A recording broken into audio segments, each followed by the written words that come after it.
It is Wednesday on the Daily Tip on the BetMGM Network. Good morning. Thanks for waking up with us. I'm Michael Jenkins. She's Chelsea Messenger. Coming up in our final hour, we will look back at last night's NBA play-in games and then get you set for tonight's action with the Heat visiting the Bulls and the Mavs out west to meet the Kings.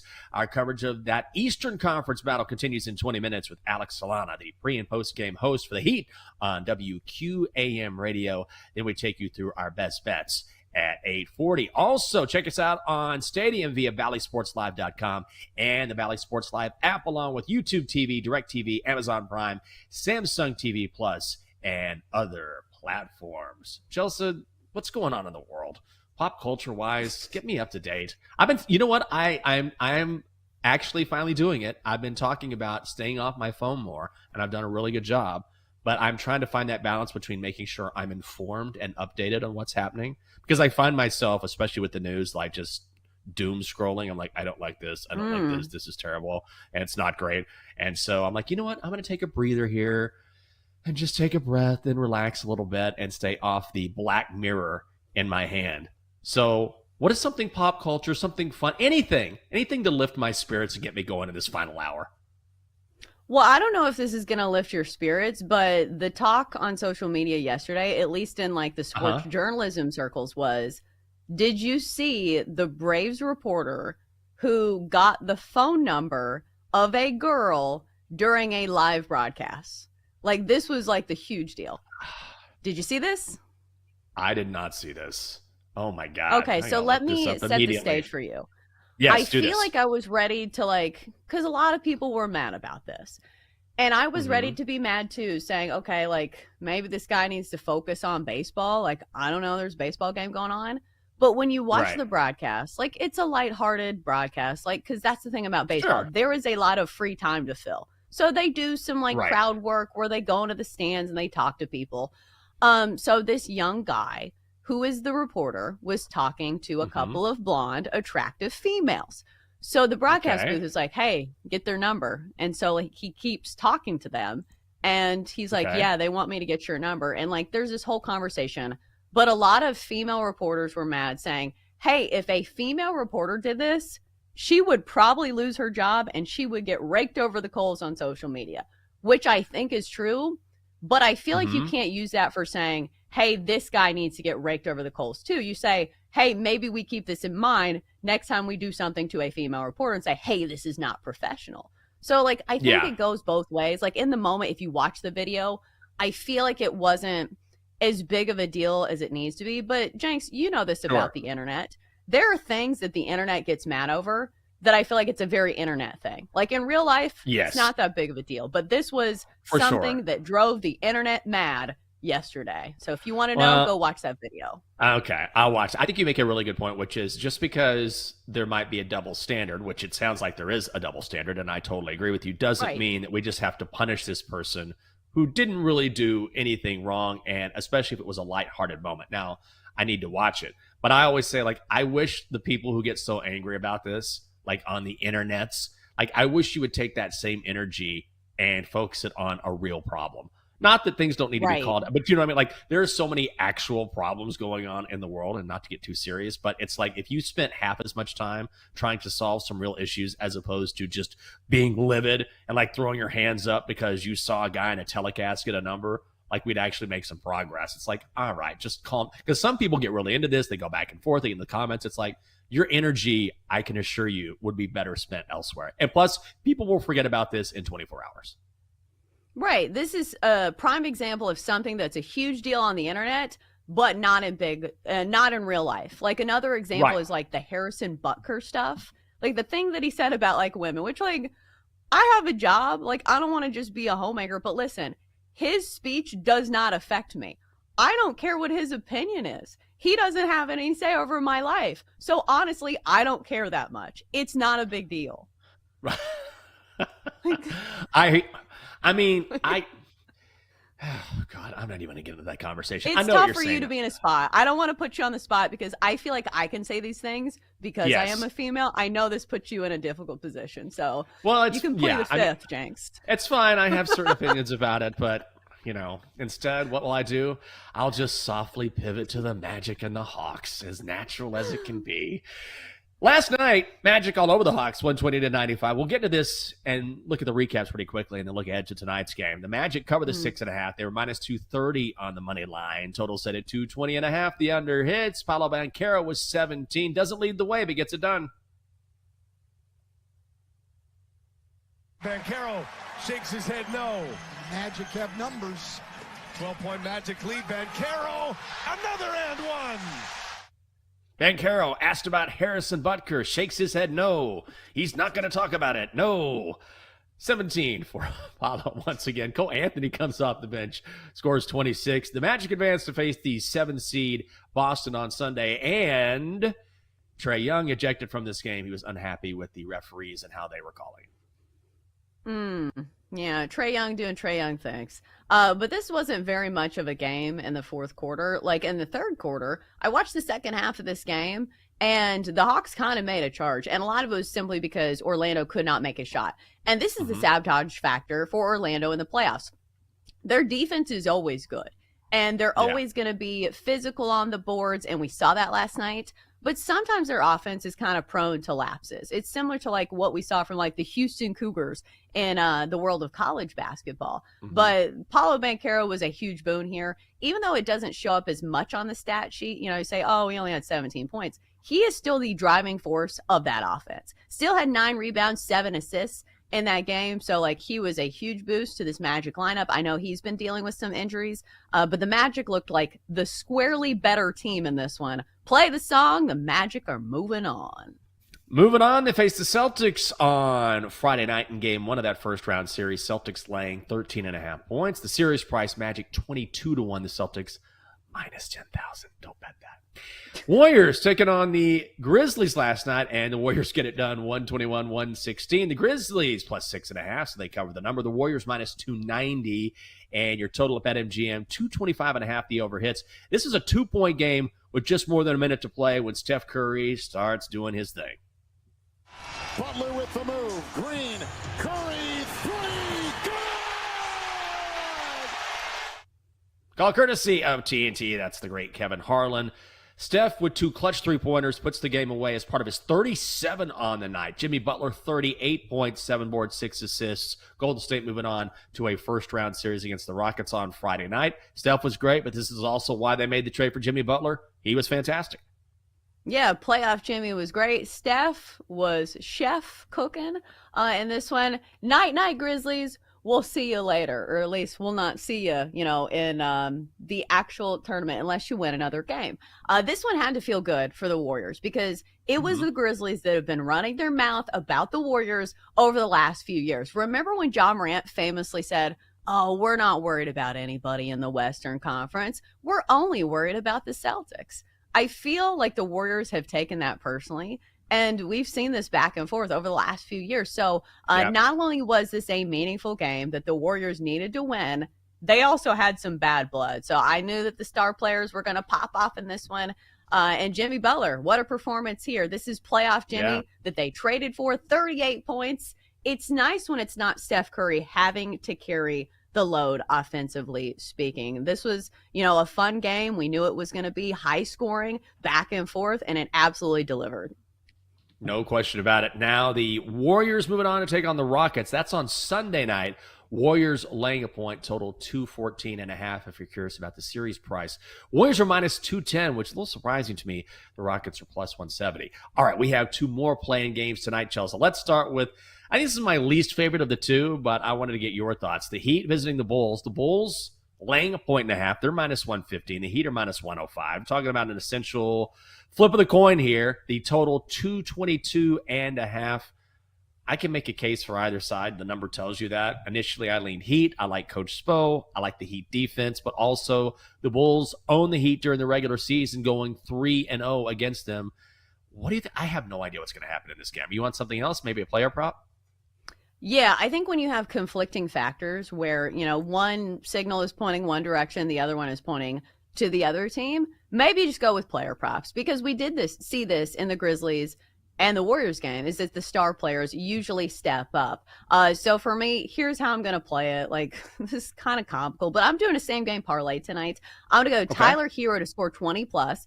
He scored this in all of the matchups against the Bulls and in each of his last 4 games. Matas Bazelis to make 1 3-pointer. The guy's hitting 50% of his 3-point attempts for this month. He has hit this in every game in April. And plus, he hit 3 against the Heat last time around. And then in the late game, Zach LaVine to score 20-plus points against the Mavericks. So you combine that all up, it's minus 120. I know it's not a great price for a parlay, but if you don't like anything in a game, you just make a same-game parlay. So that's how I'm playing this one. Okay, fair enough. I think that's a good way to look at it. I just cannot figure out a side. I keep going back to the Heat. Maybe I'm giving Coach Spo too much credit. They're clearly a much different team without Jimmy Butler, but they have had guys like Bam Adebayo and Tyler Hero step up. They have a very good perimeter defense, 7th in the NBA in points allowed per game. I think I will lean Heat, but not my favorite game on the card. Of the 2 on the card tonight, I think I like Mavericks Kings better. So let's talk about that game. Mavs and the Kings out in Sacktown tonight. The Kings are laying 5. The Kings minus 215 on the money line. Mavericks plus 155, and the total is 225.5, Chelsea. So I kind of like the Kings here based on the numbers, but I think you like the Mavs.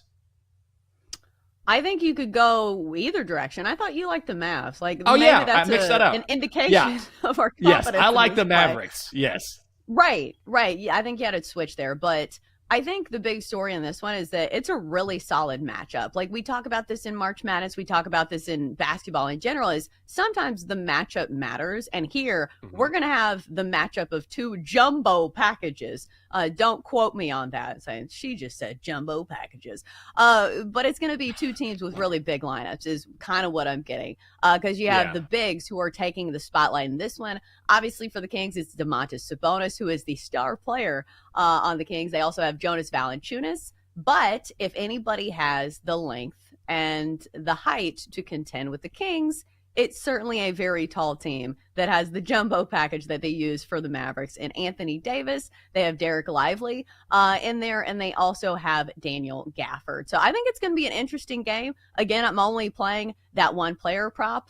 I think the Kings win, but I'm not sure about this number. And Jenks, you've talked about it. The money is moving in the direction of the Mavericks. So you like the Mavericks.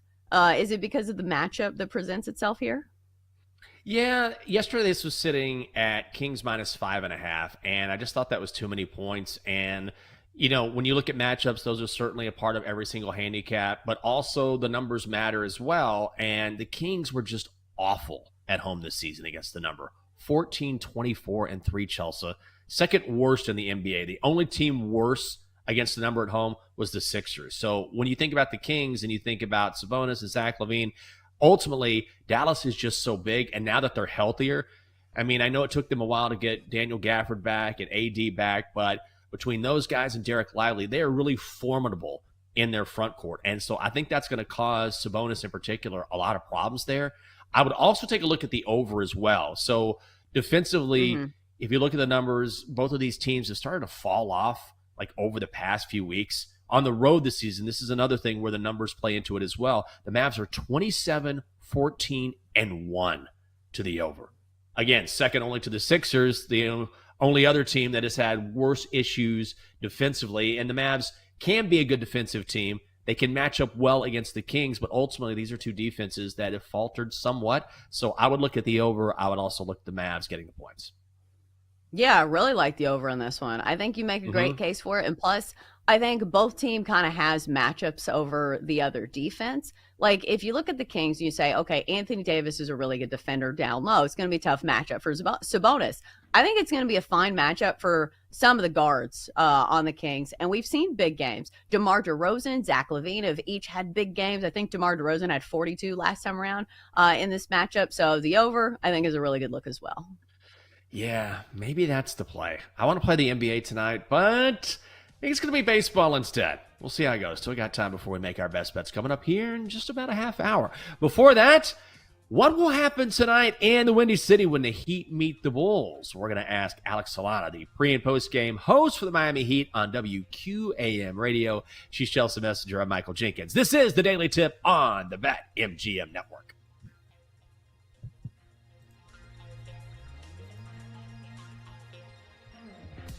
Chelsea and Jenks will be right back on the Daily Tip on the BetMGM Network. Download the app today. Please gamble responsibly.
Tip, presented by BetMGM, the sportsbook born in Vegas. Download the app today with Michael Jenkins and Chelsea Messenger on the BetMGM network.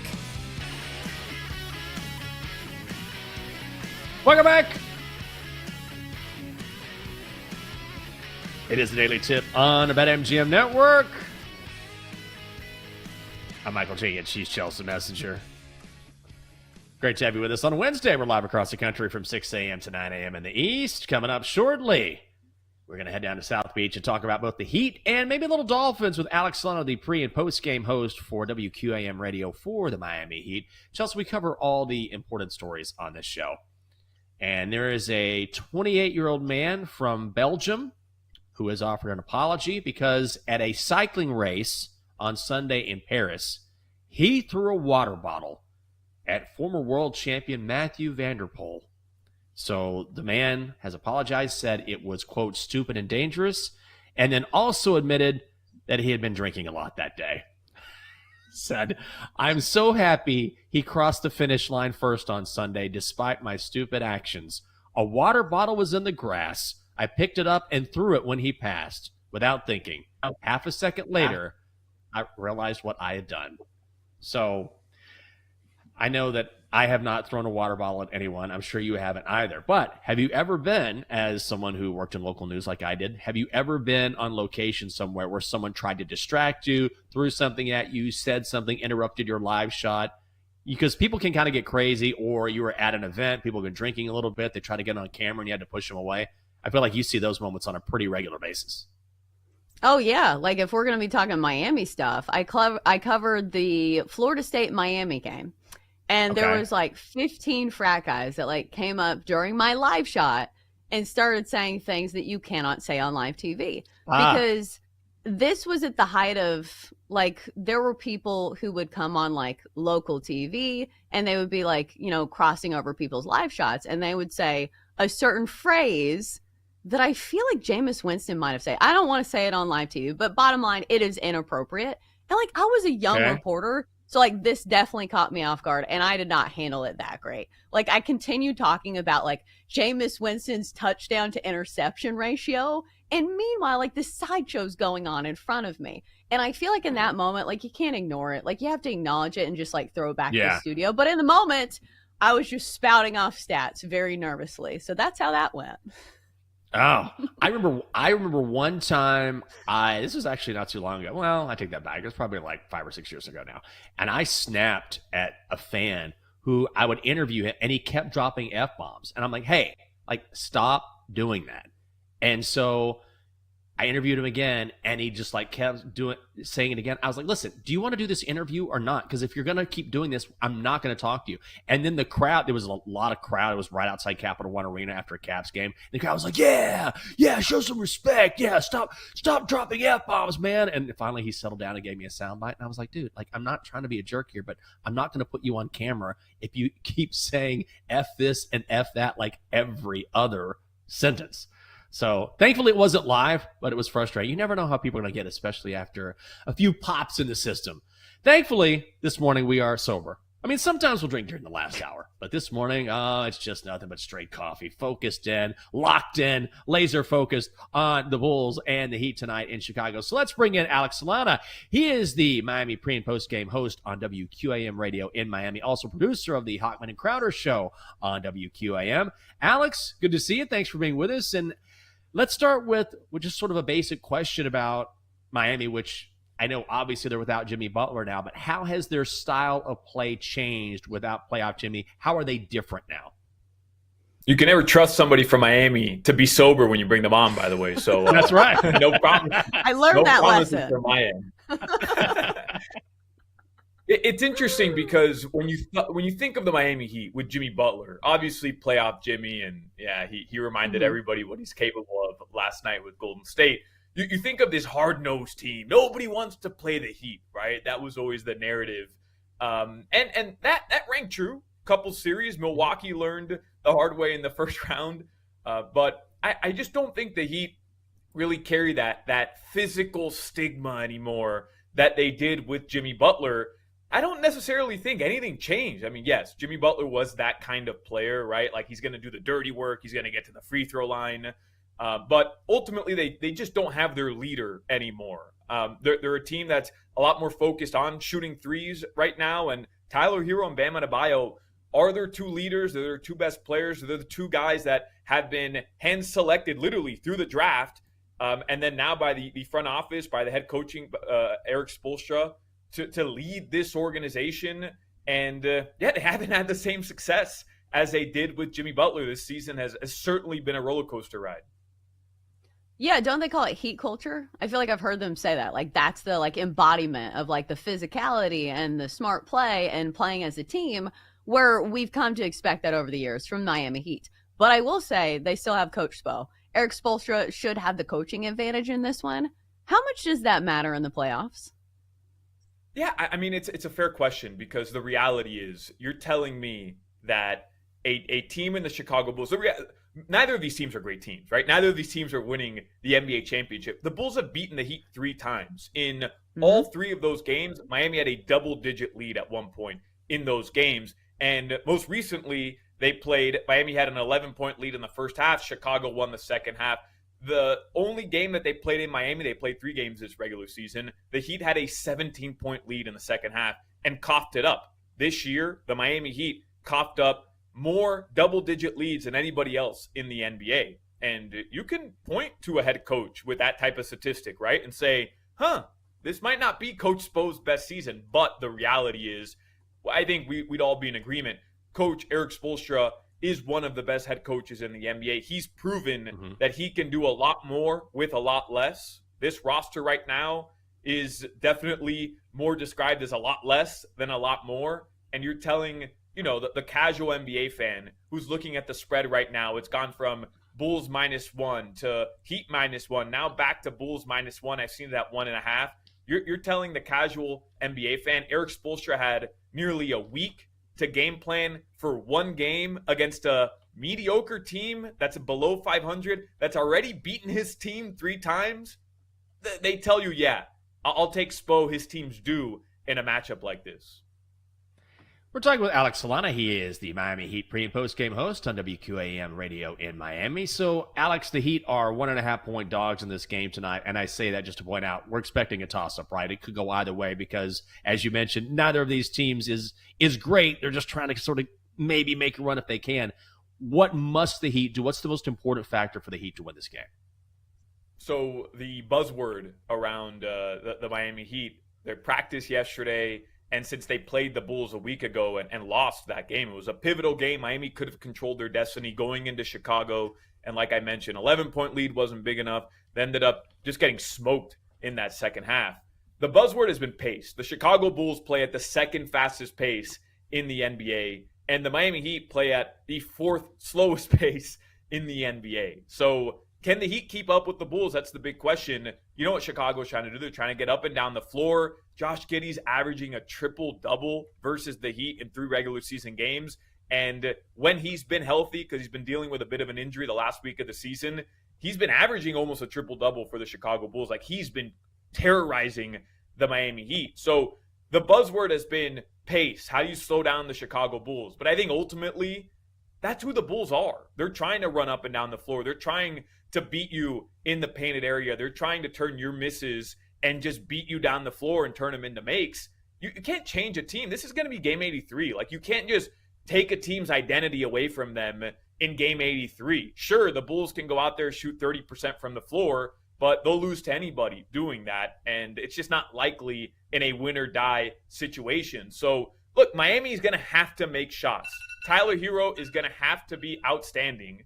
And Bam Adebayo is going to have to be, as you mentioned, the Heat culture enforcer, the physical enforcer against this Bulls team. They have to keep Josh Giddey from averaging a triple-double tonight, from posting a triple-double. And I'm looking at other guys who, maybe the casual fan who's not from Miami hasn't really been looking at this roster, paying attention, because the Heat, for the most part, haven't been relevant this year.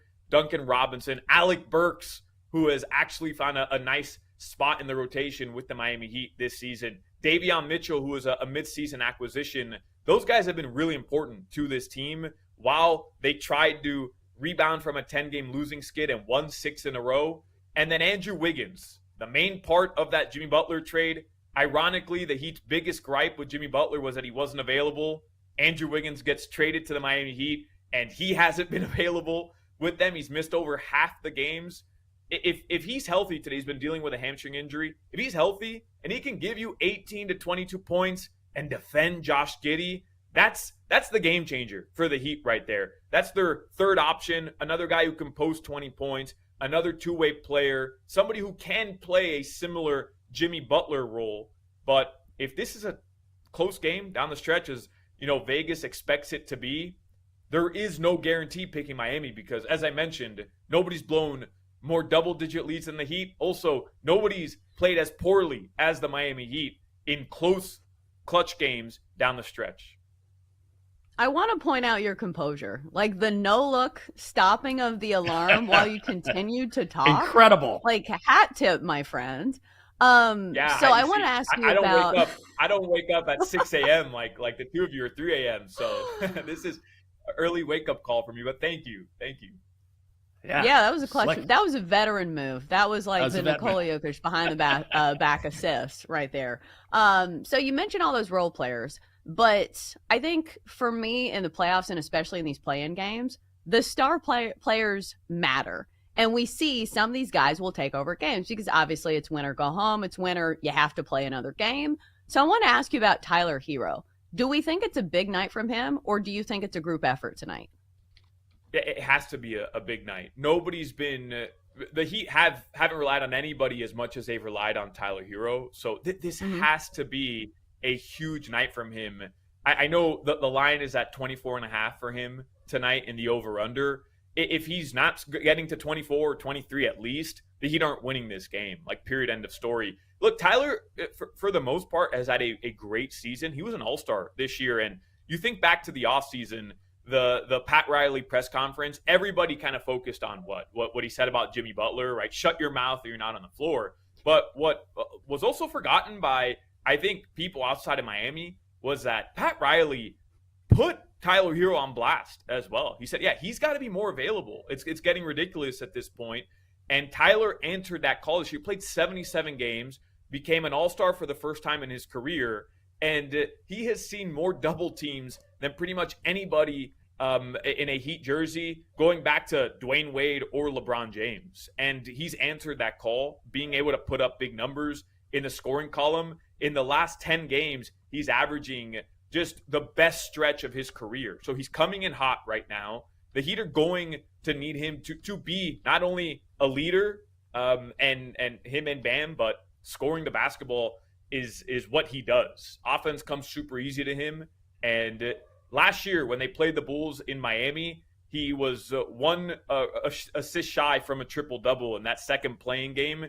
Remember, the Heat have knocked the Bulls out 2 times already in consecutive years in the playing tournament. The difference is that those were both the final playing game and they were both in Miami. So this one could work out to be a little bit different since Chicago's had the edge. But yeah, you're right. Tyler, he has to be the Heat's best player in this game today, because if he isn't, I just don't see another way for Miami to put up enough points to be able to handle the Bulls, who we know they're going to get to 110, 115 easily in an NBA game. He is the Miami Heat pre- and post-game host on WQAM Radio in Miami. Also producer of the Hotman and Crowder show on WQAM. It is our friend Alex Salana. So slick. It's not easy this early being that quick on the draw. But well done, Alex, and we appreciate the insight. Thank you. Absolutely, guys. Always appreciate it. Thank you. Yeah, good to see you. You know what that reminds me of? A time when I was not slick. When I first started working at Comcast Sportsnet back in the day, I'm in early days, and I was on the set anchoring, and I had this was a flip phone. I had a phone with me, and the ringer was accidentally left on. And so I'm anchoring, and the phone rings. And so I got to it. It went off for a few seconds. And so I was hoping, okay, like that wasn't great. I turned it off. But let me tell you something. I went into the newsroom, and I sat at my desk, and I remember it's all quiet. I feel like everything's okay. And my news director walks by and goes, "Hey, turn off your effing phone." Except he actually dropped the F-bomb right there in the middle of the newsroom, just like yelled at me. I was like, yep, sorry. So guess what? My phone was off for a long time. Never took it with me again for many, many months after that. Do you remember the days of like ringbacks or ringtones where people would have phones that played songs when they ring? I remember like I was in like some serious conversation like with my boss, and it's like, I'm so fancy. And it's like Iggy Azalea starts playing on your phone. You're like, oh no, I should have turned it off. But yeah, we don't have those anymore for good reason. You can always program your phone. I say you bring it back. Why not? Coming up on the show, it's the middle of the week and never too early to make you some money. We're going to break out our best bets, chat with the Dockster, who has been doing some perusing of some message boards, I think. It's next on the Daily Tip on the BetMGM Network. Coming up, Jenks and Chelsea give out their best bets here on the BetMGM Network. Presented by BetMGM, the sportsbook born in Vegas. Download the app today. Please gamble responsibly.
Let's get back to the Daily Tip with Chelsea Messenger and Michael Jenkins on the BetMGM Network. Presented by BetMGM, the sportsbook born in Vegas. Download the app today. Please gamble responsibly.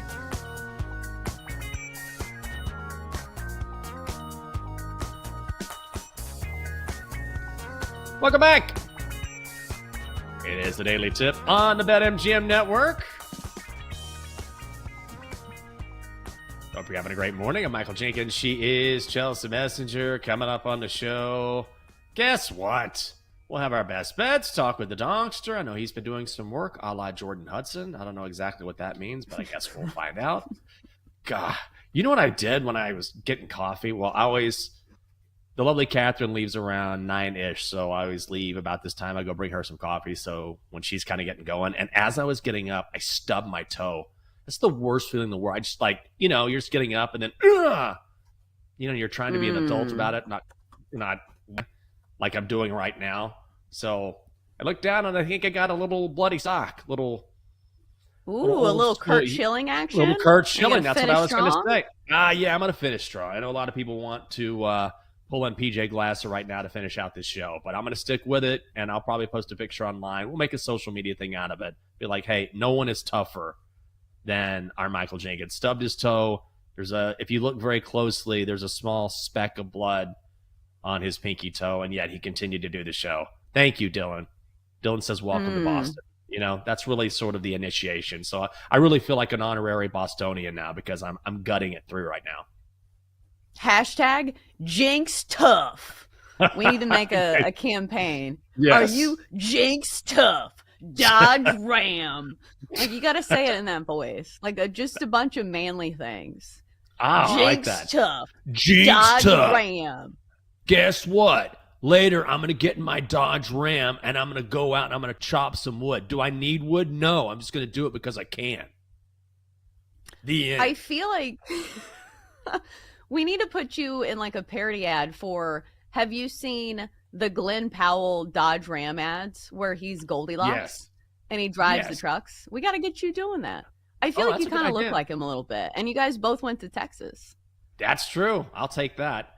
People were like, hey, imagine someone who is a low rent, like Glenn Powell. That would be me. I'll take that. Maybe I'll take that. I'll take it. And you want to throw that my way? I'll gladly absorb it. By the way, since we were talking like this way, the lovely Catherine and I were looking at houses yesterday. We've been, talking about moving, figuring out what we're going to do. And this one listing, it was hilarious. It was like, do not come by. Tenant doesn't want to be bothered. We don't have pictures. Cash only. And I'm like, well, no. So we've been walking around making this joke. Do you want to buy this house? Can you look at it? No, the tenant doesn't want to be bothered. Do you have the cash or not? You've been on the website, yes or no? And we're like, no what pictures? Kind of listing?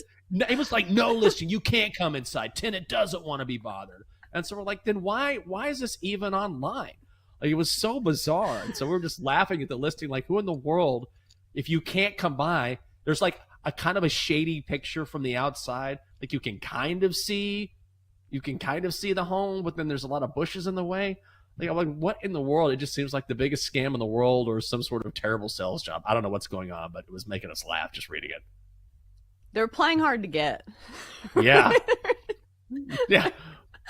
What's going on with this tenant? Don't know if that works, but yeah. They're playing hard to get. They're zigging when everybody else is zagging. Exactly. Like, I don't know if I'm correct here, but I feel like maybe you could go about this in a different manner. I guess we'll find out. All right. Coming up next on Bed Sweats, it's Joe O, it's Sammy P, and what are they going to talk about? Oh, they've got the list of losers update, whatever that means. We're going to talk about losers on the show. Fun. They'll have the latest from the NFL draft. They'll also have Derek Carty from ESPN and Covers talking Major League Baseball at 10:20. And then Evan Silva from Establish the Run will talk NFL at 11:20. So another great show set up and ready to go on Bed Sweats. All right, we've got our own bets locked and loaded, so let's get to it. Time to place your bets. All right, Chelsea, what do you got? Yeah, I am going to be on a strikeout prop today in Major League Baseball. Welcome back, Spencer Strider of the Atlanta Braves. So I was looking at a strikeout prop and wondering what number the books would bless us with. We got a 5.5. 5.5 strikeouts for Spencer Strider, somebody who is an absolute strikeout artist, somebody who led the major leagues in strikeouts by a wide margin back before he went down with an injury. So he is coming off a surgery, and he's been out for a year. So this is his first start back. So that's why I think we're getting a 5.5 here. But listen, he looked really good in his rehab stint in AAA, striking out 13 batters. I understand that it is AAA and the big leagues is a big step up, but like 5.5, back when Spencer Strider was at his peak, we would routinely get 8.5s here. So I feel like if he has one big game where he strikes out a bunch of guys, it's going to be back to 7.5 and 8.5. So this number feels like a steal on somebody who's averaged, well over 12 strikeouts per nine, 495 strikeouts and 329 innings of work. Those are crazy numbers. So I think he cooks here. I know the Blue Jays don't strike out a ton, but Spencer Strider is elite. If his stuff is working, which I think it will be, all we need is 6 strikeouts. Let's go over 5.5 strikeouts for Spencer Strider tonight for the Atlanta Braves for -150. All right. I am also on that game, but in a different way, and I think you like this pick as well. Look, we've got Spencer Strider taking on Chris Bassett, and you've talked about how good Spencer Strider has looked. I don't expect any drop-off as he makes his debut. I think he's going to get that strikeout total, so I love that bet. I'm going to go Braves, Blue Jays first 5 under 4.5 at -140. You can play it at 4 and reduce the juice if you want, but we don't need to talk anymore about Spencer Strider. He's an established pitcher, one of the best in the game. And on the other side, Chris Bassett, no slouch either. He's been awesome this season. Allowed only 2 earned runs over 3 appearances in 18 2/3 innings. Also, when you look at the first 5 numbers, this way you can eliminate the bullpen. Jays and the Braves each rank in the top 10 to the under in the first 5. So I'm going to play up to 4.5, see if, give myself a little leeway in case we get to 4. But let's go first 5 under 4.5 -140. Yeah, it's going to be a squad play for all of the reasons that you laid out. So even if Spencer Strider doesn't get his strikeout prop, maybe he's still dealing and he's still nasty. And I don't really have a ton of faith in each of these lineups. So I'll be on that as well. Jenks, you play anything else tonight? I'm sad to see that we don't have NBA on the card. Jenks, you were an NBA savant last night. I was all right. I was pretty good. Savant, I don't know. Got lucky. Pretty good. We'll see how it goes tonight. What I've been doing is I've been getting some of these bets to the Donkster, and they've been coming home. So I'm like, I kind of like this bet. I give it to Donkster, and he's been hitting, of course. So we'll see what happens. I try to give him some advice from time to time. Your sloppy seconds. That's right. The old sloppy seconds. Congratulations, Donkster. I got one more bet on the card. I'm getting a little juicy. I can't believe this is something that hasn't happened in I don't know how long. I am betting on the Athletics. Where from? I don't know. Just the Athletics. Where do they play? I'm not sure. All I know is they're taking on the White Sox. Athletics money line facing the White Sox. It's -155. But hear me out on this. This is a straight fade of Jonathan Cannon, who is starting for the White Sox, and a fade of the Chicago Bats. Jonathan Cannon had a nice start to the season for the White Sox. He did. All right, since then, 9 runs, 9 earned in 9 innings. The White Sox have lost every game he has started this season. The A's, surprisingly, these are not the A's we saw a couple years ago. Top 10 team in slugging and OPS. The White Sox rank second to last and dead last in both of those categories. And I'm not sure if you're aware, the White Sox absolutely suck. So -155 just to give the White Sox an L, I think is actually a decent price on an A's team that has been pretty plucky this year. So let's go Athletics. All you had to say was like, we're fading the White Sox. End of handicap. I would have believed you. Yes. Also, if you want to not lay $1.55, then certainly you could take the A's on the run line, maybe get yourself, in fact, you will get yourself some plus money. So I think that would be a good bet as well. For the purposes of this show, I'll just lay the money line. But man, when you get a decent price on fading the Pale Hose, you got to do it. Okay, before we bring in Joe O, I believe, is on deck today, we have to talk to the Dockster. He's in studio. I don't know what he's been up to, but apparently he has some important news that he's been waiting to share. Dockster, get on in here. What's going on?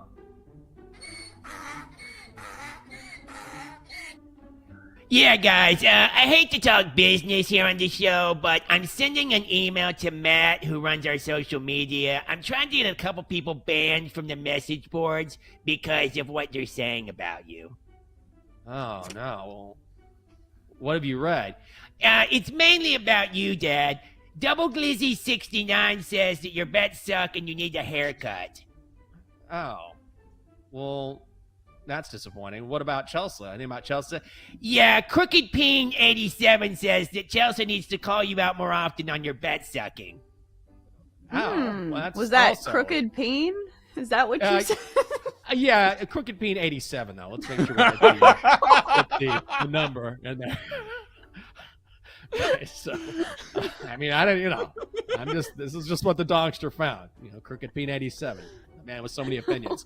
Donkster, we need a bet, please. Okay, Mavs +5 at the Kings. Okay, good job. You hit your bet last night. Coming up next on Bet Sweats, it's our good friend Joe Ostrowski. Joe, good morning. How you doing? I've heard many nicknames for it. I don't know that I've ever heard Peen. There's Johnson, third leg, whatever. We can talk all day. But Peen? I don't think I've heard that before. I tried to slide it in. Well, that's not. Wow, God. I mean, come on. Oh, no. Oh, it just keeps getting worse. I just tried to come up with something that maybe I could sneak in. That's all. I got you. And, yes. Yeah. Yep. We got it. We got it. Coming up on the show today, Derek Carty to talk some Major League Baseball. Evan Silva from Establish the Run on the NFL draft. And the list of losers, guys, you probably have one, but you just don't realize that it's a list of losers. It's basically every few weeks we reconvene and say, these are the pitchers we really love to fade right now. Oh, okay. Yeah. Not just Crooked Peen 87. He's not on the losers list. Always a fade. Joe, have a great show. Thanks for being with us. That's it for the Daily Tip on the BetMGM Network. For Chelsea Messenger, I'm Michael Jenkins. Thanks for being with us. Have a great Wednesday. You've been listening to the Daily Tip on the BetMGM Network. Download the app today. Please gamble responsibly. If you missed any of the show, listen back anytime on the new and improved Odyssey app.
Happy Wednesday. Welcome to Send It In, presented by BetMGM here on the BetMGM Network. I'm your host, PJ Glasser. We got a loaded show coming up for you guys today over the next 30 minutes. We're going to talk some NFL draft with Chad Reuter, who's going to join us here in moments. We're going to look at the upcoming NBA play-in games that we have tonight, the 9-10 matchups in both the East and the Western Conference. Got to talk some golf today. We got the RBC Heritage teeing up tomorrow out in Hilton Head, South Carolina. Chase Kitty is going to join us later on in the show as well. Jake Hassan to talk some baseball. Then we'll wrap everything up with our favorite plays of the day. As always, any questions, any comments, any best bets that you guys have for us, send them in to us here on Send It In. You can hit us up at the BetMGM Network on Twitch, on YouTube, on our live stream on X as well. We'll try and get to all your questions over the next 30 minutes. And if you miss any part of the show, make sure you check out the Send It In podcast, which is available wherever you get your podcast. Let's talk some NFL draft, though. As Glasses in session, we go to the Glasser guest line, check in with Chad Reuter, kind enough to join us. Give Chad a follow on X at Chad_Reuter, NFL draft researcher for NFL Media. Chad, you just had your newest mock draft unveiled. You were literally telling us few minutes ago, so excited to dive into that with you. Want to start at the top of the draft, right? Because it feels like we know Cam Ward's going 1 to Tennessee. Number 2, it feels like certainly Hunter is going to Cleveland. There's a lot of talk, though, a lot of chatter that's picking up about what the Giants are going to do at number 3 with Shedeur. Do you feel like at this point, Chad, like that really is a legit possibility with Shedeur going number 3 to New York? Do you feel like if Cleveland doesn't get Travis Hunter, that if it was between Shedeur and Travis Hunter, the Giants would go in the direction of Hunter? Like, what do you think's the thought process right now, just about a week away with the New York Giants? Yeah, I mean, I've projected Shedeur going to the Giants a couple of times in mock drafts. I think that's a legitimate possibility. The Giants worked out a bunch of quarterbacks recently. One of them was Shedeur, so that's a legitimate possibility. But they also worked out quarterbacks like Jalen Milroe and Tyler Shook, and so there's a possibility in the fifth round mock draft that was been out there for a couple of weeks now. I had Shedeur going there, but in the 7th round mock draft that's coming out on a Friday, I might go a different direction.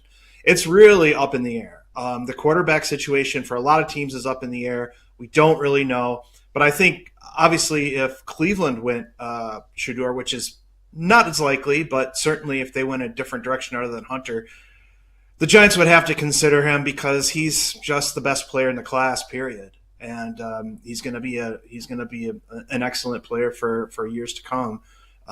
So I think they would have to consider him.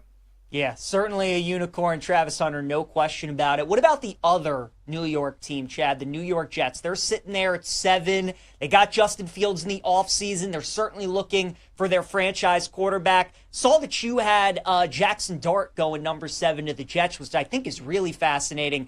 Dart is 40 to 1 on BetMGM to be the number 7th overall pick. The Jets to select a quarterback with their first pick is 11 to 1. So certainly would be off the board if New York goes in that direction. What makes you think that that's a possibility with Jackson Dart potentially going to the Jets? Well, Michael Penix, I think, was something like 60 to 1, 66 to 1 to be the 8th pick overall last year to Atlanta.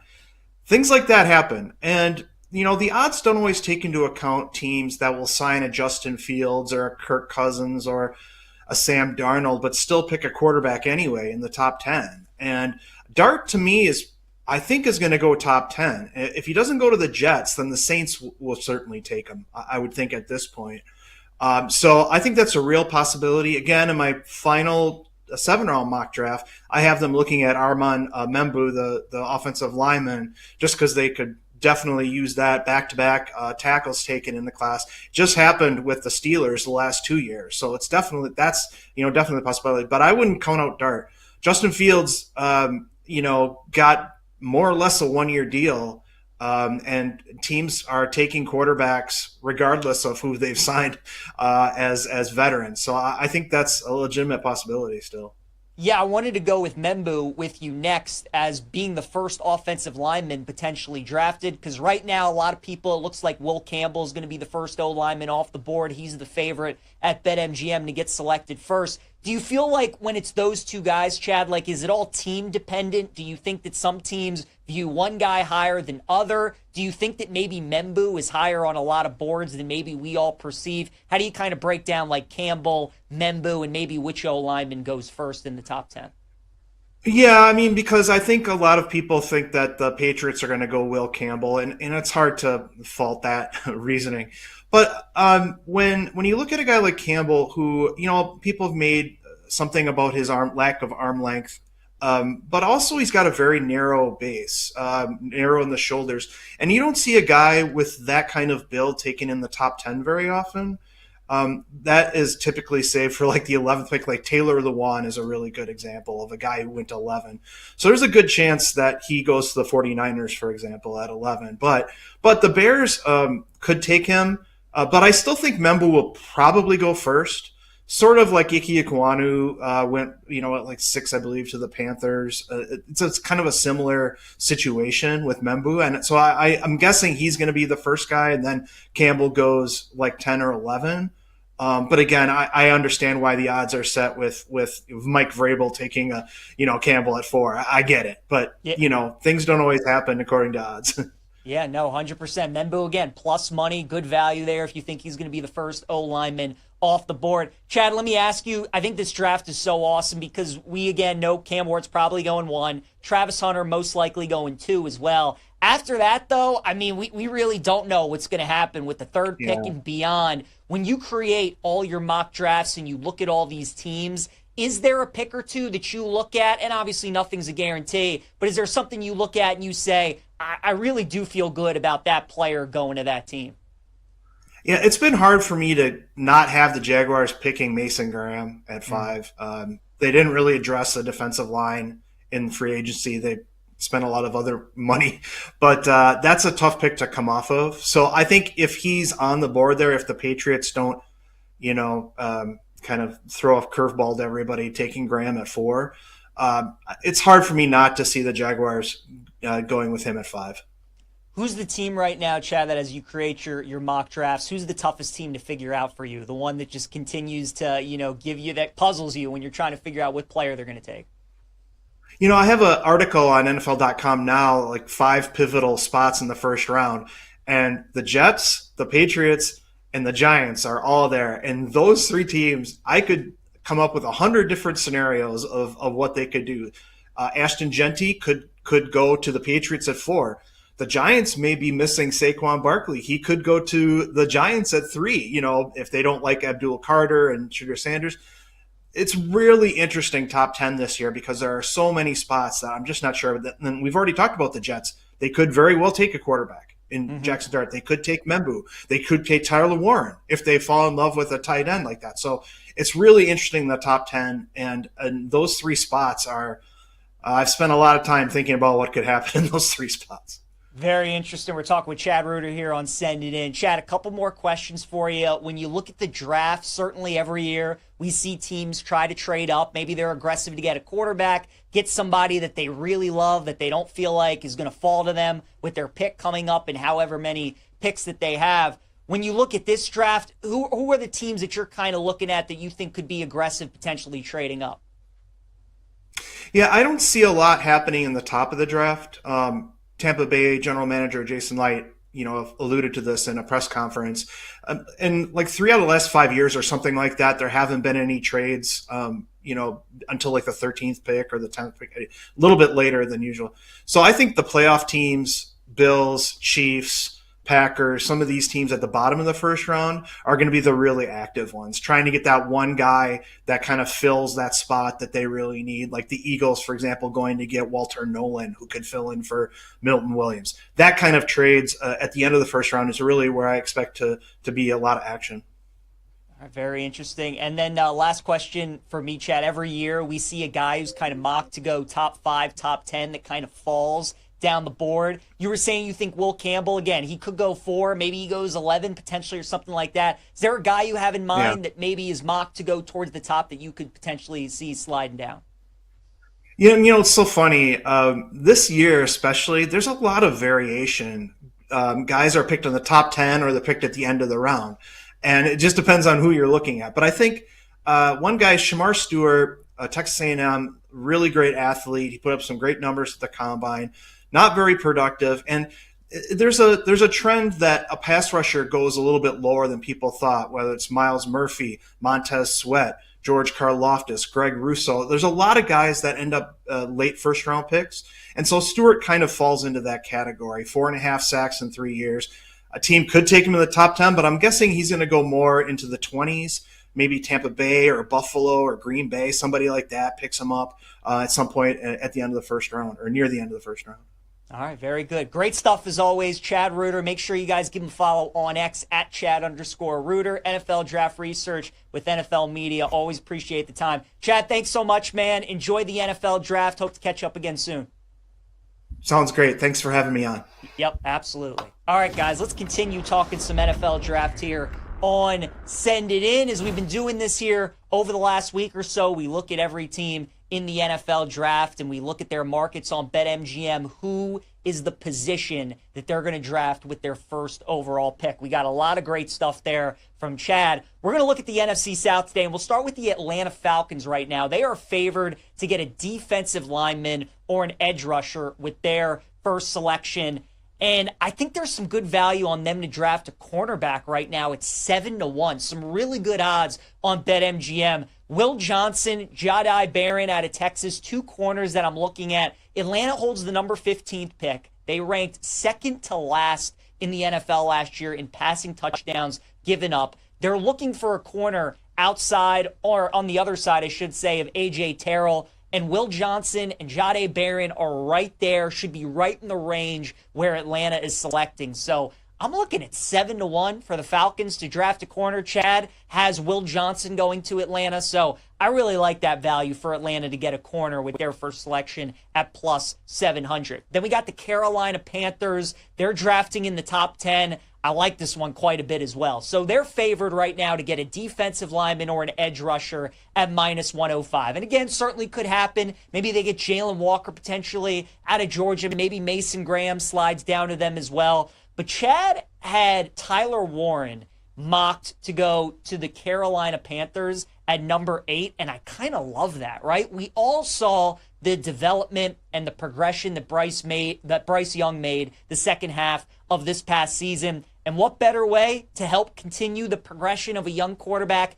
Get him a tight end. And Tyler Warren is a monster. He can help you in the run game. He's also that middle of the field threat that Bryce Young really needs. So 20-1 right now on BetMGM for the Carolina Panthers to select a tight end with their first pick. Absolutely love that. I bet that this morning. I think that's awesome value on Carolina getting a tight end at 20-1. New Orleans Saints, right now they are favored to get a quarterback with their first selection at minus 185. Makes a ton of sense. Certainly they could go Shador. They could go Jackson Dart at number 9. A lot of different options for the Saints.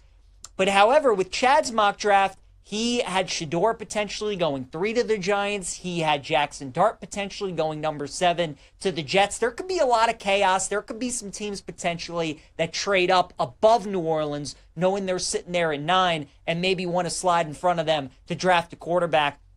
So because that they are so heavily favored to get a QB at minus 185, kind of opens up the rest of the board to potentially them getting another position. And I'm looking at offensive line and a linebacker at 12-1 for the New Orleans Saints. And I think that would be the way to go. We don't know what's up with Derek Carr yet. There's a lot of speculation that he could be out for the year. Maybe he only misses a certain amount of time. We'll see. But again, O-line for one of the teams that had one of the worst O-lines in football last year, I think that could be a good look at 12-1. Maybe somebody like Membu or Campbell goes there. Or again, Jalen Walker at Georgia linebacker 12-1. So I think those could be worth some looks for the Saints. And then the Tampa Bay Buccaneers, no action for me in this market for them. What position are they going to draft first? This is a team that's going to sit back at pick 23, and they're just going to get best available player. For them to draft a D lineman, it's plus 145. Linebackers plus 180. Corner is plus 500. So odds markets really don't know what to do with Tampa, just kind of depending on how the draft goes and where it falls. That's what Tampa probably will ultimately end up doing. And certainly they could end up trading back as well. So staying away from the Tampa Bay Bucks and what they're going to do with their first overall pick. All right, let's talk some NBA now here on Send It In. 2 more playing games tonight in the association, the 9-10 games. We'll start with the Bulls and the Heat. Chicago, a 1.5-point favorite tonight at home with the total of 219.5. Bulls swept the regular season meetings with Miami. They won all 3 games against the Heat, and yet they're only 1.5-point favorites at home. Going to stay away from that. No real thoughts for me on the side or the total. If I had to do anything, I'd probably go under 219.5, but again, no official plays from each side or total. Couple of props that I do like in the games tonight, though. Josh Giddey in 2 of the 3 meetings against Miami had a triple-double in those games, so there's something about these matchups that really suits him. His rebound prop and assist prop are both at 9.5, but again, because I like the under, it's a playoff game, defense, higher intensity. I would more so trust the rebounds with Giddey and going over the 9.5 there. So at minus 125, like Giddey, over 9.5 rebounds. I also like Tyler Hero over 24.5 points. I think this is a little bit too low. He's had 36 against the Bulls in one of their previous regular season meetings. And again, Hero's got plenty of playoff experience. Certainly he's been to the finals with the Heat. He's been the 6th man a lot of the times, but now being the guy with Jimmy Butler gone, this Heat team has played more than enough games without Butler. They know their roles. They know who the guys are. Talked about this yesterday too. I more so like backing superstars on the road as underdogs when they know that they got to step up for their teams, pretty much carry them offensively. I would expect that tonight out of Hero, so I like him over 24.5 points against the Bulls. As for the Kings and the Mavericks, you have Sacramento as a 4.5-point favorite tonight with a total of 215.5. Again, don't really love anything side or total. If I had to make a play, probably would be on Dallas at plus 4.5, because you and I both know a lot of casual sports fans who haven't been locked into the NBA all year certainly know the Luka trade, and they know Nico Harrison and the Mavericks. They're probably looking to fade them, thinking this team is cooked. Kyrie Irving's out for the season. Kind of makes me like Dallas a little bit. Don't think I'll bet them, but that's the way that I would go if I had to bet it at 4.5. 2 props that I do like a lot in this game, and it's centered around the Domantas Sabonis and Anthony Davis matchup. The last 6 times that Sabonis has faced Anthony Davis, who we know is one of the best defenders in the NBA, he has scored 19 points or fewer in 5 of those 6 matchups. His prop tonight is 19.5 points, so I'll go under 19.5 for Sabonis against Anthony Davis. And then on the flip side, you have Anthony Davis, who obviously is facing Sabonis. He has grabbed 15 or more rebounds in his last 3 meetings against Sabonis. He's had a couple games where he's gone for 19 rebounds. So if you can get some alts on some Anthony Davis rebounds, think that might be a nice look today. But his prop is only at 11.5. So again, Sabonis under points, Anthony Davis over rebounds. That's usually how these matchups have gone between these 2 guys. Those are the props that I like tonight in Kings and Mavericks. All right, let's check in with our guy Chase Kitty, who joins us now on Send It In. Give Chase a follow on X at Chase A Kitty, writer for BetMGM. Talking some NBA with Chase, and let's dive in to the 2 games that we have tonight. Chase, we'll start with the one in the Eastern Conference between the Bulls and the Heat. Any plays for you in that game, side, total, or any props? Yeah, I mean, I'll say something kind of dramatic right out of the gate, which is the Bulls are the largest wager I have placed this calendar year so far. Wow. Yeah, and I'll, caveat, like, I just had twins. I've been a little out of the game for some of this time. So, I wasn't locked in making, giant 4-figure bets when I'm up at 2 o'clock in the morning feeding kids. But I just think the market on this is wrong. Really, really wrong. The Bulls, it's all about, what I think it is it's all about the perception of the individual franchises and not the teams that are on the court right now. The Heat are constant overperformers in the playoffs. We've seen that year after year after year. The Bulls have been stuck in this bizarre middle-class purgatory where they can't really crack the lottery. They're a permanent 9 seed in a fixture in these play-in games, it feels like. So I think there's a giant perception gap there. But if you look at what the actual teams are doing right now on the court, I mean, I think since March 1st, the Bulls, I want to say, are 17-7. It's like the 6th best record in the NBA. The Miami Heat, way under 500, bottom 10 in the NBA record. So just directionally, where are these teams right now? They're in a completely different place. Chicago gets to host the game, and you don't have to lay any points. It's essentially a pick'em. It's a -115, -105 split. So it's just a total market error for me, and I'm kind of willing to push my chips into the center on this one. Love it. Coming out of the gates hot with the Chicago Bulls, making a great case. Our guy, Chase Kitty. What about in the Western Conference game between the Mavs and the Kings tonight? Anything you like there? I'm pretty much where you're at, which is I don't have a super strong feel. I think it's a pretty efficient market, so I don't see a lot of openings there. But the thought that I had, which you've kind of already identified, is I think there's a contrarian lane to bet Dallas. If you're looking at what the just general public perception of the Mavericks is right now, it's that they're dead in the water, that it's 1-2-3 Cancun, and that could absolutely be the case. Mm-hmm. But we're talking about the Kings here. We're not talking about the Boston Celtics. The Dallas Mavericks still have probably the best player in the game in Anthony Davis. They could go on the road and win this game, and it would not be shocking to me. My issue is, for that kind of bet, I would like a little richer return than what the money line market is right now. So it's probably going to be a total layout for me. But I think you are onto something with that contrarian Dallas thought. Yeah, and again, that's the way I would lean, but you bring up a great point, too. It's just tough to kind of know what Dallas we're going to get tonight. That's ultimately why I'm staying away. Let's talk about some of the first-round series, Chase, that we already know are set. Anything that stands out to you? Any series prices, alt prices, anything that you like so far in any of these first-round series that we have?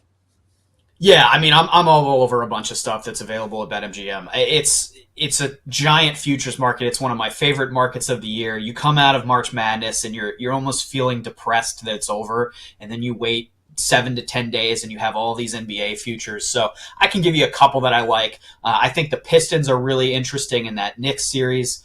I just think how healthy are the Knicks? How badly do they want this? I mean, I think this Pistons team really wants it. They want to fight about it. They're gonna grind out games, and I think, the Knicks are a grindy team themselves, but I think from sort of an approach to the game standpoint, I think the Pistons are kind of a difficult draw. I think there are some really interesting stat props that you can look at in this series. So you can bet, who's going to be the highest scoring player in a series, who's going to be the best rebounder in a series. I think Jalen Duren is a pretty interesting look there for most rebounds in that series at plus 275. Towns is a big favorite, and the market is slanted toward him. But if you've watched Towns in the playoffs before, mostly in Minnesota prior to this year, he just takes dumb fouls all the time, and he gets himself he plays himself to a place where he can't play as many minutes as the team would like to because he takes all these dumb fouls. So I wanted a way to sort of go against that market position, and I think Jalen Duren is the right way to do that. Cade Cunningham is actually the favorite to score the most points in this series, which might be a little surprising if you haven't watched a lot of Pistons this year. You would think that there would be a certain guard from the Knicks side of this that would be a favorite. But I kind of think that the market is making an interesting statement with Cade there. The really interesting angles that I think exist in this stat market are in the Lakers Timberwolves series. So the Lakers are going to want to play small, and it's kind of hard to say that because their small players, quote unquote, are giant with Doncic and LeBron. But they don't really have a proper center on that team. Minnesota has definitely a proper center with Gobert.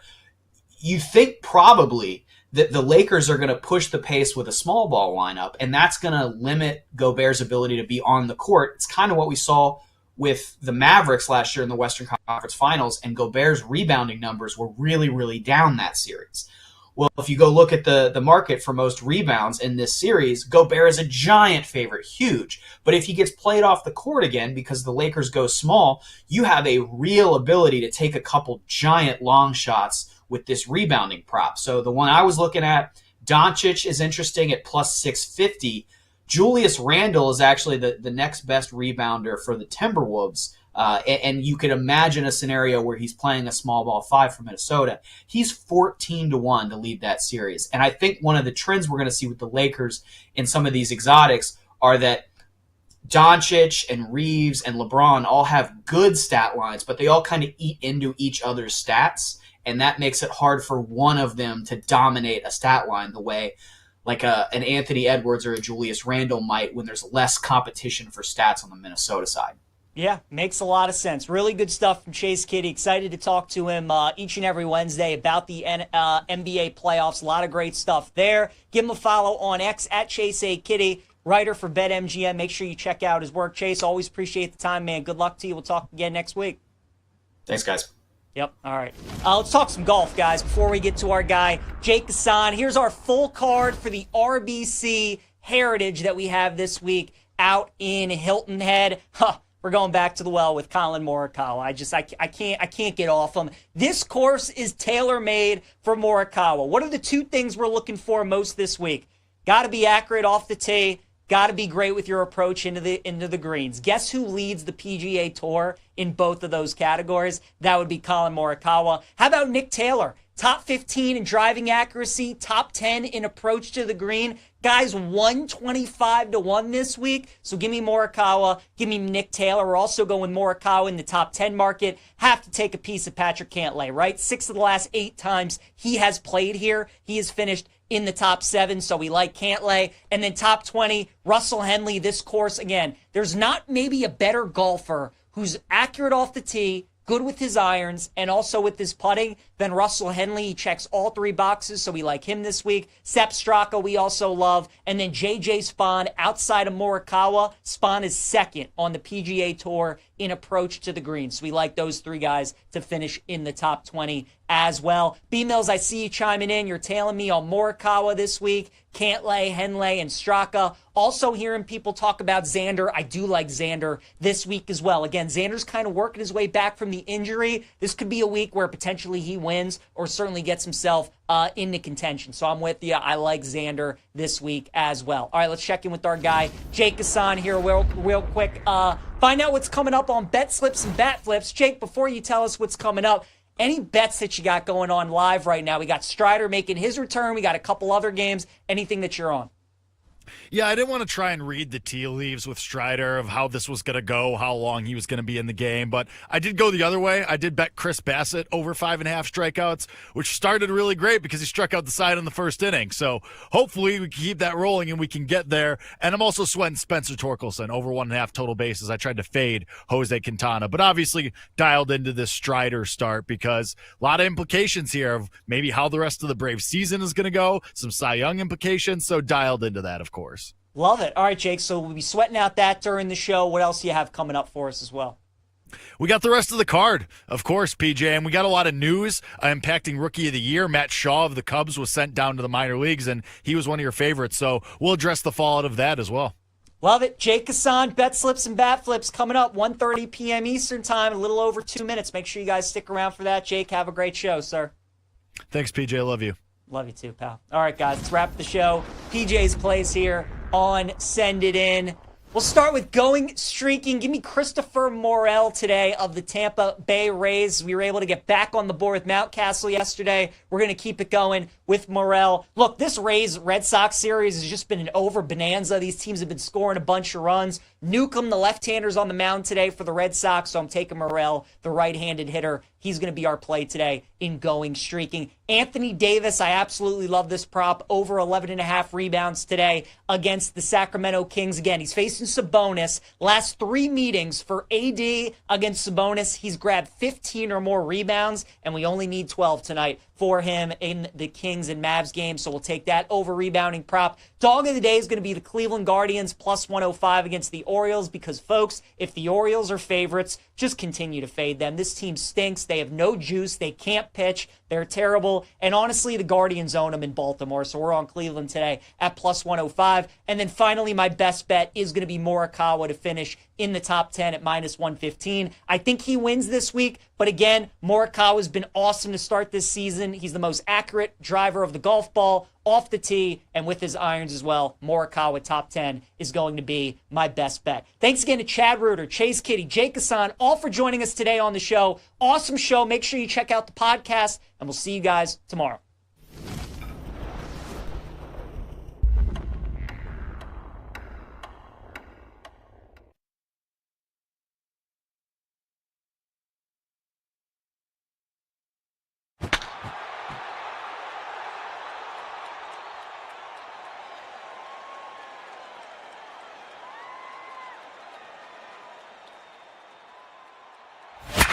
It's time for Bet Slips and Bat Flips. This is going to be unbelievable. With your host, Jake Hassan. And what do we do is better. Once everybody else likes something, you hate it. And that's exactly what happened with me. We'll be betting K's and debating your plays. No sweat. Have a fun time. Good luck out there. Do your best. Play ball.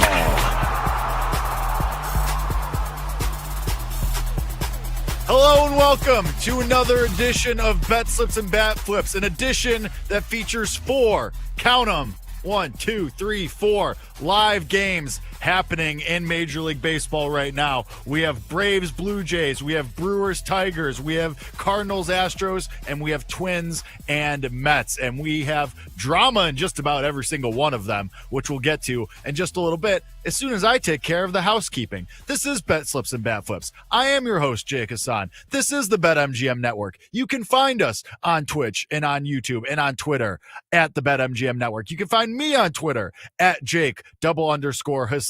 You can find the podcast wherever you get your podcasts, Apple, Google Play, whatever else the hell is out there. I'm not sure. I'm an Apple podcast guy. But if you have a podcast app, more likely than not, Bet Slips and Bat Flips and this show is on there. And we would appreciate, as always, your reviews and your 5-star ratings. So please go do that after the show, because we got 30 minutes of your time right now that we are about to get into with all of these games that are happening. So let's get right into it. And honestly, I'm going to start with the live games right now because I am sweating a couple of things in this games. We'll start with Braves and Blue Jays. That game is currently tied at 0. I am sweating not Spencer Strider, which I'll talk about in a second. I'm sweating over 5.5 strikeouts for Chris Bassett in this one. He's been really good to start the year, and his first 3 starts for the Blue Jays had 9, 7, and 5 strikeouts respectively. He's already got 4 today against the Braves through 2 innings. He struck out the side in the first, so that was really awesome. But the big story here is, of course, Spencer Strider.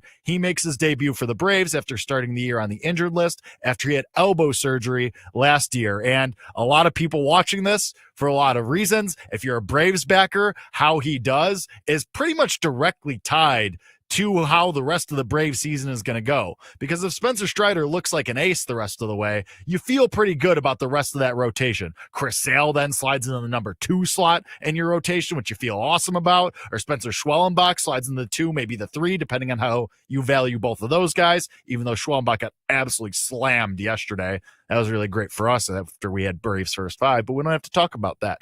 But I think that is great for the Braves. And so far, Strider, I mean, it's only been an inning, but he looks good. So far, gave up a double to Vladdy, but struck out a couple guys in the first inning. The velocity seems to be there, and we'll see how long the Braves let him go in this game. I don't think there's something to jump in live on this one. Like I said with PJ at the end of Send It In there, I'm not going to try and read the tea leaves for this first start. I know that Strider threw 90 pitches in his final rehab start in AAA last week, but we don't know that the Braves are going to do that now. And if this game gets out of hand, let's say the Blue Jays score 5 runs or the Braves score 5 runs, they might say, all right, you know what, Spencer, we got a day off tomorrow. Let's just pack it up for the day. 3 innings, 4 innings, that's good enough. So I didn't want to try and read the tea leaves there. I went with the Blue Jays on a getaway day against the Braves. I went with Chris Bassett, maybe going against a Braves team that's just ready to get home, and without Marcell Ozuna too. So that's what we're sweating there. And the second game, Tigers and Brewers, I went with Spencer Torkelson over 1.5 total bases. Jose Quintana becomes just another member of a very exclusive club of pitchers to get a win against every major league team recently yesterday, or in his last start, and I wanted to try and fade him because at this point in his career, he's fine. Like, Jose Quintana's not the guy he was with the White Sox. He's not an ace anymore. He's fine. He's a ground ball pitcher, eats some innings for you. But Spencer Torkelson, when he hits the ball, man, I mean, it's screaming off the bat. His quality of contact ratings are all elite. The problem is he's got to actually make contact with the ball. He's hitting about 220 this year. But Quintana doesn't strike a lot of guys out, doesn't have whiff stuff. He's usually in and around the zone. So went with Spencer Torkelson over 1.5 total bases, which he would have gotten already, except Quintana with what I believe I had it muted, so I had it on the side screen because, got to do a show here. It's Bet Slips and Bat Flips on the BetMGM Network. I'm Jake Hassan, your host, if you haven't realized that already. But I think Quintana balked, and so Torkelson got a free pass to first base. But either way, we're still sweating that one early in the game. And that one, And then we also have Mets and Twins right now. Mets going with a bullpen game against David Festa and the Twins. Festa making his second start after being recalled from AAA for Minnesota. That game is also tied at 0-0. And that game had some drama because Jesse Winker gets thrown out by Harrison Bader. And Winker with an awesome swim move, honestly, at the plate, but gets tagged out by the Twins. And so it's still 0-0. But David Festa playing with some fire here. There was a ball to the warning track to end the top of the second inning as well. So maybe a play on the Mets is worth something. They're plus 145 on the live money line there. But other than that, no real angles. And then the final game that we have going right now, Astros versus Cardinals. Ronel Blanco versus Steven Matz was the starting pitching matchup in this one. And yeah, it's Steven Matz on the mound for the Cardinals. So, of course, the Astros already have a 1-0 lead. And Jose Altuve gets on base to start the game, comes around to score. I don't think there's anything to do here. I don't think the Cardinals are super primed to come back in this game. I don't want to back Steven Matz for most of this game. So, I had nothing in that game, stayed away in that one. But that does it for the live roundup. Spencer Strider in some trouble here right now in Toronto. Gives up a hit to start and then hits Alan Rodin to make it first and second for the Blue Jays now. And we'll see if Strider gets out of that one. And we'll keep you updated on that in case you are not watching. But let's get into the one game that I absolutely love today. And this is laugh out loud funny. Like, I can't believe the price. I can't believe the line. And you're getting the Guardians at plus money against the Baltimore Orioles and Dean Kramer. He of the 8 ERA so far this year. And if you followed me, whether it be on Bet Sweats or on You Better You Bet or just on Twitter in general, you know that I am not a Dean Kramer guy. Anytime that he's on the mound over the past couple of years, it's an insta fade for me. And now you get him as a favorite at minus 120. And this makes absolutely no sense to me. So I'll be on the Guardians on the money line. I'll also have Stephen Kwan in a hit parlay. We're going to run that back from yesterday after Bryce Harper and Carlos Santana cashed for us. But I just can't believe this line. It's honestly, it boggles my brain, to use alliteration. So I'll be on the Guardians. Gavin Williams on the other side. He's starting for Cleveland in this one, and he bounced back, had a good start against the White Sox, and his previous start, 5 innings, 7 strikeouts. To Dean Kramer. Imagine. Just wow. So Cleveland is the game and the team that I love today. Can't wait for that one to blow up in my face. Let's get to the injury news, lineup updates, news from the last 24 hours that you may have missed. And even if you didn't miss it, now you get my take on it. That's what you're here for, right? Reminder to get in the bettors box, send in your questions, comments, concerns, bets, anything. We'll get to it once we finish up our little roundabout news flash here. And Spencer Strider is really just having some problems over here, and we'll see how it goes. He did strike out the previous batter for the Blue Jays. Oh no, this is really great.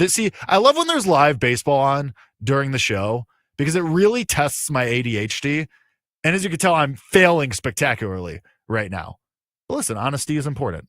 And I try to be as honest as possible with you guys. And listen, we got to know what's going on in these games, right? It's a baseball show. It's a baseball betting show. You want to know what's going on. Spencer Strider, 1 out, bottom of the second, first and second, Blue Jays threatening in this one. Anyway, back to the lineup news and updates. And again, reminder, get in the bettors box. Yell at me for my lack of concentration or make fun of me for my ADHD. Anyway, not important. To the news, to the lineup updates. The Red Sox will be without Alex Bregman today against Tampa Bay. He flies back to Boston for the birth of his son, had 5 hits in the win last night over Tampa Bay. I always like to play these kind of narratives. We played it yesterday with Bryce Harper, the over 1.5 total bases, after it was announced that he'll be having his 4th child soon in the next couple of months. And now you get Alex Bregman, who will be gone for perceivably the next couple of days from the Red Sox. But when he comes back, we're going to be playing some Alex Bregman props. I promise you that right now. So congratulations to Alex Bregman and the birth of his child.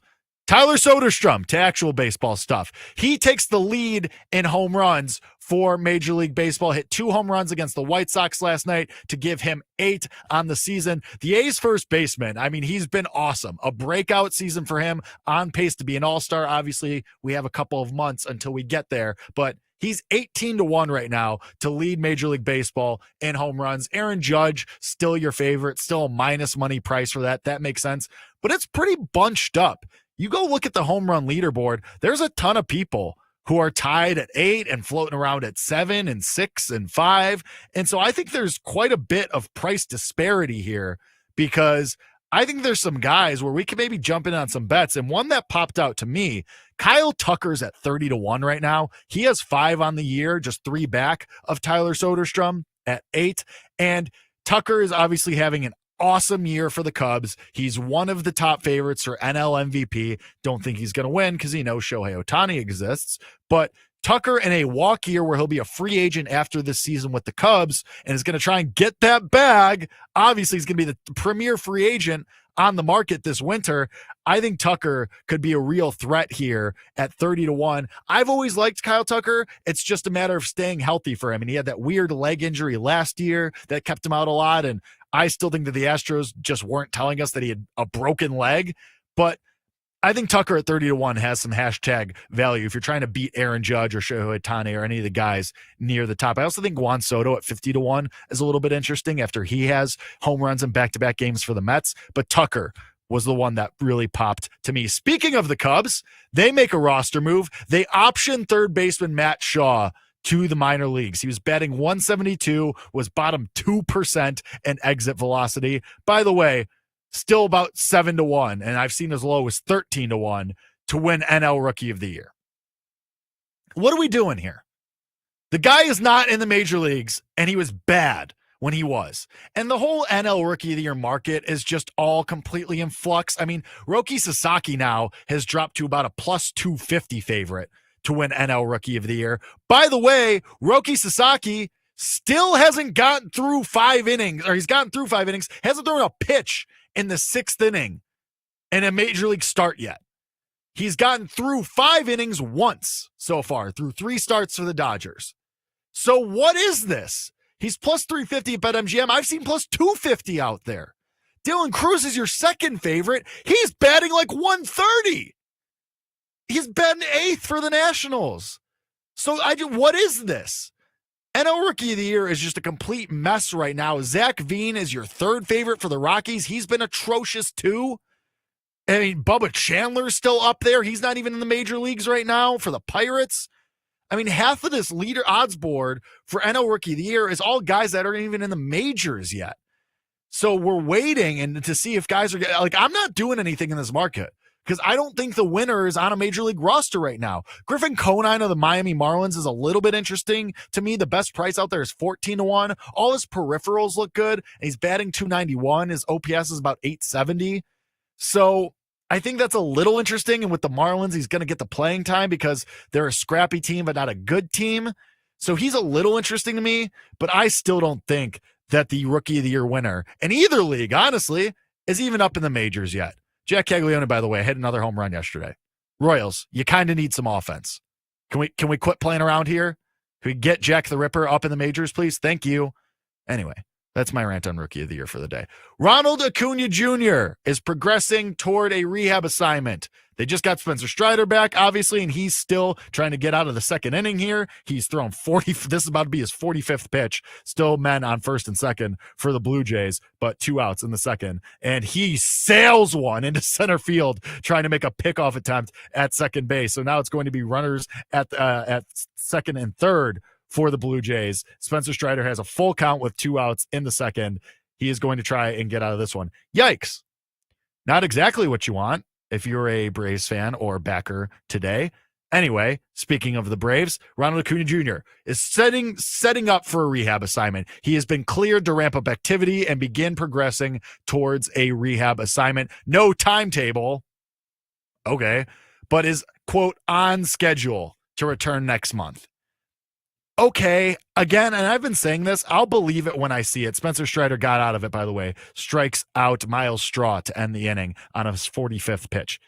Not sure how long we're going to see Spencer Strider in this one. And if that's the case, maybe a chance to jump in on the Blue Jays whenever he gets yanked. Anyway, back to Ronald Acuna Jr. I'll believe he's going to be on the field when I see it.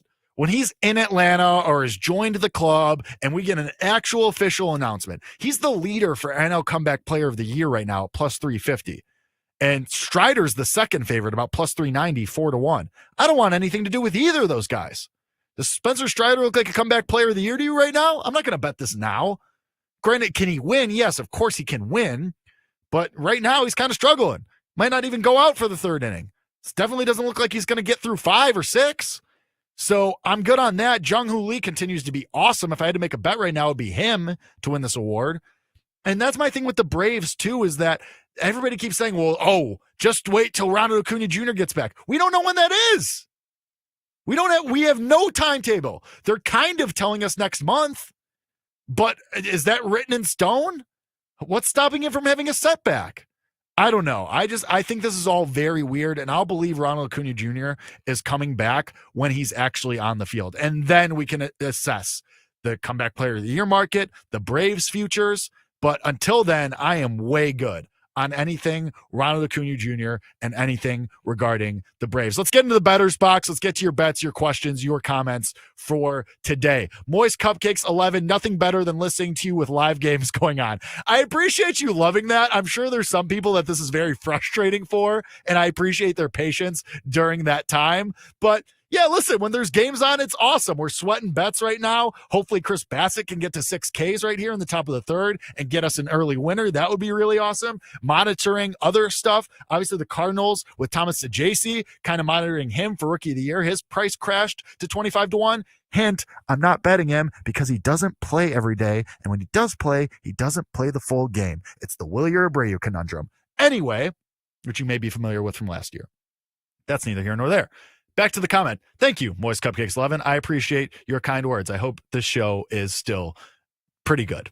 I shoot for pretty good. Morningwood 85, of course, obviously. First time here, let's make some money. Appreciate you joining the program, Morningwood 85. I do have a James Wood bet coming up, speaking of which. Nate MC Buckets 3. Jake, I need a home run winner or else I'll never see my kids again. What do you mean? We've got 3 in a row. Friday we hit Josh Young. Monday we hit Bobby Witt Jr. Yesterday we hit Corbin Carroll. What else do people want from me? Obviously, we're going to try and make it 4 in a row, and I think we have one today. I always think we have one, and that'd be really great. But don't put that kind of pressure on me, Nate McBuckets. Come on.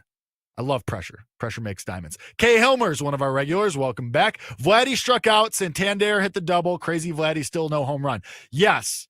We're still, I guess we're going to see him again on another Tuesday next week. I don't know what's going on with this guy. All he does is hit singles. It's like a couple of years ago where Vladdy just couldn't hit the ball in the air. It was just all scorched earth singles. Very bizarre, but whatever. K. Homers also says Bobby Witt Jr. home run at better than 5-1 versus Clark Schmidt. I like the look. The wind is blowing straight out to right field at Yankee Stadium today. Clark Schmidt, you guys know I'm not a huge fan of his. First start off the injured list for the Yankees, too. A fly ball pitcher. Think he could be in for a bad one today. So I like the look on Bobby Witt Jr. Hilmer's also already bet Kramer under 15.5 outs. This guy, I can't with him. It makes no sense to me. Chris Bassett walks the first batter after having a 2-strike count. That's the worst. I feel like so many times this year, I've had all these pitchers get to 2-strike counts and they just can't put it away. It's just, I don't know. Apparently Morningwood also can't put it away, but I digress. Onwards. Brian Giles. Hello, Jake. Keep those home run calls coming. We're going to try. At a certain point, it's going to end because it's home run bets. It's a lot of luck more than anything, but we're going to try to keep it going today. We'll get to that in a little bit. B. Mills, welcome back. Here's the card for today. Red Sox Rays under 9.5. Bobby Witt and Aaron Judge over 1.5 hits, runs, RBIs. Under 7.5 in A's White Sox. And Will Smith of the Dodgers over 1.5 hits, runs, and RBIs. The under 7.5 in A's White Sox is interesting. I think a lot of people are going to be looking at that over in general, but I do lean under in that one as well because I do like both pitchers and both these offenses can be very anemic at times. Hilmers to close out the bettor's box have a Detroit, Cleveland, KC moneyline underdog parlay at 10-1. Ooh, I like that. That's not bad at all. Best of luck to you and that. All right, let's get to the 7-minute stretch. Got some games, obviously 4 games going right now, but still have a lot of games tonight, a very full slate for that. We will start with the starter spotlight. Of course, I faked Maddie out again. That's my bad. Bad hosting by me. But today's starter spotlight is for a bad matchup. I think Bryce Miller is in for a bad time in Cincinnati. That park, obviously, conducive to home runs and runs in general. Cincinnati got Austin Hayes and Matt McClain back yesterday, and they put up 8 runs. Bryce Miller, not good on the road. 1 road start so far this year against the Giants, and he gave up 4 runs in just 4 1/3 inning, and he had a 4.07 ERA on the road last year compared to 1.96 at home. So Bryce Miller, I think, is in for a bad time today. He's the starter spotlight for negative reasons. I'll go Reds, team total over 4.5 in that one. That's plus money. You can get that. But to the 7-minute stretch, sorry, Matt. Nationals and Pirates. Totals at 8.5. This is a pick'em, and I'll take the Nationals. I just think they're a better team. Bailey Falter is atrocious. And Mitchell Parker, he's much better at home than on the road, but I still think he's better than Bailey Falter. So give me the Nationals on the money line in this one. Diamondbacks and Marlins, Brandon Pfaadt versus Max Meyer. I lean to the Marlins first 5 with Meyer because he's been good this year, but we were also on the Marlins yesterday, and they got absolutely just destroyed. So I don't love that one. I will, though, go Kyle Stowers to get a hit, parlayed with Steven Kwan. You get about plus 120 on that one. Stowers with the Marlins, good history against Brandon Pfaadt, 2 for 3, has been playing well this year, and Steven Kwan going against Dean Kramer. That just makes sense. So that's going to be the hit parlay for today. Steven Kwan and Kyle Stowers. We go move on to the next game. Giants and Phillies. Robbie Ray versus Aaron Nola. In this one, I'm just going to go back to the well with Bryce Harper over 1.5 total bases. And that one, the new dad bump, we'll rock with that. Chris Bassett, 5 strikeouts, by the way. We need 1 more. But I'll keep leaning into the Harper new dad bump. He has good history against Robbie Ray as well. So that's going to be my only play in that one. I lean towards the Giants on the side a little bit, but it's just just because the Phillies have struggled with good starting pitching. But other than that, the only official play, Harper, over 1.5 total bases. Like I said, with the Royals and the Yankees, wind is blowing out straight to right field. Chris Bubich against Clark Schmidt.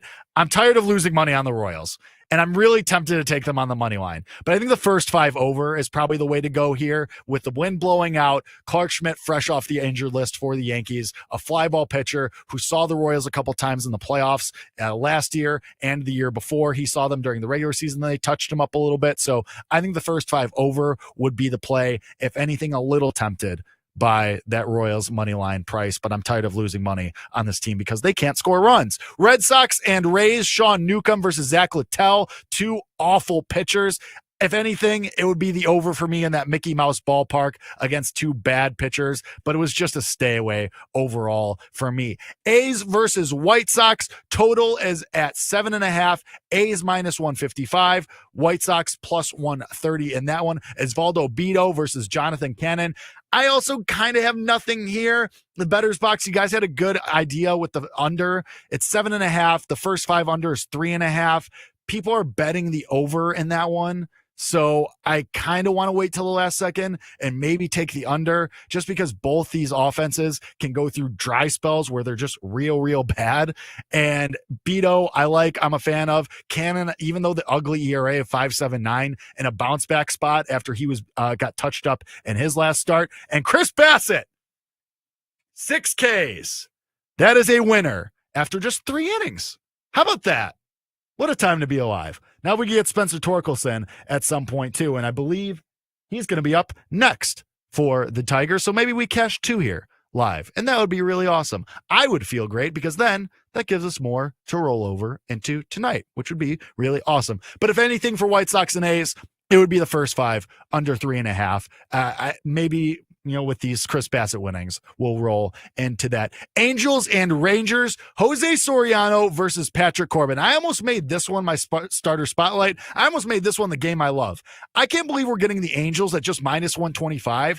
I think this line is a little bit fishy, just because either I don't know if people have caught on that Jose Soriano has been off to an awesome start for the Angels as a starter. He's got a 2.70 ERA so far, or if they're just giving Patrick Corbin some credit because he's a lefty and the Angels haven't been great against lefties so far this year. This feels a little bit weird to me. I don't want to touch the side or the total, even though it's Patrick Corbin. I will, though, still find a way to fade Patrick Corbin. And it's going to be the race to 3 strikeouts. You can get Jose Soriano as the first guy to record 3 strikeouts versus Patrick Corbin at even money. I will take that. Corbin had 0 strikeouts in his first start. And I get it because the Angels are on the road. They're the away team. So Corbin gets the first crack at the strikeouts, but he had 0 in his first start for the Rangers. He's bad overall. So I'll take Soriano, who's been awesome so far this year for the Angels. And we really saw his stock start to rise last year. So Soriano to be the first to 3 strikeouts in his matchup against Patrick Corbin. That's even money. Really like that one. Cubs versus Padres. Oh my God. Padres money line last night. I mean, just how excruciating was that? And losing extras. I know somebody in the bettor's box yesterday had Cubs -1.5 on the run line too. We all just lose. Isn't that fun? Matthew Boyd versus Nick Pivetta. Pivetta's been awesome. Whoa, is this true? Both these guys have a 1.59 ERA. How about that? Coincidence. Anyway, I move on. Manny Machado over 1.5 total bases is going to be the play for me. He's been awesome at home this year. He's been awesome overall for the Padres. Slugging .650 versus lefties on the year, even though Matt Boyd's been good for the Cubs. I'll fade him. Some of the peripherals are just for that. So Manny, who's been crushing lefties, is awesome overall, has been awesome at home in San Diego. He has a homer. He had the home run last night, the Padres' only run. Thanks, guys. Anyway, good history versus Matt Boyd, too, does Manny Machado. 4 for 10 with a couple of home runs. I'll take Manny Machado over 1.5 total bases. Rockies versus Dodgers. Dodgers -300. Totals at 8.5. Rockies +250. German Marquez against Bobby Miller in his return. I don't want to do the Bobby Miller thing again. Every time he's up, it feels like we're waiting for the breakout. Is Bobby Miller finally going to put it together? Even though it's the Rockies and they are so god-awful, I just don't want anything to do with this. So I'm, as usual with this series, it's a stay away for me. If you want to just play the Dodgers on the -2.5 run line, knock your socks off. I'm good. I don't even think I want to watch this game because it's just so gross. But if you want to bet it, go for it. Not going to hold that against you. Let's get to the walk-off. All of my plays, the entire card, everything that we are betting for today. Nationals on the money line. Fade of the Pirates. I can't believe it's a pick'em. I will fade Bailey Falter and the Pirates by taking the Nationals on the money line. Just think they're the better team. Reds, team total over 4.5. Bryce Miller, I think, is in a bad spot tonight. Going against the Reds in Cincinnati, winds blowing out. He's bad on the road. Reds have their full lineup together with McLean and Hayes back in the lineup. So I'll take the Reds, team total over 4.5, a fade of Bryce Miller. The hit parlay for today, Stephen Kwan fading Dean Kramer, who is awful, and Kyle Stowers against Brandon Pfaadt, who he has good history against. That's Stephen Kwan of the Guardians, Kyle Stowers of the Marlins. That's the hit parlay. Get about +120 on that one. Bryce Harper over 1.5 total bases. Just going to keep leaning into the new dad bump for him. He also has good history against Robbie Ray in his career with a couple of doubles. I believe he's 5 for 11 is the official number. Jose Soriano to be the first pitcher in Angels and Rangers to record 3 strikeouts, a matchup against Patrick Corbin.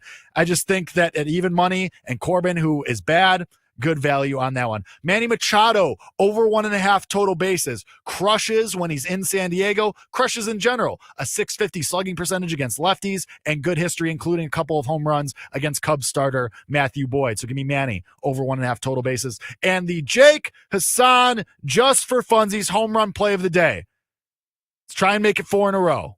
No pressure, right? Let's go to James Wood. He had a home run last night. Somebody in the bettor's box had that. Shout out to you. But let's make it 2 days in a row for James Wood and 4 days in a row for us. 2 home runs in his last 5 games. Wind is blowing straight out in Pittsburgh against Bailey Falter, who gave up 2 home runs in his 1 home start so far this year for the Pirates. But that's it. That's a wrap for Bet Slips and Bat Flips today. I have been Jake Hassan. This has been Bet Slips and Bat Flips on the BetMGM Network. Find us same time, same place tomorrow. BetMGM Network on YouTube, on Twitch, on Twitter. You can find me on Twitter at Jake_Hassan, where I also tweet the show link and the video so you can see it, and you can see the clips of me hitting home run bets.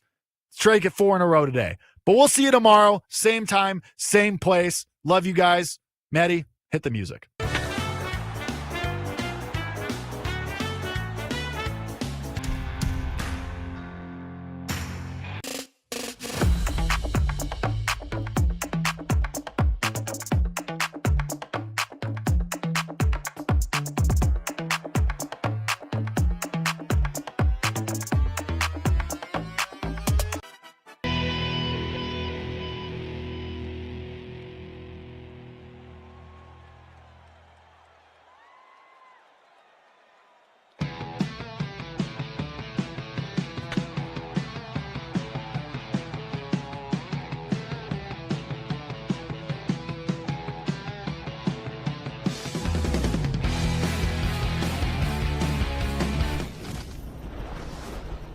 Happy Wednesday. Welcome to Send It In, presented by BetMGM here on the BetMGM Network. I'm your host, PJ Glasser. We got a loaded show coming up for you guys today over the next 30 minutes. We're going to talk some NFL draft with Chad Reuter, who's going to join us here in moments. We're going to look at the upcoming NBA play-in games that we have tonight, the 9-10 matchups in both the East and the Western Conference. Got to talk some golf today. We got the RBC Heritage teeing up tomorrow out in Hilton Head, South Carolina. Chase Kitty is going to join us later on in the show as well. Jake Hassan to talk some baseball. Then we'll wrap everything up with our favorite plays of the day. As always, any questions, any comments, any best bets that you guys have for us, send them in to us here on Send It In. You can hit us up at the BetMGM Network on Twitch, on YouTube, on our live stream on X as well. We'll try and get to all your questions over the next 30 minutes. And if you miss any part of the show, make sure you check out the Send It In podcast, which is available wherever you get your podcast. Let's talk some NFL draft, though. As Glass is in session, we go to the Glasser guest line, check in with Chad Reuter, kind enough to join us. Give Chad a follow on X at Chad_Reuter, NFL draft researcher for NFL Media. Chad, you just had your newest mock draft unveiled. You were literally telling us few minutes ago, so excited to dive into that with you. Want to start at the top of the draft, right? Because it feels like we know Cam Ward's going 1 to Tennessee. Number 2, it feels like certainly Hunter is going to Cleveland. There's a lot of talk, though, a lot of chatter that's picking up about what the Giants are going to do at number 3 with Shedeur.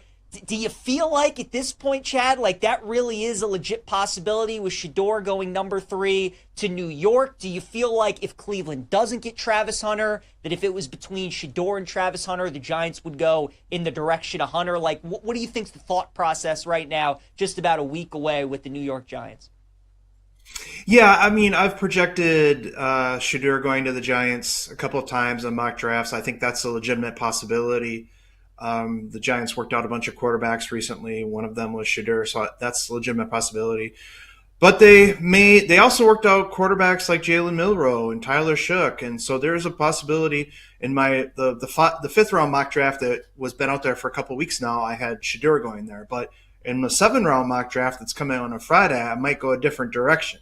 It's really up in the air. The quarterback situation for a lot of teams is up in the air. We don't really know. But I think, obviously, if Cleveland went Shedeur, which is not as likely, but certainly if they went a different direction other than Hunter, the Giants would have to consider him because he's just the best player in the class, period. And he's going to be an excellent player for years to come.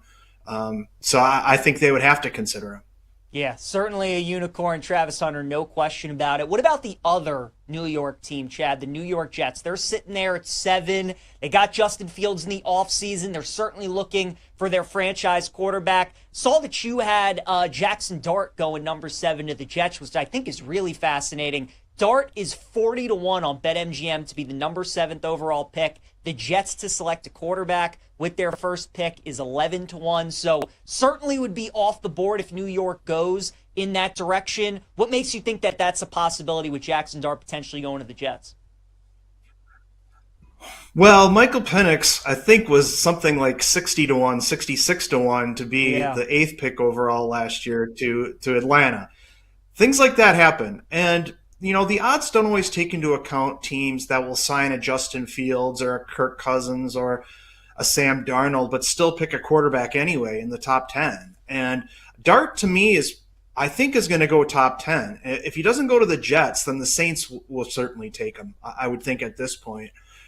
So I think that's a real possibility. Again, in my final 7-round mock draft, I have them looking at Armand Membu, the offensive lineman, just because they could definitely use that back-to-back tackles taken in the class. Just happened with the Steelers the last 2 years, so it's definitely a possibility. But I wouldn't count out Dart.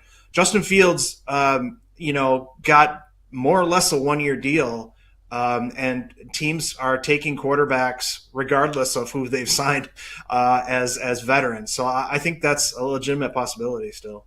Yeah, I wanted to go with Membu with you next as being the first offensive lineman potentially drafted, because right now a lot of people, it looks like Will Campbell is going to be the first O-lineman off the board. He's the favorite at BetMGM to get selected first. Do you feel like when it's those two guys, Chad, is it all team dependent? Do you think that some teams view one guy higher than other? Do you think that maybe Membu is higher on a lot of boards than maybe we all perceive? How do you kind of break down Campbell, Membu, and maybe which O-lineman goes first in the top 10? Yeah, because I think a lot of people think that the Patriots are going to go Will Campbell, and it's hard to fault that reasoning.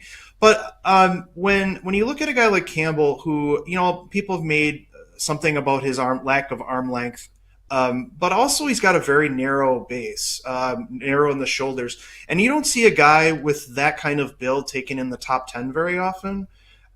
That is typically saved for the 11th pick. Taylor Lewan is a really good example of a guy who went to 11.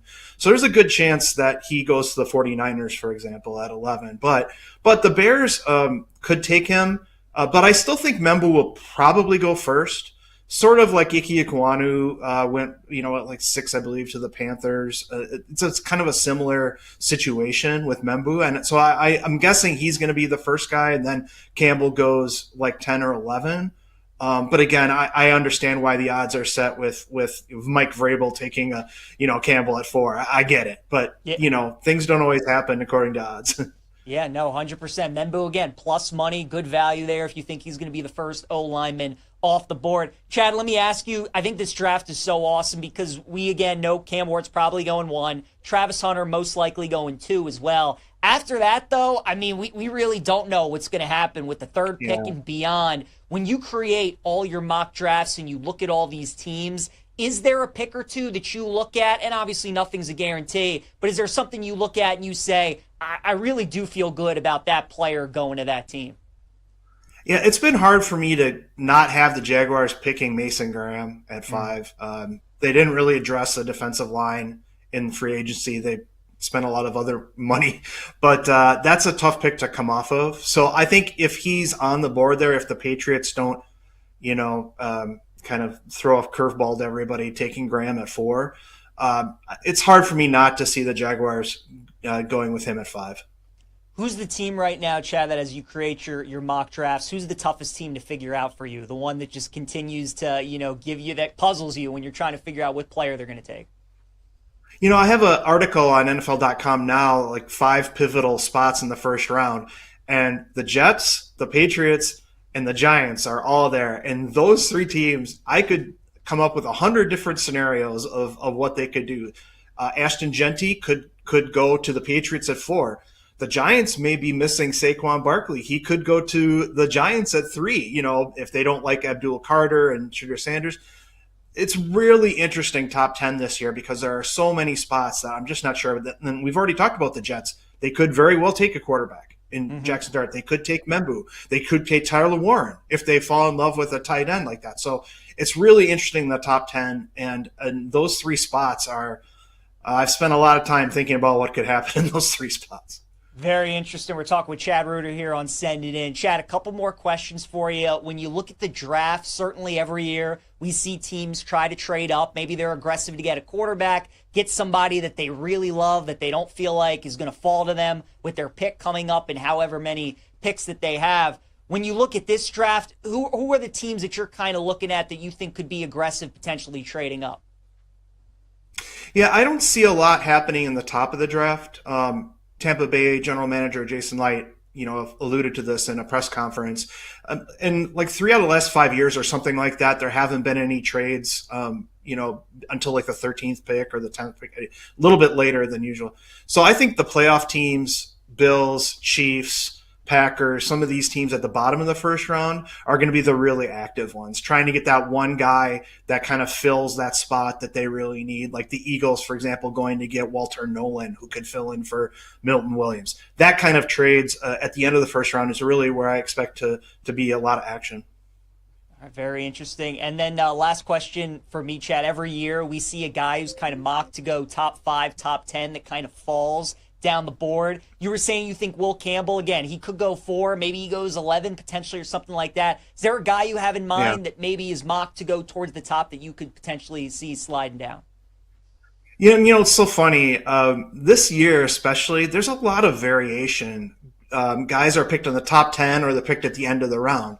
And it just depends on who you're looking at. But I think one guy, Shamar Stewart, Texas A&M, really great athlete. He put up some great numbers at the combine. Not very productive. And there's a trend that a pass rusher goes a little bit lower than people thought, whether it's Miles Murphy, Montez Sweat, George Karlaftis, Greg Russo. There's a lot of guys that end up late first-round picks. And so Stewart kind of falls into that category, 4.5 sacks in 3 years. A team could take him in the top 10, but I'm guessing he's going to go more into the 20s. Maybe Tampa Bay or Buffalo or Green Bay, somebody like that picks him up at some point at the end of the first round or near the end of the first round. All right, very good. Great stuff as always, Chad Reuter. Make sure you guys give him a follow on X at Chad_Reuter. NFL Draft Research with NFL Media. Always appreciate the time. Chad, thanks so much, man. Enjoy the NFL Draft. Hope to catch up again soon. Sounds great. Thanks for having me on. Yep, absolutely. All right, guys, let's continue talking some NFL Draft here on Send It In. As we've been doing this here over the last week or so, we look at every team in the NFL draft and we look at their markets on BetMGM. Who is the position that they're going to draft with their first overall pick? We got a lot of great stuff there from Chad. We're going to look at the NFC South today, and we'll start with the Atlanta Falcons right now. They are favored to get a defensive lineman or an edge rusher with their first selection.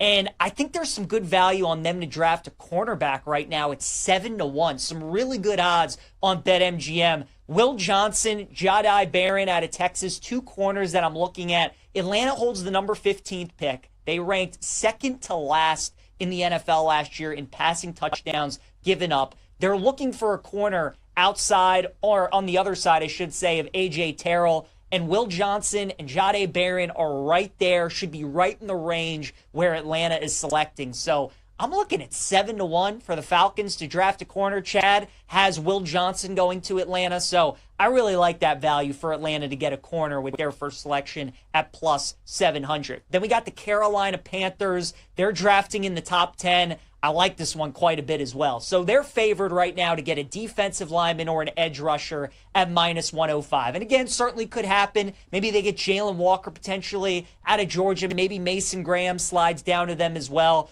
But Chad had Tyler Warren mocked to go to the Carolina Panthers at number 8, and I kind of love that, right? We all saw the development and the progression that Bryce Young made the second half of this past season. And what better way to help continue the progression of a young quarterback?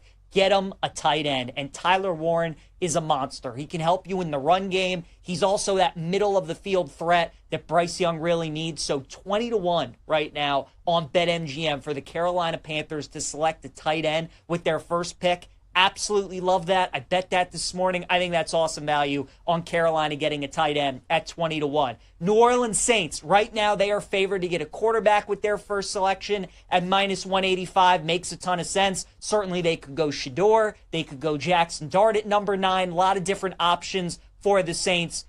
But however, with Chad's mock draft, he had Shador potentially going 3 to the Giants. He had Jackson Dart potentially going number 7 to the Jets. There could be a lot of chaos. There could be some teams potentially that trade up above New Orleans, knowing they're sitting there at 9 and maybe want to slide in front of them to draft a quarterback. So because that they are so heavily favored to get a QB at minus 185, kind of opens up the rest of the board to potentially them getting another position. And I'm looking at offensive line and a linebacker at 12-1 for the New Orleans Saints. And I think that would be the way to go. We don't know what's up with Derek Carr yet. There's a lot of speculation that he could be out for the year. Maybe he only misses a certain amount of time. We'll see. But again, O-line for one of the teams that had one of the worst O-lines in football last year, I think that could be a good look at 12-1. Maybe somebody like Membu or Campbell goes there. Or again, Jalen Walker at Georgia, linebacker, 12-1. So I think those could be worth some looks for the Saints. And then the Tampa Bay Buccaneers, no action for me in this market for them. What position are they going to draft first? This is a team that's going to sit back at pick 23, and they're just going to get best available player. For them to draft a D lineman, it's plus 145. Linebackers plus 180. Corner is plus 500. So odds markets really don't know what to do with Tampa, just kind of depending on how the draft goes and where it falls. That's what Tampa probably will ultimately end up doing. And certainly they could end up trading back as well. So staying away from the Tampa Bay Bucks and what they're going to do with their first overall pick. All right, let's talk some NBA now here on Send It In. Two more playing games tonight in the association, the 9-10 games. We'll start with the Bulls and the Heat. Chicago, a 1.5-point favorite tonight at home with the total of 219.5. Bulls swept the regular season meetings with Miami. They won all 3 games against the Heat, and yet they're only 1.5-point favorites at home. Going to stay away from that. No real thoughts for me on the side or the total. If I had to do anything, I'd probably go under 219.5, but again, no official plays from each side or total. Couple of props that I do like in the games tonight, though. Josh Giddey in 2 of the 3 meetings against Miami had a triple-double in those games, so there's something about these matchups that really suits him. His rebound prop and assist prop are both at 9.5, but again, because I like the under, it's a playoff game, defense, higher intensity. I would more so trust the rebounds with Giddey and going over the 9.5 there. So at minus 125, like Giddey, over 9.5 rebounds. I also like Tyler Hero over 24.5 points. I think this is a little bit too low. He's had 36 against the Bulls in one of their previous regular season meetings. And again, Hero's got plenty of playoff experience. Certainly he's been to the finals with the Heat. He's been the 6th man a lot of the times, but now being the guy with Jimmy Butler gone, this Heat team has played more than enough games without Butler. They know their roles. They know who the guys are. Talked about this yesterday too. I more so like backing superstars on the road as underdogs when they know that they got to step up for their teams, pretty much carry them offensively. I would expect that tonight out of Hero, so I like him over 24.5 points against the Bulls. As for the Kings and the Mavericks, you have Sacramento as a 4.5-point favorite tonight with a total of 215.5. Again, don't really love anything side or total. If I had to make a play, probably would be on Dallas at plus 4.5, because you and I both know a lot of casual sports fans who haven't been locked into the NBA all year certainly know the Luka trade, and they know Nico Harrison and the Mavericks. They're probably looking to fade them, thinking this team is cooked. Kyrie Irving's out for the season. Kind of makes me like Dallas a little bit. Don't think I'll bet them, but that's the way that I would go if I had to bet it at 4.5. 2 props that I do like a lot in this game, and it's centered around the Domantas Sabonis and Anthony Davis matchup. The last 6 times that Sabonis has faced Anthony Davis, who we know is one of the best defenders in the NBA, he has scored 19 points or fewer in 5 of those 6 matchups. His prop tonight is 19.5 points, so I'll go under 19.5 for Sabonis against Anthony Davis. And then on the flip side, you have Anthony Davis, who obviously is facing Sabonis. He has grabbed 15 or more rebounds in his last 3 meetings against Sabonis. He's had a couple games where he's gone for 19 rebounds. So if you can get some alts on some Anthony Davis rebounds, think that might be a nice look today. But his prop is only at 11.5. So again, Sabonis under points, Anthony Davis over rebounds. That's usually how these matchups have gone between these two guys. Those are the props that I like tonight in Kings and Mavericks. All right, let's check in with our guy Chase Kitty, who joins us now on Send It In. Give Chase a follow on X at Chase A Kitty, writer for BetMGM. Talking some NBA with Chase, and let's dive in to the 2 games that we have tonight. Chase, we'll start with the one in the Eastern Conference between the Bulls and the Heat. Any plays for you in that game, side, total, or any props? Yeah, I mean, I'll say something kind of dramatic right out of the gate, which is the Bulls are the largest wager I have placed this calendar year so far. Wow. Yeah, and I'll, caveat, like, I just had twins. I've been a little out of the game for some of this time. So, I wasn't locked in making, giant 4-figure bets when I'm up at 2 o'clock in the morning feeding kids. But I just think the market on this is wrong. Really, really wrong. The Bulls, it's all about, what I think it is it's all about the perception of the individual franchises and not the teams that are on the court right now. The Heat are constant overperformers in the playoffs. We've seen that year after year after year. The Bulls have been stuck in this bizarre middle-class purgatory where they can't really crack the lottery. They're a permanent 9 seed and a fixture in these play-in games, it feels like. So I think there's a giant perception gap there. But if you look at what the actual teams are doing right now on the court, I mean, I think since March 1st, the Bulls, I want to say, are 17-7. It's like the 6th best record in the NBA. The Miami Heat, way under 500, bottom 10 in the NBA record. So just directionally, where are these teams right now? They're in a completely different place. Chicago gets to host the game, and you don't have to lay any points. It's essentially a pick 'em. It's a -115, -105 split. So it's just a total market error for me, and I'm kind of willing to push my chips into the center on this one. Love it. Coming out of the gates hot with the Chicago Bulls, making a great case. Our guy, Chase Kitty. What about in the Western Conference game between the Mavs and the Kings tonight? Anything you like there?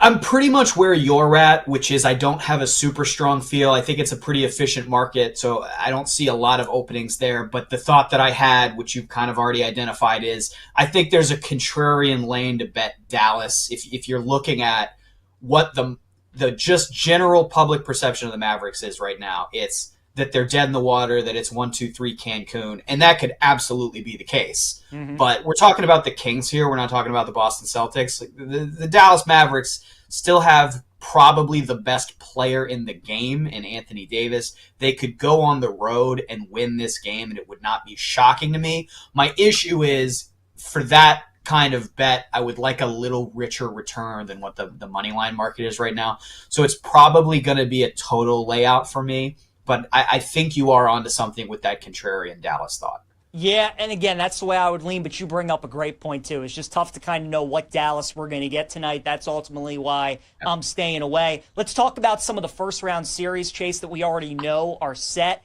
Anything that stands out to you? Any series prices, alt prices, anything that you like so far in any of these first-round series that we have? Yeah, I mean, I'm all over a bunch of stuff that's available at BetMGM. It's a giant futures market. It's one of my favorite markets of the year. You come out of March Madness and you're almost feeling depressed that it's over, and then you wait 7 to 10 days and you have all these NBA futures. So I can give you a couple that I like. I think the Pistons are really interesting in that Knicks series. I just think how healthy are the Knicks? How badly do they want this? I mean, I think this Pistons team really wants it. They want to fight about it. They're gonna grind out games, and I think the Knicks are a grindy team themselves. But I think from sort of an approach to the game standpoint, I think the Pistons are kind of a difficult draw. I think there's some really interesting stat props that you can look at in this series. So you can bet, who's going to be the highest scoring player in a series, who's going to be the best rebounder in a series. I think Jalen Duren is a pretty interesting look there for most rebounds in that series at plus 275. Towns is a big favorite, and the market is slanted toward him. But if you've watched Towns in the playoffs before, mostly in Minnesota prior to this year, he just takes dumb fouls all the time, and he gets himself he plays himself to a place where he can't play as many minutes as the team would like to because he takes all these dumb fouls. So I wanted a way to sort of go against that market position, and I think Jalen Duren is the right way to do that. Cade Cunningham is actually the favorite to score the most points in this series, which might be a little surprising if you haven't watched a lot of Pistons this year. You would think that there would be a certain guard from the Knicks side of this that would be a favorite. But I kind of think that the market is making an interesting statement with Cade there. The really interesting angles that I think exist in this stat market are in the Lakers Timberwolves series. So the Lakers are going to want to play small, and it's kind of hard to say that because their small players, quote unquote, are giant. with Doncic and LeBron. But they don't really have a proper center on that team. Minnesota has definitely a proper center with Gobert. You think probably that the Lakers are going to push the pace with a small ball lineup, and that's going to limit Gobert's ability to be on the court. It's kind of what we saw with the Mavericks last year in the Western Conference Finals, and Gobert's rebounding numbers were really, really down that series. Well, if you go look at the market for most rebounds in this series, Gobert is a giant favorite, huge. But if he gets played off the court again because the Lakers go small, you have a real ability to take a couple giant long shots with this rebounding prop. So the one I was looking at, Doncic is interesting at plus 650. Julius Randle is actually the next best rebounder for the Timberwolves. And you could imagine a scenario where he's playing a small ball 5 for Minnesota. He's 14-1 to lead that series. And I think one of the trends we're going to see with the Lakers in some of these exotics are that Doncic and Reeves and LeBron all have good stat lines, but they all kind of eat into each other's stats. And that makes it hard for one of them to dominate a stat line the way like an Anthony Edwards or a Julius Randle might when there's less competition for stats on the Minnesota side.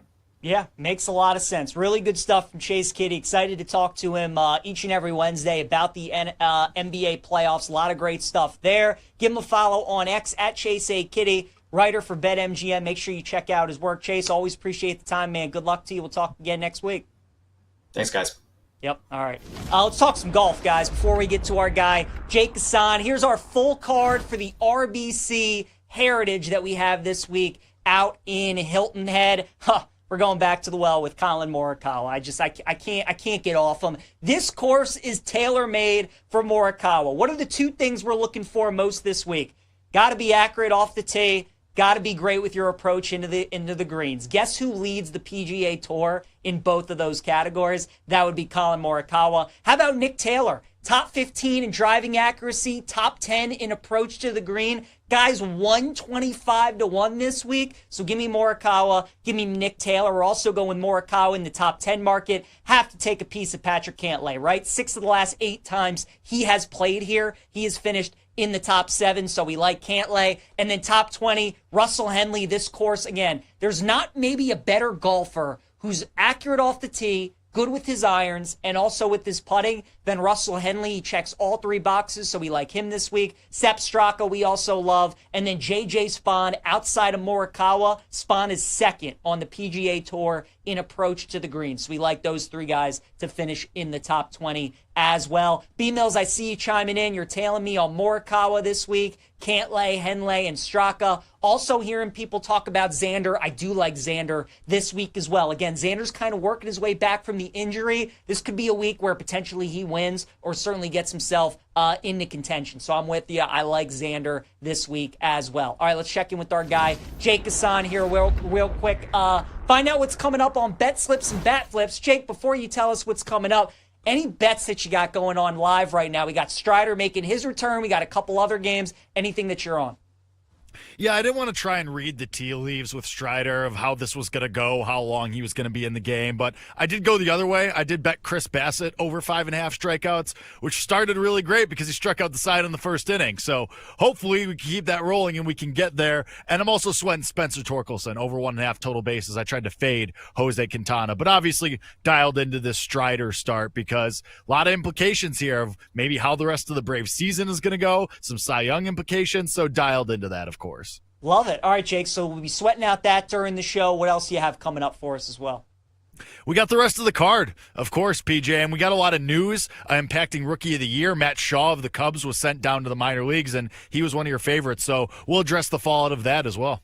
Love it. Jake Hassan, Bet Slips and Bat Flips coming up 1:30 p.m. Eastern Time, a little over 2 minutes. Make sure you guys stick around for that. Jake, have a great show, sir. Thanks, PJ. Love you. Love you too, pal. All right, guys, let's wrap the show. PJ's Place here on Send It In.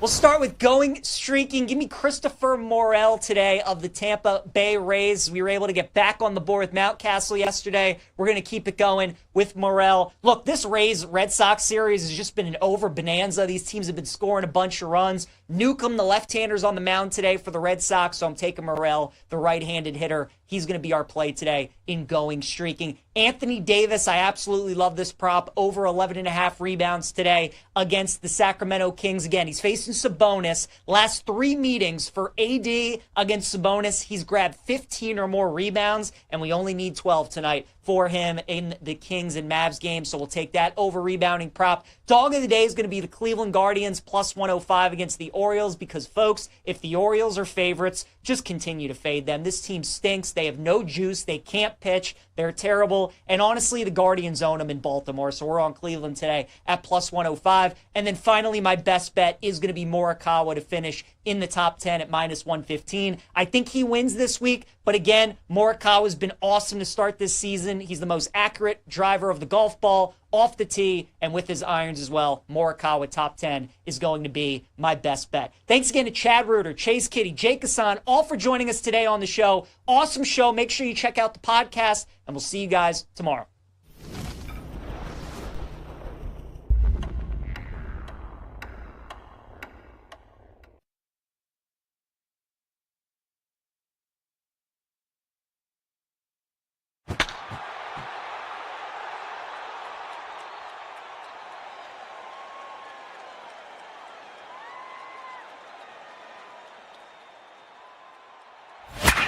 It's time for Bet Slips and Bat Flips. This is going to be unbelievable.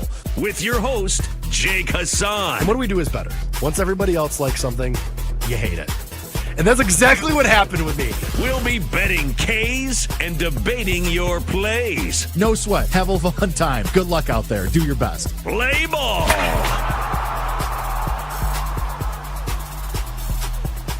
Hello and welcome to another edition of Bet Slips and Bat Flips, an edition that features 4, count them, 1, 2, 3, 4 live games happening in Major League Baseball right now. We have Braves, Blue Jays, we have Brewers, Tigers, we have Cardinals, Astros, and we have Twins and Mets. And we have drama in just about every single one of them, which we'll get to in just a little bit as soon as I take care of the housekeeping. This is Bet Slips and Bat Flips. I am your host, Jake Hassan. This is the BetMGM Network. You can find us on Twitch and on YouTube and on Twitter at the BetMGM Network. You can find me on Twitter at Jake_Hassan.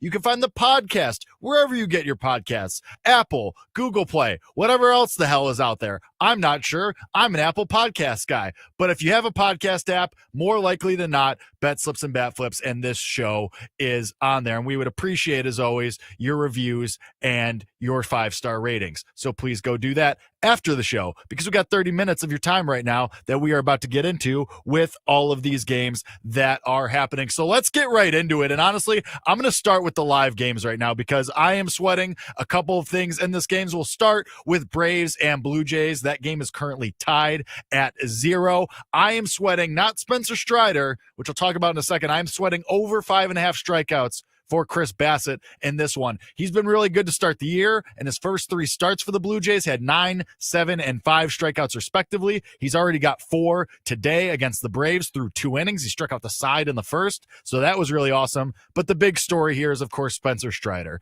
He makes his debut for the Braves after starting the year on the injured list after he had elbow surgery last year. And a lot of people watching this for a lot of reasons. If you're a Braves backer, how he does is pretty much directly tied to how the rest of the Brave season is going to go. Because if Spencer Strider looks like an ace the rest of the way, you feel pretty good about the rest of that rotation. Chris Sale then slides into the number 2 slot in your rotation, which you feel awesome about. Or Spencer Schwellenbach slides in the 2, maybe the 3, depending on how you value both of those guys, even though Schwellenbach got absolutely slammed yesterday. That was really great for us after we had Braves first 5, but we don't have to talk about that.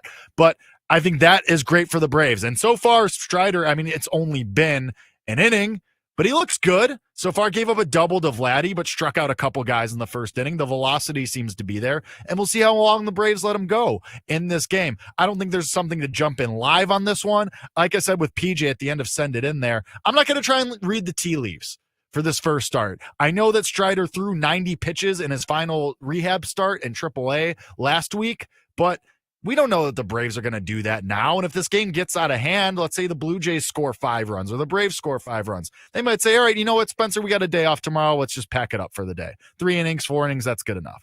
So I didn't want to try and read the tea leaves there. I went with the Blue Jays on a getaway day against the Braves. I went with Chris Bassett, maybe going against a Braves team that's just ready to get home, and without Marcell Ozuna too. So that's what we're sweating there. And the second game, Tigers and Brewers, I went with Spencer Torkelson over 1.5 total bases. Jose Quintana becomes just another member of a very exclusive club of pitchers to get a win against every major league team recently yesterday, or in his last start, and I wanted to try and fade him because at this point in his career, he's fine. Like, Jose Quintana's not the guy he was with the White Sox. He's not an ace anymore. He's fine. He's a ground ball pitcher, eats some innings for you. But Spencer Torkelson, when he hits the ball, man, I mean, it's screaming off the bat. His quality of contact ratings are all elite. The problem is he's got to actually make contact with the ball. He's hitting about 220 this year. But Quintana doesn't strike a lot of guys out, doesn't have whiff stuff. He's usually in and around the zone. So went with Spencer Torkelson over 1.5 total bases, which he would have gotten already, except Quintana with what I believe, I had it muted, so I had it on the side screen because, got to do a show here. It's Bet Slips and Bat Flips on the BetMGM Network. I'm Jake Hassan, your host, if you haven't realized that already. But I think Quintana balked. And so Torkelson got a free pass to first base. But either way, we're still sweating that one early in the game. And that one, and then we also have Mets and Twins right now. Mets going with a bullpen game against David Festa and the Twins. Festa making his second start after being recalled from AAA for Minnesota. That game is also tied at 0-0. And that game had some drama because Jesse Winker gets thrown out by Harrison Bader. And Winker with an awesome swim move, honestly, at the plate, but gets tagged out by the Twins. And so it's still 0-0. But David Festa playing with some fire here. There was a ball to the warning track to end the top of the second inning as well. So maybe a play on the Mets is worth something. They're plus 145 on the live money line there. But other than that, no real angles. And then the final game that we have going right now, Astros versus Cardinals. Ronel Blanco versus Steven Matz was the starting pitching matchup in this one. And yeah, it's Steven Matz on the mound for the Cardinals. So, of course, the Astros already have a 1-0 lead. And Jose Altuve gets on base to start the game, comes around to score. I don't think there's anything to do here. I don't think the Cardinals are super primed to come back in this game. I don't want to back Steven Matz for most of this game. So I had nothing in that game, stayed away in that one. But that does it for the live roundup. Spencer Strider in some trouble here right now in Toronto. Gives up a hit to start and then hits Alan Rodin to make it first and second for the Blue Jays now. And we'll see if Strider gets out of that one. And we'll keep you updated on that in case you are not watching. But let's get into the one game that I absolutely love today. And this is laugh out loud funny. Like, I can't believe the price. I can't believe the line. And you're getting the Guardians at plus money against the Baltimore Orioles and Dean Kramer. He of the 8 ERA so far this year. And if you followed me, whether it be on Bet Sweats or on You Better You Bet or just on Twitter in general, you know that I am not a Dean Kramer guy. Anytime that he's on the mound over the past couple of years, it's an insta fade for me. And now you get him as a favorite at minus 120. And this makes absolutely no sense to me. So I'll be on the Guardians on the money line. I'll also have Stephen Kwan in a hit parlay. We're going to run that back from yesterday after Bryce Harper and Carlos Santana cashed for us.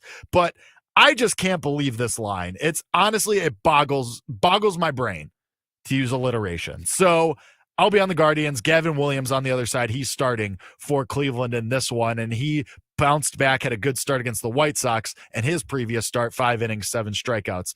To Dean Kramer. Imagine. Just wow.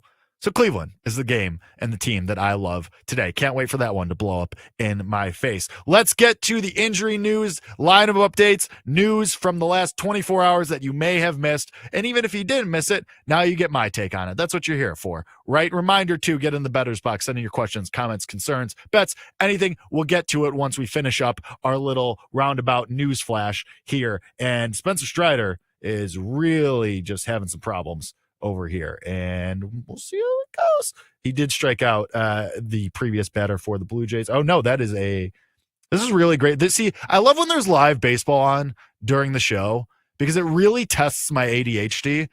And as you can tell, I'm failing spectacularly right now. But listen, honesty is important. And I try to be as honest as possible with you guys. And listen, we got to know what's going on in these games, right? It's a baseball show. It's a baseball betting show. You want to know what's going on. Spencer Strider, 1 out, bottom of the second, first and second, Blue Jays threatening in this one. Anyway, back to the lineup news and updates. And again, reminder, get in the bettor's box.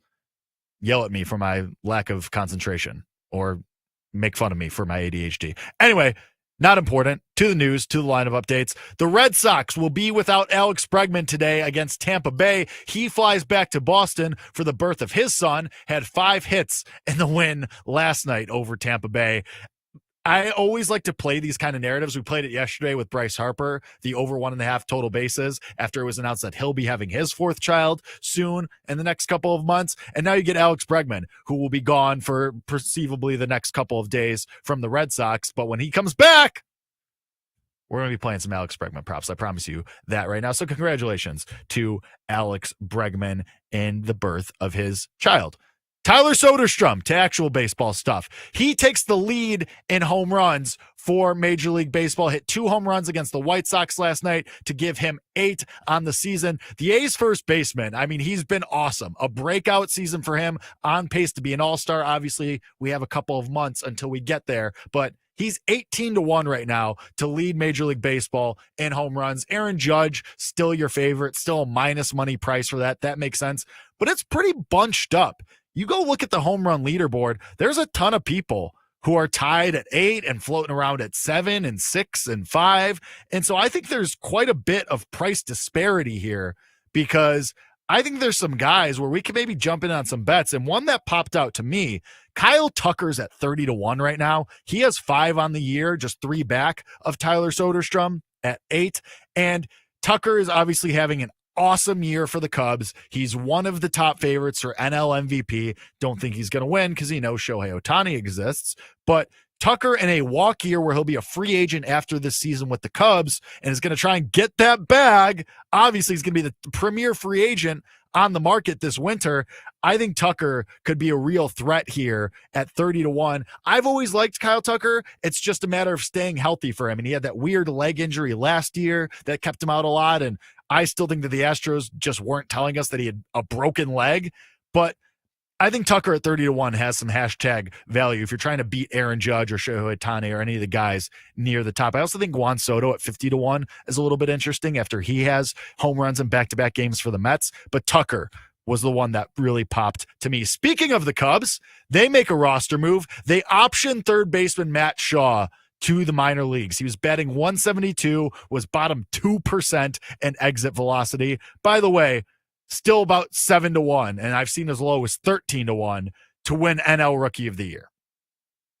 What are we doing here?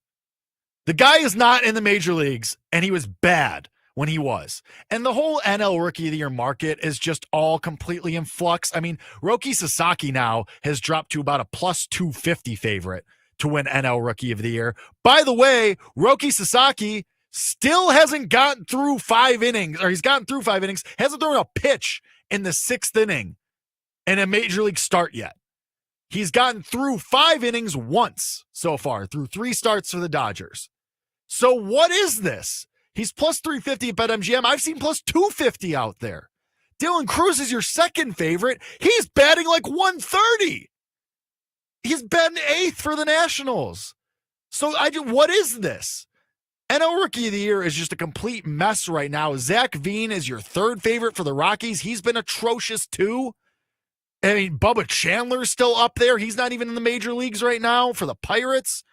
I mean, half of this leader odds board for NL Rookie of the Year is all guys that aren't even in the majors yet. So we're waiting and to see if guys are like, I'm not doing anything in this market because I don't think the winner is on a major league roster right now. Griffin Conine of the Miami Marlins is a little bit interesting to me. The best price out there is 14-1. All his peripherals look good. And he's batting 291. His OPS is about 870. So I think that's a little interesting. And with the Marlins, he's going to get the playing time because they're a scrappy team, but not a good team. So he's a little interesting to me, but I still don't think that the Rookie of the Year winner in either league, honestly, is even up in the majors yet. Jack Caglione, by the way, hit another home run yesterday. Royals, you kind of need some offense. Can we quit playing around here? Can we get Jack the Ripper up in the majors, please? Thank you. Anyway, that's my rant on Rookie of the Year for the day. Ronald Acuna Jr. is progressing toward a rehab assignment. They just got Spencer Strider back, obviously, and he's still trying to get out of the second inning here. He's thrown 40. This is about to be his 45th pitch. Still men on first and second for the Blue Jays, but 2 outs in the second. And he sails one into center field, trying to make a pickoff attempt at second base. So now it's going to be runners at second and third for the Blue Jays. Spencer Strider has a full count with 2 outs in the second. He is going to try and get out of this one. Yikes. Not exactly what you want if you're a Braves fan or backer today. Anyway, speaking of the Braves, Ronald Acuna Jr. is setting up for a rehab assignment. He has been cleared to ramp up activity and begin progressing towards a rehab assignment. No timetable. Okay. But is, quote, on schedule to return next month. Okay, again, and I've been saying this, I'll believe it when I see it. Spencer Strider got out of it, by the way. Strikes out Miles Straw to end the inning on his 45th pitch. Not sure how long we're going to see Spencer Strider in this one. And if that's the case, maybe a chance to jump in on the Blue Jays whenever he gets yanked. Anyway, back to Ronald Acuna Jr. I'll believe he's going to be on the field when I see it. When he's in Atlanta or has joined the club and we get an actual official announcement. He's the leader for NL Comeback Player of the Year right now at plus 350. And Strider's the second favorite, about plus 390, 4-1. I don't want anything to do with either of those guys. Does Spencer Strider look like a Comeback Player of the Year to you right now? I'm not going to bet this now. Granted, can he win? Yes, of course he can win. But right now he's kind of struggling. Might not even go out for the third inning. This definitely doesn't look like he's going to get through 5 or 6. So I'm good on that. Jung-Hoo Lee continues to be awesome. If I had to make a bet right now, it would be him to win this award. And that's my thing with the Braves, too, is that everybody keeps saying, well, just wait till Ronald Acuna Jr. gets back. We don't know when that is. We have no timetable. They're kind of telling us next month, but is that written in stone? What's stopping him from having a setback? I don't know. I think this is all very weird, and I'll believe Ronald Acuna Jr.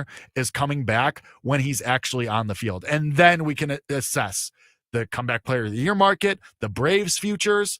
But until then, I am way good on anything Ronald Acuna Jr. and anything regarding the Braves. Let's get into the bettor's box. Let's get to your bets, your questions, your comments for today. Moist Cupcakes 11, nothing better than listening to you with live games going on. I appreciate you loving that. I'm sure there's some people that this is very frustrating for, and I appreciate their patience during that time. But yeah, listen, when there's games on, it's awesome. We're sweating bets right now. Hopefully Chris Bassett can get to 6 Ks right here in the top of the third and get us an early winner. That would be really awesome. Monitoring other stuff. Obviously, the Cardinals with Thomas Sajaci, kind of monitoring him for Rookie of the Year. His price crashed to 25-1. Hint, I'm not betting him because he doesn't play every day. And when he does play, he doesn't play the full game. It's the Wilyer Abreu conundrum. Anyway, which you may be familiar with from last year.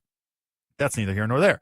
Back to the comment. Thank you, Moist Cupcakes 11. I appreciate your kind words. I hope this show is still pretty good.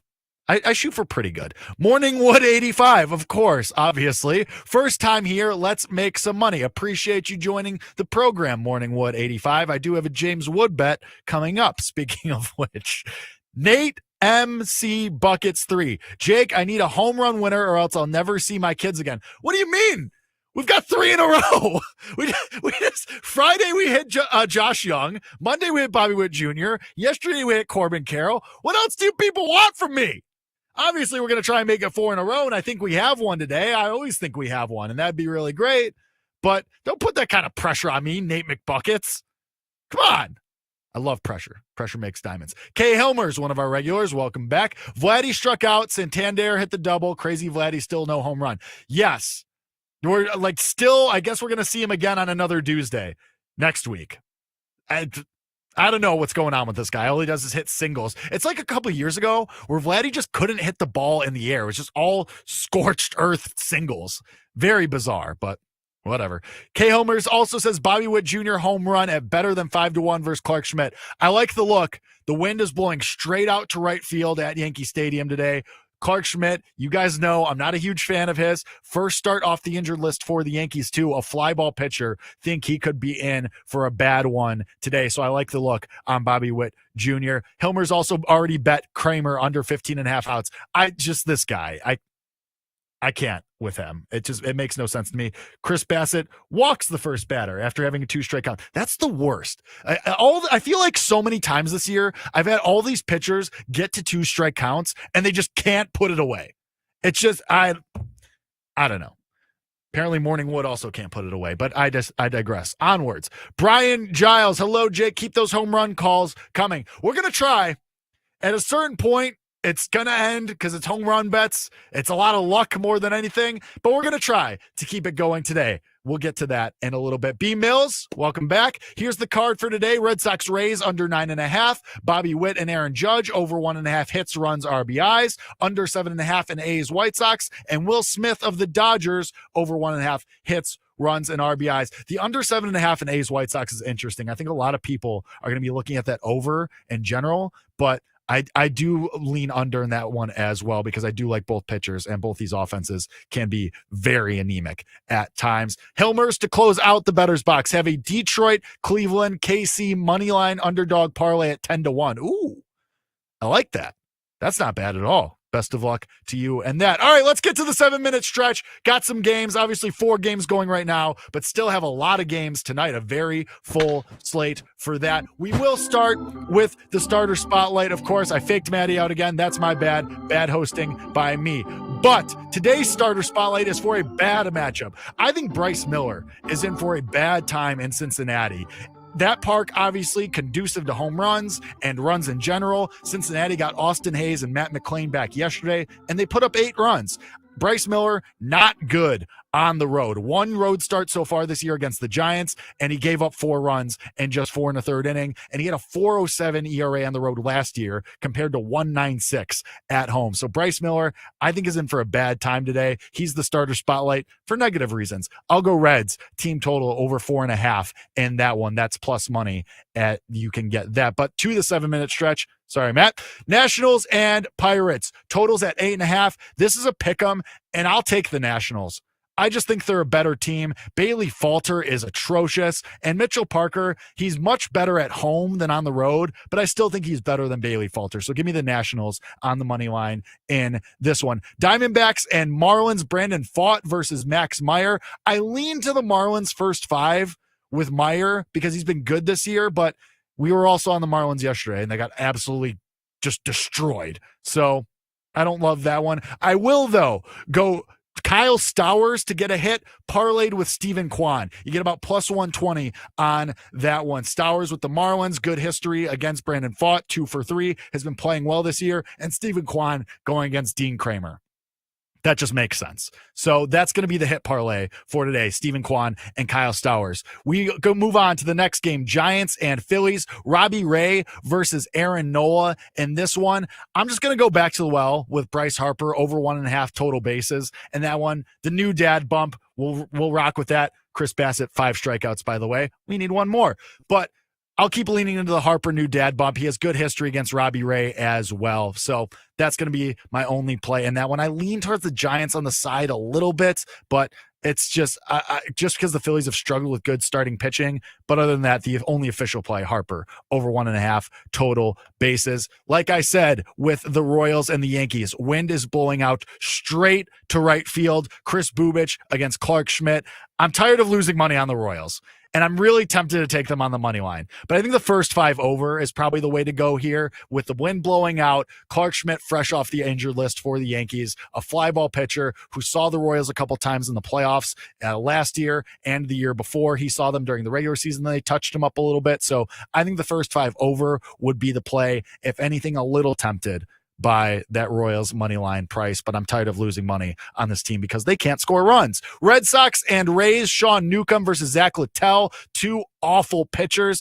If anything, it would be the over for me in that Mickey Mouse ballpark against two bad pitchers, but it was just a stay away overall for me. A's versus White Sox, total is at 7.5. A's minus 155, White Sox plus 130 in that one. Osvaldo Bido versus Jonathan Cannon. I also kind of have nothing here. The bettors box, you guys had a good idea with the under. It's 7.5. The first 5 under is 3.5. People are betting the over in that one. So I kind of want to wait till the last second and maybe take the under, just because both these offenses can go through dry spells where they're just real bad. And Beto, I'm a fan of. Cannon, even though the ugly ERA of 5.79 in a bounce back spot after he was got touched up in his last start. And Chris Bassett, 6 Ks. That is a winner after just 3 innings. How about that? What a time to be alive. Now we get Spencer Torkelson at some point too, and I believe he's going to be up next for the Tigers. So maybe we cash 2 here live, and that would be really awesome. I would feel great because then that gives us more to roll over into tonight, which would be really awesome. But if anything for White Sox and A's, it would be the first 5 under 3.5. Maybe, with these Chris Bassett winnings, we'll roll into that. Angels and Rangers, Jose Soriano versus Patrick Corbin. I almost made this one my starter spotlight. I almost made this one the game I love. I can't believe we're getting the Angels at just minus 125. I think this line is a little bit fishy, just because either I don't know if people have caught on that Jose Soriano has been off to an awesome start for the Angels as a starter. He's got a 2.70 ERA so far, or if they're just giving Patrick Corbin some credit because he's a lefty and the Angels haven't been great against lefties so far this year. This feels a little bit weird to me. I don't want to touch the side or the total, even though it's Patrick Corbin. I will, though, still find a way to fade Patrick Corbin. And it's going to be the race to 3 strikeouts. You can get Jose Soriano as the first guy to record 3 strikeouts versus Patrick Corbin at even money. I will take that. Corbin had 0 strikeouts in his first start. And I get it because the Angels are on the road. They're the away team. So Corbin gets the first crack at the strikeouts, but he had 0 in his first start for the Rangers. He's bad overall. So I'll take Soriano, who's been awesome so far this year for the Angels. And we really saw his stock start to rise last year. So Soriano to be the first to 3 strikeouts in his matchup against Patrick Corbin. That's even money. Really like that one. Cubs versus Padres. Oh my God. Padres money line last night. I mean, just how excruciating was that? And losing extras. I know somebody in the bettors box yesterday had Cubs minus 1.5 on the run line too. We all just lose. Isn't that fun? Matthew Boyd versus Nick Pivetta. Pivetta's been awesome. Whoa, is this true? Both these guys have a 1.59 ERA. How about that? Coincidence. Anyway, I move on. Manny Machado over 1.5 total bases is going to be the play for me. He's been awesome at home this year. He's been awesome overall for the Padres. Slugging 650 versus lefties on the year, even though Matt Boyd's been good for the Cubs. I'll fade him. Some of the peripherals are just for that. So Manny, who's been crushing lefties, is awesome overall, has been awesome at home in San Diego. He has a homer. He had the home run last night, the Padres' only run. Thanks, guys. Anyway, good history versus Matt Boyd, too, does Manny Machado. 4 for 10 with a couple of home runs. I'll take Manny Machado over 1.5 total bases. Rockies versus Dodgers. Dodgers minus 300. Totals at 8.5. Rockies plus 250. German Marquez against Bobby Miller in his return. I don't want to do the Bobby Miller thing again. Every time he's up, it feels like we're waiting for the breakout. Is Bobby Miller finally going to put it together? Even though it's the Rockies and they are so god-awful, I just don't want anything to do with this. So I'm, as usual with this series, it's a stay away for me. If you want to just play the Dodgers on the minus 2.5 run line, knock your socks off. I'm good. I don't even think I want to watch this game because it's just so gross. But if you want to bet it, go for it. Not going to hold that against you. Let's get to the walk-off. All of my plays, the entire card, everything that we are betting for today. Nationals on the money line. Fade of the Pirates. I can't believe it's a pick 'em. I will fade Bailey Falter and the Pirates by taking the Nationals on the money line. Just think they're the better team. Reds, team total over 4.5. Bryce Miller, I think, is in a bad spot tonight. Going against the Reds in Cincinnati, winds blowing out. He's bad on the road. Reds have their full lineup together with McClain and Hayes back in the lineup. So I'll take the Reds, team total over 4.5, a fade of Bryce Miller. The hit parlay for today, Stephen Kwan fading Dean Kramer, who is awful, and Kyle Stowers against Brandon Pfaadt, who he has good history against. That's Stephen Kwan of the Guardians, Kyle Stowers of the Marlins. That's the hit parlay. Get about plus 120 on that one. Bryce Harper over 1.5 total bases. Just going to keep leaning into the new dad bump for him. He also has good history against Robbie Ray in his career with a couple of doubles. I believe he's 5 for 11 is the official number. Jose Soriano to be the first pitcher in Angels and Rangers to record 3 strikeouts, a matchup against Patrick Corbin.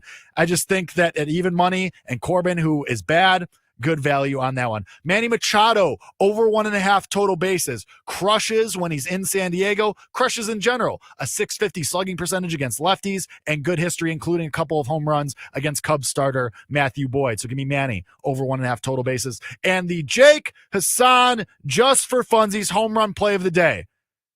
Let's try and make it 4 in a row. No pressure, right? Let's go to James Wood. He had a home run last night. Somebody in the bettor's box had that. Shout out to you. But let's make it 2 days in a row for James Wood and 4 days in a row for us. 2 home runs in his last 5 games. Wind is blowing straight out in Pittsburgh against Bailey Falter, who gave up 2 home runs in his 1 home start so far this year for the Pirates. But that's it. That's a wrap for Bet Slips and Bat Flips today. I have been Jake Hassan. This has been Bet Slips and Bat Flips on the BetMGM Network. Find us same time, same place tomorrow. BetMGM Network on YouTube, on Twitch, on Twitter. You can find me on Twitter at Jake_Hassan.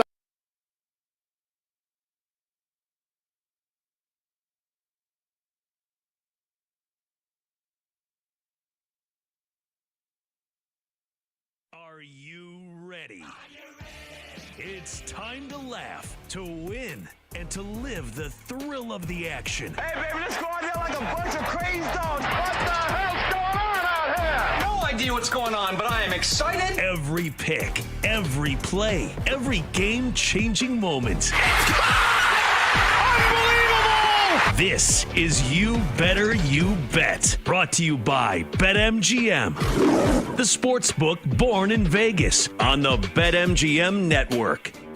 It's a great day to be alive, and it's a great day to be a better. Welcome to another edition of You Better You Bet, presented by BetMGM, right here on the BetMGM Network. I'm Femi Abebefe, hanging out with you guys over the next 4 hours. We can find us across a multitude of platforms. Watch us live 24/7 on the BetMGM Network and directly on the free Odyssey app. Also, check us out on Twitch at BetMGM Network and on YouTube at the BetMGM Network. You can also watch us on YouTube TV, Roku, Fubo TV, Samsung TV Plus, and more. And from 6 to 7 Eastern Time, head on over to the NBC Sports Now channel, available on Peacock. It is a YBYB Peacock Power Hour each and every weekday here on You Better You Bet. And as always, make sure to listen to us live on Sirius Channel 160 and Sirius XM 205. And throughout these 4 hours, hit us up on social media. You can find me on Twitter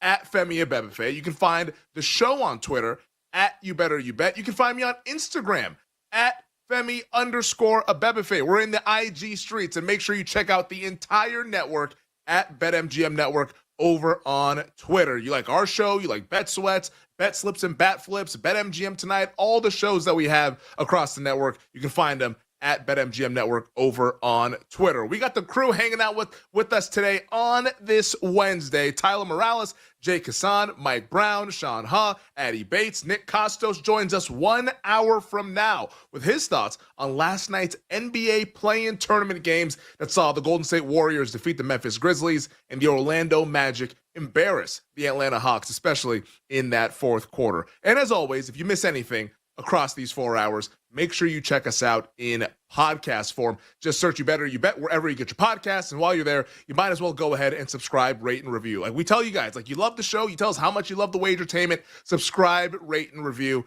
boost us up those podcast charts. We have 3 awesome guests on the program all throughout these 4 hours. Starting at 4:40 Eastern, our buddy Doug Kazarian returns to You Better You Bet. Doug, of course, the founder of OnlyPlayers.com, betting contributor for the New York Post, BetUS TV. He's going to talk all things NFL draft and give us some of his favorite bets for the NFL draft, which is just 8 days away. The countdown is on for the first round of the NFL draft in Green Bay. Then at 5 o'clock Eastern time, NHL senior writer for the 4th period, Dennis Bernstein returns to You Better You Bet. Of course, Dennis does a great job at SiriusXM NHL. He's also a Pro Hockey Writers Association member. Maybe we'll get one last Hart Trophy question to Dennis before the regular season ends Thursday night. But we have 7 of the 8 playoff matchups already set for the Stanley Cup playoffs. We'll get his thoughts on all of them to begin the 3rd hour. And then during the NBC Sports Now Power Hour at 6:20 Eastern Time, CBS Sports NBA insider Bill Ryder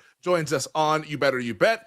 Bill does a great job at the Beyond the Arc podcast. Of course, the host of Ryder Than You on Infinity Sports Network. We'll talk all things NBA playoffs and tonight's play-in games. Do or die, win or go home in the 9-10 matchups in the East and Western conferences. But let's go ahead and get into last night's betting recap before we talk about what we saw in the play-in tournament games. We'll start in the NBA, which was really, really nice for yours truly. I bet the Hawks Magic under 219.5. I know Matt Moore of the Action Network, he was on with us yesterday as well during the NBC Sports Now Power Hour. He liked that bet. And I know Nick was on it as well. Like the under in some of these play-in tournament games where, the pace is just going to be a little bit slower than what we typically see in the regular season. That under cash has got a little bit hairy towards the end there. It's like it gets a little bit loose. The Magic had a big lead in the 4th quarter. They had the backups in, empty the bench. I started to look a little bit like a regular season game. And at that point, it's like, all right, like, let's cross our fingers. Hopefully nobody makes like some crazy 3 at the end, but ends up landing on 214. So we hit the under 219.5, which was a really, really nice hit to start the evening. Steph Curry, over 4.5 rebounds. I mean, if you're going to put Steph's rebounds at 4.5, and we're talking about playoff games, this dude is out there cleaning the glass in the postseason. Ended up leading the Warriors with 8 rebounds. Should have bet the alts on Steph Curry. He cleared this midway through the 2nd quarter. He had 5 rebounds with like 6.5 minutes to go in the 2nd quarter. A really, really awesome job by Steph Curry on the rebounds. Also an awesome job with just his scoring output as well. But Steph Curry with the rebounds, that gets home for us last night in the Warriors-Grizzlies game. On the ice, didn't get there with our guy Kirill Marchenko of the Blue Jackets. He did not score, although they did win 3-0 to keep their postseason hopes alive. And then Robert Thomas, he actually got hurt in last night's game for the St. Louis Blues. That's not why we didn't win, It might not have been the best read. Robert Thomas of the St. Louis Blues, plus 215, left the game. I believe it was in the 3rd period. They're calling it was just a precautionary thing. The Blues are in the playoffs. Maybe they didn't want to push it because they'll be taking on the Winnipeg Jets in the first round of the Stanley Cup playoffs, but he did not score last night against the Utah Hockey Club. On the diamond, baseball, pretty good. Like the over in the first 5 between the Diamondbacks and the Marlins. That cashes. Love to see that. Also like Toronto, backing our guy Kevin Gausman last night, getting plus 110 in the first 5. We'll take that all day long, and he gets there against the Atlanta Braves. But had the over in the Cubs and Padres, and, Shota Imanaga was really good, and Vasquez was pretty solid. It was a pitcher's duel out there at Petco Park that saw the Cubs give the San Diego Padres their first loss at Petco Park this season. So did not get there in the nightcap game, but the other 2 games in baseball, very, very good to us, as it was a nice, profitable night, which you can't complain. Anytime you get one of those, you say, hey, you take it, and we hope to do it again the next night, as we will hope to do tonight here on this Wednesday. But let's talk about last night's NBA play-in tournament action. And I have to start with my team, the team that I'm much invested in. That is the Golden State Warriors. They beat the Memphis Grizzlies 121-116. Memphis covers. Like, Memphis got bet. Like, once it got to 7.5, a lot of Memphis money came in. They took +7 with Memphis as well. They even were betting 6.5, and it proved to be pretty smart because once we got to the 4th quarter, this was pretty nip and tuck. Although Golden State probably should have ran away with this thing, which we'll get into here shortly, Memphis at least gets there for the Memphis backers. The over also cashes as well in this game. Once again, 121-116. But the big story, at least early on in the basketball game for me, and I think what was a cool development to see as someone who is very much invested in the Golden State Warriors to not just go far, but to win the Western Conference. Playoff Jimmy Butler is here. Like, I don't know if it's going to look like that every single night in the playoffs, and I would venture to guess that it doesn't. But Jimmy Buckets, playoff Jimmy, is here. 38 points last night, 7 rebounds, 6 assists, 12 of 20 shooting. He was the best player on the floor for a majority of that game. I mean, think about the first half that he had when it felt like Steph Curry was still trying to, like, work his way into the game. He wasn't really in it, and, like, the Warriors weren't getting a whole lot from other guys. He got some stuff from the bench guys, like Quentin Post.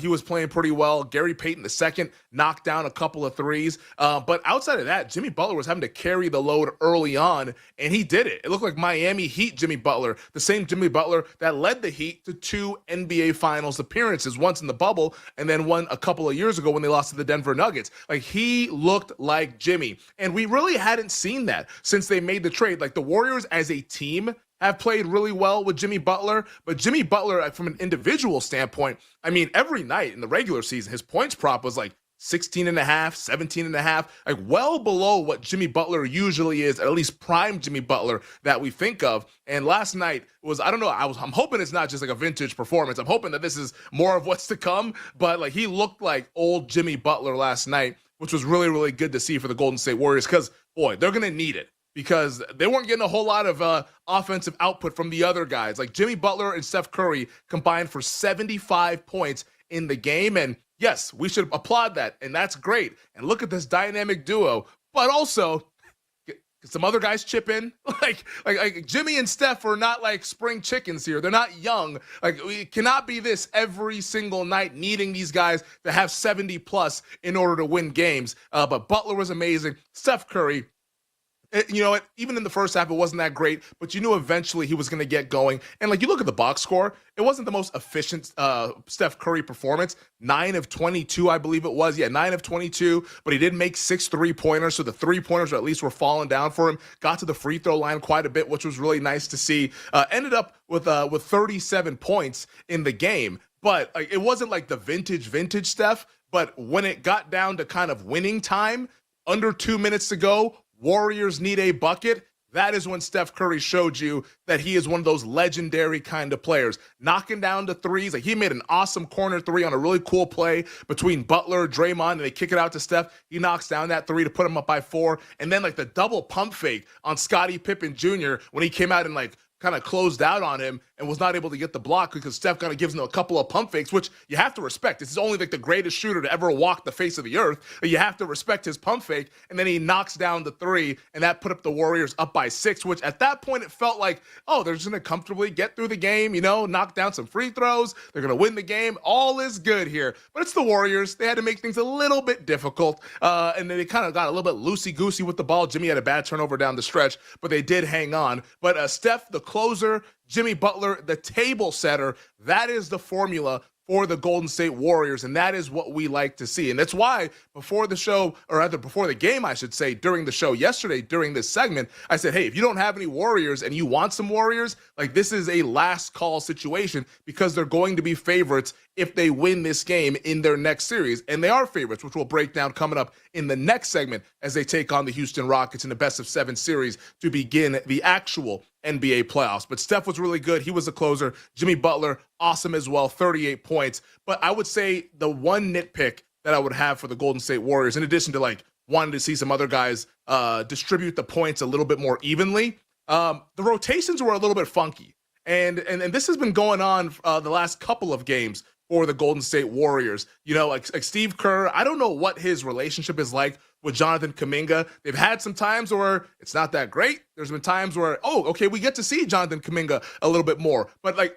they need to play Kuminga. And he's not your traditional Warriors player. Like, I don't know if they don't think that he plays their brand of basketball or whatever it is. But I know this, as a basketball fan and watching the Warriors play, I know Jonathan Kuminga is talented. And I know that they need his offensive production. I mean, we were singing the praises of Jonathan Kuminga a few weeks ago in the game that the Warriors beat the Lakers in LA, just like where he scores 18 points in about 22 minutes. Like, that is the kind of offensive output that the Warriors need, in addition to what they're already getting from Steph Curry and from Jimmy Butler. So like, if I had to nitpick Golden State, because as great as Butler and Curry were, this was a close game, like going into the fourth quarter, because the Golden State kind of let their foot off the gas in the third quarter. That cannot happen when you take on the Houston Rockets, starting this weekend. It cannot happen against the Lakers if you're fortunate enough to beat Houston in the first round series, and especially can't happen against Oklahoma City, who you might see in the Western Conference Finals, or even the Los Angeles Clippers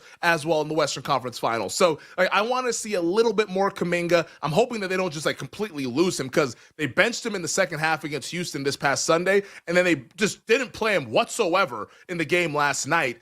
You could easily, a young guy like Kuminga, you could easily lose that dude for the rest of the way, where he just mentally checks out because he's not happy with his minutes. Hopefully they rein him back in, because at some point this playoffs, and probably as early as this upcoming series, they will need Jonathan Kuminga in one of these games. So I hope they understand that heading into their series against the Houston Rockets. And then finally, on the Memphis note, isn't that just classic Memphis? Like the game that we saw last night, it felt like classic Memphis. Talented, you see the flashes. Ja Morant was playing well up until the ankle sprain that he had, and even when he returned from turning his ankle, he was still playing well, still elevating on jump shots, which was pretty remarkable to see. But Memphis just cannot stay out of their own way.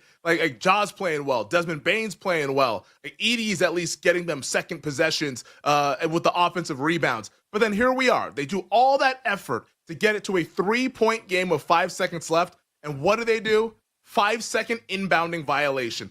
How do you have that happen out of a timeout? That is one of the reasons why, with that game, it's hey, if you want to just bet this game, maybe just bet the Warriors on the money line, because I just felt the entire time there's no way Golden State is going to lose to this dumb Memphis team. The Warriors are way too smart to lose to a team that dumb, and that's how it played out last night. Warriors winning it by 5. But Memphis just, you know what? They're probably not going to be long for the playoffs. You lose that game, they're probably going to win against either Dallas or Sacramento, and then maybe get swept by Oklahoma City in the first round of the Western Conference playoffs. And finally, to wrap up this segment, we'll talk a little bit more about this game as well on the other side in the next segment. The Orlando Magic beating the Atlanta Hawks 120-95. Orlando, they cover. That game goes under the total, like we mentioned earlier in this segment. And shout out to Cole Anthony.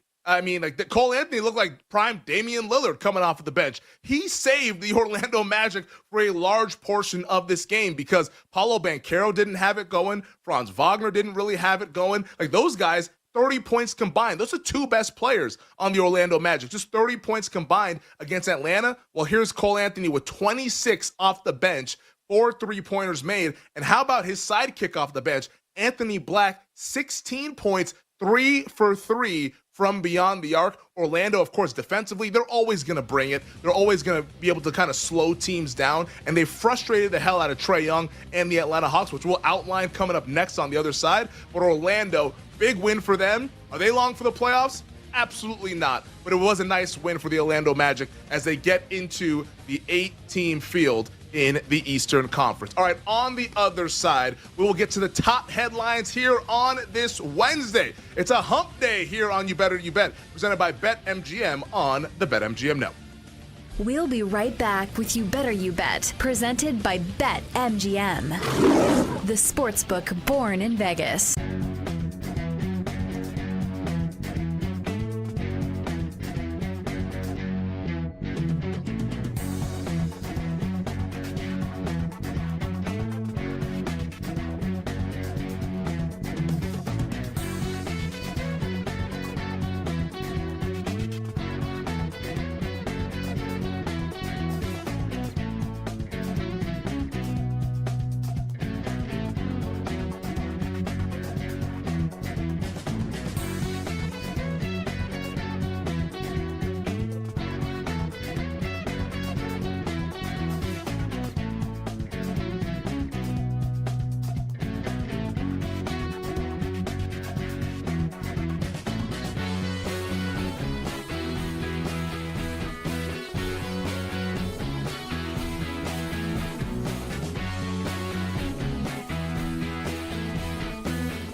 And I can't decide if it's good for the team that he goes to Yeah. or if it's bad for him. Because I understand what he's getting at. He is very good on both sides of the football, and he could, Yes. be really helpful to whatever team he plays for. But do you think his career in the NFL would be shortened if he played on both sides of the football?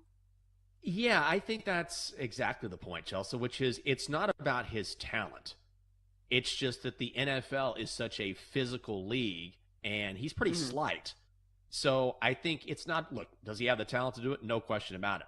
I think the best thing to do is to play him in spots where, okay, you make him a full-time defensive back, and then in certain packages you put him in as a receiver, and he'd be a legitimate threat. But playing full-time in the NFL on both sides of the football, because it's such a physical game, so much different than the college game, I think it could honestly shorten his career a little bit. He could do it, but I think he would take so much punishment in the NFL that it might limit the longevity of how long he wants to play. So I think I think he can still do both, but I think you have to be judicious about how much you play him on either side of the ball, probably on offense.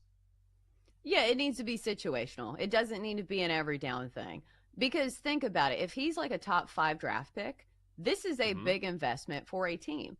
And why would you want to run your investment into the ground by playing him every single play of every single game?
Let's get back to You Better You Bet on the BetMGM Network.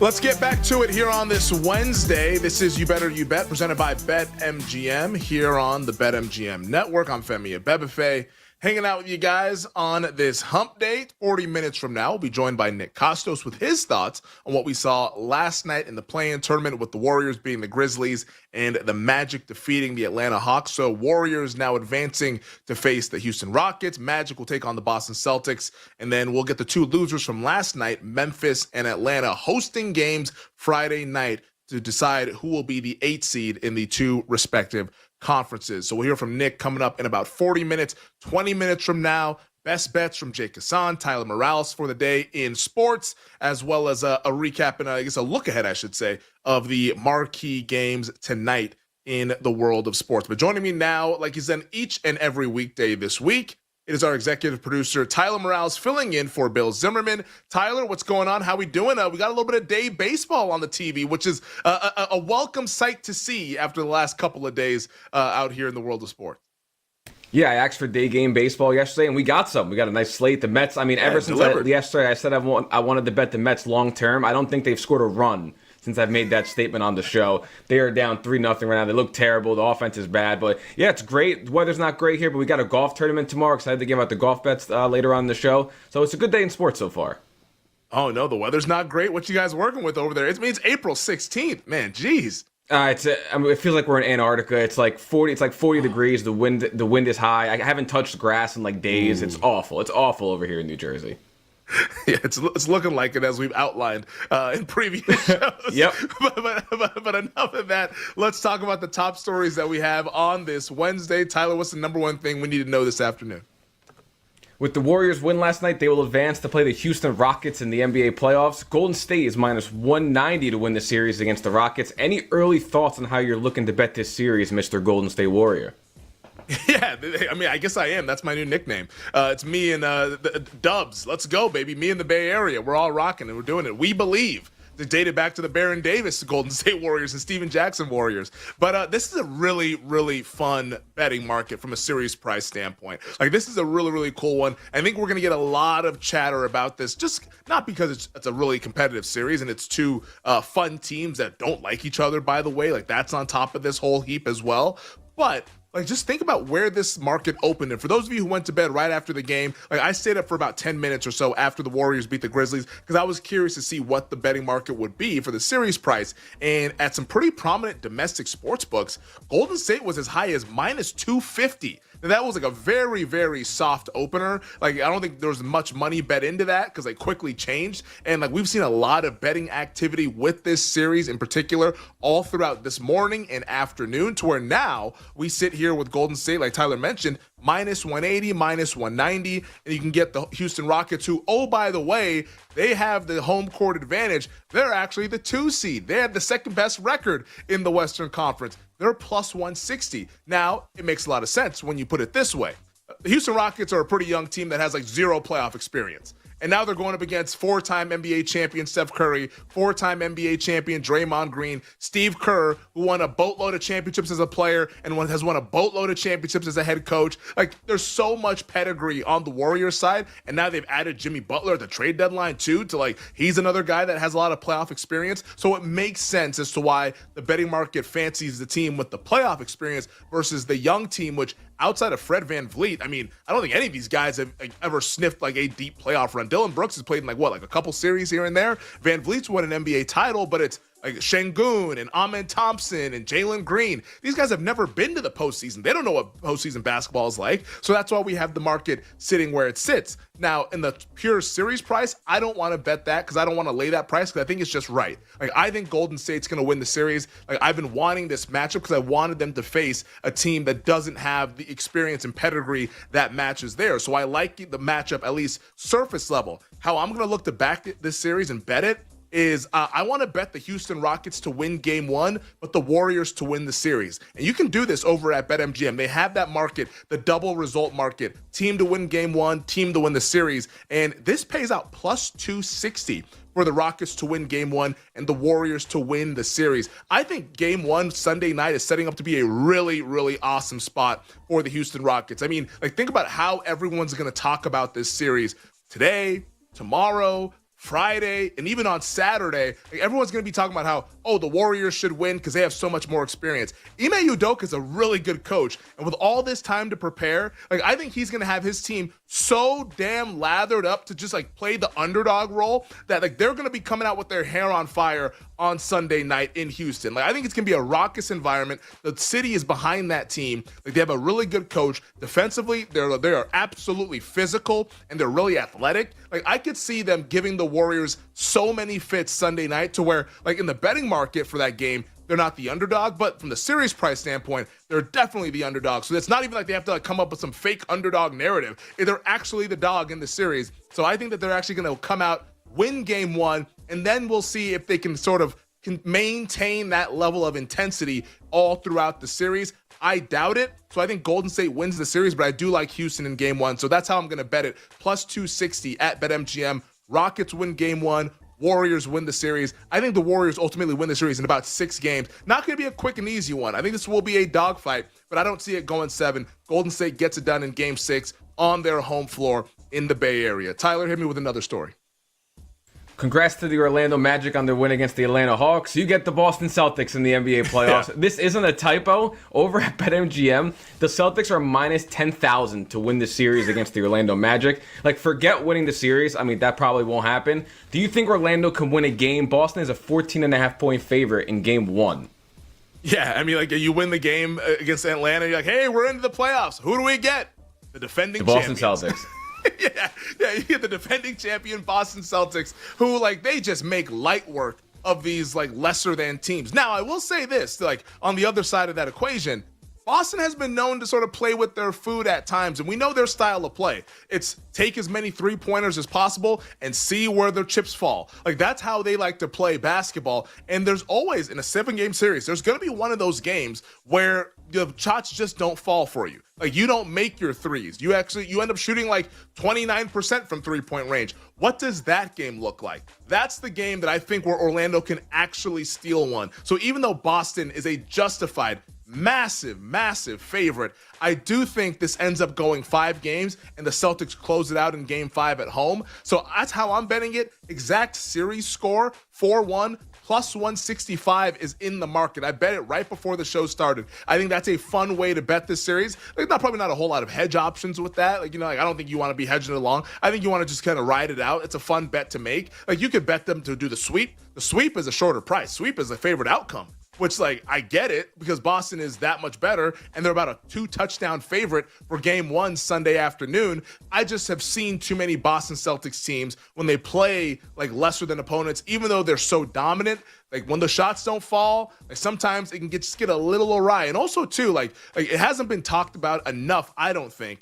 This Jaylen Brown knee injury, I think that's going to be a thing. And I can see the Celtics kind of looking to sort of like load manage him a little bit heading into this playoff round and being like, all right, like we're going to need him against the Knicks. We're going to need him when we probably play the Cavaliers in the Eastern Conference Finals. We don't need Jaylen Brown against the Orlando Magic. And if we do need him against the Magic, we're probably not win the title anyway. So I can see them kind of load managing Jaylen Brown to where maybe it's not going to be Boston that's clicking on all cylinders, to where maybe Orlando can steal a game at home or maybe even shock them in one of these first couple of games in Boston and steal one there. But I think this goes Celtics in 5, exact series price 4-1, plus 165, I think will be the outcome of the series between Orlando and Boston. Tyler, hit me with another one. Hawks guard Trae Young was ejected in last night's game after throwing a ball at the ref after he made a basket, and the official post-game said he was ejected for making a mockery of the game as we were attempting to shoot free throws. Femi, what was your reaction to Trae Young's crash out, as the kids say? Yeah, I mean, I think that's a good way to put it. Like, this man crashed out in the play-in tournament game, man. Like I get it. Like, Orlando's physical, and we know how Trae Young likes to play basketball. He's one of those basketball grifters. He's out there foul hunting and doing all that sort of stuff and like contorting in his body in weird ways just to try to get to the free throw line. And the refs weren't having any of it. And Trae was getting frustrated. And he said it wasn't just because of him. He said he was frustrated for like Dyson Daniels and for other guys and all that stuff. But like, dude, like, you can't lose your composure in these games. And I get, like, what? If he doesn't get ejected, they're still going to lose the game. So how much does it matter? Probably not a ton. But, like, what if the NBA decides, you know what, Trae? You tried to embarrass our officials. We're going to suspend you for the game on Friday night. Like, I don't think that's going to happen. But it wouldn't, like, shock me if they did, because this dude literally threw the ball at an official. Like, he threw the ball. Like, and I don't think he didn't like throw it at his head, like kind of like try to like dodgeball style, but he like chest pass chucked it at him after making a basket. Like, you can't do that stuff. And I think the league is going to take it very seriously. So I think if you're Trae Young, hopefully you just get fined like $100,000 or something like that, or whatever that they're going to fine him, maybe $75,000. Hopefully they don't suspend you, but man, like if you do get suspended, you only have yourself to blame for acting like the way he was acting last night. Like, there's one thing to get frustrated, but to take it to this level, although like entertaining and makes for good content, and like we all share it on social media, we all saw the videos last night, it's just poor composure from the guy who's supposed to be the veteran, the guy who's supposed to be the leader of that Atlanta Hawks organization. So crashing out in the play-in tournament, maybe not the time to do it, Trae. Maybe save that for February in a regular season game that nobody really cares about. Tyler, hit me with another one. Giants general manager Joe Schoen addressed the media today in his pre-draft press conference, and obviously one of the topics was Penn State's defensive end Abdul Carter. Schoen said he does not anticipate the foot or shoulder injuries to give them pause in drafting Abdul Carter. He also said you can't have enough pass rushers, and they would find a way to use Carter if he was drafted to New York. Well, that's good. You're going to pick him 3rd overall. Hopefully you find a way to use him. Carter is minus 275 to be the 3rd overall pick at BetMGM. Do you think that's the direction New York will go? Yeah, it's like we're going to make him a rotational pass rusher with Is a he 3rd a kicker? overall pick. Yeah, exactly. Oh, we'll find a way. We'll find a way. Yeah, I'm sure you will, Joe Shane. I'm sure you will. I'm still uncertain if they're going to be the team that takes Abdul Carter or if they're going to even go that direction if they stay there at pick 3. Like, Joe Shane, like, I get it. Like, he doesn't want to, like, reveal his cards because, you know, the NFL draft, there's no advantage to telling everybody what you want to do. Like, we don't even know 100% what Cleveland wants to do. We have an idea. We have, like, a theory. I think we have a really nice educated guess that it's going to be Travis Hunter, but it's not, like, set in stone or a lock by any stretch. So that's why Joe Shane is going to kind of speak in these, like, vague sort of phrases and just say what he wants to say. He even said they asked him about the quarterback position as well, and he said that with the signing of the 2 players, meaning Russell Wilson and Jameis Winston, that I think we put ourselves in a position where I don't think it's mandatory to draft a QB. Like, all right, buddy, like, you want to go get fired? Like, that's what you want to do? Like, we know you're going to draft a quarterback. Like, there's no reason why you'd be wasting your time working out all these quarterbacks at the end of this week. So, like, the Giants, they still don't want to tell us what they're going to do. What I think they're going to do, I go back and forth, but I kind of lean it might be quarterback. Like, I don't think it's out of the realm that they go quarterback or try to trade down to get a quarterback. They really, really need to fix that position. It cannot be Russell Wilson and Jameis Winston. You are writing your death sentence from a job perspective if that is what you're going to do. Like, you're not going to stay for 2026, and there's not going to be any optimism if that's what it's going to be for 17 games. So I think I actually lean towards the Giants taking a QB. Like Carter, they're talking about all this stuff about generational and all that stuff, and maybe that's true. But, like, man, you already have a really good pass rush with Dexter Lawrence and Brian Burns and Kayvon Thibodeau. Do you need Abdul Carter? No. Like, would it be nice to have him? Yeah, but that's only if you had a quarterback. You don't have a quarterback, and yes, it's a reach, whatever you want to call it, overvalue. But guess what? These dudes got to save their jobs. I think the only way to do that is to knock out this QB pick and hope that quarterback takes you to a level to where you can at least show John Mara that they're making progress this season after what we saw last year, that being an atrocity for New York Giants football. Tyler, hit me with another one. Braves pitcher Spencer Strider returned from the IL today against the Toronto Blue Jays. Strider was okay in his first start, 5 innings, 2 earned runs, 5 strikeouts. Gave up a home run to Vlad Jr., who finally got one. Yeah. He's Strider's 14-1 to win NL Cy Young over at BetMGM. Thoughts on his first start, and does this return give you any more hope for the Atlanta Braves? Yeah, it does. You know, I thought he was pretty solid. Like, first start, like, he only started 2 games last year. It's been like more than like a calendar year since we've seen Spencer Strider pitch in a competitive Major League Baseball game. So early returns, I thought they were pretty good. Like, it's hard to expect these guys in their first start back after such a long absence to be like their dominant selves like they typically are. Like, I think Strider now helps bolster this Atlanta rotation, which, yeah, like, Atlanta's problems have been with the bats more than with the rotation, but you're not going to pass up a Cy Young contending pitcher. You're definitely not going to do that, and he only helps make that team better. So as somebody who believes in the Atlanta Braves still, despite the slow start this season, I think it was a very, very good sign. Now, in terms of NL Cy Young, like, I mean, come on. Like, it's you're paying the Spencer Strider tax at 14-1. The man has pitched 5 innings so far this season, and he's already 14-1. And, like, he could obviously turn it on. Obviously, he could turn it on. But, like, there's still Paul Skeens that's out there. There's so many other guys in the National League. Hunter Green, like, he's carried over his form from, like, last June and July into this year to where he's awesome. Like, he's pitching lights out for Cincinnati. There's so many guys that are going to be in contention that have already started to build up on some of these statistical profiles that I wouldn't be taking a shot on someone like Spencer Strider, even though he has the ceiling to be a National League Cy Young winner. I wouldn't be doing it this year, barring, like, his price drifting out to, like, 50, 60, 70-1, but I don't think that's going to happen because everybody has way too much respect for Strider as a pitcher. All right, those are your headlines here on this Wednesday. On the other side, a look at the marquee games and best bets from Tyler Morales and Jake Hassan coming up here to wrap up the 3 o'clock hour on You Better You Bet. We'll be right back with You Better You Bet, presented by BetMGM, the sportsbook born in Vegas.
Yeah, so last year, right, San Francisco loses in walk-off fashion in overtime against the Chiefs, and I was like, yeah, there's going to be some regression and there's going to be a Super Bowl hangover because they've made 2 or 3 deep runs. Like the year before, they're in the NFC Championship game and Brock Purdy's elbow explodes against the Eagles, so they don't have a quarterback, or 2 years ago, I should say. But I don't see a Super Bowl hangover for the Chiefs. As crazy as it sounds, man, I think that they're going to be even better. So I did play over 11.5 wins.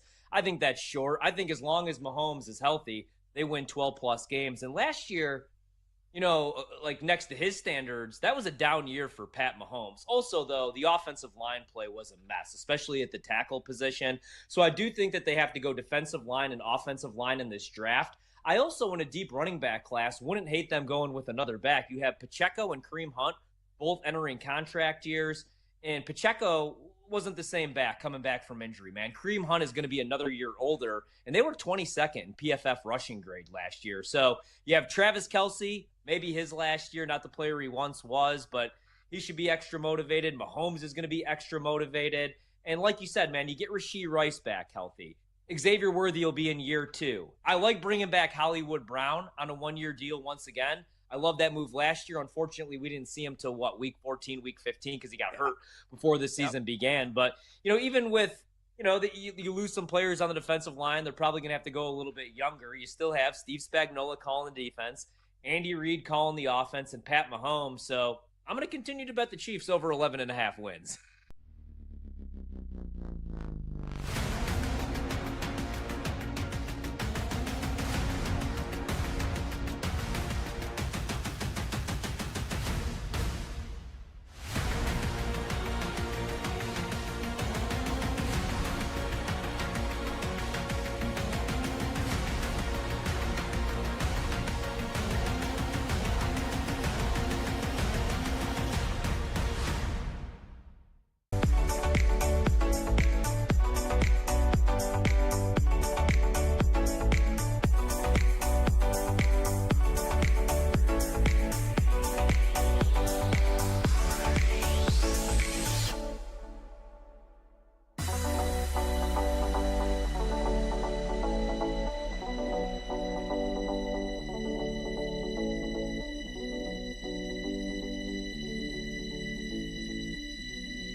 Let's get back to You Better You Bet on the BetMGM Network. Welcome back. This is You Better You Bet here on the BetMGM Network. We are presented by BetMGM. I'm Femi Abebefe, hanging out with you guys on this Wednesday. 20 minutes from now, we'll be joined by Nick Costos with his thoughts on what we saw last night in the play-in tournament games. Warriors advancing and the Magic advancing as well as the 7 seeds. We have a couple more playing games tonight, the 9-10 matchups, which, you know what, like, there's not the sexiest games because it's the 9 and the 10 seeds, but hey, like, it's do or die. It's Miami and Chicago, Dallas and Sacramento as the nightcap game over on the West Coast. So at least some fun games. Do or die basketball. It's what we like, and it's meaningful basketball in the NBA, which we have not had since the last postseason. So really, really fun games that we have on deck coming up later tonight, which is where we'll start this segment, breaking down the marquee games. And those 2 games are the marquee games across the world of sports. Right now, the betting market in the game between Miami and Chicago, this one is getting to be a little bit interesting because pretty much everywhere now, it's Bulls laying 2. The Bulls a 2-point home favorite in this game. BetMGM still has a 1.5. So if you like Chicago, BetMGM is your place to do that. But the total continues to tick up as well. 219.5 was the total when I was looking at it this morning at BetMGM, and that's where it currently sits as well. But 220 is out there in the market. And as for what everyone's betting with this game, like, man, People really love Chicago. I tell you what, like a lot of the tickets, 82% of the tickets are on the Bulls. But the big bets, the money, the big bets, it's actually on Miami. So a little bit of a split. Like the more bets on Chicago, more money on the Miami Heat at 1.5. With the total, people like to bet on folks to do stuff. So 72% of the bets and 62% of the handle is on over 219.5. 73% of the bets and 85% of the handle is on Bulls money line minus 115. Some of these bettors don't even want to waste time with the 1.5, 2. They're just going to bet the money line. And folks were able to grab those prices early because that money line price no longer minus 115, now minus 130. Over at BetMGM. But it's pretty easy, though. The stakes of this game is well outlined. The winner will face the Atlanta Hawks Friday night in the 8-seed game. The loser, season is done. So win or go home tonight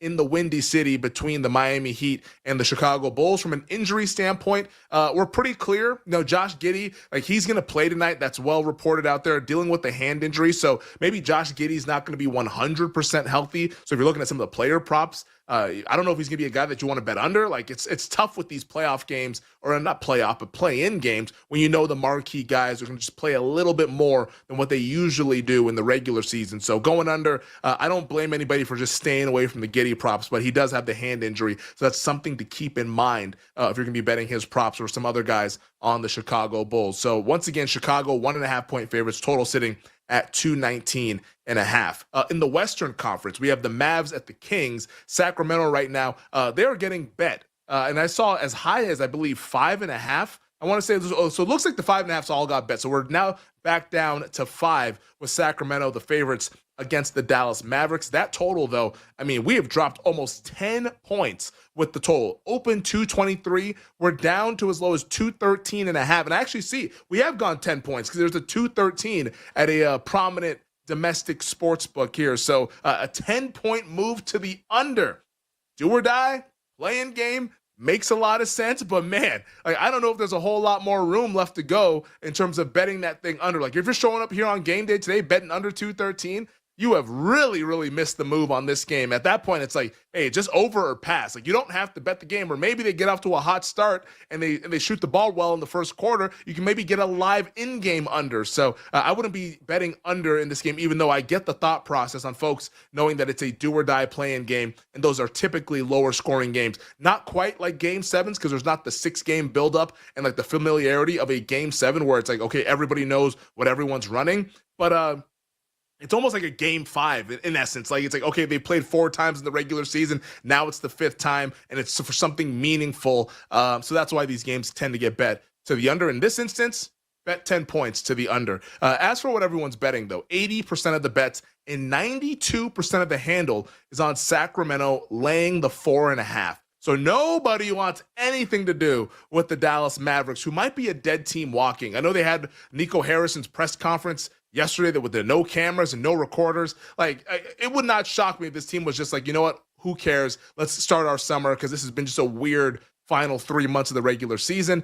So a lot of people taking that opinion and putting it into the betting market. 92% of the handle is on Sacramento laying the 4.5. 75% of the bets and 69% of the handle is on over 214.5. And then in terms of the money line spreads, 62% of the bets and 68% of the handle is on Kings money line at minus 190. So Kings popular in the money line parlays, Kings popular laying the points, and the over is the play at 214.5. But it's pretty simple. The winner of this game will take on the Memphis Grizzlies Friday night. The loser, once again, goes home, and their NBA season will be over. I bet in both of those games, Sacramento, Dallas, and also Chicago and Miami, but I will reveal them later on tonight at 6:40 Eastern during Gambling Night in America. But let's get on to the ice, though. We have the Hurricanes and the Canadians. The most impactful game on the ice tonight in the penultimate day of the NHL regular season.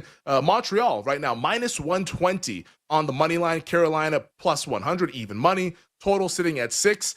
This is really simple. Montreal can clinch a playoff spot tonight with a win of any variety. So win in regulation, win in overtime, or a loss in overtime or in a shootout. So if Montreal, as long as they don't lose in regulation, they clinch a playoff spot. If they do lose in regulation, it will come down to game 82 tomorrow, and then they'll give Columbus a chance to steal that final playoff spot. Like the Canadiens, if they don't get to the postseason, I don't know if this is going to be an all-time collapse, but it's a pretty bad collapse if they don't get to the playoffs. They've lost 3 straight games. Columbus has won 5 straight games, and that is how we've sort of bridged the gap between those two teams. But Montreal's still in control of their own destiny.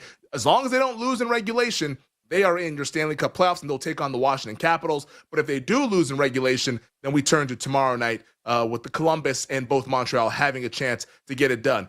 Carolina, their seeding is locked in. They already are locked in, so it doesn't really matter to them. So I'm curious to see how they play this game out. I do have a bet in this game that I'll reveal later on during 6:40 Eastern, but it's an interesting dynamic for the Hurricanes where it doesn't really mean anything, and they're going up against a team where the game means absolutely everything. And then the last marquee game that we have tonight in the world of sports, the Kansas City Royals taking on the New York Yankees in the Bronx. Kansas City plus 125, New York minus 150 with the total sitting at 8. We have Chris Bubich versus Clark Schmidt on the mound. It'll be Schmidt's first start in 2025, making his season debut after spending some time on the injured list due to a shoulder injury. I have a bet in this game as well, which will be revealed later on in the program. But for a couple of bets that I want to give out tonight, right now, let's go to the ice. Cole Perfetti for the Winnipeg Jets, plus 230 to score a goal tonight against Anaheim. He's cooled off a little bit after scoring 3 straight games to start the month of April. I believe like late March, then early April. He had 3 straight games with a goal. This game, I think, should be a little bit more wide open than your typical Winnipeg game. They've already clinched the President's Trophy for best record in the NHL. They're geared up towards this weekend. That's what they're focused on. In Anaheim, they have nothing to play for. They're out of it. So I think this will be a kind of more wide open game. A lot of time spent on the ice for Perfetti. I think he's able to light the lamp tonight at price plus 230. And then in baseball, we'll go to the American League East. I like the Red Sox first 5 on the money line against Tampa. The numbers just suggest that Sean Newcomb has been a little bit unlucky through his first 3 starts. Like, all of his underlying stuff is much, much better than what his ERA says and what his whip says. So I'll rock with the Bo Sox in the first 5, plus 120 down there at the Yankees spring training ballpark for the Tampa Bay Rays. So Red Sox plus 120, and then Cole Perfetti of the Winnipeg Jets plus 230. A couple of bets that I like tonight. More bets will be coming up later on during Gambling Night in America. But more bets from the crew coming up right now with Jake Hassan and Tyler Morales. We'll start with Jake, our host of Bet Slips and Bat Flips here, 1:30 to 2 weekdays on the network. Jake, what do you like tonight in sports? There's a couple things that jumped out to me. First, I cannot believe Dean Kramer is a minus 125 favorite. What are we doing here? Guardians money line was an immediate bet for me today when I first started going through the card. I despise Dean Kramer. He of an 8 ERA. I don't care about anything else. Gavin Williams, his last start was against the White Sox, but I still think he's good. I'll fade Dean Kramer to the moon. I also think Bryce Miller's in for a bad time. He's not great on the road, even going back to last year. His 1 road start this year, he gave up 4 runs to the Giants. So I'll go the Reds, team total over 4.5. Now they got Austin Hayes and Matt McClain back. And I'm glad people started betting the Angels because it opened minus 120 with Patrick Corbin on the other side, which was very bizarre. But also, I found a more fun way to fade Patrick Corbin. Jose Soriano, to the race to 3 strikeouts between him and Patrick Corbin was even money. Patrick Corbin had 0 strikeouts in his first start. And Jose Soriano's really good. So, Jose Soriano, race to 3 strikeouts. I know, sicko bet, call the number. I mean, that is some, also, that's if it wins, true. It's some true degen. Race to 3 strikeouts. I mean, there's race to 15s March Madness. Do you bet these race to 3 strikeout stuff often, or is this just like this particular matchup just jumped out to you and said, I cannot pass this up? No, this was just like jumped out to me because of the Patrick Corbin effect. Like that was the only thing. I didn't want to bet. It just was a stinky line with the Angels at minus 125, minus 130. I was like, all right, somebody's trying to trap me here. It just made my stomach hurt a little bit. So I went to race to 3Ks instead. Race to 3Ks with Jose Soriano. Reds team total over 4.5, then also Guardians. That Guardians play, I thought about it. I did not bet that game, but I'm picking up what you're putting down with that game. Like, Dean Kramer cannot be, come on. Like, what are we doing? Like, how is this guy the favorite? It just makes no sense to me, but I couldn't really get there with Gavin Williams. So I will support you, though, in theory for that bet in that game. Tyler, what do you like tonight in sports? I'm gonna be honest. I've been in this game for a while. Didn't know race to 3Ks was actually a market. Man. Had never heard of that. But I like the Padres Cubs over today, 7.5. This is actually at 410. Love the total for these low total for these offenses. Pavetta's been really good, but like with the Padres, the Cubs have left a ton of guys on base this series, and this is the second time the Padres are seeing Matt Boyd. He shut them down last time. Both lineups are full go. Cronenworth's injured for the Padres, but everyone else is in. I think we could see a ton of runs in this game. I think we got some regression for these pitchers. There we go. Padres Cubs over 7.5 for Tyler Morales, and then Jake. Guardians money line once again. If you missed that, Reds team total over, and then Jose Soriano race to 3 strikeouts, which is a new market for us here on You Better You Bet. Tyler will have golf bets later on tonight during Gambling Night in America at 6:40 Eastern. We turn our attention to the RBC Heritage, baby, as we're riding the momentum of the Masters and how fun that was. We'll see what happens with the RBC Heritage. Stick around for Tyler and Nick's bets with golf bets later on in the program. That does it for the 3 o'clock hour. On the other side, Nick Costos joins us with his thoughts on last night's play-in tournament games. Warriors over Grizzlies, Magic over Hawks. He breaks it down next here on You Better You Bet. We'll be right back with You Better You Bet, presented by BetMGM, the sportsbook born in Vegas.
But this AL Rookie of the Year award is just dying to be taken by Jack Kaggs. Like, Kaggs the Ripper. Let's get him up in Kansas City. Can we get this show on the road already instead of letting them torture these poor 19-year-olds at AA? What? He could hit what number? Or fifth right now. He could hit cleanup 1,000% right now. It is, yeah, it's been frustrating series with no offense. What did we start the season at? So is this number floating at all since he's just sitting in the minors, not getting called up? It's 25 to 1. It's 25 to 1. 40. I see a 40. I see 25. So yeah, it's floated a bit, relatively speaking, but Jake was talking about him at 70 to 1. And we all bet it. I have it in my account. I got him 70 to 1. It went all the way down to 20 at one point, but since he hasn't made that debut yet, it's going to run up a little bit. I mean, 40's still a good number. I would bet 40 100%. Right now. If you haven't jumped in yet, I would bet 40. Because the second he gets called up, that number's 10. Like, it's getting cut way down. Really? 10? Like, for example, Nick Kurtz, the A's first baseman in the minors, he's dropped all the way to 15. He also hasn't gotten called up, but people think he's going to get called up because Brent Rooker's played a couple games in the outfield now. So they think the A's are trying to clear space at DH. So, like, and he's not even gotten called up, but people are betting it in anticipation. So I think once Kaggs gets called up, like, this is at least 15, probably lower than that. They need him. There's no doubt. They need him air in that lineup. And he's ready to go. He is destroying 100%. Minor league pitching. He destroyed spring training. I know what they're doing. They're waiting to get outside that window. A lot of teams do it. The Cubs did it with Chris Bryant. You wait until late April, early May, get that extra year of control. But they need him. They need a bat in that lineup. And which is dumb because there's new rules. If he wins Rookie of the Year, they get an extra second-round pick in the draft. For a city like Kansas City, that's massive.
The BetMGM Network presents to you the show where anything can happen. Yeehaw! It's the king of Wagertainment, the prop king himself. Your boy has got this ish figured out like I always have. Nick Costos. Go eat your Five Guys burger with your 1-star take. You better, you bet. We need to celebrate betting on sports. This is You Better You Bet, brought to you by BetMGM, the sportsbook born in Vegas on the BetMGM Network.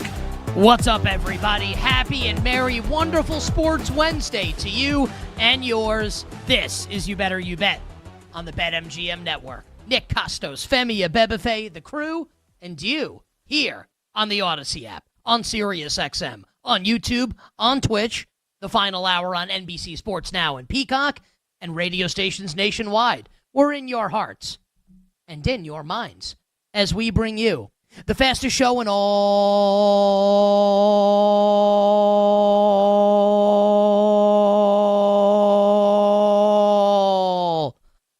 of Wagertainment. It's a true story. Make my daughter laugh these days by pretending to smell her feet or whatever. And they're like, it smells pretty good. She's a baby. And I go, P-U, and I elongate the P. I look at her, I go, P-U, and I let her, that she laughs progressively harder and louder as it goes along. I think it's disrupting my ability to carry this out here. The show's going to have to suffer because my daughter loves it. Sorry, everybody. We're talking all things sports betting. The show presented today and always by the sportsbook born in Vegas, the great people at BetMGM. Download the BetMGM app and visit BetMGM.com. All right, you know how we do. Costos, Femi, the crew, and you here on You Better You Bet. So much sports betting goodness is coming your way, including 3 tremendous guests on today's edition of the show. Joining us later this hour to talk NFL draft. His bets for the 2025 NFL Draft. A guy who has had a ton of success betting the NFL Draft in the past, most notably a couple years ago, catching a huge ticket on Tyson Campbell to be the first safety off the board. Our pal Doug Kazarian's going to join us on the show. All of Doug's bets, his handicaps, his analysis for next week's NFL Draft. We are 8 days away, and Doug joins us about 38 minutes from now. Dennis Bernstein joins us in hour number 2 from the 4th period in SiriusXM NHL Radio. The Stanley Cup playoffs are basically set.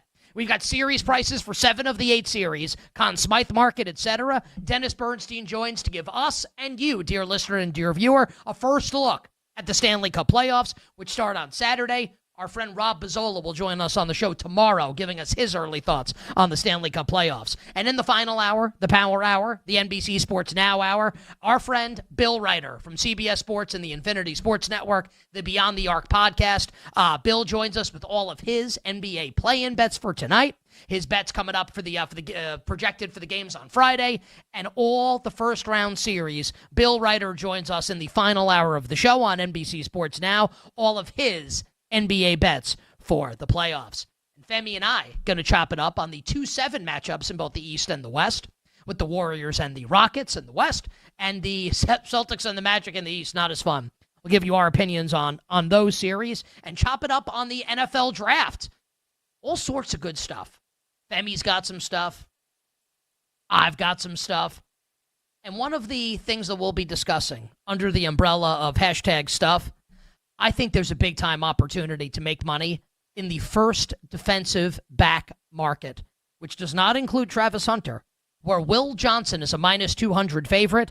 And I think there are a couple guys that we could potentially take shots at. I talked about Maxwell Hairston on the show yesterday. I think there are some others that we may want to take shots at, try and beat Will Johnson in that market. Johnson, a minus 200 favorite, and I'm not sure if that is correct. All of our bets for tonight coming up at the end of the show. Gambling night in America, including, of course, the 2 NBA play-in games, the 2 9-10 matchups, the Bulls and the Heat in Chicago, the Kings and the Mavericks in Sacramento. And that's where we're going to start. Not in Sacramento, but in the NBA play-in. And what we saw last night where, I as a hashtag East Coast dad in my early 40s, I stayed up and I watched the entire Warriors-Grizzlies game, both because I love basketball and I love the NBA playoffs, and also because I really needed Golden State to win because I parlayed Golden State money line with everything under the sun. So stayed up until the end of the game. I'm wired when these games end. Don't fall asleep until 2. I have a young child. I don't know. I'm going to make it. I think I'm going to be a wreck in my personal life for the next 2 months. Just no sleep, probably cranky all day. But hey, show's going to be great and going to enjoy the hell out of these NBA and Stanley Cup playoffs. So shout out to the Golden State Warriors for getting the job done last night and beating the Memphis Grizzlies, and obviously cashing all the Warriors moneyline parlays that I had put in last night. If only Duke, if only the Chiefs had done the same thing that Golden State was able to do and just won, baby. So yeah, Golden State money line comes through. Because of course it does. There was honestly, and I'm curious if people agree or disagree, if Femi agrees or disagrees, if you, the listener, you, the viewer, if you agree or disagree watching the game last night. And I thought it was an excellent game. I enjoyed the hell out of the game last night. There was not one moment in last night's game with Golden State and Memphis where I was concerned the Warriors were going to lose. 0 moments. Game starts, and Ja's draining threes, and Memphis looks awesome, and it's 11-2 before you basically blink an eye. 0 concern. 0. 0 concern as the Warriors build a double-digit lead at the end of the first quarter and into the half. 0 concern. 0 concern when the Grizzlies start coming back. And Desmond Bane is playing awesome. And people were bagging on Zach Edey. I thought Zach Edey was not terrible in the game last night. 0 concern. Ja Morant goes out with an ankle injury. 0 concern. Ja Morant comes back in with the ankle injury. 0 concern. The Grizzlies take a lead late in the game at one point. 0 concern. It's a 3-point game with a couple seconds left. 0 concern. 5-second violation. No concern at all from yours truly, and it pays off at the end. Steph Curry goes to the line 1,000,000 times and makes 1,000,000 free throws, and Golden State ends up winning and not covering the spread, but I don't care about that because like I told you from the start, from jump, Golden State's just going to win the game. This one was obvious, and this is it's the easiest math equation of all time. Ready for this? Memphis can't beat good teams. Golden State's a good team. Ergo, which is a fancy SAT word for therefore, Golden State will beat Memphis. That's all there was to it. Sometimes this isn't that difficult. And I don't win all my bets, lose a lot of them. But I thought this one was so easy last night. Never felt like Golden State ever that the Warriors were going to lose the game. Steph Curry, 37. Duh. Everyone's shocked that Jimmy Butler had 38 last night. I don't know. He has a nickname, Playoff Jimmy, for a reason. And I know it hasn't all been great for Jimmy Butler in his playoff career. Did anyone think, with the rejuvenation of his career getting traded to Golden State, that this wasn't going to go well for Jimmy Butler, that he wasn't going to show up in playoff time? Really? People out there didn't think that was going to happen? And credit to the Grizzlies in all seriousness. I bag on the Grizzlies a lot. Can't beat good teams. Kind of been an embarrassment this season. The Ja Morant stuff. I thought Desmond Bane was great. Ja Morant was pretty good in the game. Obviously came back in and toughed it out with the ankle injury. But I mean, this is kind of like what the Grizzlies do. They kept it close and they lost in the end. I don't even know if they embarrassed themselves. And I think the Grizzlies will win on Friday night. I think Memphis at home, put on the blue suede shoes, board the plane, touchdown in the lands of the Delta Blues in the middle of the pouring rain. Memphis is going to beat either Sacramento or Dallas. And Memphis will be one of the final 8 teams in the Western Conference. And that will last about 4 games against Oklahoma City. That will be a certified bloodbath. First round, Thunder versus Grizzlies. So Golden State wins. Warriors, Rockets now in the first round. And I'll give you my opinion on that series in a moment. But just on the game last night, because I had so many different emotions that I was feeling last night during the game. And you might be listening and watching and wondering, well, that's weird. Like, your emotion should just be like rooting for Golden State. They won, you won, you're happy. And yes, that's a part of it. But if I can be honest with everybody, I was a little conflicted last night. Now, the officiating in last night's game with Golden State and Memphis, I mean, this could be recency bias. There's a lot of poorly officiated games. This was like something you would see in like TCU Baylor on like a Saturday in January at noon Eastern.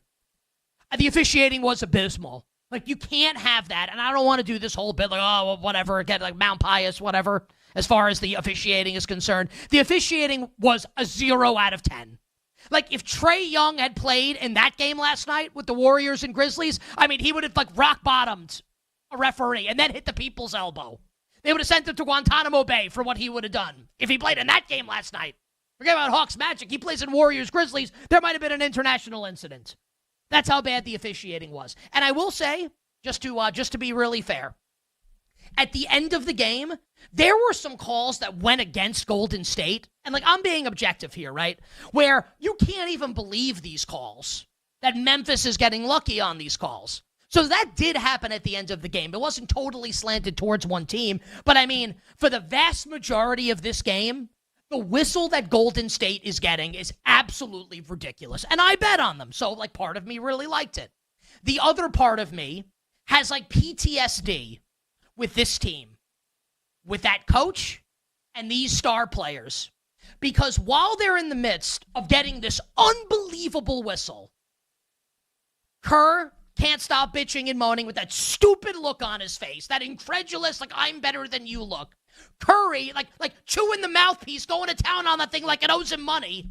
He can't stop bitching and moaning with the incredulous look on his face. I mean, Draymond Green might have the best incredulous-looking face in the history of incredulous-looking faces. Jimmy Butler's now joined the parade here, and I am reminded of why I absolutely despised the dynastic Warriors team when they were facing the Cavs every year in the NBA Finals, and I bet on Cleveland, not the last year, but the first 3 at least.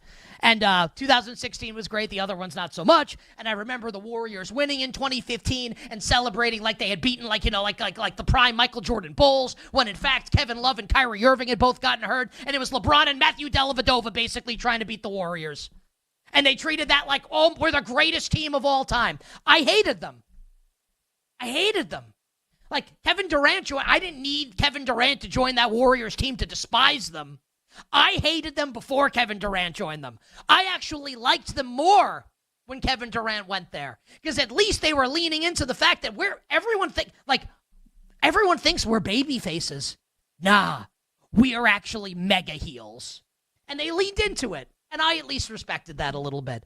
So as the game's going on, I'm just thinking, I really want them to win.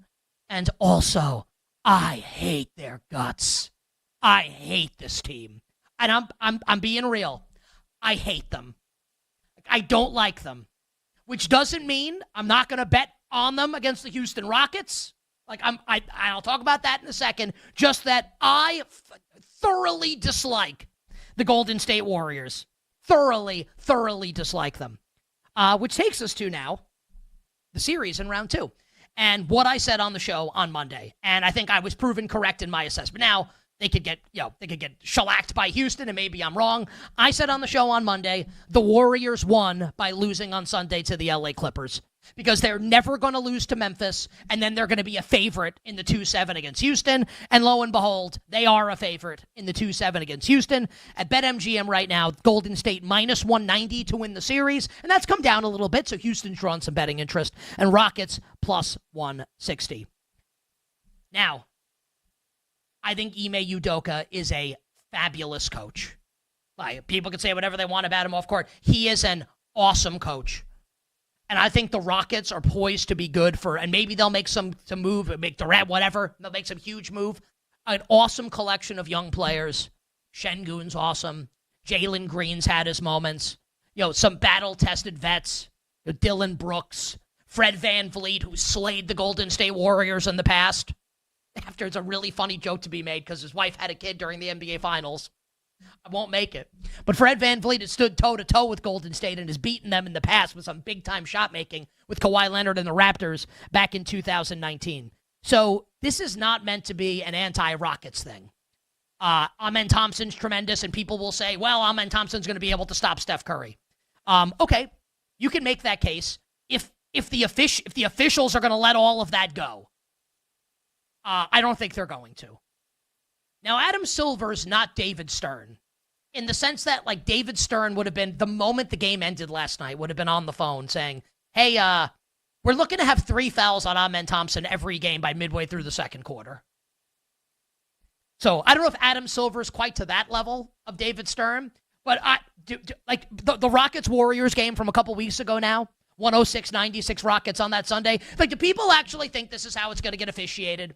That they're just going to mug the Warriors the entire series? I mean, Steve Kerr is going to, like, at the end of each game, is going to present a written and verbal dissertation as to how the referees screwed his team. And then Udoka's going to do the same thing, and they're going to go back and forth, and it's going to be massively entertaining, and the Warriors will win this particular battle through the press because they're the Golden State Warriors, and the Rockets are the Rockets.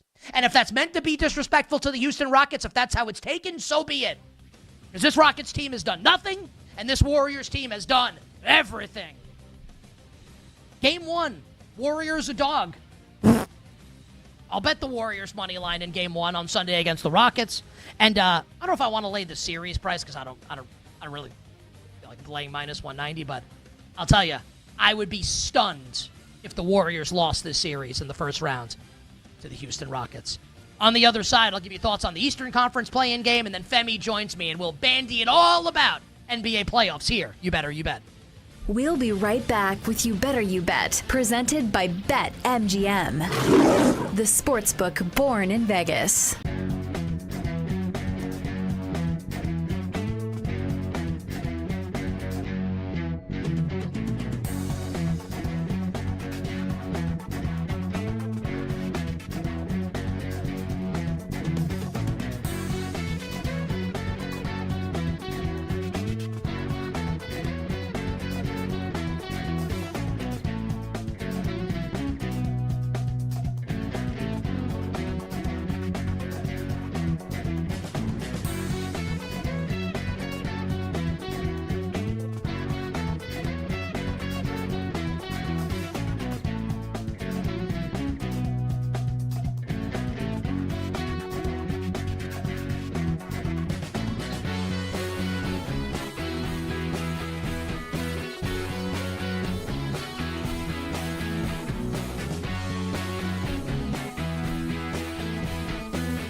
We're going to look at the NFC South today, and we'll start with the Atlanta Falcons right now. They are favored to get a defensive lineman or an edge rusher with their first selection.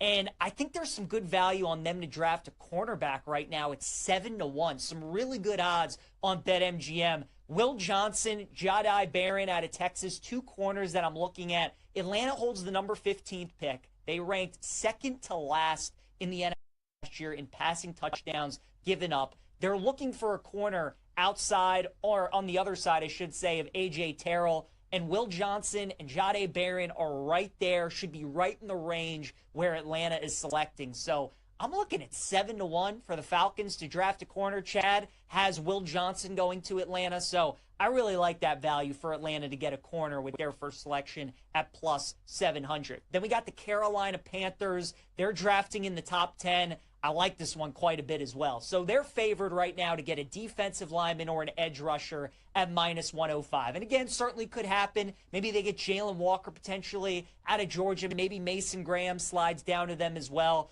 But Chad had Tyler Warren mocked to go to the Carolina Panthers at number 8, and I kind of love that, right? We all saw the development and the progression that Bryce Young made the second half of this past season. And what better way to help continue the progression of a young quarterback?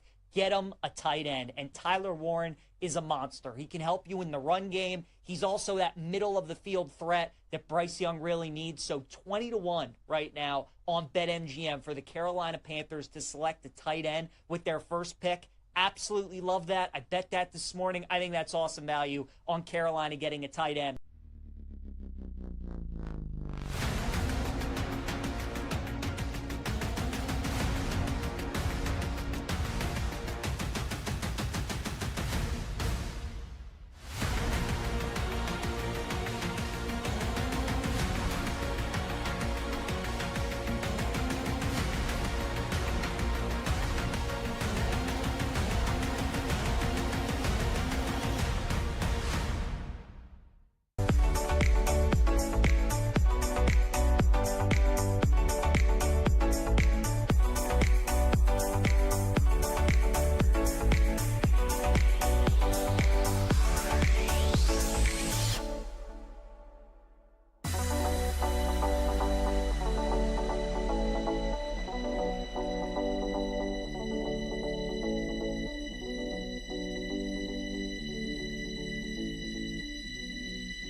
Young goes between Carter's legs and scores it. Wendell Carter knows he's going to be in a highlight, and that's a tee. And now a second technical, and Trae Young snatches the ball from Pat Frere. That's going to cost him some money there. He ball faked him, shot faked him, and Young's been ejected. You're tuned in to You Better You Bet with Nick Costos and the crew on the BetMGM Network. All right, Brian Anderson and company with the call last night on TNT. Listen, it's a play-in game last night, right? The result of last night's game determines a playoff series in the Eastern Conference. And we decided to come back from break, not with a highlight from the game, but with something Trae Young did to get ejected, which tells you all you need to know about the game itself. Where Orlando dominated the first half, and then Atlanta made a pretty awesome run. Atlanta going to win this thing, and then Orlando just stuffed Atlanta in a locker for the final 10 minutes of the game, and that was that. Orlando wins by 20. Magic win and cover, and Orlando will face Boston in the 2-7 series. Spoiler alert, Boston will absolutely grind the Magic into nothingness in that series and advance to the second round. They're minus infinity to win the series, and I think maybe it's a little short, honestly, for the Boston Celtics. Just on it, because I don't know if there's anything to say about Orlando. Great, they won. They're going to lose to Boston. I'm not trying to disrespect the Magic. Just I think that's it. So let's talk about Trae Young for a second. I'm a Knicks fan. I know that, if you took 99 other Knicks fans and you put us in a room, I think 99 out of the 100 Knicks fans would say, hate Trae Young. Despise Trae Young. which is we're such a pathetic fan base. Like, seriously, where like the Knicks will be beating like the Sixers, and the crowd will chant "F Trae Young," he hasn't done anything. It's actually pathetic on the part of Knicks fans. I think he's hysterical. I like Trae Young because Trae Young is not trying to hide the fact of like what he is. Like he's a heel, and he doesn't care. And he doesn't care if you like him or not. And I actually think he does care if you like him or not. And he really likes when you don't like him. And I like people like that. He's just honest, right? I appreciate that. So, look, the officiating's bad in general. The officiating in the game's not great. And I can appreciate to a degree Trae Young, like after the game, standing up for Dyson Daniels. Like literally says post-game, I'm not just doing that for me, because I'm pissed at the way I'm getting officiated here. I'm doing it for my team. Like Dyson Daniels is a great player. Basically, I'm paraphrasing here. Like Dyson Daniels isn't getting a good whistle in this game. So I did this for my teammates. I can appreciate that from Trae Young. Also, like he actually threw the ball like a Randy Johnson fastball at this official.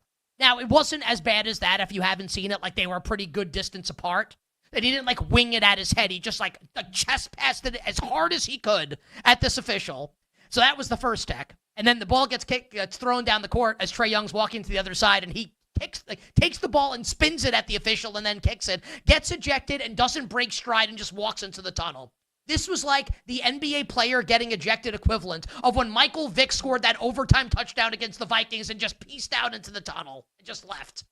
That's what this was. Like Trae Young, it's like he knows, he throws the ball at the official, and he knows at that point, I'm not sure how I'm going to get ejected from here to the tunnel, but I'm going to do something in the next like 10 seconds to get ejected, and I'm out of here, everybody. The game's over, we're done. And he just ends up piecing out. The whole thing was very funny. I said this before to Femi this morning. Or is he going to get I guess he's not going to get suspended because no one's talking about it. I mean, would anyone be shocked if they suspend? I guess they're not going to, but... And I'm not suggesting they should, just that it was like a little brazen by Trae Young. And the officials after the game said that Trae Young made a mockery of the game of basketball. I would argue that the officials make a mockery of the game of basketball, but this was a story for another time. Here's the betting take. So, like, Celtics are going to kill Orlando. I actually might bet Orlando plus 14.5 in game one. We can talk about it. My betting take is going to be this. Atlanta on Friday night will host the winner of tonight's play-in game in Chicago between the Bulls and the Heat. And I don't care who wins. I'm betting that team on the money line in Atlanta because I think the Hawks stink and they play no defense. And Trey's very entertaining, but he's also nuts. Why can't Chicago or Miami win that game at a plus price? Why can't they win at a plus price on the money line? So that'll be my bet coming up on Friday. Miami or Chicago, money line on the road in Atlanta against, honestly, the fabulously entertaining Trae Young and the Atlanta Hawks. And for the Orlando Magic, good luck in Boston. You bet on a Wednesday. Nick Costos, Femi Abebefe, the crew and you. Femi with me now. Femi, you've got Golden State in ways that I don't in this NBA postseason. Mm-hmm. Yeah, I think you've got them winning the West, right? Going at least to the Western Conference Final. I said earlier in the show that and it's the truth, like 0 seconds was I thinking they're going to lose the game. Now, I will just say, I also didn't think Duke was going to lose against Houston until like Houston took the lead with 15 seconds left. But maybe I'm just like irrationally confident sometimes. Take us through your emotions at the end of the game last night and your thoughts on what we saw in the East and the West.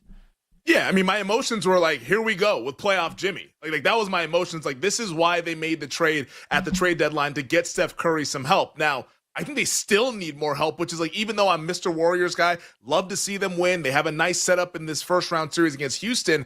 A little concerning that it was just Steph and Jimmy Butler. Now, like, Gary Payton, the second, had like a couple threes, like 12 points off the bench. Quentin Post had like a really good game, especially in the second quarter. But like, I want to see more offensive output for some more guys because I don't think it can just be Jimmy and Steph the whole way. Like, I don't think that's going to work. Not where they're at from an age standpoint, also from an injury standpoint. Like, those guys have been banged up all throughout the year. I mean, Steph was even wincing on the sideline, holding his thumb after he got it caught in one of the guys' jerseys last night. So he can't just be all those guys.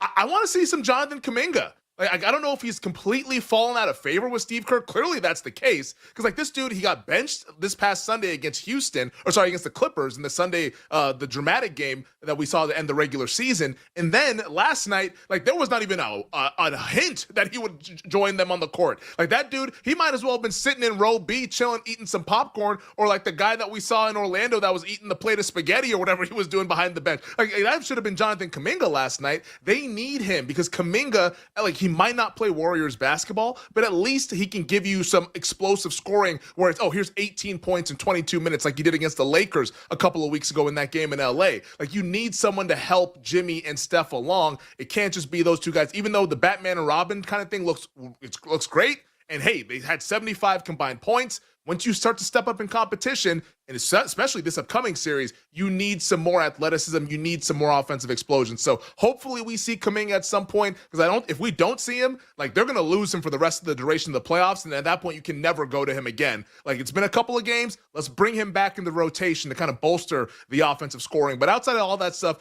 pleased with what we saw last night. Good to see the Warriors win. And now we have the Warriors as a minus 190 favorite against Houston. Good news on the Kuminga front, Femi, and I think for anyone that likes the Warriors in this postseason, and I do like them in the series, and then I think the Lakers will beat them in the second round. Draymond Green telling reporters last night after the game, and I'm going to read this quote here. So this is Draymond Green last night. As of regard, the he is Jonathan Kuminga. Quote, he'll contribute versus Houston. He's great. He's getting his work in. And ads are loading and pushing my text. They're different places. Okay, here we go. Just love the internet.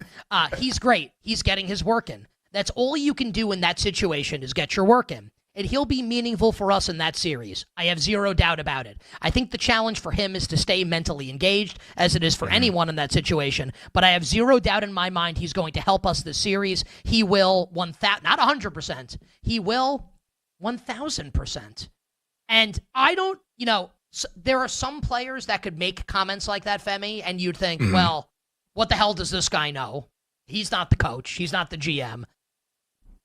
I don't think Draymond's shooting from the hip without having, knowledge of how this is going to go. So I think, I don't think that means Kuminga's playing 35 minutes a night, but I think they're definitely going to play. They're going to need him in the series with the size the Rockets have, right? Exactly. Like, the Rockets are the Rockets are a very long and athletic team. Like, Amen Thompson is the first guy you think of. Tari Eason, other guys like Jalen Green. Like, the Warriors don't have that. Like, the Warriors guys, it's Steph Curry, who's 6'3", Jimmy Butler, who, he's a good athlete, but not as great of an athlete as he was when he was first in the NBA. Draymond Green, a little bit undersized. Like, you need someone like Kuminga, because, look at what happened last night in the game. Even though they won, they were getting out-rebounded by Memphis. Now, of course, Zach Edey's a literal outlier out there on the basketball court. At 7'4", he's going to grab a lot of rebounds. But we saw them get beat up on the glass against Houston when they played a couple of weeks ago. They got beat up on the glass against the Clippers this past Sunday, dealing with Ivica Zubac. So, you need Kuminga who can at least help from an athleticism standpoint, defensively and on the offensive glass, to get you some of those extra possessions. Because, face it, the Warriors, the best stuff that they do is defense. Offensively, this is not the 2016 Warriors where they're lighting it up and it's Stephen Clay, Splash Brothers, all that stuff. It's a different team. It can still win and they can still have an effective team, but it's just not the same. So hopefully Kuminga gets back in the rotation. And if Draymond is right, and I think that we can definitely take Draymond at his word, that'll be a good sight to see for the Golden State Warriors, because they definitely need him against one of the more athletic teams in the Houston Rockets. But I have a fun way to bet this series. I don't want to lay the price, but I will be betting the series. You said that you're not really interested in the series, just going to go game to game, or how are you doing? I'm not sure yet. I'm not going to like Houston in the series. If let's say Houston wins by 100 in game one, maybe I'll be like, oh, okay. But before the game starts, well, for the people that like the Rockets, and do we even need to talk about Celtics Magic? We can talk about it tomorrow or whatever. Yeah, I have a fun way to bet that series, but we don't have to. I think the Celtics win the series, but I think there's a way to bet it. And I want you to tell us what that is, but the people that are going to like the Rockets, and I'm in some DM chats with people that do betting content, big NBA fans, and the ones that like the Rockets, they all say the same thing. Okay, if Amen Thompson, everyone acknowledges is a super duper star, right? At least going to be a super duper star. Yeah, he's a top 3 defender already. Yeah, if he can lock down Steph Curry, to a degree, right? Hold Steph down a little bit. Can the Warriors score enough? Like, do they have enough scoring oomph to get them over the finish line? And I think it's a really fair question to ask. My thought would just be, after the way the game went a couple weeks ago in the regular season, right? So it was what? It'll be 2 weeks ago this Sunday, I think. Yep. The Rockets won that game by 10, and the Warriors scored less than 100 points. Super physical game. Like, the Rockets kind of like stood up in Draymond's face and like, we're not gonna let you punk us here. It was actually pretty impressive. And Udoka saying after the game that when that team, Golden State, starts complaining about the refs, like, that's when like you actually get more physical and you really get in their heads. So it worked in like game 79 or 78 out of 82, and God bless them for it, right? Yeah.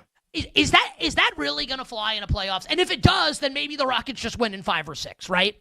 I can't imagine, Femi, that that's going to be the case. So you give us your opinion on that, and then I want you to, the time remaining here in the segment, how are you betting Warriors Rockets? You have a fun way to bet that series, and then how are you betting the 2-7 in the East with the Celtics and the Magic?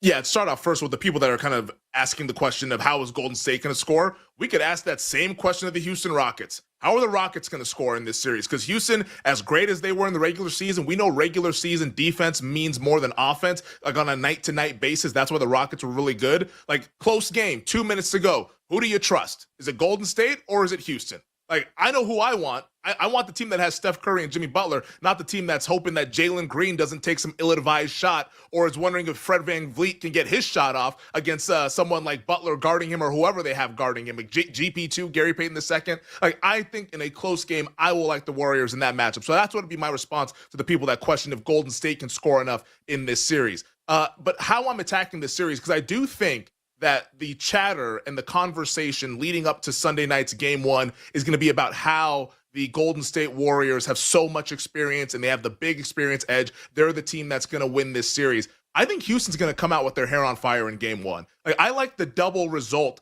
bet for this series. Rockets to win game 1, Warriors to win the series, plus 260 over at BetMGM. Like, I think Ime Udoka is going to have his guys just absolutely lathered up, playing the underdog role of nobody believes in you guys. They think that these guys are going to punk you guys in your own court. I could see the Rockets taking game 1, but then once that intensity drops off, because you can't sustain that over the course of a 7-game series, I think that's when Golden State's experience actually wins the day. So I like Golden State to win it in 6, but I'm going to play more so the Rockets to win game 1, Warriors to win the series. And then for the Celtics Magic, of course, we all think Celtics are going to win the series, but I don't think Boston's going to sweep. Like, even though when they play these bad teams, that these lackluster teams, at least comparison to them, like they Boston, think about how they play though. It's a lot of 3-point attempts, and that's how they want to play. Those shots don't fall. Can Orlando score enough? Like, that would be my question. Like, if they're like, let's say they're playing Chicago. Like, I think the Bulls could take a game off the Celtics because the game, because the Celtics have to miss, but then you also need Orlando to make score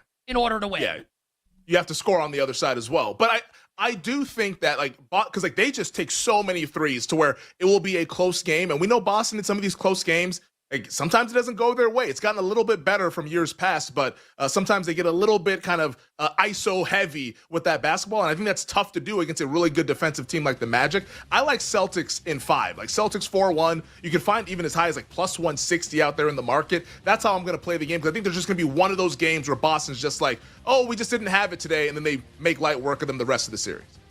I'll tell you what, you might win that bet, but you make that bet, you're gonna be chewing your fingernails every single game. I think the Celtics going to sweep them. Baby. All right, we'll get back to the NBA later in the show, but on the other side, how about we get some bets from the NFL draft with noted excellent NFL draft bettor, our good buddy Doug Kazarian. We'll be right back with You Better You Bet, presented by BetMGM, the sportsbook born in Vegas.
We're going to look at the NFC South today, and we'll start with the Atlanta Falcons right now. They are favored to get a defensive lineman. I'm going to follow the money here. I like the Mavs, and this part of this is numbers based. Like if you're looking at playing at home, they were the second worst team in the NBA against the number. The only team they were ahead of was the Sixers. We know how bad the Sixers are. The Kings against the number this season, 14, 24, and 3 at home. So when you think about the Kings, you think about their offense and certainly Zach LaVine, but Domantas Sabonis as well. And Sabonis is always a key cog for the Kings, but the Mavericks are one of the few teams that actually have the size to sort of deal with Sabonis. When you talk about AD or Daniel Gafford and Derek Lively, even though those guys have kind of been banged up, I think they should play. I know Derek Lively sat out the last game, but I think that's because the Mavs were getting ready for this play-in game. Also, I would say take a look at the over as well. Like both of these teams have regressed defensively over the past month of the season. In fact, if you look at another number here, which is pretty telling, on the road this year, the Mavs are 27, 14, and 1 to the over. That is second in the NBA. So this is another team that has had issues with their defense. 215 and hook seems a little low, so I would go Mavericks here based on their size. I think they can keep it within the number. Whether or not they win, I don't know. But I think I might like the over even better based on how Dallas has played this season. And looking at these defenses, I think we could see a lot of points in a surprising way.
This is You Better You Bet with Nick Costos, Femi Abebefe, and the crew. Presented by BetMGM.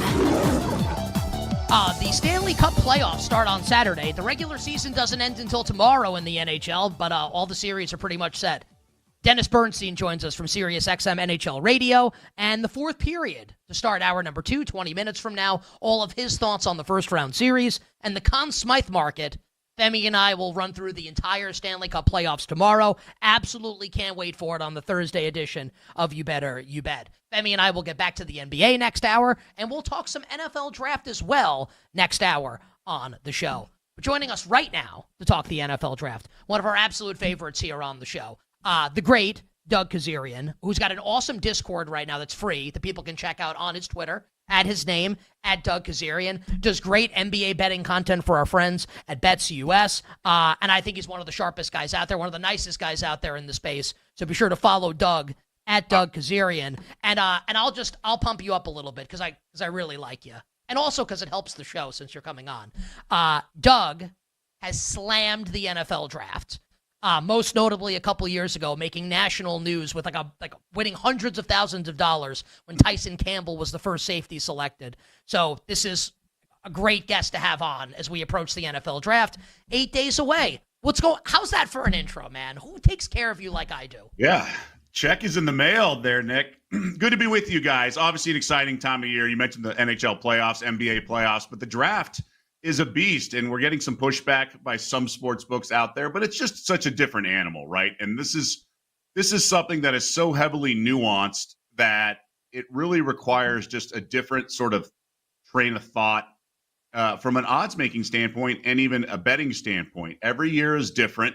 Every year is incredibly nuanced and based on so many moving parts that it's impossible to model from a math standpoint. So I get a little chuckle every time guys who aren't, used to being successful draft bettors, but are successful in other ways in sports betting. It's kind of like elections. All of a sudden think they can just show up and get it done. And they're really talking out of either both sides of their mouth or just leaning too far ahead of their skis. It's a really complex thing, but if you know it and you understand the craft, there are great opportunities out there. And that's what, I've been able to do, the last few years or so. So it's a lot of fun, especially it's the NFL, right? It's not a random sport. We all love the NFL. And that's why it's a fun sort of exercise, if you will, in really critical thinking. All right, I want to, and you've done the critical thinking for us, which is great. That's why we have you on the show, and we're going to get some of that knowledge right now for our listeners and viewers, and selfishly for myself and Femi as well. I can't believe I'm starting here with this question, but I feel like I need to, because I feel like Mugatu right now, Will Ferrell and Zoolander. I feel like I'm taking crazy pills. Dude, we've had so many guests come on the show, and some of them are draft bettors. Some of them are like draft experts, NFL analysts. We have not had one person come on the show and say that they think Tet McMillan is going to be the first receiver drafted next Thursday night. Everybody says Matthew Golden. We've had people say Ibuka from Ohio State is going to go ahead of Tet McMillan. But, Doug, this draft, the market doesn't move. McMillan minus 250 to be the first receiver. And this is Travis Hunter excluded from the market, so Hunter doesn't count. McMillan minus 250, Golden plus 170. Doug, you're in these weeds, man, and you're thinking about this critically. Who do you think the first receiver drafted is going to be next Thursday night? Well, I'm on Golden plus, close to $2, things like that. I think the reason you don't hear McMillan is because of the 40 time and everything like that. But you also have to take a step away.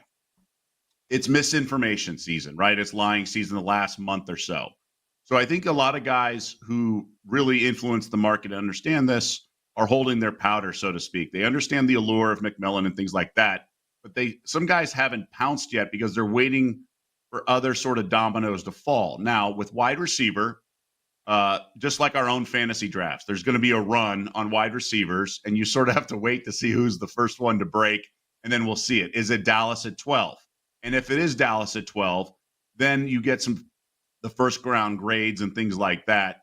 That there's a domino effect there, but I think with Golden and his speed and route running ability, I will say there was a 50 to 1, I think, on Ruggs 5-6 years ago to be the first one because the Raiders got involved, right? Things like that. So where speed was such a tantalizing component. So there's always a good market and good value, but with McMillan, the information sort of there. It's really just about preference. And like anything, any position, I should say, the farther you get away from the number one pick, the more unpredictable it becomes. Sounds logical, but it's important to realize this. So when you have over-unders of whatever position in the first round, that makes it difficult because the last 10 picks, obviously much harder to predict than the first 10 picks. And then every draft's different. First 3 picks, we don't really know the order per se, whereas in previous years, we might know. So really the draft we think starts at 3, but in other years it started at 5 or 6. So with wide receiver, and then there's tiers of every position, right? So there's a tier of guys we think at the top. We just don't know when that's going to start.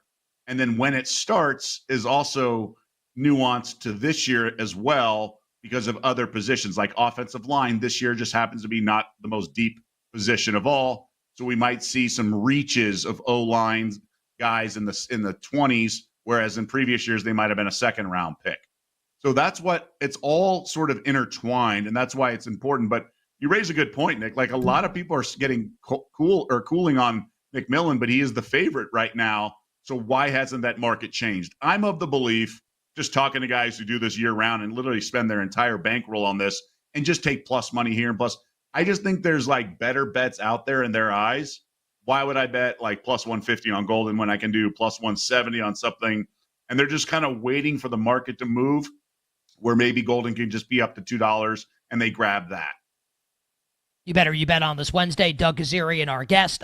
Free Discord in Doug's Twitter profile at Doug Kazarian. Does great work for our friends also at Bets US. So we have like 6.5 minutes left in this interview. I want to make sure we get to as much as possible. Let's go lightning round here, maybe 45 to 60 seconds per.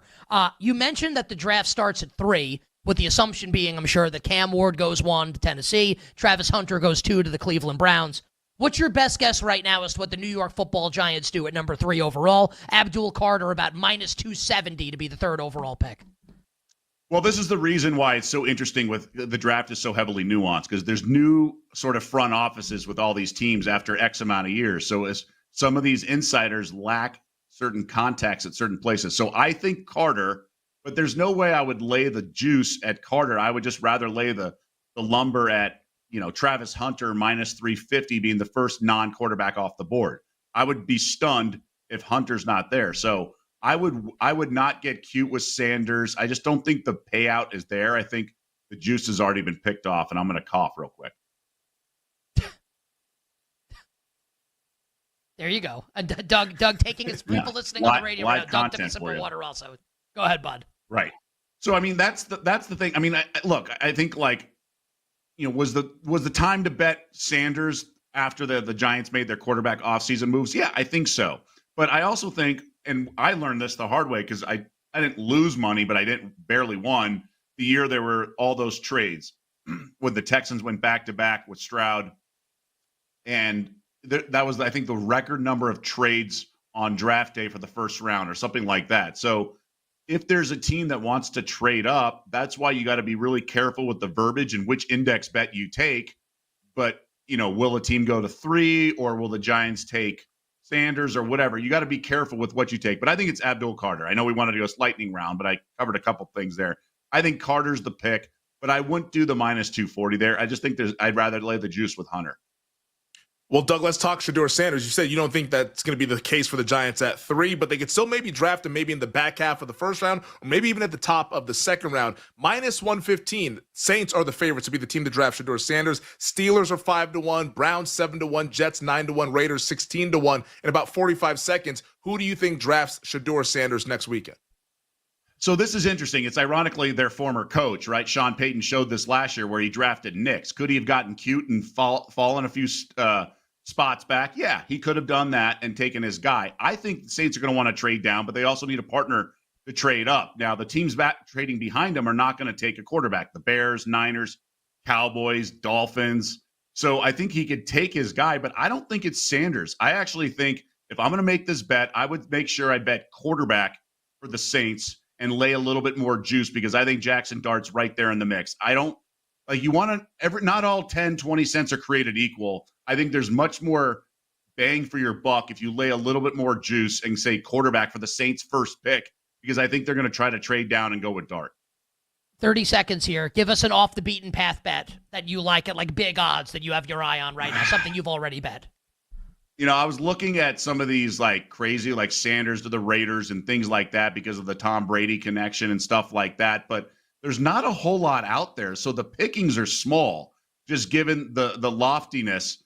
But I think the important thing is ironically, I like safety Emin Wari, who's the favorite, minus $155 or so. But those positions, and you got to pay attention to the fine print, right? The edge rusher, linebacker, things like that. But you want to pick off the positions that have not as much importance in the NFL nowadays, which is linebacker, which is safety, things like that. So I got nothing with the triple-digit odds like Brock Bowers last year to the Raiders. I'm still hitting the books, but you got to sometimes wait for more. The best information on the mocks is this coming weekend, to be honest. Yeah, so we're certainly 8 days away from the NFL draft. What about how many quarterbacks do you think we see go in the first round? 30 seconds.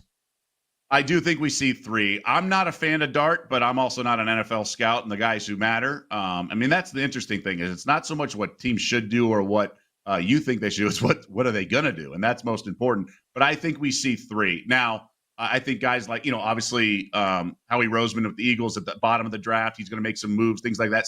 I can see a team trading up. But I do think Lane Kiffin, giving his NFL pedigree, will sell teams on Dart. So I think we're going to see 3 ultimately. I do think Sanders goes as well. I don't think he's going to have a huge fall. Doug, great job, man. At Doug Kazarian on Twitter, Bets US. The Discord is linked in his profile. Happy betting, my friend. And we'll have you on during the NBA playoffs, obviously, to do that as well. But want to do the NFL. You got it, fellas. Thanks so much for having me. Always good to be with you, man. Our pal Doug Kazarian joining us here on You Better You Bet. So that was interesting, Femi. The idea of betting Saints, like forget about Shador, just bet quarterback for New Orleans. Minus 130 is the price there at BetMGM.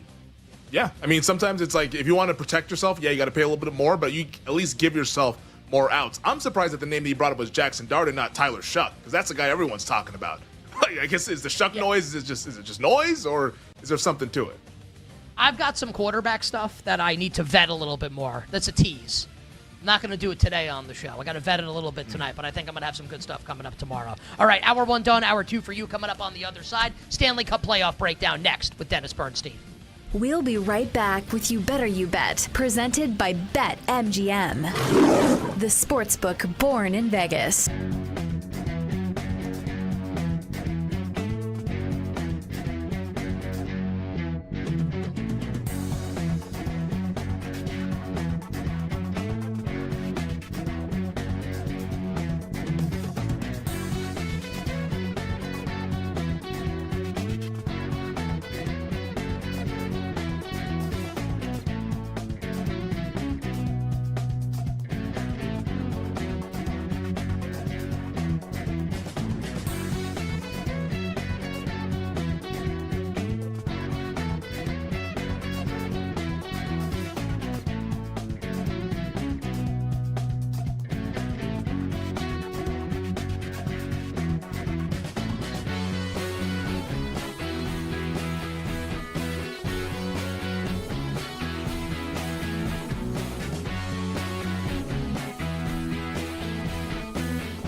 Golden State against Houston. That was massive. That was big for them. You avoid OKC. You avoid that side of the bracket. And the Warriors, of all the teams that are playing before we get to Saturday, I mean, this is the team that everyone has circled, that people are focused on. Because of the teams participating in this play-in, this is the one where you would say, okay, maybe they could push some teams. Maybe they can advance a round or two. Make some noise. Well, Sam, we've got a 7 seed that is a $2 favorite over a 2. The Warriors on BetMGM minus 200, and the second seeded Houston Rockets are plus 165. It makes sense. I'm not really surprised because you know what you're going to write. You know what people are thinking. People don't look at seeds. They look at what they know. And they look at Golden State, a team with pedigree, a team with guys that know how to win. You got Steph, Draymond, and Jimmy, not to mention Steve Kerr. So not really a surprise there. I mean, Golden State anywhere from $1.80 to $1.90. Open a little bit higher and has come down a bit offshore. Pinnacle, $1.78. Chris, $1.84. So a little bit of an apple bite so far on Houston. That's not a surprise. I am a little surprised, though, at the price on Boston, Orlando. Minus 6,000. Minus 6,000 against Orlando. Is that current? Yeah. Is that a current price? Okay, because an hour ago I saw minus 10,000 an hour ago. Dude, I'm not betting Orlando either. That's not happening.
You Better You Bet with Nick Costos and Femi Abebefe. Hey, this is Joe Buck, and you have done it. You have found it. You are listening to You Better You Bet. Great decision. The great Iron Eagle. Nick and Femi are such close friends.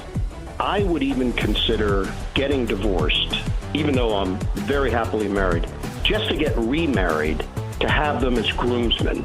That's how much they mean to me. Hi, this is Kevin Harlan of CBS, Westwood One, and TNT, and I'm listening as you do every day to You Better You Bet with the most handsome single man in the radio business. A man who, if I was not married for 38 years, I might consider myself the kind of guy that can electrify a listening audience and a crowd of bystanders watching him do what he does so well each and every day. Continue to listen right here on You Better You Bet. This is You Better You Bet, brought to you by BetMGM on the BetMGM Network. The wonderful Sports Wednesday edition of You Better You Bet rolls on. Nick Costos, Femi Abebefe, the crew, and you here on the BetMGM Network. Great first hour of the show, talking the NBA play-in from last night and bets for the NFL draft from our buddy Doug Gazarian. Femi and I will get to the NFL draft coming up in 20 minutes. A bunch of different markets for Femi and I to discuss. We look forward to that. Final hour, Power Hour, NBC Sports Now hour, 60 minutes from now, which will feature all our bets for tonight in the world of sports, Gambling Night in America, and Bill Ryder from CBS Sports and the Infinity Sports Network. Bill's going to give us all of his bets and all of his thoughts on the NBA playoffs. Some breaking news in the world of college football. Nico Iamaleava, the former Tennessee quarterback who left the program, was kicked out of the program for holding out basically for more NIL money, apparently going to go to UCLA. Deshaun Foster is the coach there, right, still? So Nico Iamaleava is going to UCLA. I don't think this turned out the way he wanted. Just saying. Tomorrow, Thursday. That's how this goes. Wednesday, then Thursday. Tomorrow, on Thursday, is the final day of the NHL regular season. The playoffs start on Saturday. But despite still having 2 days left of the NHL regular season, we basically have the entire playoff field set. 7 of 8 series are set, and we're just waiting to see if it's Columbus or Montreal that gets the final wild card spot in the East and goes to play Alex Ovechkin and the Capitals in round number 1. So we have series markets already for 7 of 8 series. Conn Smythe markets are starting to populate, and we absolutely love it. And joining us right now to break it down, giving us and you, dear listener and dear viewer, the first look, the first taste as it concerns the Stanley Cup playoffs, is the very handsome, the Silver Fox, the great Dennis Bernstein. Sirius XM NHL Radio, the fourth period, on Twitter at Dennis TFP. Dennis, happy Stanley Cup playoffs, my friend, to you and yours. Yes, through the desert of the 82-game schedule that the NHL plays, we're finally getting a payoff on Saturday, so can't wait. Very intriguing matchups in the first round, Nick and Femi. Can't wait till the puck drops for real for game 83. Can I give you here's a piece of advice for you, and I think I think you're great. You can't do the desert of the season without, you got to say the Oasis is the playoffs, right? You got to pay it off, man. Come on. Yeah, no, it's okay. Yeah, this is a big payoff, and I think it's wide open because the two teams at the top of the food chain in the East and the West, they're not powerhouses. They're excellent teams, but they have holes. They're susceptible, and I think the one irony, if you look at Winnipeg and St. Louis, look at the two goaltenders. The American is playing for the Canadian team, and the Canadian who beat the American is playing for the American team in St. Louis. So Binnington versus Hellebuck. So it's going to be really interesting. But I think, the first round is like March Madness. So for fans that are casual fans that maybe don't watch the Stanley Cup playoffs as close as they should because they're amazing, I think this round has the ability for the lower seeds to come through and more than one. Do you think here, buddy, can we do all 8 series here in the next 11 minutes? What do you think? Yep. You tell me. No question. Let's do it. Yep. All right. Oh, I absolutely love it. Why don't we start with Winnipeg and St. Louis? Because it's a really interesting dichotomy, right? Winnipeg President's Trophy, Hellebuck might win the Hart Trophy, going to be in contention to win. But Binnington's got the Stanley Cup, and Binnington beat Hellebuck in the Four Nations final, right, with Canada over the United States. Winnipeg, minus 215, Blues plus 176. Dennis, I will lead into this question by telling you I might lay it with Winnipeg here, as crazy as that sounds. What do you think we see with Winnipeg and St. Louis? St. Louis is a very dangerous team, Nick. They are. Because of the goaltender, because they're hot down the stretch, because they got a great coach. And I'm sure the Bruins would like Montgomery back right now as the coach. They're a dangerous team. They can beat the Winnipeg Jets because the Winnipeg Jets, remember last year, Nick, this time? Winnipeg, they came in first, and then they played the Colorado Avalanche in less than 5. Yeah, it was bad. So their body of work in the playoffs, Nick, is not there. They're susceptible to a team like the Blues that has depth. Colton Parayko's coming back to a 6'6" defenseman, the Blues. This is a longer series. This is not a short series for Winnipeg. If they do get through, it'll certainly prime them for the next round. But St. Louis has the ability to win this round. So are you picking St. Louis? Like, will St. Louis win the series plus 176 against Winnipeg? I'll say Winnipeg in 7, but I'm not sold on it. Let me see the first 2 games. Love that. Femi and I will talk about like maybe Winnipeg in 7 being the bet in the series when we roll through everything on tomorrow's edition of the show. I want to stay in the Western Conference, Dennis. This Oilers-Kings series is fascinating. This is now the 4th straight year that these two teams will meet in the first round. Like, great job, Gary Bettman. Oilers have won the last 3, but this Kings team feels like this is the best iteration, and we were talking about that off air before we came on live this hour. Edmonton is minus 130, despite the Kings having home ice in the series. Kings plus 110. I actually think I'm going to bet Los Angeles to win the series against Connor McDavid, Leon Draisaitl, and the Oilers. Where do you stand here on the Oilers and the Kings? Well, I wouldn't have bet the Kings the last 3 series. They were not the better team. And last year, not only did they lose in 5, they got bullied. But what did Rob Blake do in L.A. as the general manager? He went out and got Tanner Jeannot, who's a great fighter. He went out and saw Joe Edmondson, who's a 6'6" defenseman. Right now, they drafted a kid who's 6'6" and 200 pounds as their 4th-line center. Last year, their 4th-line center was 5'9" and 185. This is a bigger, better Los Angeles team. And they have a guy who's going to be probably a finalist for the Vezina in Darcy Kemper. This is the best version of the Kings the Oilers will face.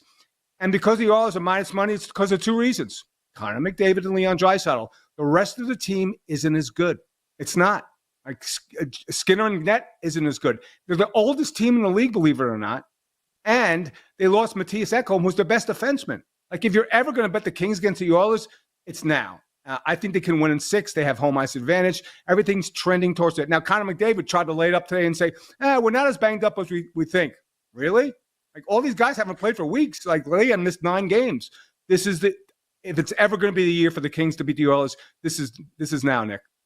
And just if the audience doesn't remember, like, Darcy Kemper literally won the Stanley Cup a couple of years ago with the Colorado Avalanche when they beat the 2022 he did. 2020. I mean this. I didn't know the year, so I don't know which one. I forgot. You got me. Let's stay in. I'm being serious here. You were an oasis in the midst of my speaking desert just now. Avalanche and the Stars. This series is going to be freaking awesome, man. Dallas has home ice. But Colorado's favored. Colorado minus 125, Stars plus 105. This is like a Western Conference final worthy series. What do you like, Colorado and Dallas, here in about 60 seconds? I like the lower seed Colorado. Here's why. They have Cale Makar, who as a defenseman scored 30 goals, which rarely happens. And Dallas doesn't have Miro Heiskanen, who's their best defenseman. Now, Tyler Seguin's going to come back and play Dallas's last game. That's a great ad. I like Colorado. Here's the one thing about Colorado. If you like Dallas and want to play them, Wedgwood and Blackwood are the 2 goaltenders for Colorado. You know how many playoff games they've won? As many as me, you, and Femi. Neither guy's won a playoff game. So that's the one concern about the goaltending. Not that I love Jake Ottinger, because I think he cost them the series last year against Edmonton. I like Colorado because I just love Cale Makar and their depth at center. They go McKinnon, Brock Nelson they got from the Islanders, and Charlie Coyle, who's a 2C or a 1C in other teams. He's the 3C. The depth at center, Cale Makar. I like Colorado over Dallas in this round. You bet here on this Wednesday. The Silver Fox, Dennis Bernstein, Sirius XM NHL Radio in the 4th period, giving us bets on the Stanley Cup playoffs on Twitter at DennisTFP. Dennis, let's clear the West, then we'll get to the East. The Vegas Golden Knights, a pretty big favorite against the Minnesota Wild. Vegas about minus 225, Minnesota plus 190. I think this is going to be interesting here. I think I would lean towards laying it with Vegas. What say you, Vegas and Minnesota? It's the least interesting matchup in the West. 5 games, maybe a sweep. Sorry, Vegas is ready. They were pissed about last year going out, not doing well in the playoffs. And I think the best thing about, the Wild is that Marc-Andre Fleury might get another game.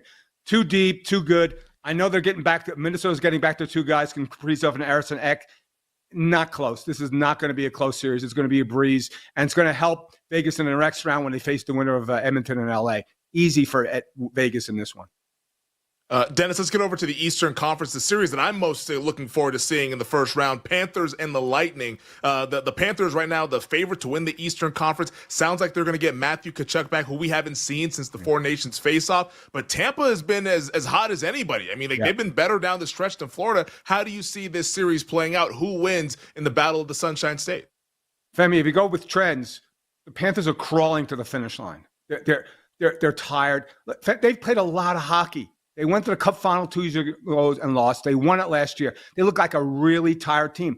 I'm not sure if Matthew Tkachuk even comes back for the first round. If he does, how effective is it going to be? This might be relatively easy. And it's going to be a war, right? Because the Panthers are not going to go down easy. But I like the Tampa Bay Lightning. I actually like them to come out of the East, to be honest with you. I think it could be a rematch of 2022.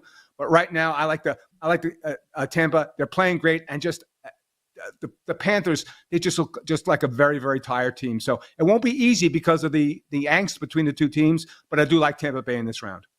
Let's go to the Ottawa-Toronto matchup. So Toronto beats Buffalo the other night and wins the division. So Toronto going to play Ottawa in the first round series in a Canada matchup. I don't know if people know this, probably not. Ottawa swept the regular season series against the Toronto Maple Leafs. Dennis, I like Ottawa in the series. I'm going to bet the Senators as an underdog in the series. What say you, Senators and Leafs in the Eastern Conference? They don't call you sharp for nothing, Nick. Yeah, this is the one series. Yeah, this is the one series I think the lower seed team can win because I just don't trust Toronto in the playoffs. I don't. And it's funny.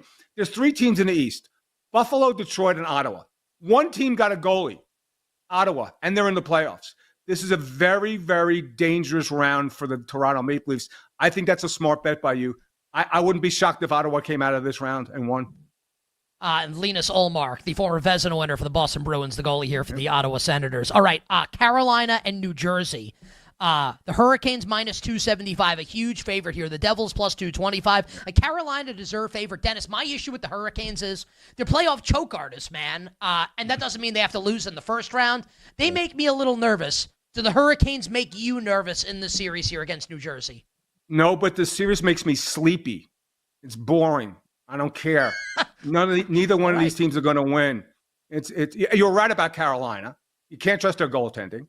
And the Devils are so banged that no Jack Hughes, they're banged up. It's Carolina. The winner of this round will lose the next round. I don't trust Carolina. They botched the trade with Rantanen. This is the least threatening matchup of the 8, and it's the least entertaining. I have to watch all of them because I'm covered the league. But I like Carolina here, but I don't think they're a threat to win the Stanley Cup. All right, big-time lightning round to close here. The Washington Capitals await whoever the final wildcard team is in the East. Montreal has the inside track. A point in their game tonight gets Montreal to the playoffs. If Montreal loses tonight and Columbus wins tomorrow, the Blue Jackets are the final wildcard team in the East. Any reason to believe Alex Ovechkin and the Caps would be on upset alert in round one against either Montreal or Columbus? No, it's a great story if either one of these teams gets in because playoff games at Bell Center or the story of Columbus with the Gaudreau brothers passing away and them rallying here with Jet Graves, who came out of nowhere. He came out of the minor leagues to win the last 3 games. No threat here. But Washington, if you're betting Washington to win a Stanley Cup, I'm not convinced of them right now. Not this round, though, Nick. This should be relatively easy. I think 5 games. Whether it's Montreal or Columbus, but either team getting in is a great story for the league and for the fan bases in both cities. I'll tell you what, man. If Jet Greaves or Graves is how you pronounce his last name, the Columbus goalie. Oh, Jet Greaves? I think it's Greaves. Yeah, it's Greaves. That's how it's spelled. I'll tell you what, man. If Columbus makes it, I'm betting the Blue Jackets in Game 1 against Washington, and we'll go from there. Okay. You're up. Yeah, Dennis is like, well, you're an idiot. Thanks, buddy. Great to have you on the show.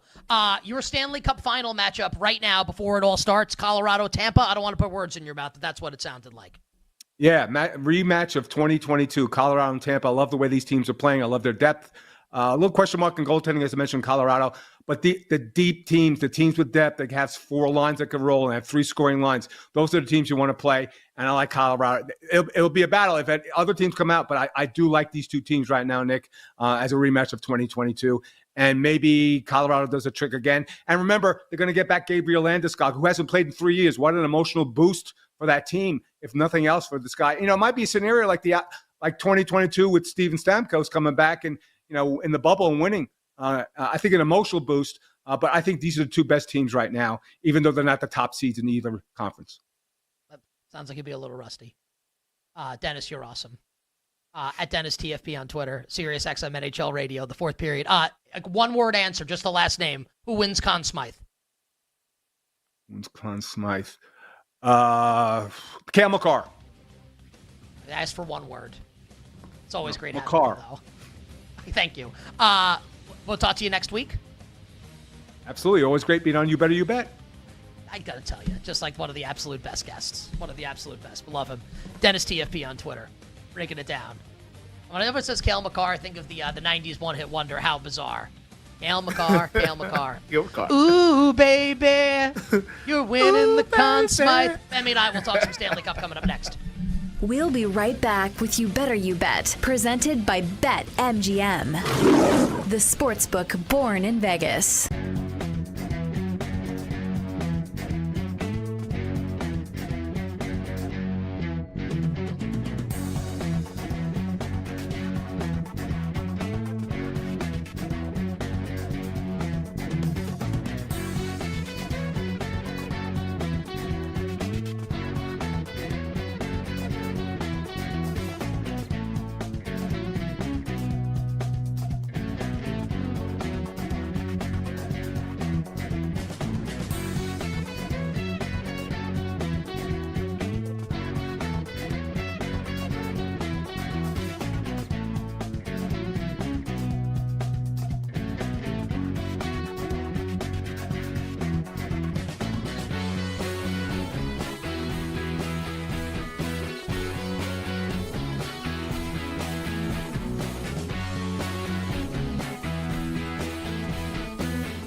You'll see that Matty Pisani right now has the odds board popped up right now for the Dallas Cowboys first position drafted in the draft. And we're going to go to the wide receiver, plus 135, offensive line all the way down there at plus 410. Let's go chalk here because we're still getting a plus money price.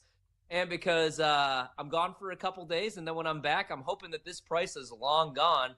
I think that Jerry Jones and the Cowboys are actually going to do the right thing here and take a wide receiver, plus 135. The reason that I think that they have to go wide receiver is you look at that depth chart, man. CeeDee Lamb's awesome, but he's going to see a ton of bracket coverage, a lot of double teams, because other than CeeDee Lamb, who do you trust in that wide receiver room? You got Jalen Tolbert, you still got Kevontae Turpin, Paris Campbell, Jonathan Mingo, a bunch of 3s and 4s, Seth Williams, Jalen Brooks. So I know a lot of these mocks have them going Tet McMillan. They could also go Matthew Golden, who I still think has a shot to be the first wide receiver taken after that 4.3 40. Maybe they go Ibuka, right? Like, I just think that Dallas has to go wide receiver, and they have to do it early in this draft. And we're getting a plus money price. So I bet this a couple different times. I'm going to bet it one last time, plus 135. Cowboys, first round to go wide receiver for the Sledgehammer Special.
McKinnon.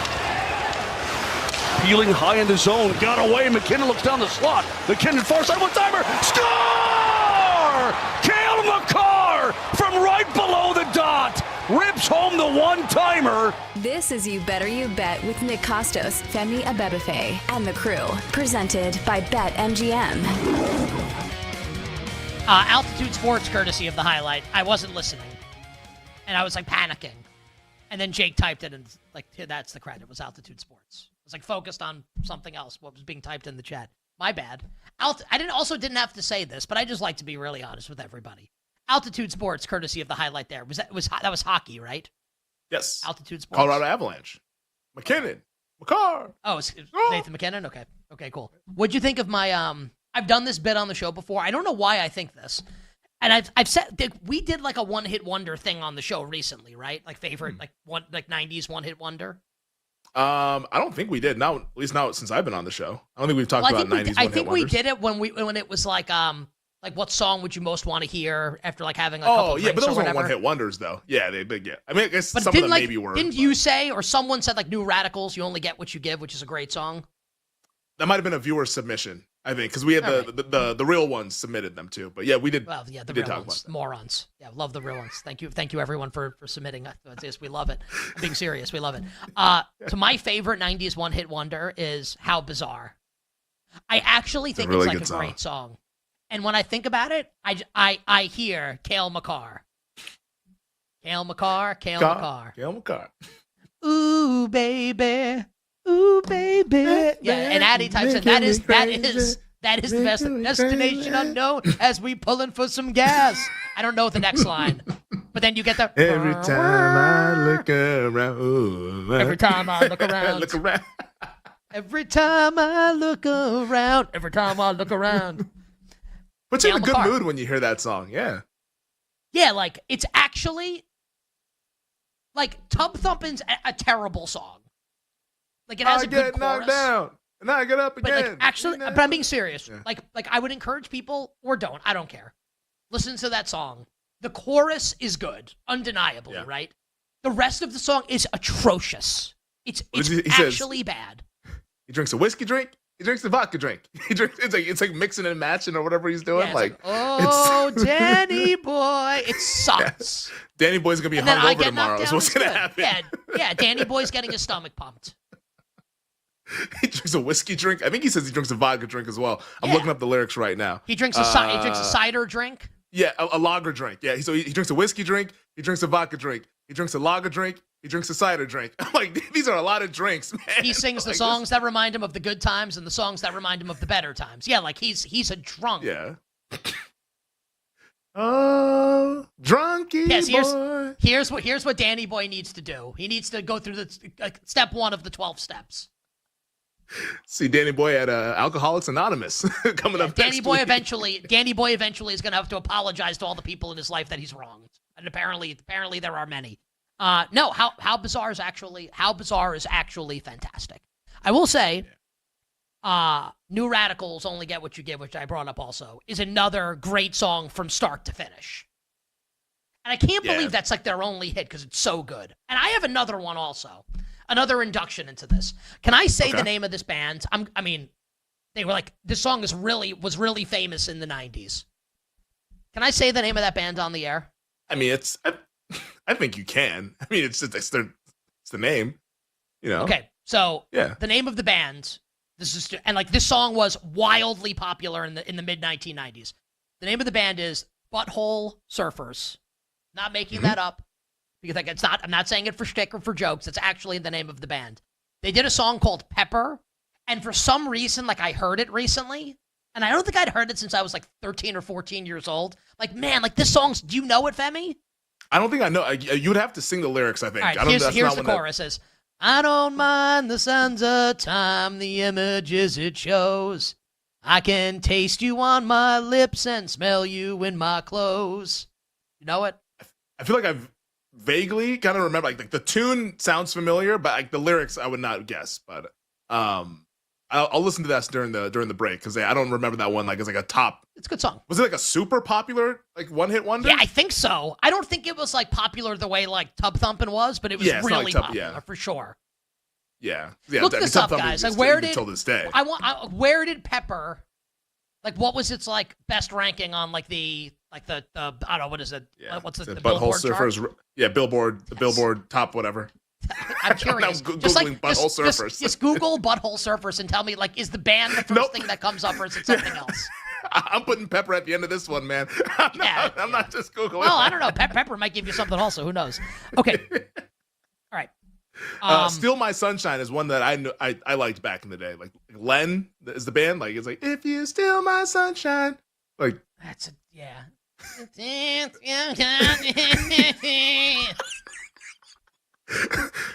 I was on the Sunday. Yeah, it's just like I do have a soft spot for songs where like you don't have to like you just make noises. That's all it was in the 90s, man. That's all it was. Like, and that's like Smells Like Teen Spirit. Yep. No one has any idea what Kurt Cobain is saying, right?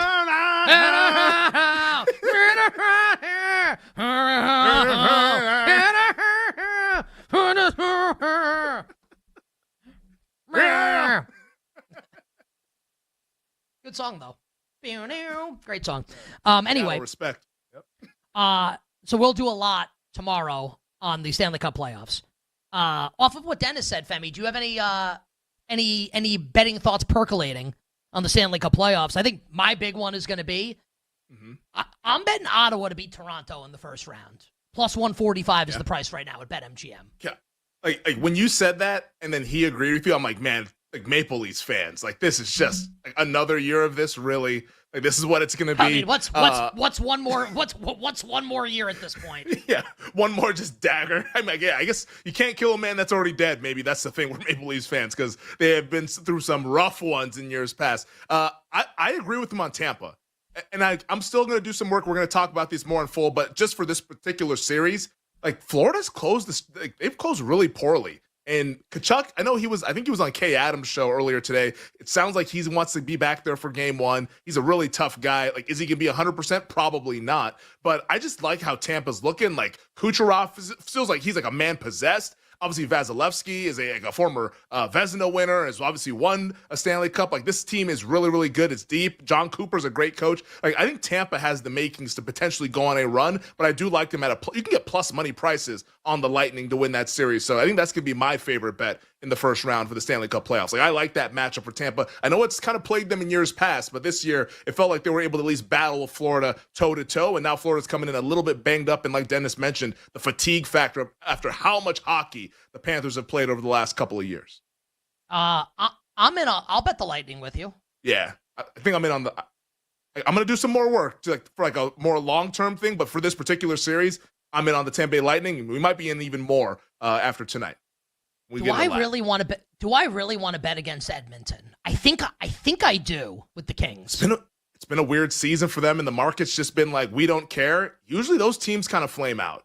Like when the market is just like ignoring everything that's happening, it's just like, oh, well, they have McDavid and Draisaitl. Like usually it's like, okay, like it just might not be their season. And like anytime you want to believe in Edmonton, somebody gets hurt or something goes awry. And that's sort of been the year this year for them. So like LA's been one of the better stories of the season, and they are nitty gritty, like Dennis outlined. Like they are low scoring games, really good goalie in Kemper. Like that's wouldn't shock me one bit. And the market's already telling you it's going to be close. Like this team, Edmonton, is the favorite to win the cup, but they're only minus 130, even though I get it's road ice or whatever. They're on the road to start out, but the market's telling you this is going to be like a kind of like a long series, maybe 6-7 games between Edmonton and LA. My last, unless you have something else, my last betting note for right now on the Stanley Cup playoffs, and we'll do more on it tomorrow. So I was on vacation during the Four Nations. Mm-hmm. I don't know why it's like now I have like these songs in my head, like POD, Youth of the Nations is in my head now. I said Four Nations, you know. We are. It's a true story. Dating a girl at the time, Tanya, great girl with a J, TNJ. Oh. I convinced my girlfriend at the time, Tanya, that the song was like it was like a pro-government song, and the lyrics were the United Nations. We are the United Nations. And I thought it was so funny that she believed me that I still remember it like 24 years later.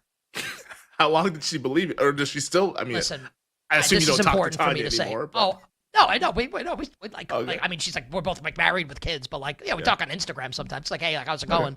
Also, I do need to tell this story about her also, because it's not about her, but it's about sports. And then I'll get to the Jets and Blues at some point. So when we broke up, we had been like, things had been on thin ice for a while.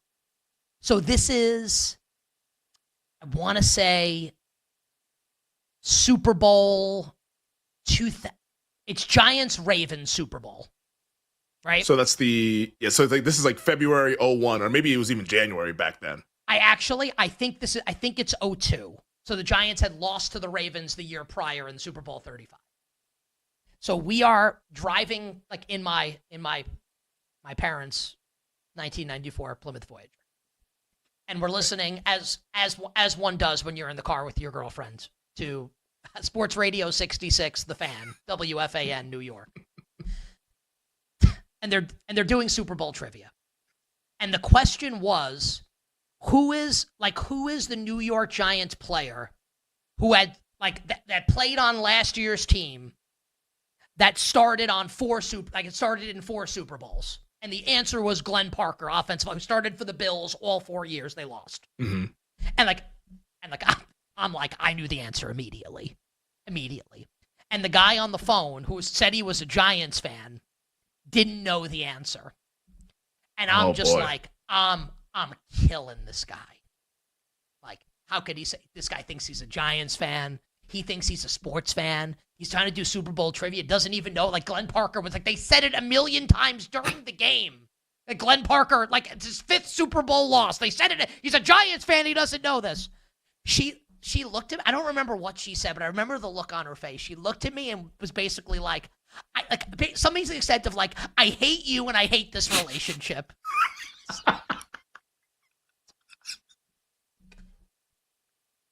She's like, my boyfriend is filled with just useless knowledge. Yeah, it was more just like I don't know why like that was the straw that broke the camel's back, but there it was.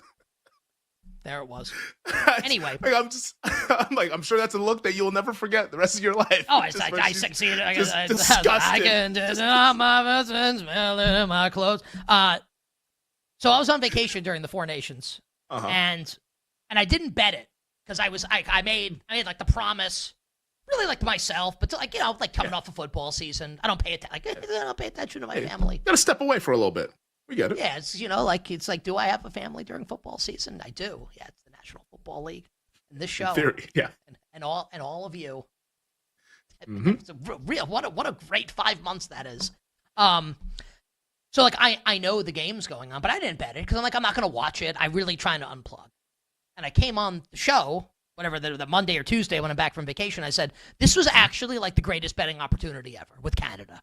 Because Bennington's playing for Canada, and he's a winner, and Hellebuck's playing for the United States, and he's a loser. And now here we are with Winnipeg minus 215 and the Blues plus 175. And I want to bet Winnipeg? Ooh. Really? I feel like if Winnipeg wins, it's a quick series.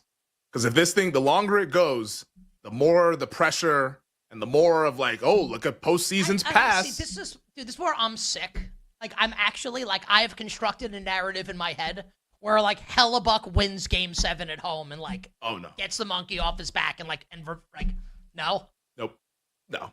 Just St. Louis wins Game 7. Yeah. If you like the Blues, it's Blues in 6 or 7. If you like the Winnipeg, I think it's Winnipeg laying 2.5 series spread or Winnipeg like 4-1 exacta, something like that. Like, I think that like Winnipeg needs to make quick work of St. Louis because the longer it goes, the more we're going to start to hear about Winnipeg disappoints. They always choke. What's happening? The pressure, President's Trophy curse, all that noise, that's going to get there the minute we get to Game 6 and even Game 7. Like, yeah, nope, I don't want to bet it. What's your best breakup story? Oh, I only had one serious girlfriend since prior to my wife. So I don't have I broke up with her even because I was in college. I just wanted to have more fun. Like we'd moved out of the dorms and like we were living off campus. And I was like, yeah, this will be more fun to be single than to be dating somebody. And I was like, I don't think I'm going to marry this girl. So drove her to her house, broke up with her. And then left. She's like, "Are you leaving?" I was like, "Yeah, I'm leaving." And I went to a party and then enjoyed the rest of the evening. That's my breakup story. I was like Costanza with all my I'm such a wuss. Like it would always come down. We would like have the conversation to break up, and then I would like back away from it at the end. And what I would do was, I would just become like a bad boyfriend. And I mean this sincerely, like not cheating, like not being like abusive in any way. Yeah, but just being a little bit of a jerk. Being a dick, right? Yeah. And eventually, they'd break up with me, and I was like, you know what? Like I actually I can't do it. Honestly, and it was a relief for you. It was. Yes. All right. On the other side, we got NFL draft bets, and we'll share them with you. We'll be right back with You Better You Bet, presented by BetMGM, the sportsbook born in Vegas.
I think Rory is super dangerous, and I think I'd come back and bet him at plus 500.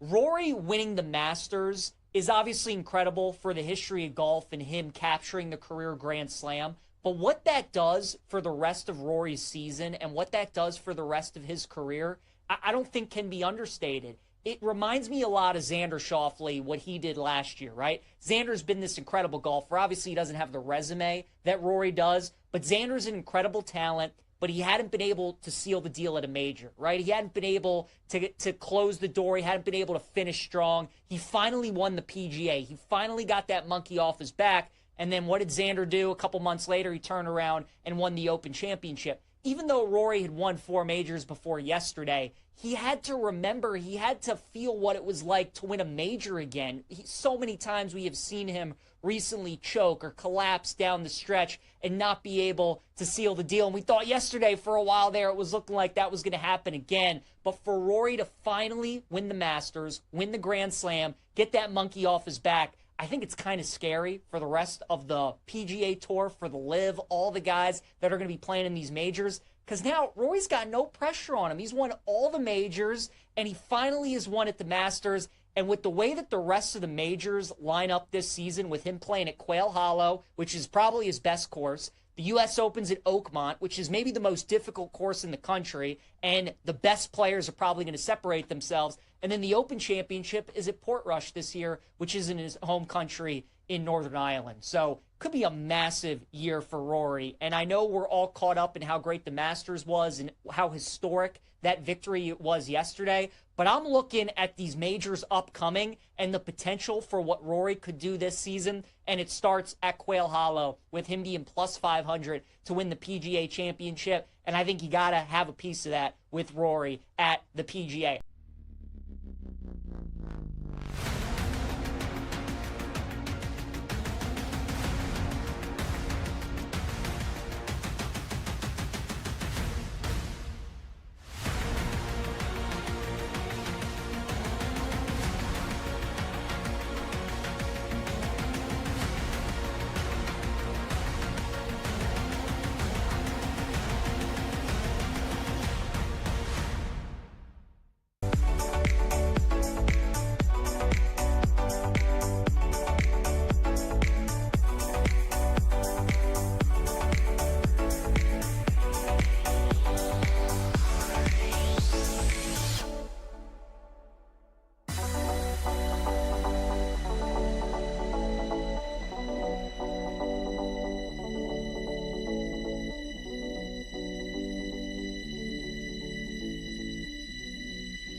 This is You Better You Bet with Nick Costos, Femi Abebefe, and the crew. Presented by BetMGM.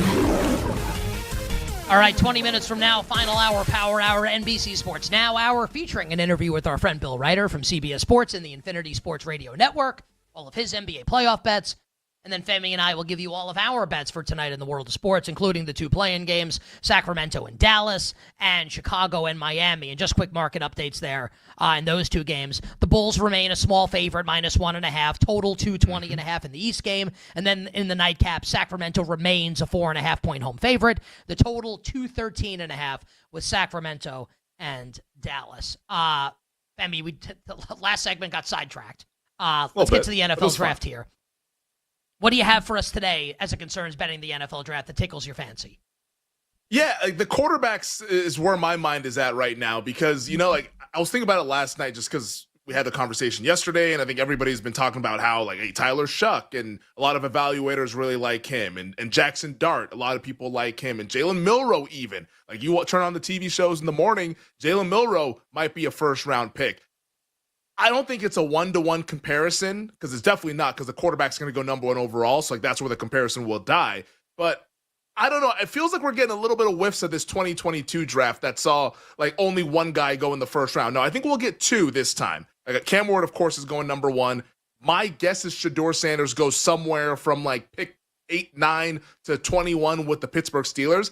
But part of me thinks a little bit of this Jackson Dart, Tyler Shuck, Jalen Milroe noise is just noise, and it's a little bit of smoke. And I'm surprised at Why how do you bullish. Think that? Because people keep saying that they're not that good, and everyone just keeps saying that it's desperation is why everyone's going to pick these guys. Yeah, I get that there's quarterback desperation, but the league has also shown us in that 2022 draft, even though they're desperate for quarterbacks, if they don't think they're that good, they're not going to just take them just to take them. That part of me thinks that that's what's going to end up playing out. And then we're going to get here Thursday night and it's going to be, position players end up going much higher than these quarterbacks go. And then all of a sudden it's, Friday, hey, look at these quarterbacks still available. I mean, like this time a couple of years ago, Will Levis was going to go in the top 5. He ended up going in the first pick of the second day. I think that we might just be, because quarterbacks drive conversation. Quarterbacks are what make the draft process really exciting. And I think that, yes, these guys will eventually go, and there are teams who want quarterbacks. But if everyone's correct and these guys aren't as good as your typical first-round QB, don't we think that the 32 teams in the NFL know that as well? And there are definitely dumb teams in the league that make dumb decisions. But we've seen in years past, they're not going to reach for the guys if they don't think that a guy is capable. And maybe they like some of these other position players, which in the non-sexy positions, it sounds like this draft is maybe a little bit underrated versus being overrated or not as good as people thought maybe a couple of months ago. So at the price, and that's the big thing for me too, at price, because the market almost thinks that it's not a certainty, but it thinks it's a very, very high likelihood that we get 3 QBs because it's the over 2.5 is -450. I don't think it should be something like -450. And in fact, +310 on the under, that to me looks like an attractive bet to make just because I don't think that these quarterbacks are really going as high. So are you in? Are you in on that? I'm in on it. I want to take a shot. I want to take but you said you think you're in. And it's okay if you're not. I'm just curious. Are you in or are you not? Are you in or are you out? I live in Nevada. The markets aren't up yet. So, but when the markets do populate, I will be in on this one. So under you're in. 2.5. Yes. I'm in. I think we get 2. I think it's going to be. I think it's Ward. Opinion. I think it's Ward. I think it's Shedeur at some point. Which that one, who knows? We're going to find out on Thursday. But that's it. I don't think the rest of these guys are going on Thursday. I think it's just. I think it's all noise. I'm gonna ask around on this. See what people have to say. Because even you talk to people that you respect that they tell you that the quarterbacks aren't good. You know what I mean? Like that cannot just be a single opinion. I want to frame that a little, not differently, but just to add a little context. The consensus that I get is that Cam Ward is a very good, but not great quarterback prospect. If Cam Ward were in last year's class, he's 4th at best behind Caleb, Jaden Daniels, and Drake May. At best. But Cam Ward's still a good quarterback prospect. And no one else is that good. So it's basically just Cam Ward is the only very good quarterback prospect in this draft. That's the consensus that I got. Now, there are people though, and not that he's the be all end all, but everyone knows who he is. Mel Kiper Jr. thinks Shedeur Sanders is like the next big thing. So it's not a consensus that all these quarterbacks stink, but I talk to enough people, Femi, that like don't think anyone's good outside of Cam Ward, and they don't even think Cam Ward's that great. Yeah. I Travis hear Hunter's the best player in the draft, Yes. and Abdul Carter's the second best. Yep. And like maybe and the running backs, everybody raves about those guys. The receivers, nobody can really like get on the same page as to which ones are great, although like we keep hearing Matthew Golden. Like Nick is talking I'm getting to people more who intel. are I'm getting more intel, by the way, on the Ted McMillan stuff. Like I do not think he's going to be the first receiver selected. that goes in line with a lot of what we've heard over the last 2.5-3 weeks. Dane Brugler in his mock draft today, and we're gonna have Dane on the show next week from the Mm-hmm. Athletic, who released his draft work's amazing. Yeah, and he does like a amongst 7-round mock. Yeah, that's a big and boy. amongst and I can tell people it's just because I know a lot of these people, which is not like a brag. I just like worked in the NFL. Like Dane Brugler is like your favorite draft Nick's favorite draft Nick. Like all the draft guys like love him and really respect him. He has McMillan as the first receiver. He has McMillan going 9 to the Saints. So he might be like the lone dissenter right now that thinks that Tet's going as the first receiver. All it takes is one team. I don't know, dude. Just we haven't had one person come on the show. Bettors, NFL draft analysts, NFL analysts, period. No one has said that they think Tet's going to be the first receiver off the board. Not one. Mm-hmm. And in fact, it's been like maybe he goes third. Like you said, I forgot who it was that said that Emeka Ibuka might go ahead of Ted McMillan that we had on earlier this week. Yeah, the Baldy. Yeah, thank you. Yeah, it's like that's where we're at with Ted McMillan, who consistently holds as an odds-on favorite. So the closer we get, I know like you can sometimes like it's hard to decipher between what is real, what's fake, but that's what makes this fun as a betting event and also just as like a sports event in general. I just think that some of the noise, like when you think about it logically, if everyone is telling you, especially with these quarterbacks, not everyone, but a lot of people are telling you that these guys are not that good and it's a little bit underwhelming, why do we think that 4 of them are now going to go in the first 32 picks? Like that doesn't make sense to me when I think about it logically. And yes, teams do dumb stuff, but I don't think they're that dumb. Like I have a lot of criticism for NFL teams, the team that I root for included, but I don't think they're that dumb to just be like, oh, this 3rd round grade, 17th overall, here's our pick. Like, no, I don't think that's going to happen. I want to give some quick thought, and like I've got something percolating on quarterbacks in the draft that I want to do a little more work on before I like do it on the show. So my goal is going to be to do it tomorrow. This is not me like I'm not trying to this is not like in wrestling where it's, oh yes, we will have a match for the WWF title, but not tonight. That's not what this is. Like I'm not ready yet. I'll do it when I'm ready. I'll do it live. What did you think of Shane's presser today? Like, I thought he had some interesting stuff to say, like the Carter stuff. I mean, like, it's tough with these pre-draft press conferences. Please. I'll give you I'll give you 15 seconds on Joe Shane, and then I'm going to hit you with the betting stuff I was going to do. Gotcha. I think he said nothing. He goes, yeah, it's not mandatory that we select a quarterback. Of course, he's going to say that. I thought it was like a big nothing burger. Gotcha. And I kept it close to vest. And I talked to someone who I would describe as like someone who knows with the Giants, because like Carter, like everyone thinks the Giants are going to take Carter at 3. Mm-hmm. I believe they're going to take a quarterback, either a trade back into the first round or at the top of round 2. And there are people that agree with me, but every time I ask those people who is the quarterback, no one has a strong sense. Mm. So that's something I find a little interesting right now with the Giants. It's like, are they going to take a quarterback? Yes. Who is that quarterback? Like, people don't know yet.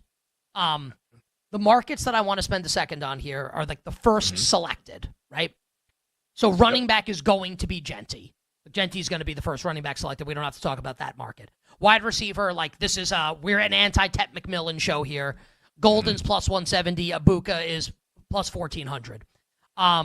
I want to go to first tight end drafted. So Tyler Warren's minus 1,000. I've said this on the show before. I think if you wanted to take a stab on somebody, it would be Colston Loveland from Michigan at plus 500. He is very often in these mock drafts, mocked going to the Indianapolis Colts at 14. Tyler Warren's floor, like at least in mocks, seems to be the Bears at 10.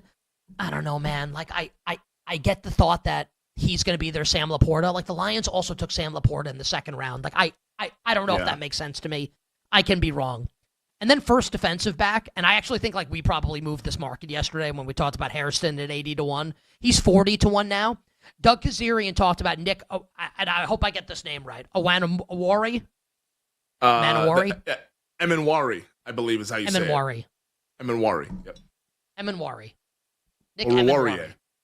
Oruwariye. Amani Oruwariye. Boom, there you go. Nico Iamaliava. Now he's showing up. DJ Uyunglele. Where's he playing this year? Is he in the portal?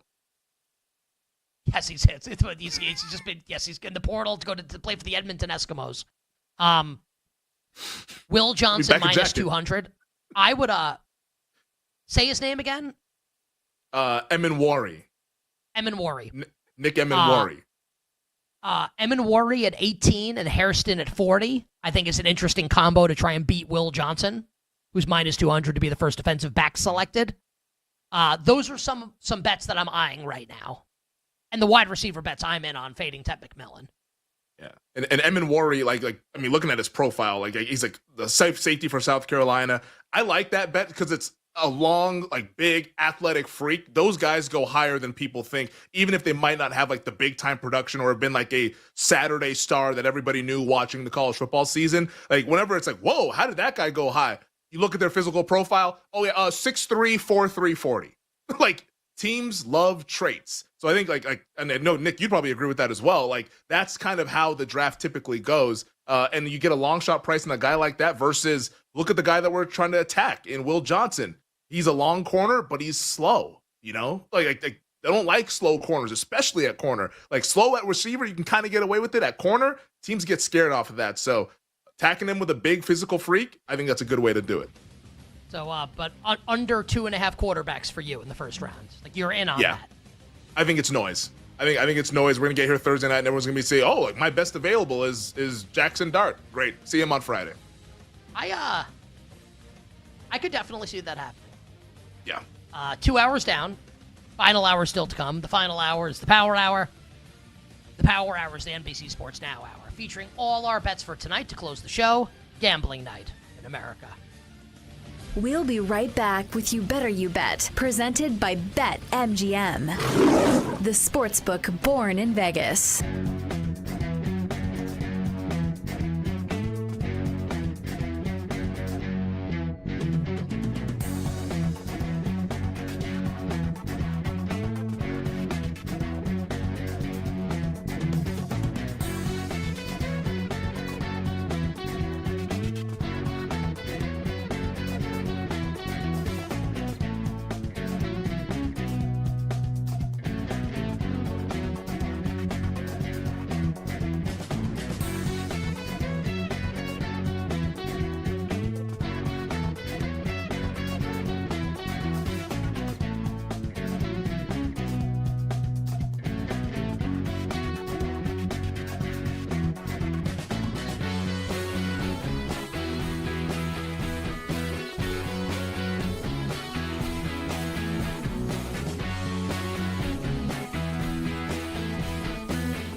It has to be Rory for MVP of the weekend, and also us, the viewers, for getting to be a part of the experience. I saw people trying to rank this moment of top sports moments that they have witnessed live.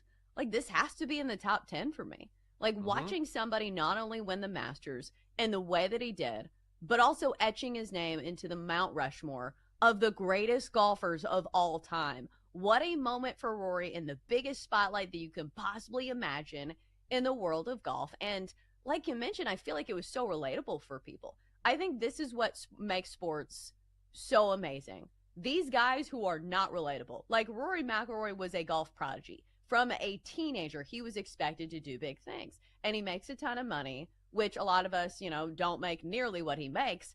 But in that moment, I feel like we could all feel his anguish. We've all been there where we put so much time and effort into something, and it just doesn't come to fruition. You see other people around you experience great success, and it just wasn't it for Rory. It felt like the bridesmaid thing, where he was always a bridesmaid. He was always really close. And finally, it was his moment. Because we saw this in the NBA. Like, Luka Doncic is not a relatable person either.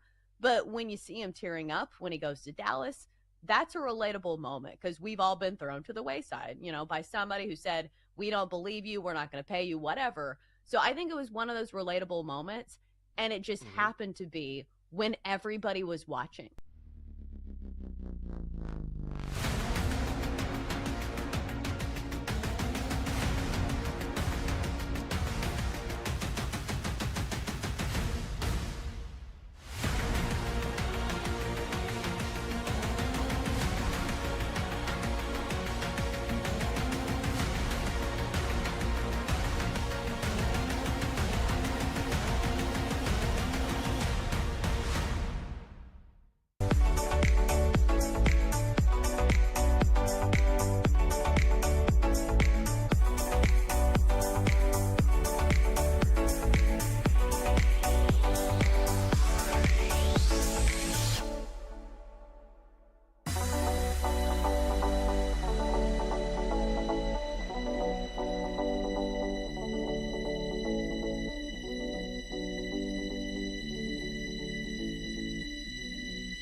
You're tuned in to You Better You Bet on the BetMGM network and streaming live on NBC Sports Now with Nick Costos and Femi Abebefe, presented by BetMGM on the BetMGM network.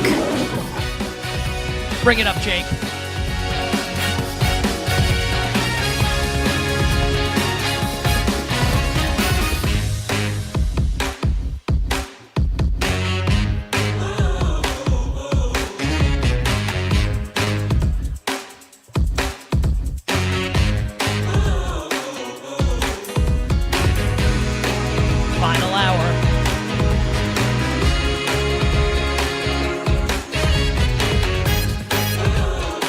Sports Now Power Hour.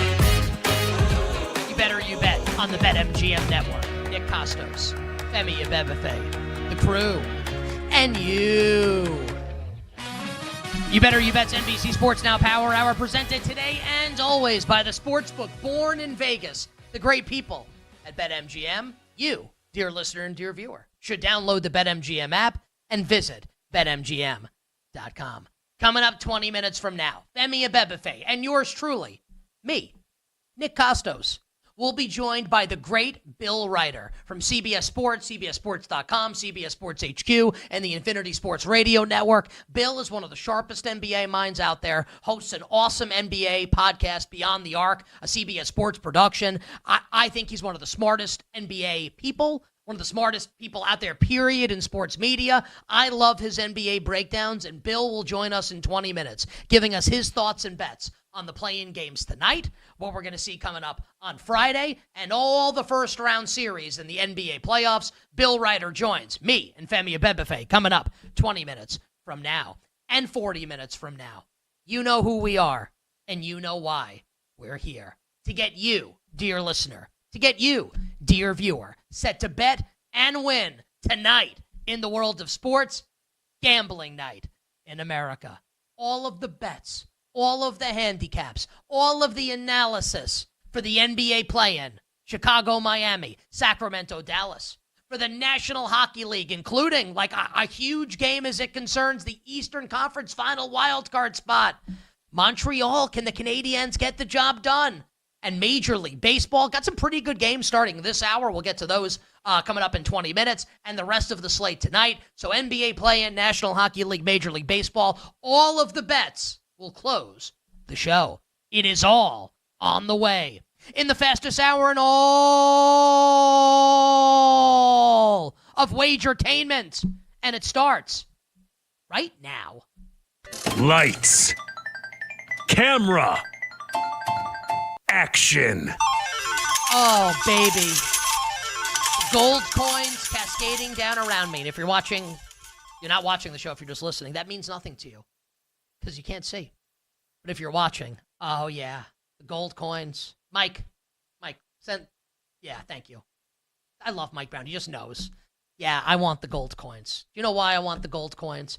I want gold coins because I won last night on Golden State.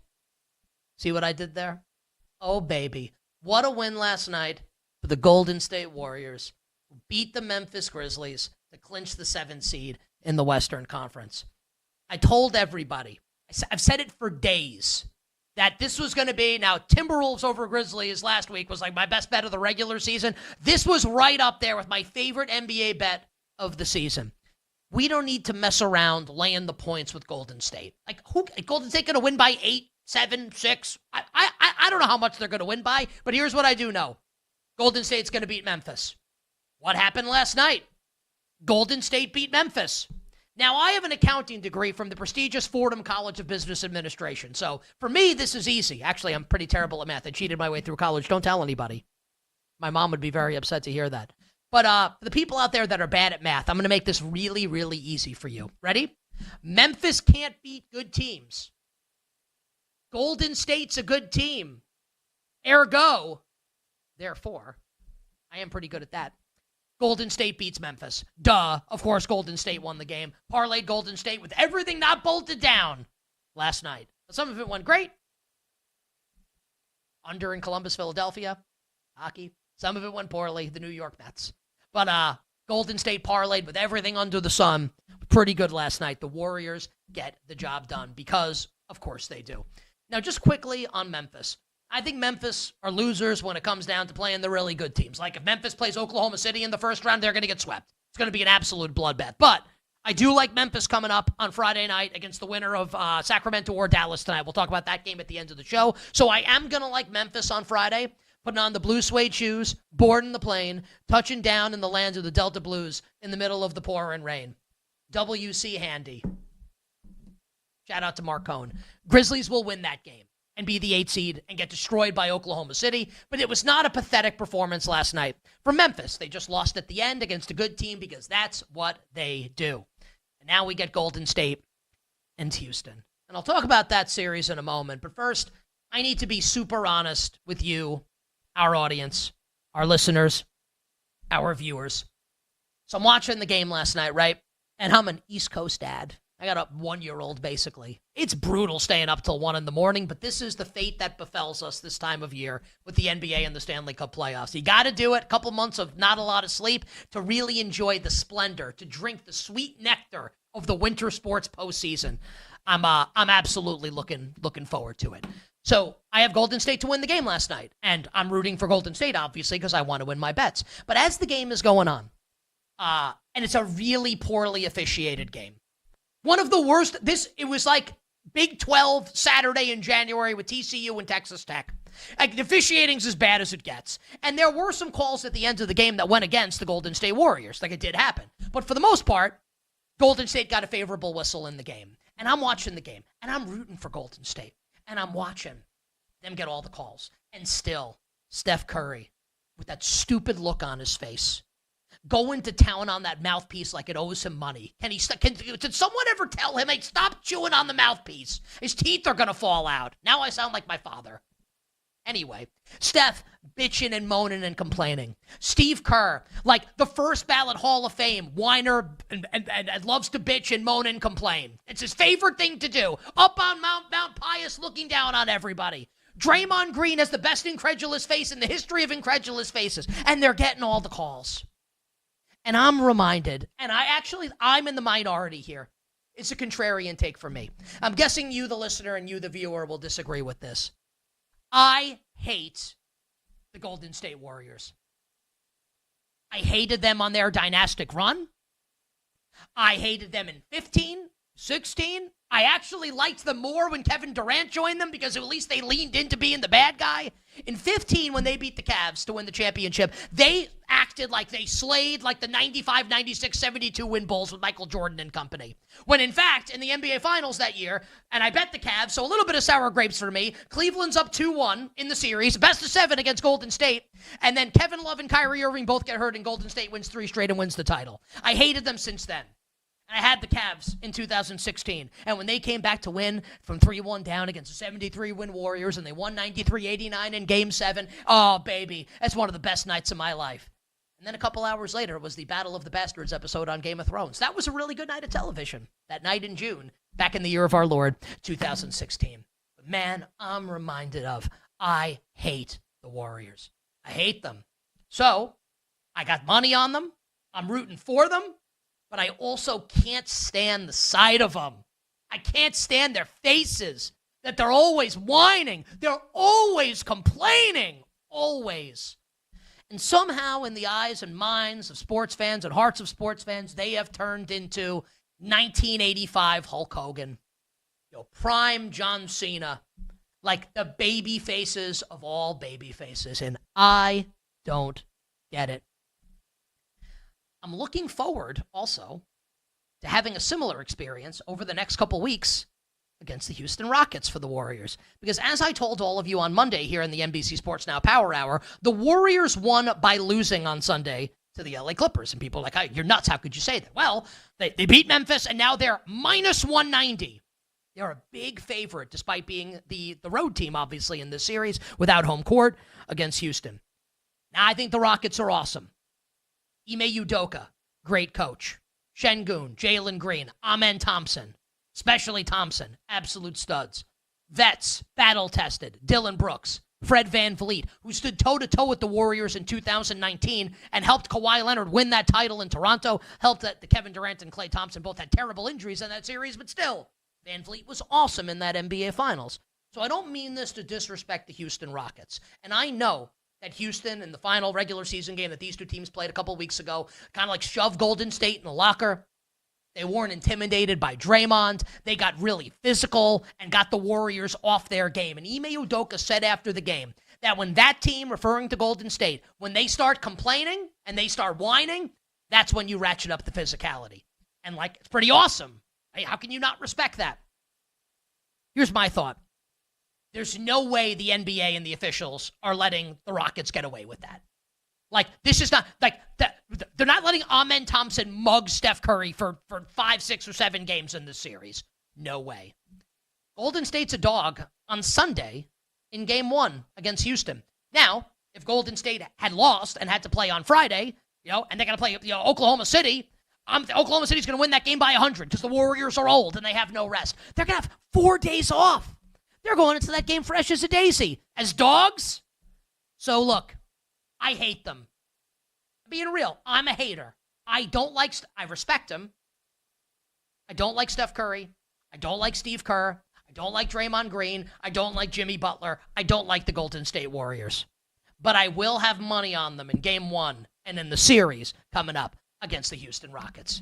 Elizabeth, I'm coming, baby. Could you imagine for a moment, dear listener and dear viewer, after watching what Trae Young pulled at the end of last night's game with the Hawks and the Magic, if Trae Young had been playing in the Warriors-Grizzlies game, which again was officiated more poorly than here's Fordham and VCU on a Thursday night in December in the A-10, I mean, it wouldn't have just been getting ejected from the game for throwing a ball at an official. He's giving an official a tombstone pile driver on the court. He's going to Guantanamo Bay. Hawks Magic in the Eastern Conference play-in last night. A totally uneventful game. Eventful for a little bit because Orlando's up big and Atlanta comes back and we're thinking, oh my God, is Atlanta going to pull this outright upset? No. Orlando stuffs them in a locker. Orlando wins the game by 20+. Orlando is the 7 seed. They will play Boston and get swept by the Celtics. Via con Dios to the Orlando Magic. Nice job winning the play-in game. Also, good luck now against the reigning defending NBA champions, the Boston Celtics. Just a quick note on Trae Young. Now, I'm a New York Knicks fan, and I think in my contract as a Knicks fan, I'm supposed to despise Trae Young. But I don't.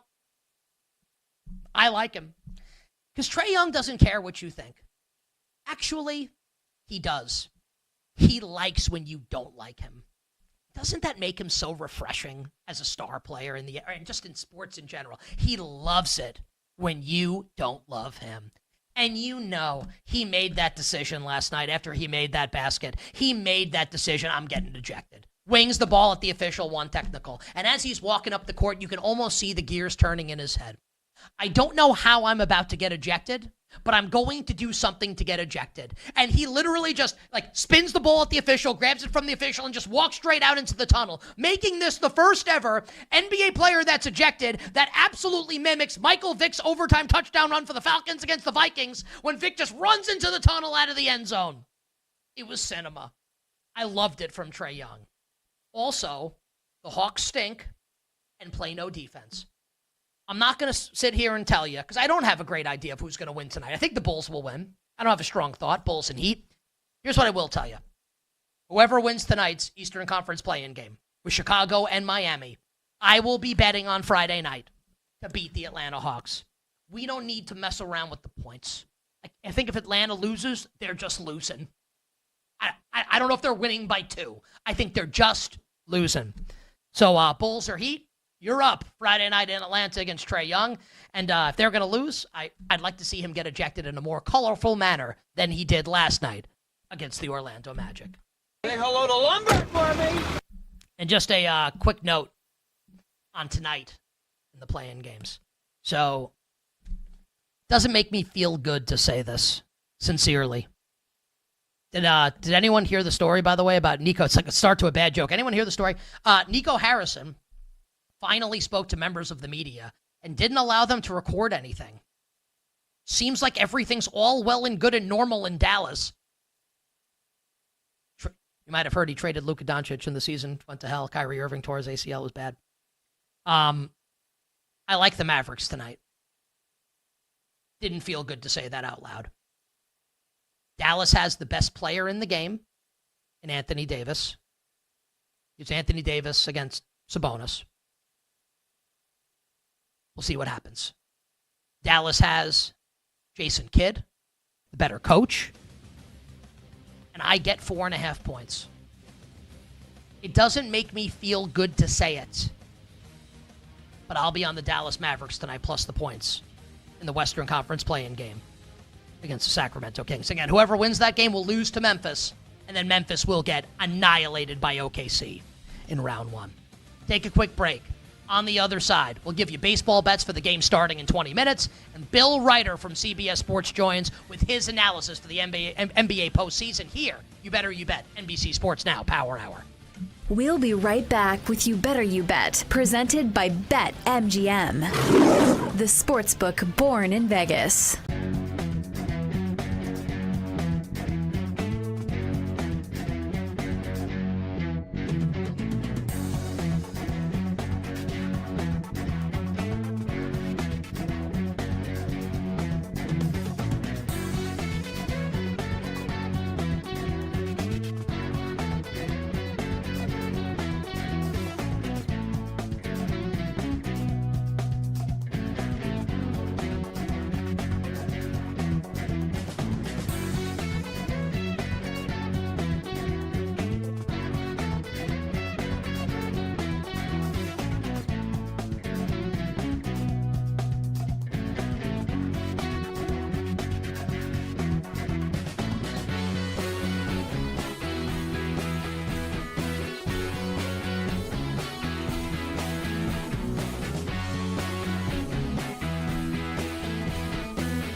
I'm still going to take the over. There's a lot of offensive continuity there. And, I know the turnover with the coaching staff is a concern. I know the defense is a bit of an eyesore. There's got to be some investments in the NFL draft in that regard so they can compete. And, yes, I understand they have the second hardest projected strength of schedule of any team in the NFL. My buddy Mike Clay at ESPN's got them projected for 11.9 wins. I think that's a tad bit too aggressive.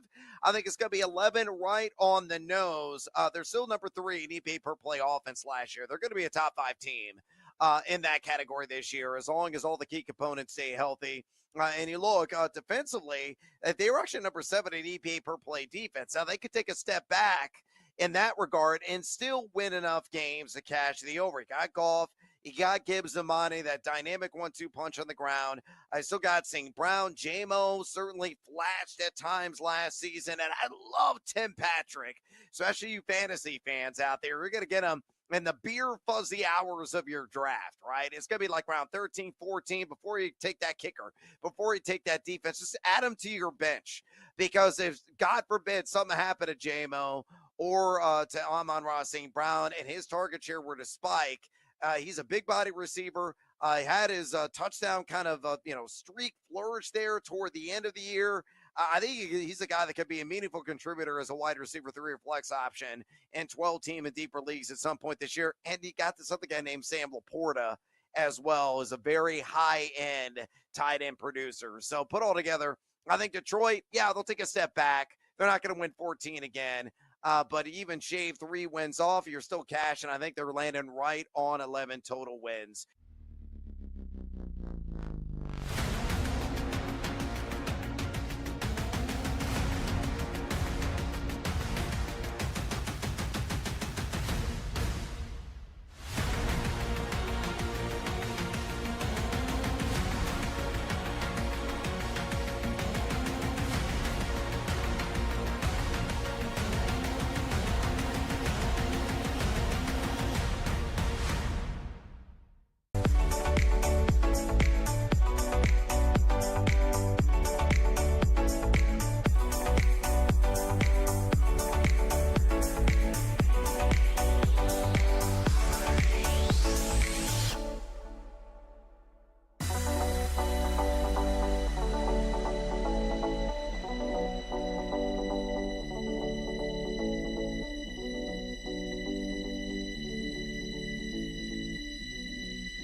You're tuned in to You Better You Bet on the BetMGM network and streaming live on NBC Sports Now with Nick Costos and Femi Abebefe, presented by BetMGM on the BetMGM network. Our friend, the great Bill Ryder, will join us in just a moment from CBS Sports, the Infinity Sports Network, Beyond the Arc NBA podcast with John Gonzalez. That is awesome, and I listen to it regularly, and everybody should as well. And I know Bill's going to join us because we were just talking to him during the break.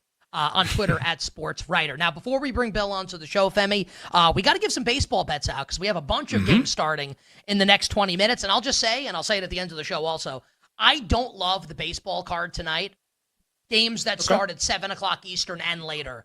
But I do have 2 bets of games starting in the next half hour. What do you have in the wave of games starting in between now and 7 o'clock Eastern?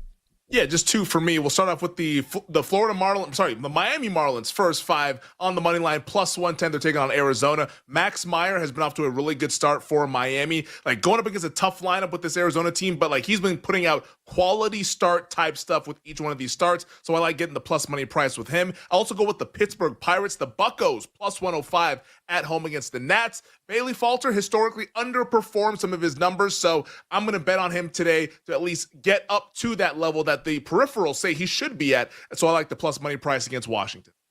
All right, so 2 for me. 2 first 5 bets, one of which mirrors one of yours. I'm going to bet the Marlins first 5 plus 105 against the Diamondbacks with Brandon Smelly Fat for Arizona. So give me the Marlins plus 105 in the first 5. And then let's go against Dean Kramer versus Kramer. It would be better if his first name were Cosmo.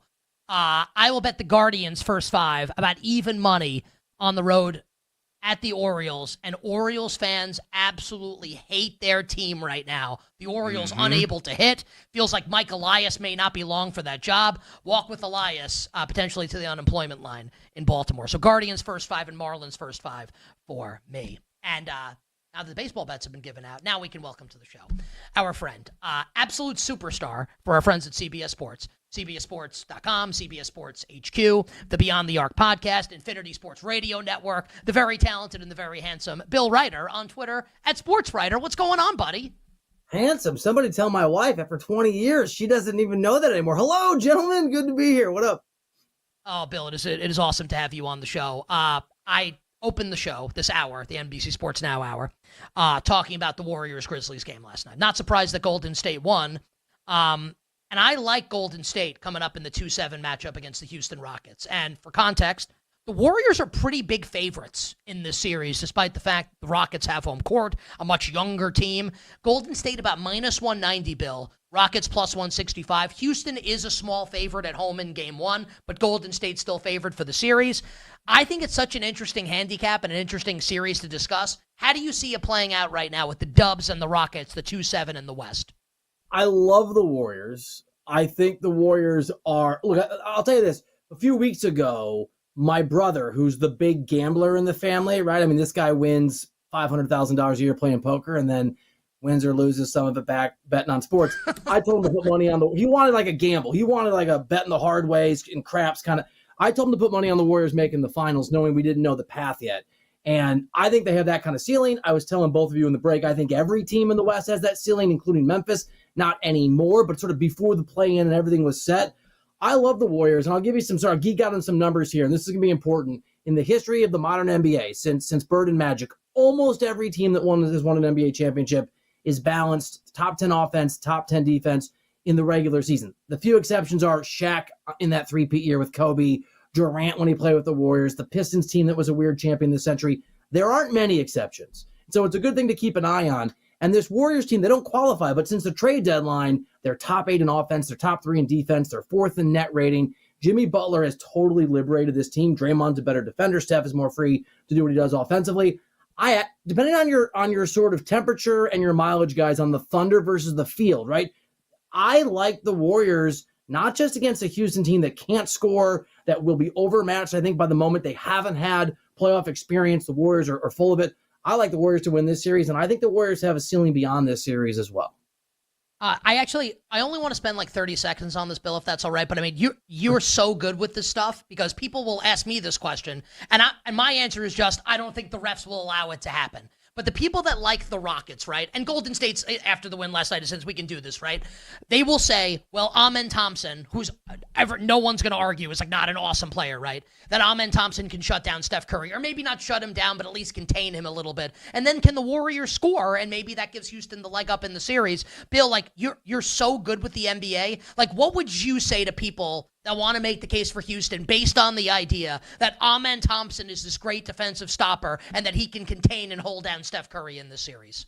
That you're 100% right if it's 2027, but it's not. And because basketball is and feels different in the playoffs, and that is true in a vacuum. Playing playoff Jimmy, right, 3 conference finals in 5 years with the Heat and 2 finals appearances, we forget, and we know the resume of Steph Curry. This isn't a vacuum. These guys are built for this time of year. The Rockets aren't. It's a cute story, and maybe it's real some random games in the regular season. It will not be real in this series.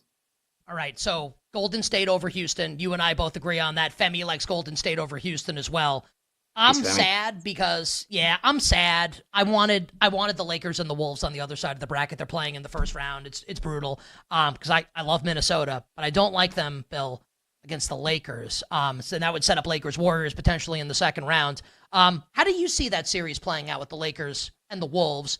Lakers have been the betting choice here, up to about minus 200 at BetMGM. Lakers-Wolves round 1. Who plays the Warriors in your eyes in round 2?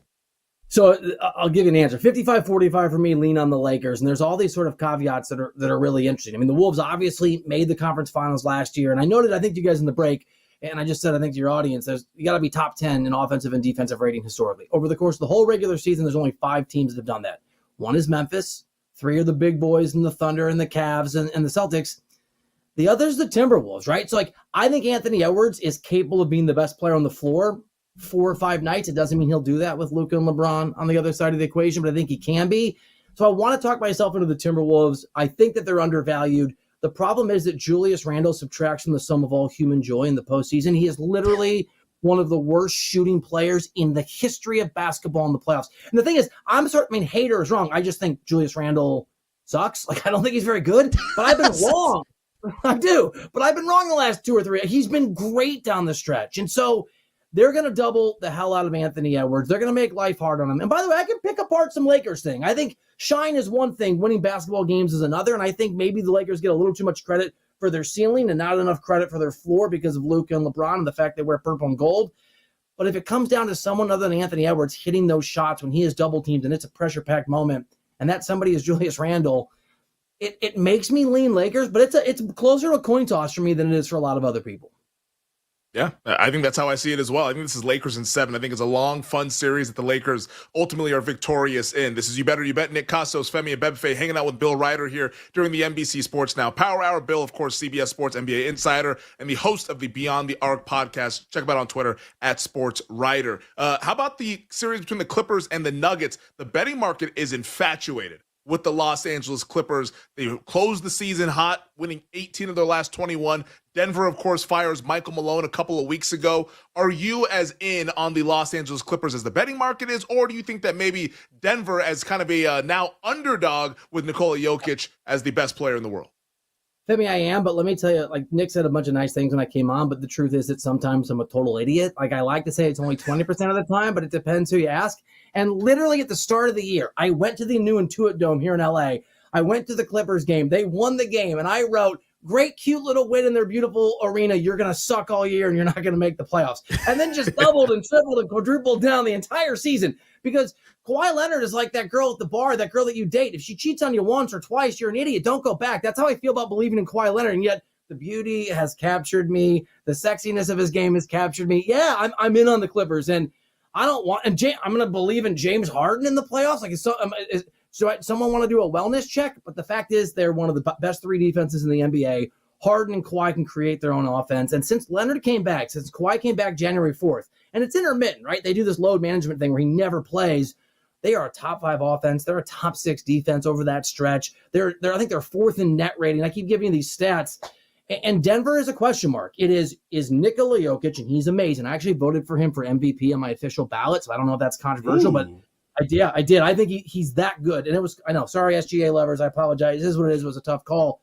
Jokic's team wasn't very good 2 years ago when they won an NBA championship. The team sucks. I mean, the Nuggets aren't very good, and they were mediocre defensively when they won. They're bad now. Malone's gone. Booth is gone because they never built a team around Jokic that was good enough, and still he's won an NBA championship. So, look, I could see Jokic doing Jokic things. I am infatuated with the Clippers. I think they have a huge ceiling, and it makes me hate myself because I know I'm going to feel like an idiot believing in these guys again in a couple of weeks. But I do buy in. I do buy in. Give me just 15 seconds on this here because we don't know what the matchup's going to be. I'm assuming I'm going to like Memphis against whoever wins in the play-in tonight between Sacramento and Dallas. I think OKC sweeps Memphis. Any reason to believe that 1-8 series goes differently with Oklahoma City and Memphis in 15 seconds, then we'll get to the East?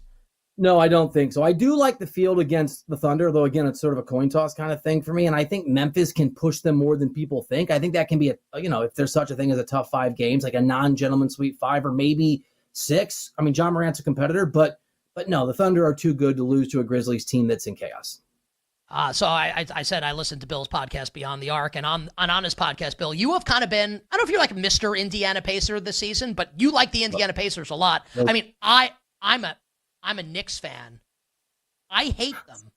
I know you are. But I really do. But I acknowledge that they're really good. So I'm fascinated to get your opinion here on the series against Milwaukee where, the verbiage that all the insiders are saying, Bill, and I'm curious if you have any thoughts on this, if you heard anything right as Lillard is concerned, where it's at some point in the playoffs he'll be back, which I take to mean could be for game 2 or if game 7 of the NBA Finals if we get there. I wouldn't bank on. That's just my opinion, though. Indiana's a pretty big series in this favorite against Milwaukee, but Bucks have the best player in Giannis Antetokounmpo. What are you doing with Bucks Pacers in the 4-5 in the East? Yeah, I'll give you sort of what I've heard, and I'm strangely connected with the Milwaukee Bucks, even though their coach does not like me, and I don't think very highly of him as a coach, which is probably why he's not the biggest Bill Ryder fan. They were the Bucks. You must hate a lot of people. I mean, look, I just don't lie. I'm not going to pretend like a bunch of my colleagues that somebody's great because he says something nice to me in a hallway of an arena before he goes home to his $40 million mansion and laughs at me. If you're not good at your job, you're not good at your job. And Doc Rivers hasn't won a championship in 132 years. So whatever. I think Doc's a liability for that team. And by the way, so do most people around the NBA. Within Milwaukee, they were very cautiously optimistic. It was cautious, but they had a sense when this first came down with the blood clots that Lillard would be back for the playoffs. They felt good about it. They have felt less and less good as time has gone on. And so I think initially they were hoping maybe it could be first round. And now I think it's what you're talking about is that they're just not sure. I love the Pacers, and they're a weird team to figure out because they made a really deep run last year. And yeah, they got lucky with some of the teams they played, I suppose, and injuries, but whatever. You are what your record says you are, Bill. Yeah, Bill Parcells told me that. So I think it told the world that. I think that's true. They are, again, I'm going to go into, it's the old Mark Twain, there's lies, there's damn lies, and then there's statistics further down the line. I'm doing that. But they figured something out in mid-December. The Pacers got off to a horrible start. They weren't very good. Nobody pays attention anyway because they're in the middle of the country where I'm from. And then all of a sudden, right around December 12th, they just started playing good basketball. And over that stretch, and they've had a great offense all year, over that stretch, they've had a top 10 defense. They've kind of locked in. Pascal Siakam's a guy that people look past and what he can do in the playoffs. Tyrese Halliburton, I know he's inconsistent, but he's capable of taking over. Halliburton isn't the guy that you're going to win a championship with if he's your only star, but he can win at least 2 playoff games in any given series just because he's out there. He's like Trae Young minus the sort of dysfunction and angst and everyone hating the guy. And I just I think the Pacers are deeper than people think. So against an incomplete Milwaukee team that is not, I think, well coached, that does have internal concerns about Giannis wanting to be somewhere else and a lot riding on that. I love the Pacers in that series, and I don't think anybody's beaten Cleveland or Boston, but if anyone were going to, sorry, Nick Costo's Knicks fan, I actually think the Pacers are sneaky interesting. I actually completely agree with that. I give the Pacers a better shot to beat the Cavs in round 2 than I would my Knicks against the Boston Celtics. But Bill, the Knicks got to beat the Pistons in order to get there. I parlayed Knicks series with a million different things when it opened to minus 350. So you know me, Bill. The audience knows me. I'm not a homer when it comes to my teams. If I think they're going to lose, I'm going to say that I think they're going to lose. I don't think the Knicks are going to lose this series. It worries me how confident I am, Bill, in my favorite team here. Is my confidence misplaced? 30 seconds for the answer. Knicks versus Pistons. A little, Femi, you're going to do a wellness check on Nick if this series goes badly. The Knicks are the better team. They should win the series. They are poised to win the series. My concern is they spent a lot. Leon Rose spent a lot to build a championship contender now. They are not that. And they have so much pressure that shouldn't be there to win a first-round series. The Pistons are like, hell, it's all house money. They're the drunk guy in Vegas. It's house money. I won. Who cares? Everything. They've quadrupled their win total from last year. So the Knicks are the better team. Pistons play defense. They get in your face. They're physical, and they won't feel any pressure. If there's a crazy upset, that's the recipe for one in the first round. I'm going to hope that the Pistons wake up with a bad sunburn on the roof of the Bellagio. Bill, you're the best. On Twitter at SportsWriter. Beyond the Arc is the podcast. CBS Sports, CBSSports.com for the writing. CBS Sports HQ, unbelievable NBA analysis. Radio show on the Infinity Sports Network. I love you, buddy. I appreciate you, and hopefully we do this again at some point during the NBA playoffs. Anytime. Thanks for having me, guys. Great Bill Ryder joining us here on You Better You Bet. I mean, it's like, yeah, anxiety level starting to ratchet up a little bit. Yeah, I don't want to talk about it. It was a really good round. Yeah. Game 1, Saturday night. I'm telling you, like, I'm so confident that the Knicks, I'm saying they're going to sweep. It actually concerns me a little bit. All right, on the other side, all our bets for tonight in the world of sports, gambling night in America. We'll be right back with You Better You Bet, presented by BetMGM, the sportsbook born in Vegas.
I'm still going to take the over. There's a lot of offensive continuity there. And, I know the turnover with the coaching staff is a concern. I know the defense is a bit of an eyesore. There's got to be some investments in the NFL draft in that regard so they can compete. And yes, I understand they have the second hardest projected strength of schedule of any team in the NFL. My buddy Mike Clay at ESPN's got them projected for 11.9 wins. I think that's a tad bit too aggressive.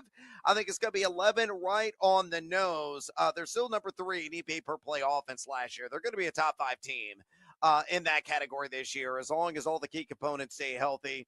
And you look defensively, they were actually number 7 in EPA per play defense. Now they could take a step back in that regard and still win enough games to cash the over. You got Goff, you got Gibbs Amani, that dynamic 1-2 punch on the ground. I still got St. Brown. J-Mo certainly flashed at times last season, and I love Tim Patrick, especially you fantasy fans out there. We're going to get him in the beer fuzzy hours of your draft, right? It's going to be like around 13, 14 before you take that kicker, before you take that defense. Just add him to your bench, because if, God forbid, something happened to J-Mo or to Amon-Ra St. Brown and his target share were to spike, he's a big body receiver. He had his touchdown kind of streak flourish there toward the end of the year. I think he's a guy that could be a meaningful contributor as a wide receiver 3 or flex option in 12-team and deeper leagues at some point this year. And he got this other guy named Sam Laporta as well, as a very high-end tight end producer. So put all together, I think Detroit, they'll take a step back. They're not going to win 14 again. But even shave 3 wins off, you're still cashing. I think they're landing right on 11 total wins.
You're tuned in to You Better You Bet on the BetMGM network and streaming live on NBC Sports Now with Nick Costos and Femi Abebefe, presented by BetMGM on the BetMGM network. All right, have some thank yous, Adola, before we wrap up the wonderful Sports Wednesday edition of You Better You Bet here in the NBC Sports Now Power Hour with all our bets for tonight, gambling night in America. And let me tell you something. This hour, 6 to 7 p.m. Eastern, the stuff of legend. One of the great hours in the history of sports television. You know what? Television, period. But this is not the first hour that You Better You Bet has been on the air today. Oh, no. This show has been on the air since 3 p.m. Eastern. Feels like we've been on the air since 10 a.m., since I stayed up last night for the duration of the Warriors-Grizzlies game. And over the course of this unbelievable 4-hour sports radio, the Wagertainment, the televisual feast that we have provided to you and yours. So much great content. The NFL draft. NBA playoffs. The Stanley Cup playoff field is set. We gave you a ton of stuff on the Stanley Cup playoffs today. Absolutely. We're going to get to golf in a minute here. If you missed any of it, any of the Wagertainment here on this Wednesday on You Better You Bet, I've got great news for you. All you've got to do is search You Bet wherever you find your podcasts. The Odyssey app, Spotify, Apple. Like Humphrey Bogart said verbatim at the end of the critically acclaimed film Casablanca, Frankly, my dear, I don't give a bleep what podcast app you use to find You Better You Bet. Just search You Bet wherever you find your podcasts. The guest today, Doug Kazarian of Bets US, our buddy formerly of ESPN on the NFL Draft. Dennis Bernstein from SiriusXM NHL Radio on the Stanley Cup playoffs. And you just heard from my good friend, Bill Ryder from CBS Sports, breaking down the NBA. Our executive producer today, Tyler Morales. Bill Zimmerman still doesn't want it bad enough on vacation. Our technical director, Sean, smile on his mouth, hand on his haw. Love Sean Haw, Mully and Haw. Our engineer, Jake Hassan, and our video producer, God's Perfect Creation, downtown Mike Brown. Coming up after us on the BetMGM Network. It's a couple references there that nobody gets. Sorry. A 4-hour live betting extravaganza known to you and yours as BetMGM tonight, featuring our friend Ryan Horvat, who is betting the NFL draft like a madman, and I absolutely love it. And our guest at this time, the one, the only, the legendary Brad Evans. Brad, hola amigo, happy Wednesday. Hola, amigos! The Cubs bullpen killing me. Yeah, not great. Not great, Brad. What is the best bet coming up for tonight? So, just so people know, I was very vague there because I don't know what he's talking about. So I said, like, not great, just trying to go with the flow there. I just like to be honest. I don't know what the hell he's talking about. I could have faked it, but I don't like to lie to the audience. Brad, what's the best bet coming up for tonight in the world of sports? Oh, hopefully the bullpen action will be a little bit better in this one, and they slam the door on another Chicago representative. Give me the City Displaced Athletics. I'm going to lay the run line -1.5. I grabbed it earlier today at BetMGM at a +105. They're taking on the White Sox, and they are indeed terrible, resembling the team of last year that lost games in historic fashion. You look at the A's, 7-3 on the run line. In their last 10 games, they're top 12 in total runs scored. The White Sox, number 29 in total runs scored so far on the young major league season. You look at Jonathan Cannon, who's going to be taking the ball for the Southsiders. 5.79 ERA, 5.78 walks per 9. That is atrocious. The A's going to be piling up the runs yet again. I think they're going to cover the run line. I can't believe I'm getting this at plus money. -1.5. Take advantage now at BetMGM. Two things. Number one, whenever I hear Jonathan Cannon, I think of the hip hop DJ. Cannon. That's the first thing. Number two, White Sox. Yeah, they're terrible. Is so well. Hold on. Just the nickname is so infantile, but yes, correct. Also, but can I speak, please? Yes. But thank you. But is also very funny. That's a great job by you. Brad and Ryan kill it every night on BetMGM tonight, 7 to 11 p.m. Eastern on the BetMGM network. My friend, you do not suck. You are great. Have a great show tonight with Ryan, and we'll catch up with you tomorrow. I love you guys. Samantas and Bodos, I don't give a damn what the heck that number is moved to. Over on rebounds. I'm out. Oh, Brad giving us a player prop for the Kings Mavericks tonight. Well, to end late the night. interview. I got it. It's Brad. The White Sox. It's like, honestly, like, it's so stupid, but it's also brilliant, right? Yep. Sometimes the layups, they count for 2 points as well. Just like a slam dunk does. We got to do golf bets in a second here. So just Yes. very quickly, golf bets is next.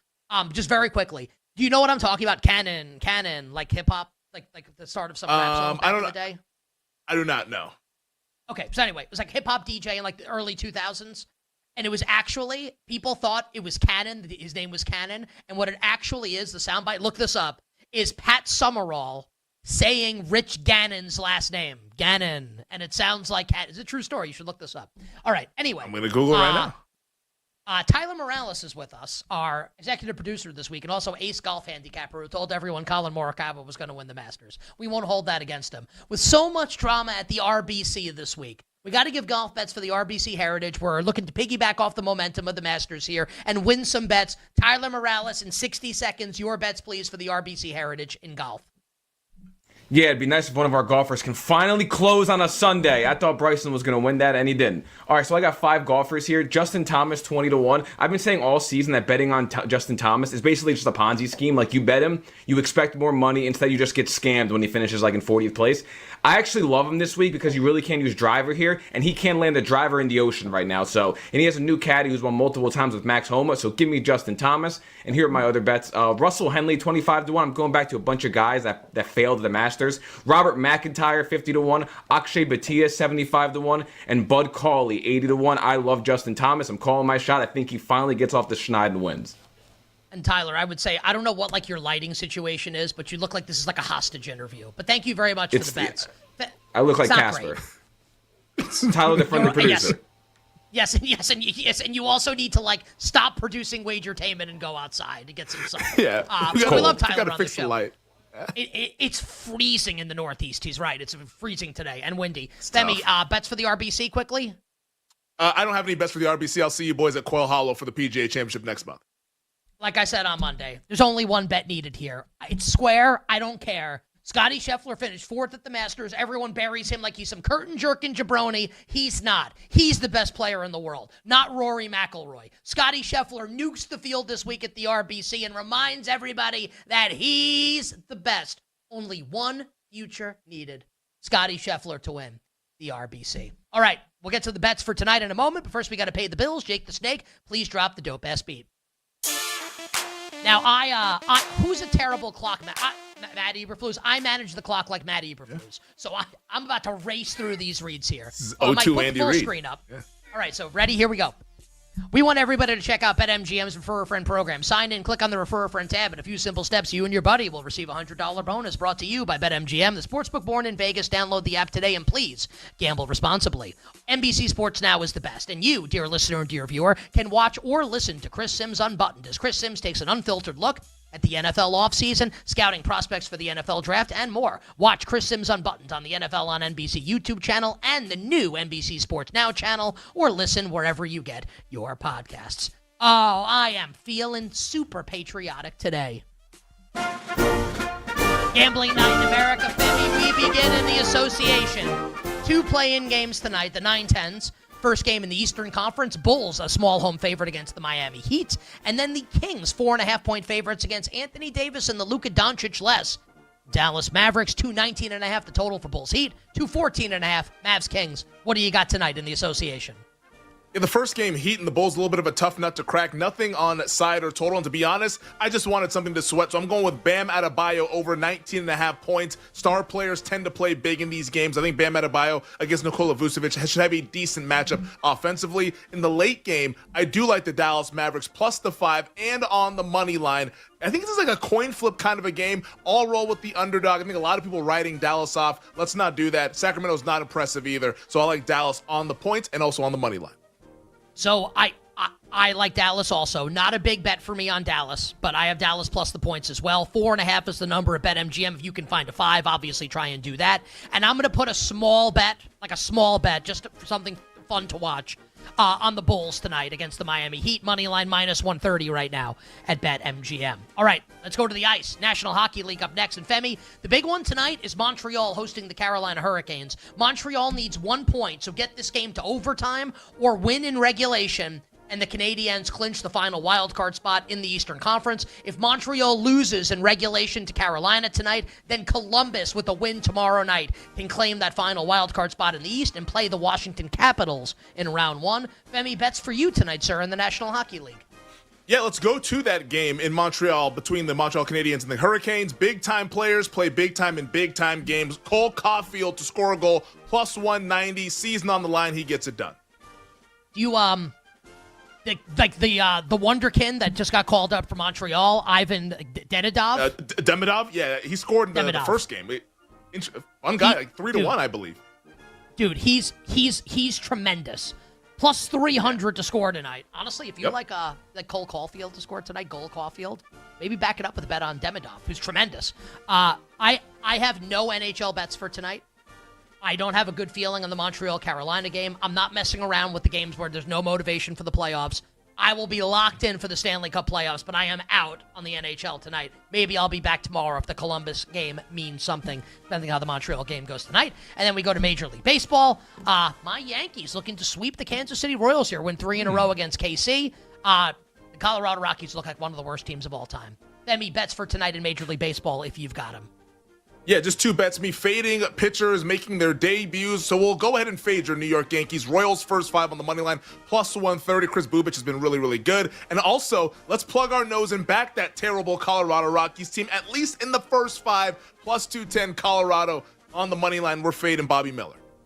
Bobby Miller making his debut for the Dodgers. Clark Schmidt, his debut tonight for the New York Yankees. German Marquez pitching for the Colorado Rockies. I looked at that. They're so bad. They're dreadful. I can't get there with Colorado tonight. So like I said earlier in this hour, like I had a couple baseball bets that have started already. I got nothing on the slate tonight in baseball, nothing on the slate tonight in the National Hockey League, couple bets in the play-in. We'll be back with a vengeance coming up tomorrow on a tremendous Thursday. Emmy, I will talk to you then. Yeah, have fun watching the games, everyone. We got do or die basketball tonight in the NBA. It's going to be a lot of fun. I can't promise I'll stay awake for the games tonight. I'm old, I'm a dad, and I'm tired. The old college try. We'll talk to everybody tomorrow on a Thursday, and until then, I am Nick Costos wishing you, dear listener and dear viewer, minimal sweats, winning bets, the absolute very best of luck. Thanks for listening to You Better You Bet. Up next, it's BetMGM Tonight on the BetMGM Network.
Yeah, the Rockies blow. We know they're the worst team in baseball.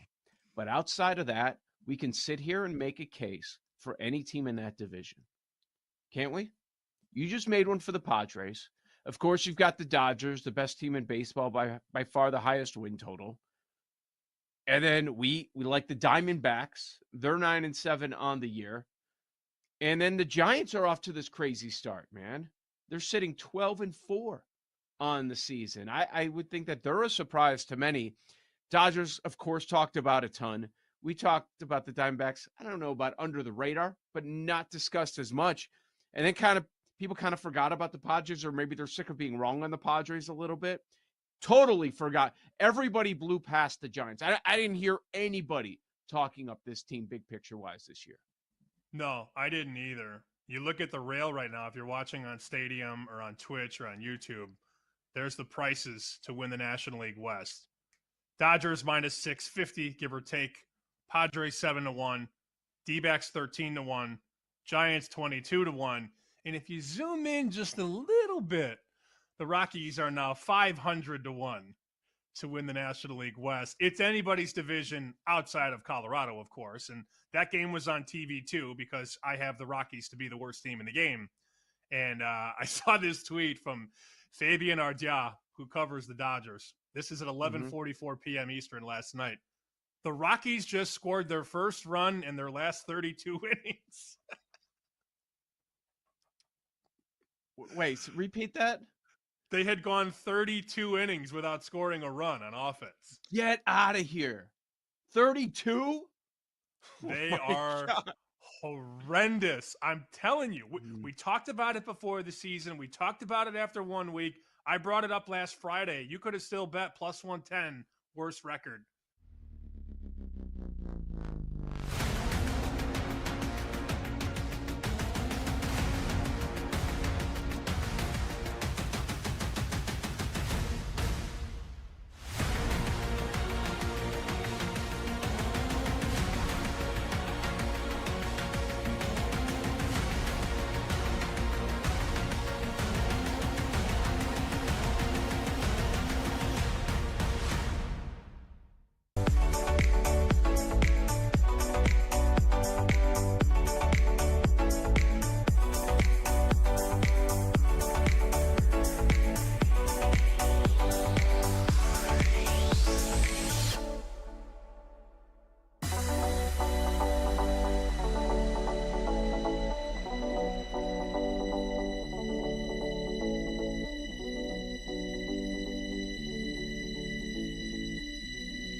Amigos, Brad the Big Noise Evans here. It's time once again for another rousing edition of BetMGM Tonight. PJ Glasser joining me in for Ryan Horvath this evening, and we got a rocking and rolling show for you this evening. We're going to be reviewing our cards here momentarily. Our top three plays tonight. A whole lot of Major League Baseball, maybe some action in the NBA play-ins as well. We're going to say hello to our little friend.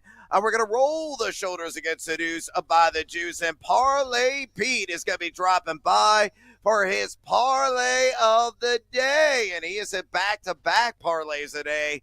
Will he make it 3 for 3 to start the week? You'll have to find out. We're going to do another edition of Batter Up. All Major League Baseball bets all the time, all tied to the games a little bit later on this evening. Also, Joseph Sagaki is going to be stopping by, the voice of the Miami Hurricanes. He's going to give us his insights on a certain someone named Cam Ward, who is expected to go number 1 in next week's NFL draft to the Tennessee Titans. So we'll break down his strengths, his weaknesses, and we'll also talk a little Miami Hurricanes football this year. The over-under right now sitting at 8.5 wins there at BetMGM. We're doing another edition of Hoop Scoops. Again, got a pair of NBA playing games tonight. What bets are we going to fire off on the later night tip in the matchup with the Sacramento Kings? We will discuss that.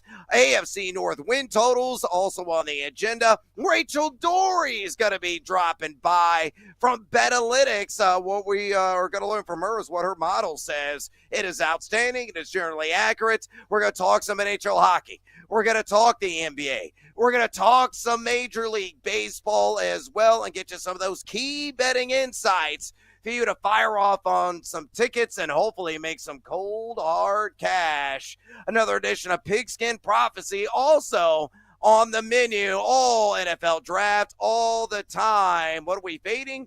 What are we following? PJ and I will discuss. And we want to talk to you, the 2.02 average viewers and listeners of this fine broadcast. If you got any questions for us, it could be NFL draft related, could be fantasy football related, maybe the NBA, Major League Baseball is on the top of your mind. Easy way to get a hold of PJ and I on the show this evening. All you got to do is pick up the phone and dial us, fools, at 833-732-3875.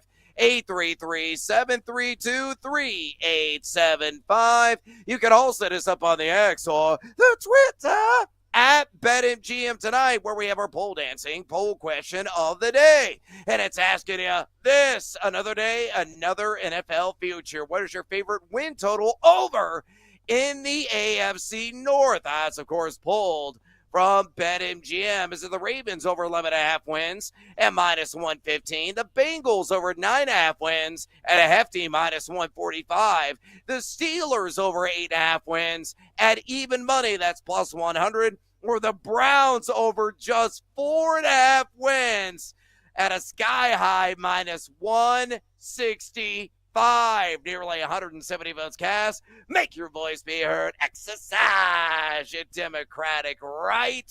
If you got any comments, fire those off and keep the votes coming. On X at BetMGM tonight. On X at BetMGM tonight. Let me bring in my colleague right now, PJ Glasser, the Glass Man, we affectionately call him. PJ, I saw today Adam Schefter tweeted, I was actually this morning, that Shedeur Sanders is going to go in for another private workout with the New York Giants. Now, I want to get your insights on this. You know, it's kind of been all over the map where Shedeur Sanders is going to go. Is he going to be a top 10 pick? Maybe he's going to slide now to the Giants, possibly go in the New Orleans Saints at number 9, or much further down. Or maybe he's not even going to go until day 2. But is this an indication in your mind that the G-men at number 3 overall are seriously going to entertain the product from Colorado? Yeah, Brad, I think there's certainly a chance. Great to be with you as well on BetMGM tonight. Looking forward to it. I certainly think there is a chance. We'll see. To me, that's where the draft starts this year, right? We know Cam Ward's going 1 to Tennessee. 2, with Cleveland likely looking like it's going to be Travis Hunter at this point. And 3 is kind of a mystery. You know, I think the smart pick by the Giants, if Abdul Carter is there, I think that's what they should end up. That's who they should end up picking. He's arguably the best player pound for pound in the draft, and to get him at number 3, I think would be a really good pick. We know, though, since the Eli Manning days, the Giants have really been searching for that franchise quarterback, and you have a head coach, Brian Dable, and a GM, Joe Shane, that are both on the hot seat, and they're looking to win right now. They invested in the 2 quarterbacks in the offseason, getting the veterans, Jameis Winston, Russell Wilson, but you know, I think that there is a possibility, Brad, and obviously, you know, as we get closer and closer to the draft and the Giants continue to work out Shedeur, like, I don't think they would be wasting their time if they didn't really feel like they could go in that direction. So the odds haven't moved too much at BetMGM. You know, that's what always fascinates me is when people are talking about all this stuff, are the odds also shifting with it? And we haven't really seen that quite yet. So definitely think it's a possibility. Is it something that I would bet right now? Shedeur to New York at number 3. At this point, it is not. And I tell you what, we're going to have all the coverage, wall to wall, of night 1 of the NFL draft right here on BetMGM tonight. Ryan Horvath and I are going to spin all the various picks on the first round of the NFL draft, not only for betting purposes, but of course, for fantasy football devices as well. So if you're already thinking about some of the yearly leagues, maybe you're in a dynasty or a keeper league, you make sure you want to tune in to us breaking down every single pick next Thursday, round 1 of the NFL draft right here on BetMGM tonight. All right, with that housekeeping put aside, let's get after it with our cards this evening. These are top 3 plays of the night. PJ, you're my leadoff man. What do you got at numero uno? We're going to the Athletics and the White Sox, Brad. I'm going to go under 7.5 in this game between 2 teams that are really struggling offensively. You got Oswaldo Bido on the mound going up against Cannon for the White Sox.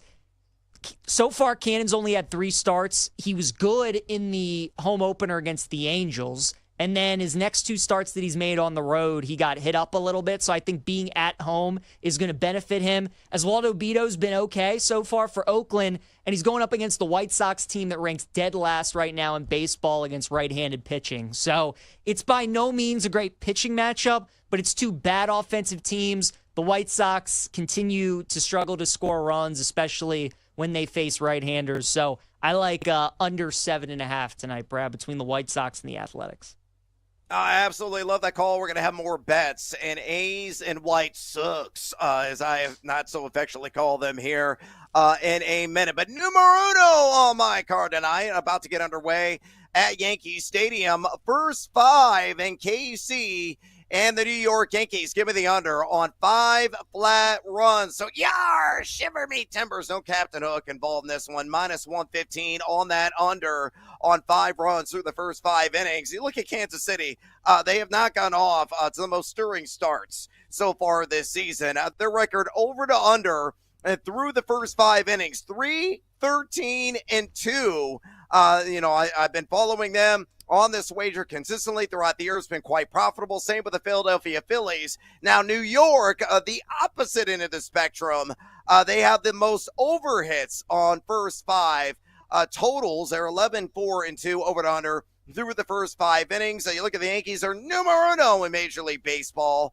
First 5 runs per game at 4.00. Kansas City at number 29 in the major leagues, and first 5 runs per game at 1.61. You got Bubic on the mound for KC, 0.00 ERA first time through the order, respectable 2.84 ERA the second time through, and Clark Schmidt taking the mound for the Yankees. We haven't seen him since last year. He only had a 1.51 ERA first time through the order a season ago, a 2.27 the second time through. So under first 5, Royals Yankees at 5 runs, minus 115. My number 1 play tonight on the card. Numero dos on your card, mi amigo. What else you got? Yeah, Brad, I'm going to the Rays and the Red Sox. So far, the first 2 games of this series have been crazy. The Reds won by like $1 billion in the first game, 16-1. Red Sox come back yesterday. They win, put up a bunch of runs. It's been a high-scoring series, and I foresee that continuing tonight. I like Tampa's team total over of 4.5 runs at minus 130. Sean Newcomb's pitching, the left-hander for the Red Sox. He's not very good. He's had some okay starts this season, going up against some not-so-great lineups. He's facing a Rays lineup that is on fire right now to start the season, and they were the 3rd best against left-handed pitching. So I think it's going to be a tough matchup tonight for Newcomb going against this Rays lineup. So, Brad, I like Tampa's team total over. I think they get us about 6 or 7 runs tonight, so we'll go Rays team total over 4.5 in Tampa and Boston. Oh, you better earmark Sean Newcomb. You're going to hear that name again a little bit later on and batter up. I think you're on the right path there, mi amigo. Numero dos on my card tonight. Let's go with the Athletics. I'm just going to lay the run line, that being at 1.5, meaning they're going to win by 2 or more runs. Who are they playing? The Chicago White Sox. And indeed, they stink right now.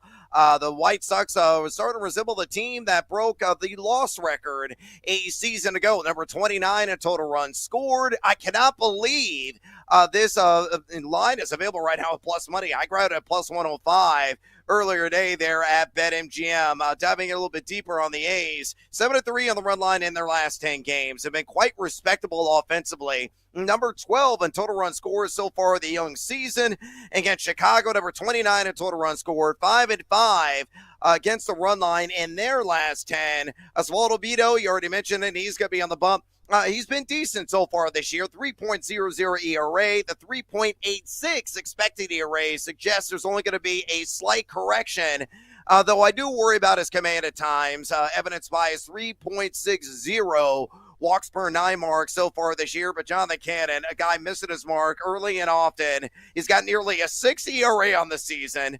The expected ERA significantly lower at 4.22, but he has had command issues of his own. 5.79 walks per 9 on the year. Also 1.56 strikeout to walk ratio. That is no bueno. I think the A's are going to club them, win by at least 2 runs. They happen to do that. It's plus 105 there at BetMGM. Numero tres on your car. PJ, bring it home. All right, Brad, we're going to an AL West matchup with the Rangers and the Angels, and Patrick Corbin's on the mound tonight for the Texas Rangers, which is why they're underdogs at home. Brad, it can be Patrick Corbin. It can be me out there. It can be you. It doesn't matter. If they're giving us the Rangers as home dogs against the Angels, I'm going to take that. I know the Angels are off to a nice start this season. Rangers are kind of playing 500 baseball right now. Rangers are the much better team with the much better offense. And certainly Corbin concerns you, especially in a hitter park like Globe Life. But I like the Rangers at the plus money that we're getting them as home dogs. So give me Texas tonight. Pull off the small upset, plus 115 against the Angels. I just think it's too much of an overreaction with Corbin pitching. I mean, you got Joel Soriano pitching for the Angels, right? It's not like you're going up against Skeens or Crochet or anybody like that. So I like Texas. Oh, famous last words backing anything related to Patrick Corbin. Godspeed to your dollar and your wallet, mi amigo. All right, numero trace my card. Screw it. I better get this out now. Sean Newcomb. You already are on the over in the team total with the Tampa Bay Rays. I'll say Newcomb gives up at least 3 earned runs, so over 2.5 earned runs. It's even money at plus 100 right now at BetMGM, and I think it's entirely buyable. You look at Tampa. Team, as you mentioned, really put up a lot of crooked numbers on the scoreboard. Number 10 in total run score with 81 so far this season. Newcomb has been over this prop in 1 of 3 starts. He gave up 4 runs against Baltimore, only 1 against the Cardinals, only 2 against the Chicago White Sox. 4.97 ERA on the season, a much better expected ERA, so he could shave off some of that production. 3.45 this year, but again, he has got command issues of his own. That seems to be a theme so far in the card plays for me tonight. 4.97 walks per 9 on the season. 40% hard hit rate allowed as well. And on top of that, a 5.40 career ERA against the Rays in a couple of games started. So put all together, Sean Newcomb over 2.5 earned runs against Tampa, plus 100. PJ, I want you to cash out early on your over 4.5 runs on Tampa, and hopefully it's going to be at the expense of Sean Newcomb, and I cash in as well. All right, we got an exit stage left here on BetMGM tonight. When we come back, Parlay Pete's going to drop on by. Is it going to be 3 straight wins for our sordid friend? We're going to find out. We're going to get seduced by the juice. Going to say hello to our little friend. And you know what else we're going to toss in? A little bonus time. We're just getting warmed up. This is BetMGM tonight on the BetMGM Network. Go anywhere. You're listening to BetMGM tonight on the BetMGM Network.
Now, Brad Evans and Ryan Horvath bring out their sledgehammers on BetMGM tonight. Presented by BetMGM, the sportsbook born in Vegas.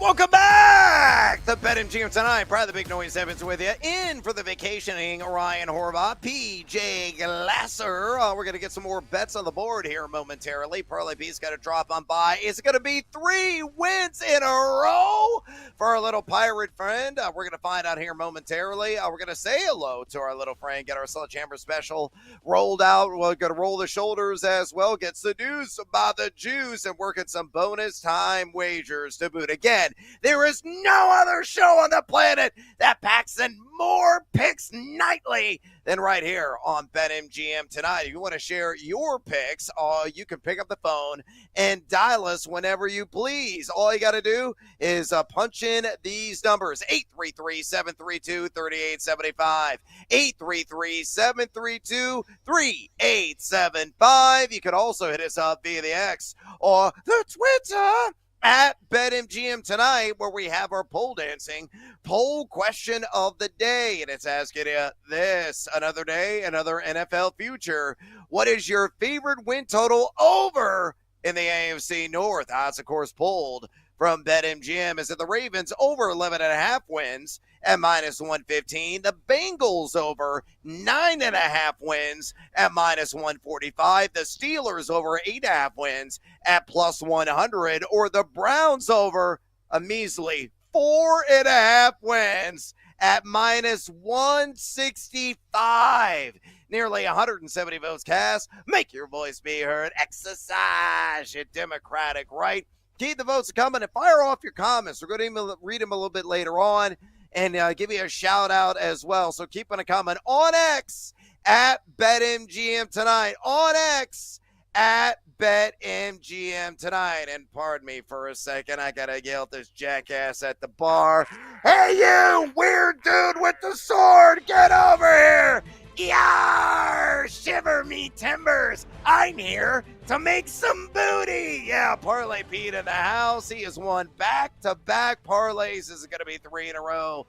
Tonight, where's he going to go? Well, he's hit in the L.A. and Colorado game earlier this week. That was night 1. Night 2, he also hit in L.A. and Colorado. So if it ain't broke, why try to fix it? He is going to work another same game parlay in L.A. and Colorado. Leg numero uno. Going to go roll with the Dodgers on the run line -1.5. And leg numero dos. Only a 2-legger tonight. Mookie bets to get a hit. I'll reserve the juice. I got the reasoning right here in my hand from Parlay Pete himself. On leg numero uno, the L.A. Dodgers laying the 1.5 on the run line.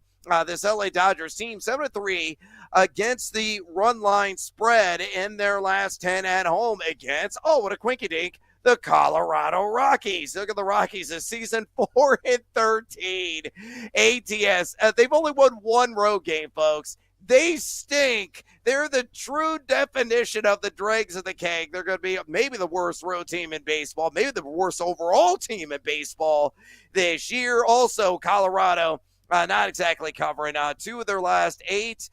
That's all they have covered in their last, 10 games. So 2-8 in their last 10 ATS against that run line. Bobby Miller on the bump against German Marquez. Marquez actually pitched decently against the Dodgers in his career. 98 1/3 innings pitched, 3.75 ERA. But the Dodger bats, Parlay Pete believes, are going to be a whole lot of talking.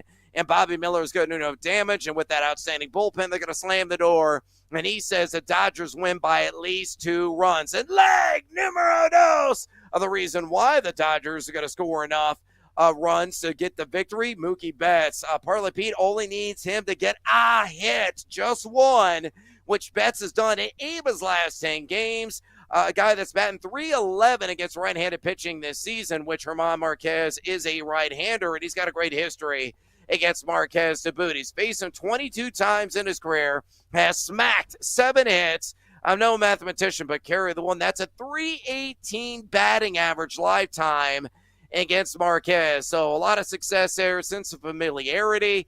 As a result, on the SGP, shiver me timbers. Parlay P going with LAD -1.5 on the run line and parlaying that with Mookie Betts to get a hit on that simple two-legger plus 124 built at BetMGM. Parlay Pete flirting with 9 units up lifetime on his wagers.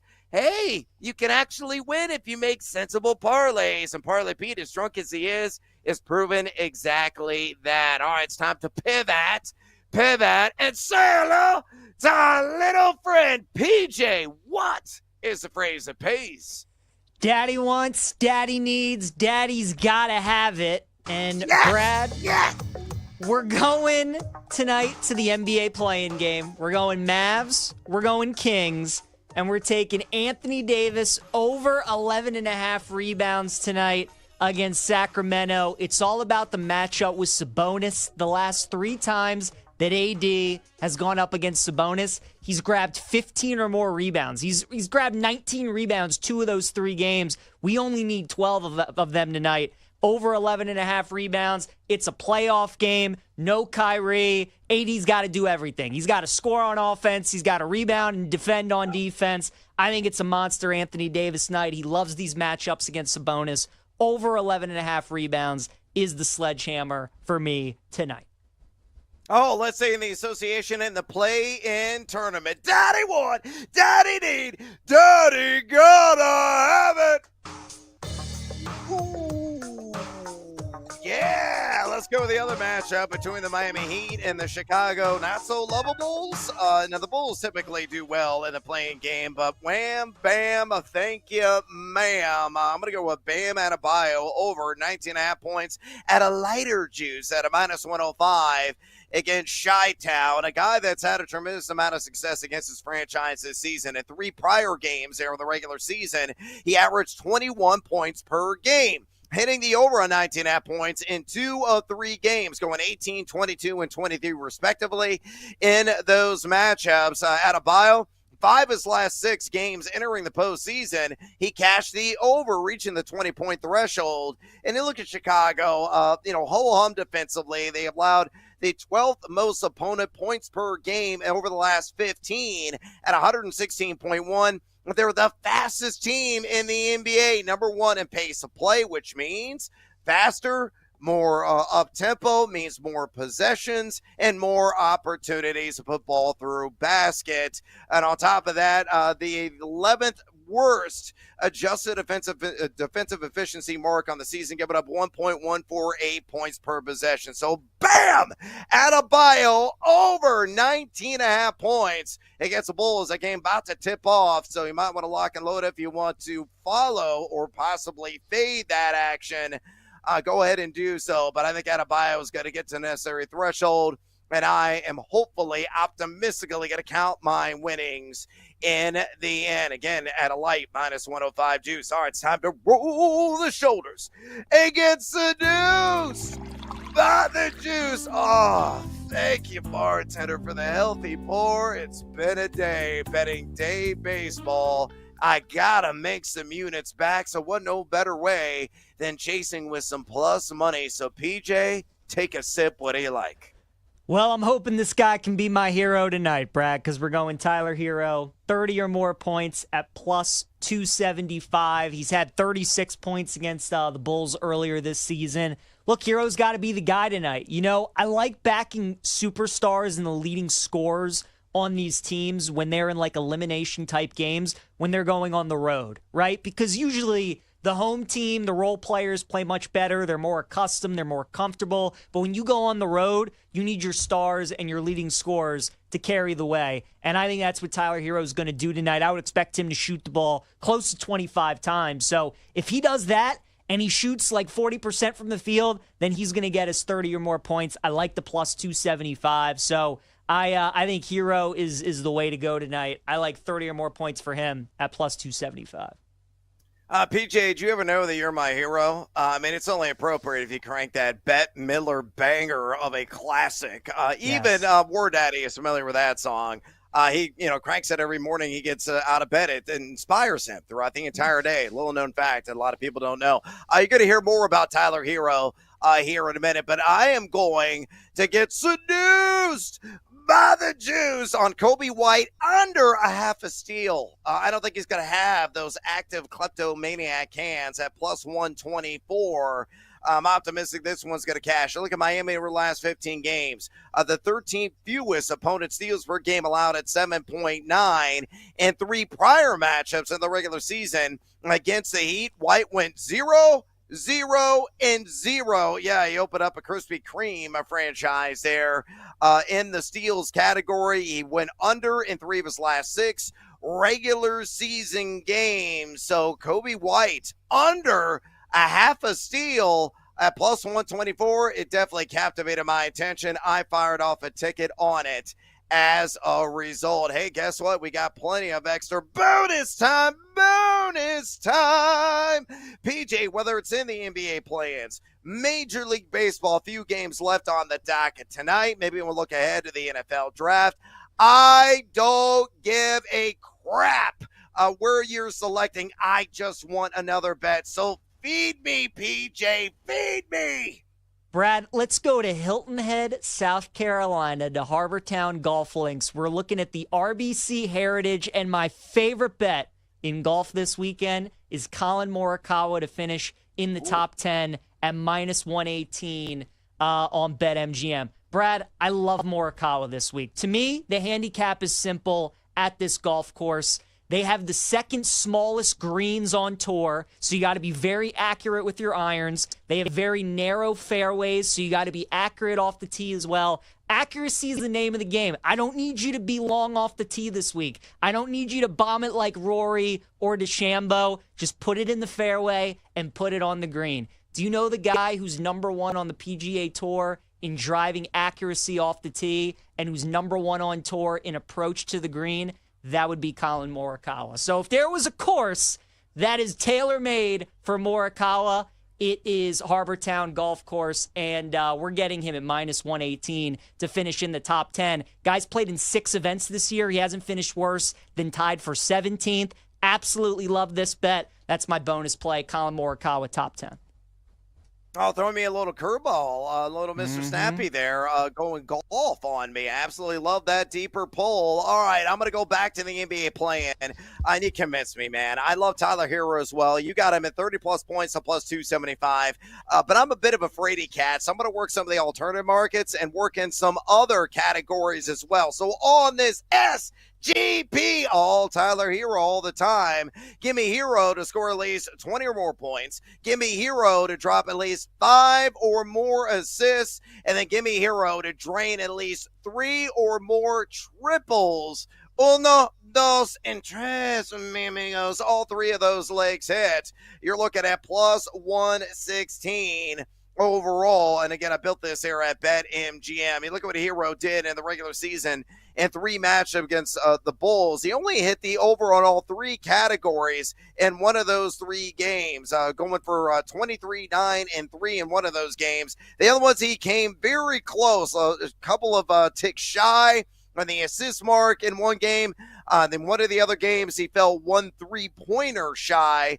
But he is going to have a heavy volume, heavy workload. Ball's going to be in his hands frequently from beginning to end. Again, the Bulls' pace of play, numero uno, overall high possession kind of affair expected. You look at Chicago in their last 15 regular season games. I already mentioned this. 12th most opponent points per game they have allowed. The 4th most opponent assists per game allowed. And the 15th most opponent 3-pointers made allowed. The thing with Hero, he's probably going to jack at least 6 threes. Hopefully he can drain a trio of those.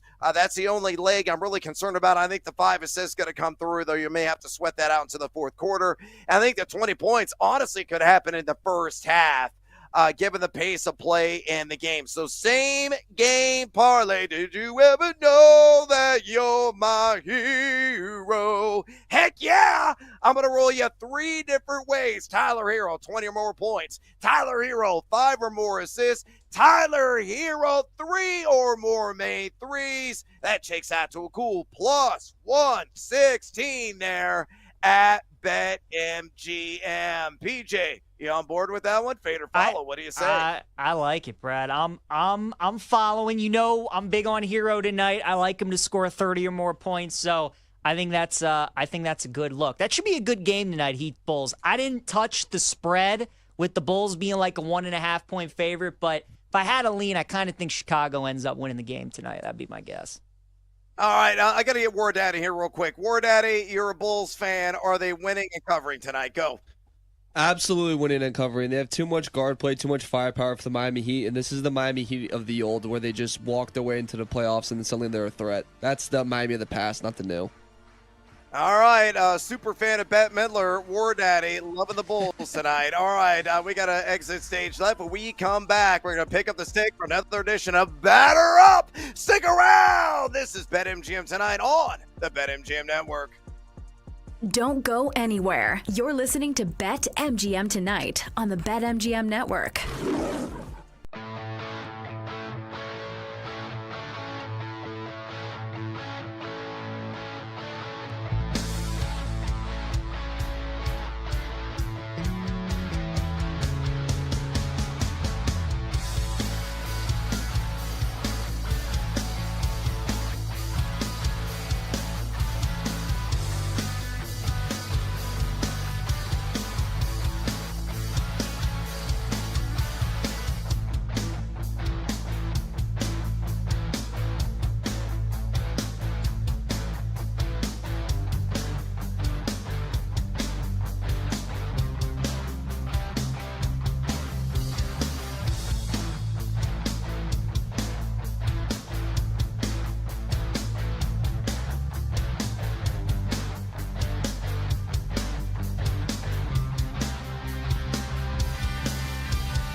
It's time to place your bets. This is BetMGM Tonight on the BetMGM Network.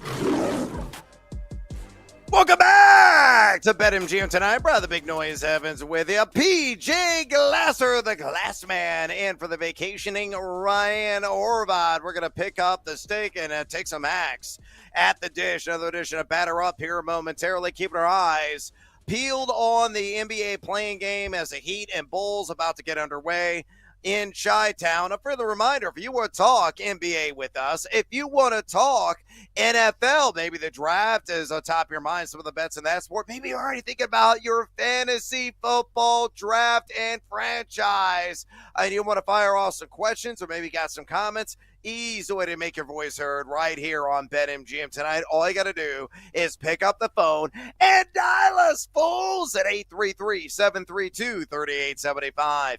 833-732-3875. You can also hit us up on the X or the Twitter at BetMGM Tonight, where we have our pole dancing poll question of the day, and it's asking you this: another day, another NFL future. What is your favorite win total over in the AFC North? Of course, odds pulled from BetMGM. Is it the Ravens over 11.5? Wins at a minus 115. How about the Bengals over 9.5 wins at minus 145? The Steelers over 8.5 wins at plus 100, or the Browns over just a measly 4.5 wins at a minus 165. Nearly 170 votes cast. Make your voice be heard. Exercise your democratic right. Keep the votes coming. Drop off a comment. We're going to read those a little bit later on in the show. Give you a shout out as well. So keep them coming on X at BetMGM Tonight. On X at BetMGM Tonight. With that business put aside, let's get after it with another rousing edition of Batter Up. Let's cash in on the diamond. Ryan Horvath and Brad Evans are swinging for profits. It's Batter Up on BetMGM Tonight. All right, here's how this little exercise works. Again, PJ in for Ryan. We're going to do our game action on A's and White Sox just underway. The Angels and Rangers coming up, and of course, the Rockies and LA Dodgers. Fade the Rockies has been so fun. It's basically an ATM right now to spend out all kinds of cash if you're following that fade. So PJ's going to bat lead off, me being a gentleman as always. So PJ's going to give his pick. He's going to give his spiel in reasoning on why he supports said pick. And then PJ's going to throw out a baseball phrase or baseball-ism. Brando working the board is going to drop a little sounder, and I and them and going to take it from there and do the exact same thing. We're going to squeeze in as many picks as we possibly can in this segment. And cherry on top of the Sunday, we'll do another edition of Crew to Cash, our hot hit parlay of the night. 5-legger, significant juice. As I always say, fade or follow. That is entirely up to you. So PJ, book it out of the box, my man. What do you like? Leading off, Batter Up. Yeah, Brad, let's start in the White Sox and A's game. I'm looking at Andrew Vaughn. I'm going under a half total bases at plus 115. So basically, Andrew Vaughn not reaching base via a base hit. He's 5 for 42 this season. I'm not great at math, but that's not very good. And of his 5 hits that he has this year, he's gotten a hit in each of his last 2 games. So he was even worse than that prior. Now he's 5 for 42. I think this price is maybe a little better than what it should be because he has gotten a hit in his last couple of games. But again, I like the under tonight at 7.5. I don't think there's going to be many runs. I don't think there's going to be many hits as well. So I'll go Andrew Vaughn under a half a total base at plus 115. Going, gone. Jesus, I like him very much. He no help with curveball. You trying to say Jesus Christ can't hit a curveball? I love Major League so much. All right, let's work a little same game parlay. This is a live dive because the game is underway right now on the South Side in Chicago. Same game parlay. Give me the Athletics straight up on the money line. All I got to do is win and give me John the Cannon to walk at least 2 A's, and that shakes out to a plus 128 on that simple 2-leg build.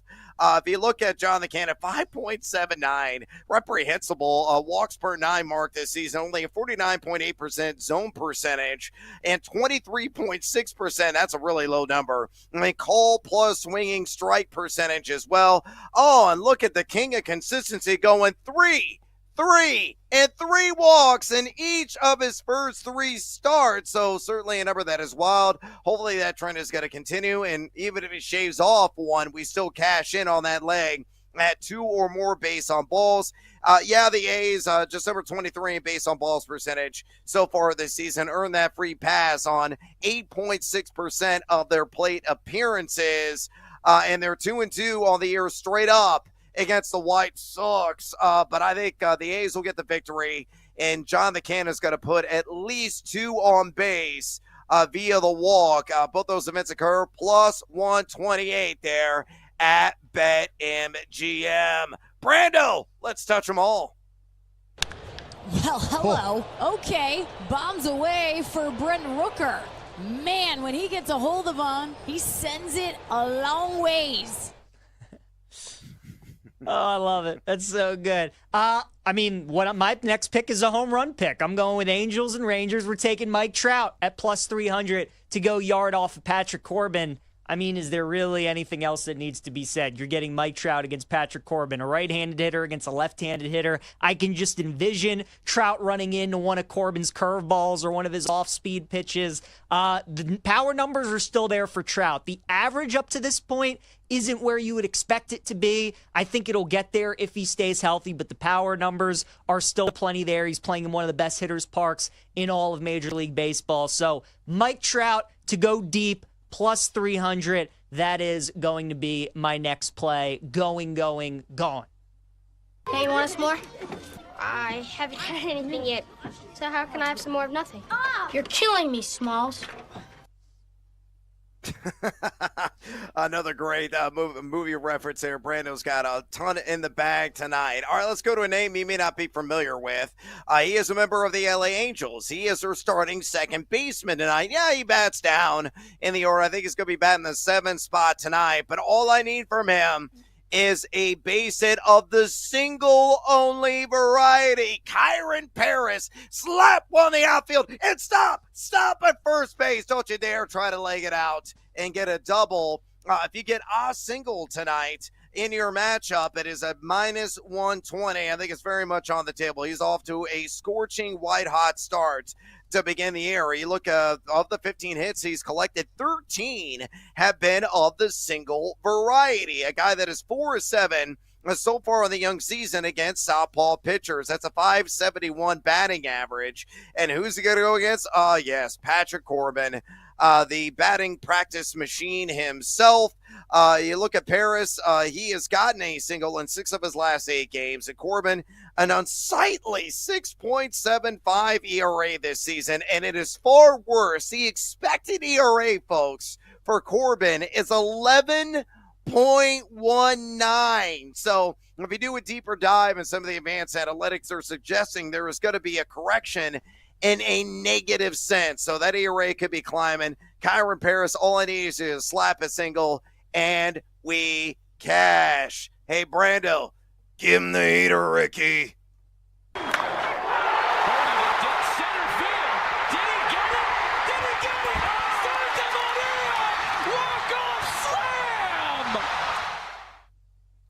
Good stuff. I'm going with Corey Seager as my last play to score a run, minus 105. That's all we need. Just 1 run scored from Corey Seager. He scored 4 runs so far this season, so not a lot, but I like the fact that he bats towards the top of the order. And again, I think there is some value on him because he really hasn't scored that many runs this season. With Corbin on the mound for Texas, you figure if the Rangers are going to win tonight, they're probably going to need to score some runs. If they do that, I think Seager is going to be a part of it. He did score a run in his last game. So I like Corey Seager. I like the price, minus 105 for him to score a run. Going.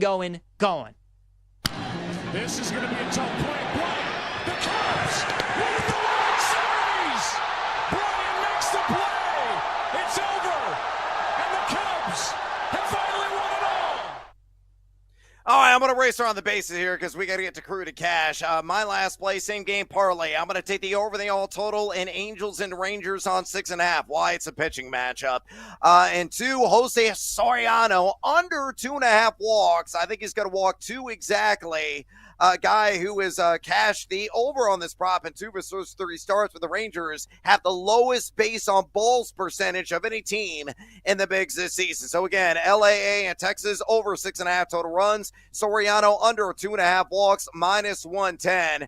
Built there at BetMGM. All right, it's Crew to Catch time. This is our hot hit parlay of the night. Which guy do we believe is going to get a hit? I'll bat lead off. I'm going to go with Mookie Betts. I already mentioned 7 for 22 lifetime against Herman Marquez. PJ, you're up next. Who do you think is going to collect a hit tonight? Going with Mike Trout. I like him to hit a home run, so I think he's going to get a base hit. So that's my piece of the parlay. Give me Mike Trout to get a base hit. Steady Eddie, I like that pick. Mario, you're up next. Break out the club. Who do you like? Taylor Ward, he's facing Patrick Corbin, and PJ, me and you can get a hit off Patrick Corbin, so I like him. He's been hot the past 7 days. Let's go. See red. Maddie, I debated this guy. I'm glad you went with him. Who is that? Freddie Freeman. He's had 2 hits in each of the past 2 games against the Rockies. I expect him to get another hit tonight against German Marquez. Yep, great call there. And Brando, bring us home. Who do you got to get a hit? I'm going with Corey Seager. He's on a 3-game hit streak and has hits in 5 of his last 6 games. So Corey Seager.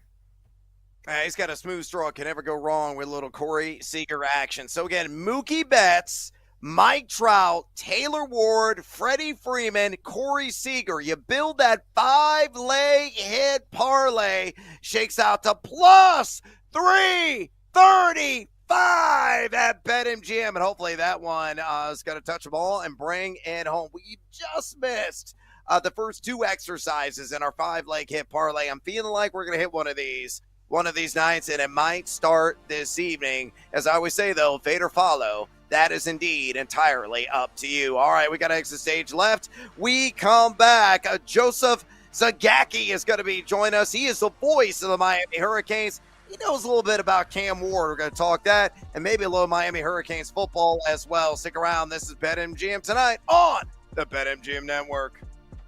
Don't miss out on the action. If you missed the show, you can listen back on the always free Odyssey app. It's BetMGM tonight, presented by BetMGM.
It's time to bet and sweat with the pros. Welcome to BetMGM Tonight on the BetMGM Network.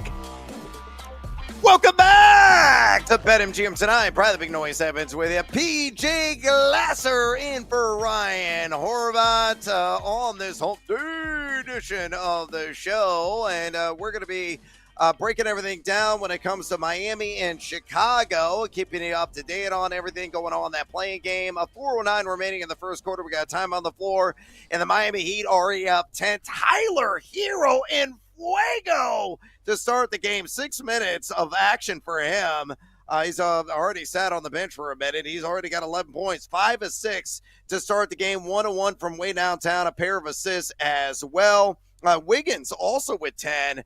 As the Heat have already built a double-figure lead on the road at the United Center. We'll keep you up to date on all that. Some of the action on Major League Baseball as well. By the way, if you want to talk the NBA, you want to talk MLB, you want to talk the NFL draft, and we're going to be talking to Joseph Zagacki here in a second, the voice of the Miami Hurricanes. You might know something about a certain someone whose name might immediately be called on Thursday of next week, night one of the NFL draft. We're going to bring him on here in a second. But if you want to talk some football with us, whether in reality or in fantasy football, all you got to do to contact the show, pick up the phone and dial us, fools, at 833-732-3875.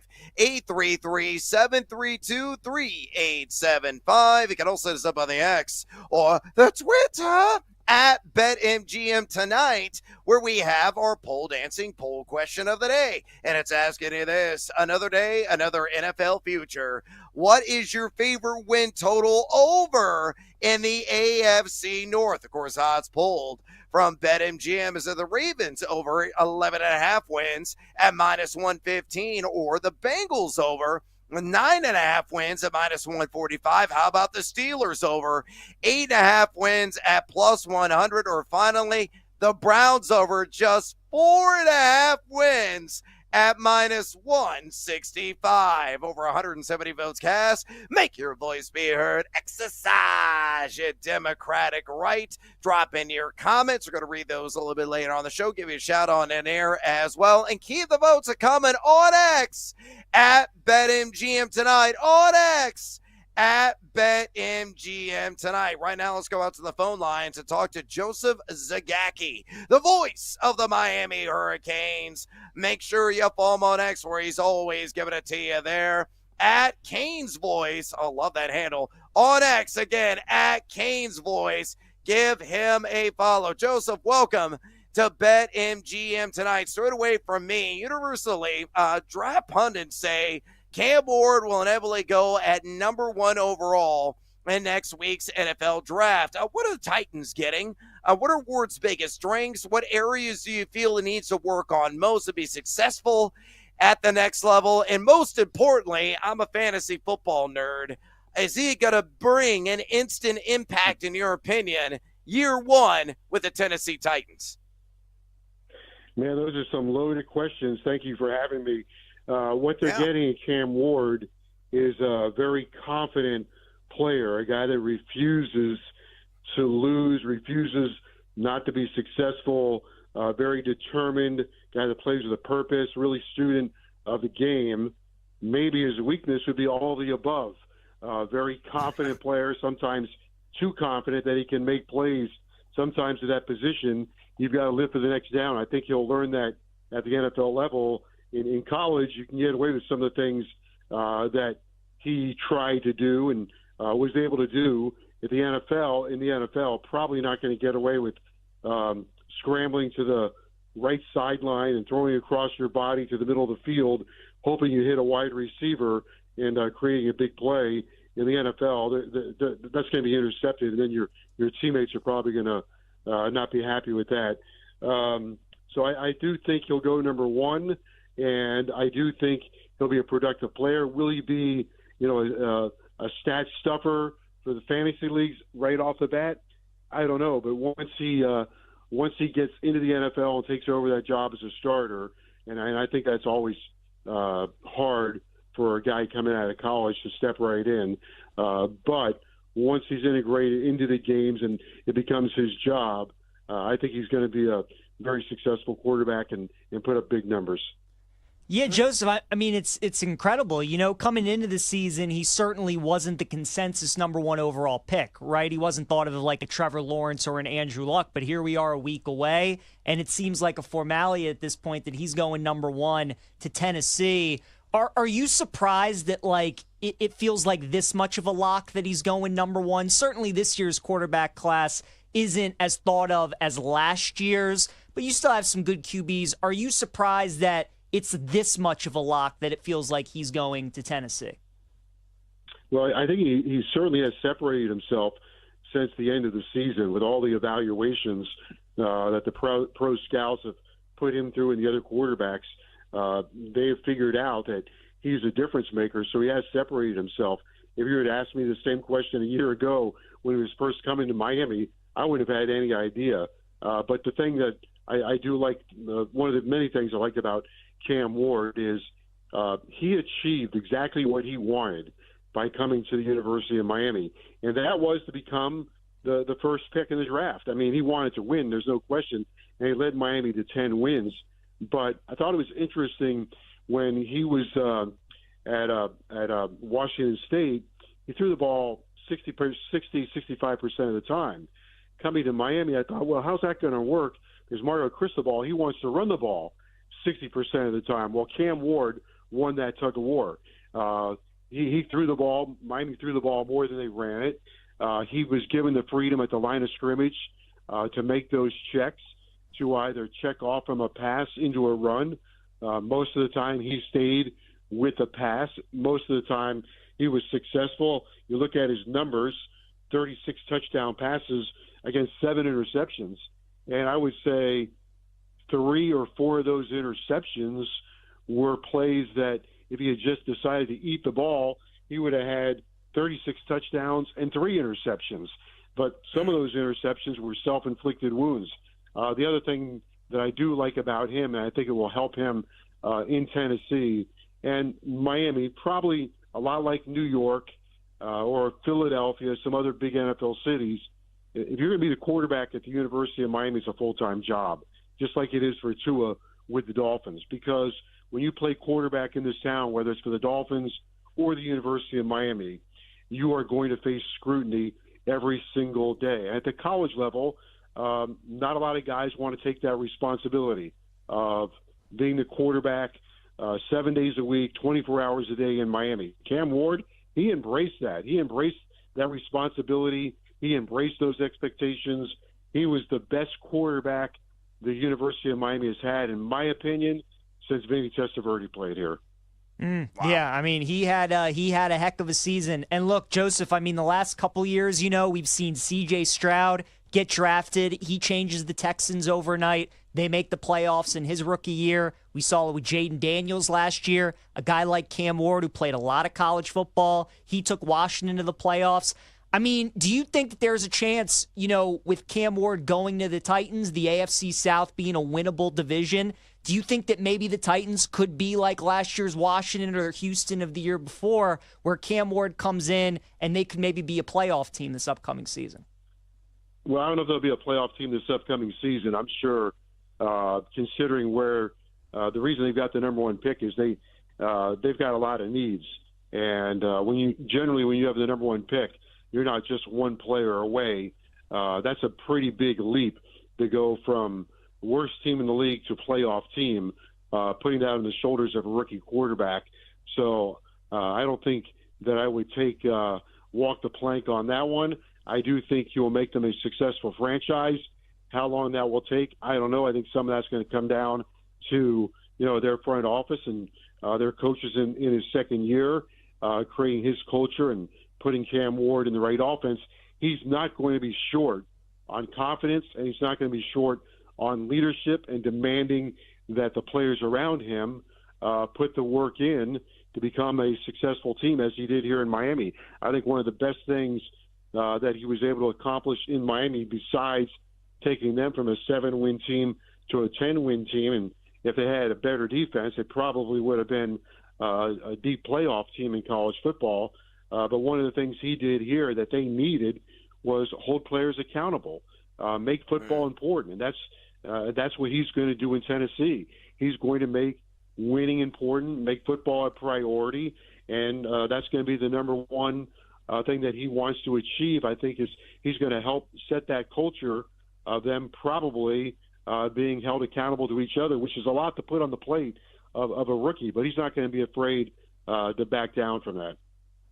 Yeah, it sounds like he's got tremendous leadership qualities. We're talking to Joseph Zagacki, voice of the Miami Hurricanes. Follow him on X, would you kindly, at Canes Voice. Again, on X, at Canes Voice. Joseph, we'll get you out of here on this. We got to talk about your Miami Hurricanes, team that you call and cover. What's the outlook for this year's squad? The over-under on wins right now is sitting at 8.5 for Mario Cristobal's club.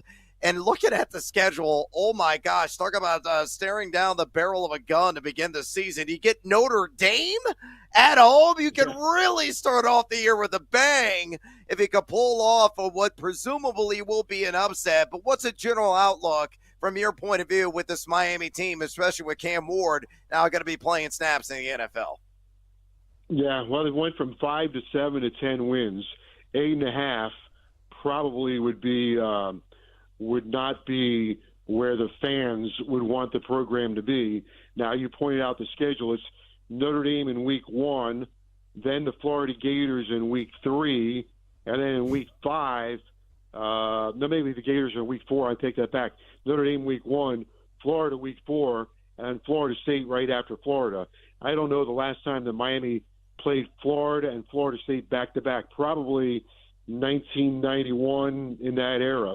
So we'll know how good this Miami team is after October 4th, because by the time we reach October 4th, they would have played Notre Dame, Florida, and Florida State, the three biggest rivals for Miami Hurricane football fans.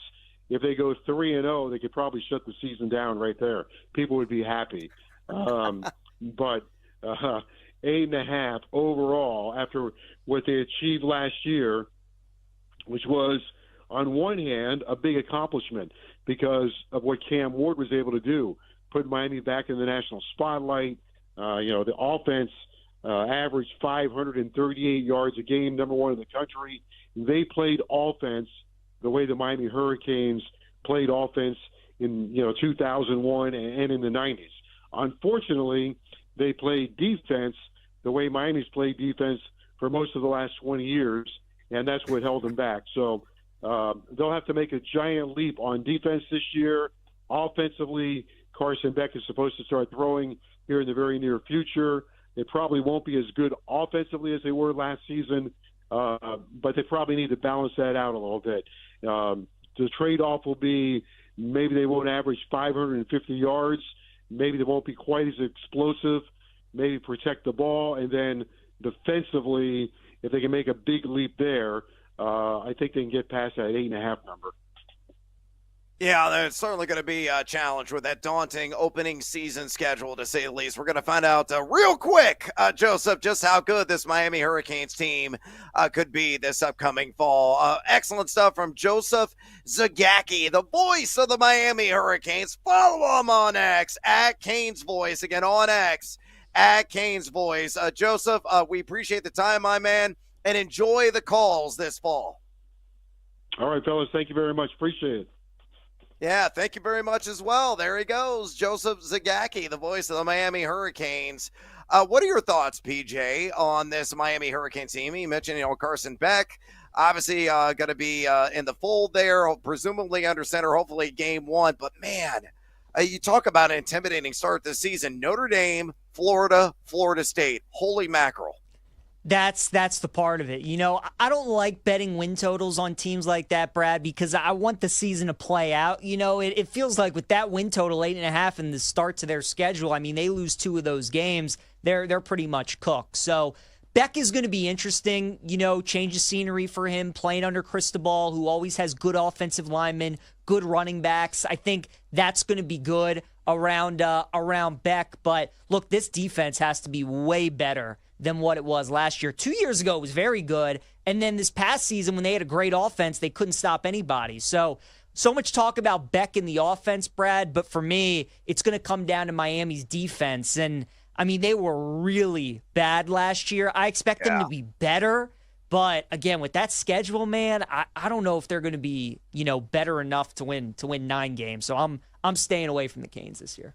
And we're going to know immediately. I mean, it's the ultimate litmus test to begin the season. I mean, they got a cupcake in there. I think it's like the Bethune-Cookman in week 2 as a tune-up. But, I mean, if you could kind of break even or go 2-1 against those big-name schools, it could be a spectacular season for the Canes. If not, they're going to fall well short of that 8.5 number. All right, we got extra stage left. When we come back here on BetMGM tonight, Hoop Scoops All NBA Playoff Edition. Stick around. This is BetMGM tonight on the BetMGM Network.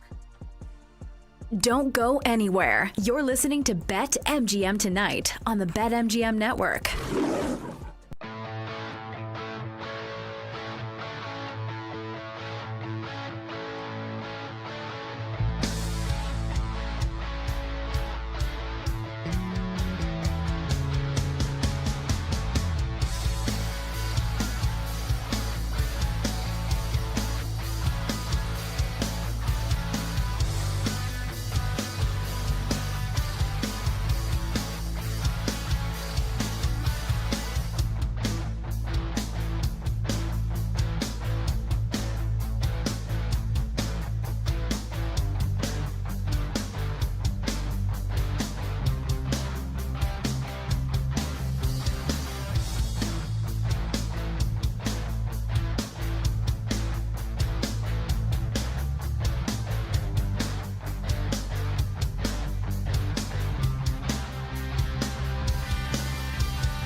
It's time to place your bets. This is BetMGM Tonight on the BetMGM Network.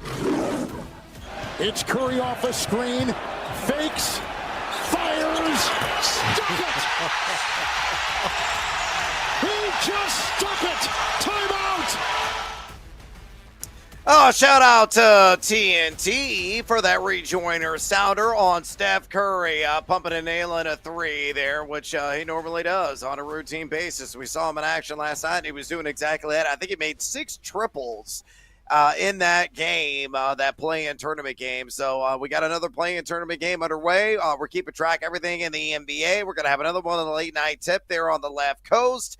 And we're going to lock and load some more action in this segment because we're going to be talking some hoop scoops here momentarily. I'm Brad the Big Noise Evans. PJ Glasser, the glass man, in for the vacationing Ryan Horvath. This is BetMGM Tonight on a hump day edition of the show. And if you want to talk a little round ball with us, maybe you want to talk some rawhide, maybe you want to discuss a little pigskin fantasy football, is that top of mind? All you got to do to contact the show is pick up the phone and dial us fools at 833-732-3875.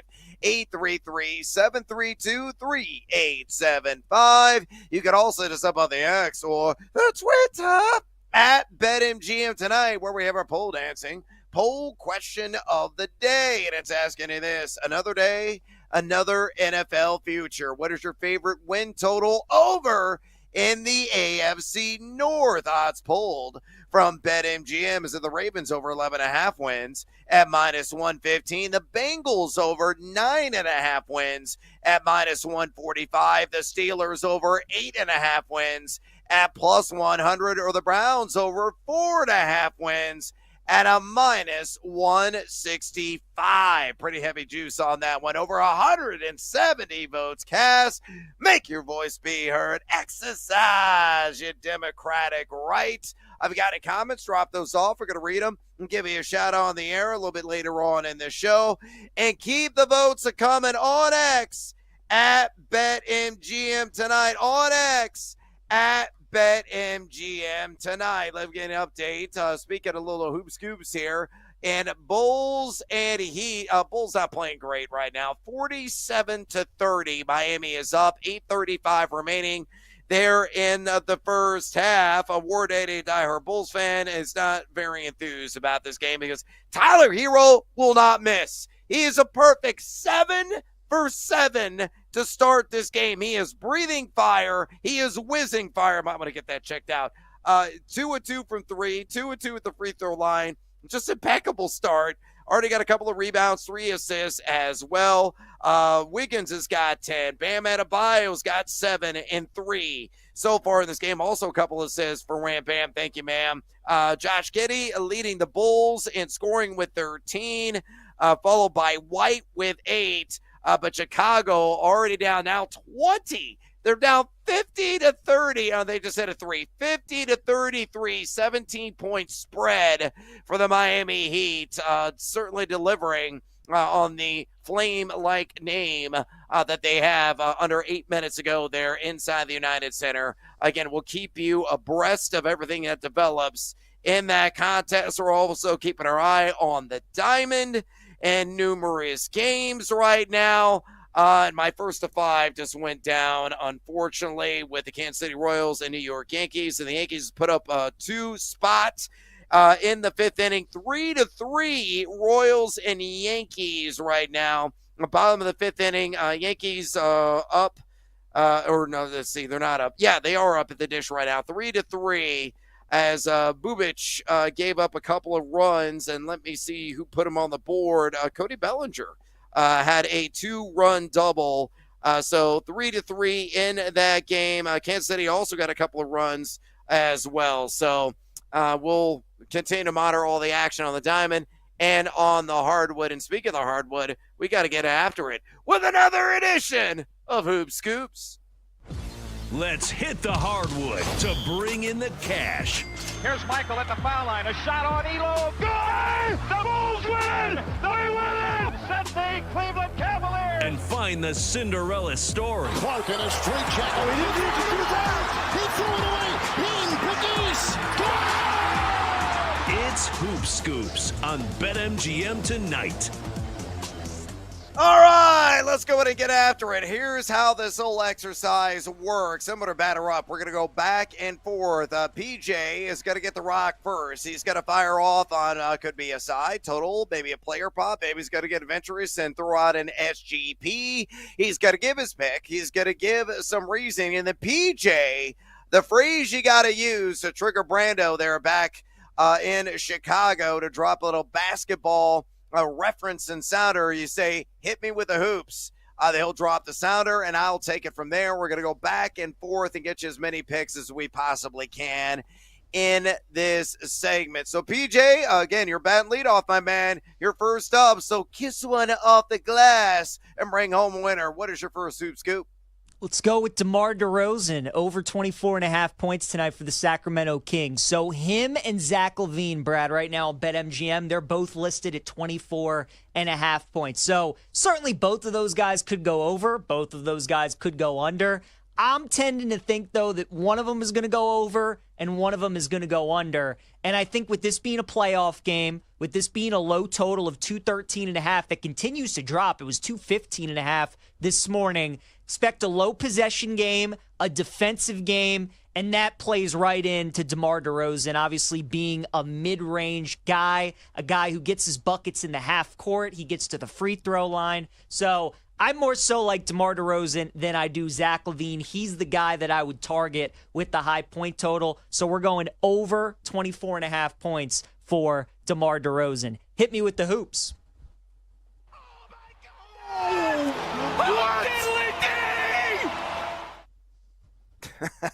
Sounds like me on the call yelling and screaming. All right, let's work at a little same game parlay and make some dollars on Domantas Sabonis, a guy I love playing in the props market, especially tonight in his matchup against a Dallas Mavericks. So let's work at a little same game variety, shall we? Give me Domantas Sabonis, 13 or more rebounds on that alt line, and give me Domantas Sabonis 6 or more assists. You put those hands together, you cheap plus money. Simple two-legger. Again, we don't have to do like 15 leggers and the hope that we can take a victory lap on social media. We're trying to build units. We're trying to build bankroll at BetMGM, and here's a great way to do it. With Sabonis, 13 more boards, 6 or more dimes. And this one cashes plus 106. Let me give you a little background on why I like this bet. In the two prior matchups this season Sabonis played in against the Mavs, he went 16 rebounds and 7 assists in one, and 15 rebounds and 8 assists in the other. All I need is 13 and 6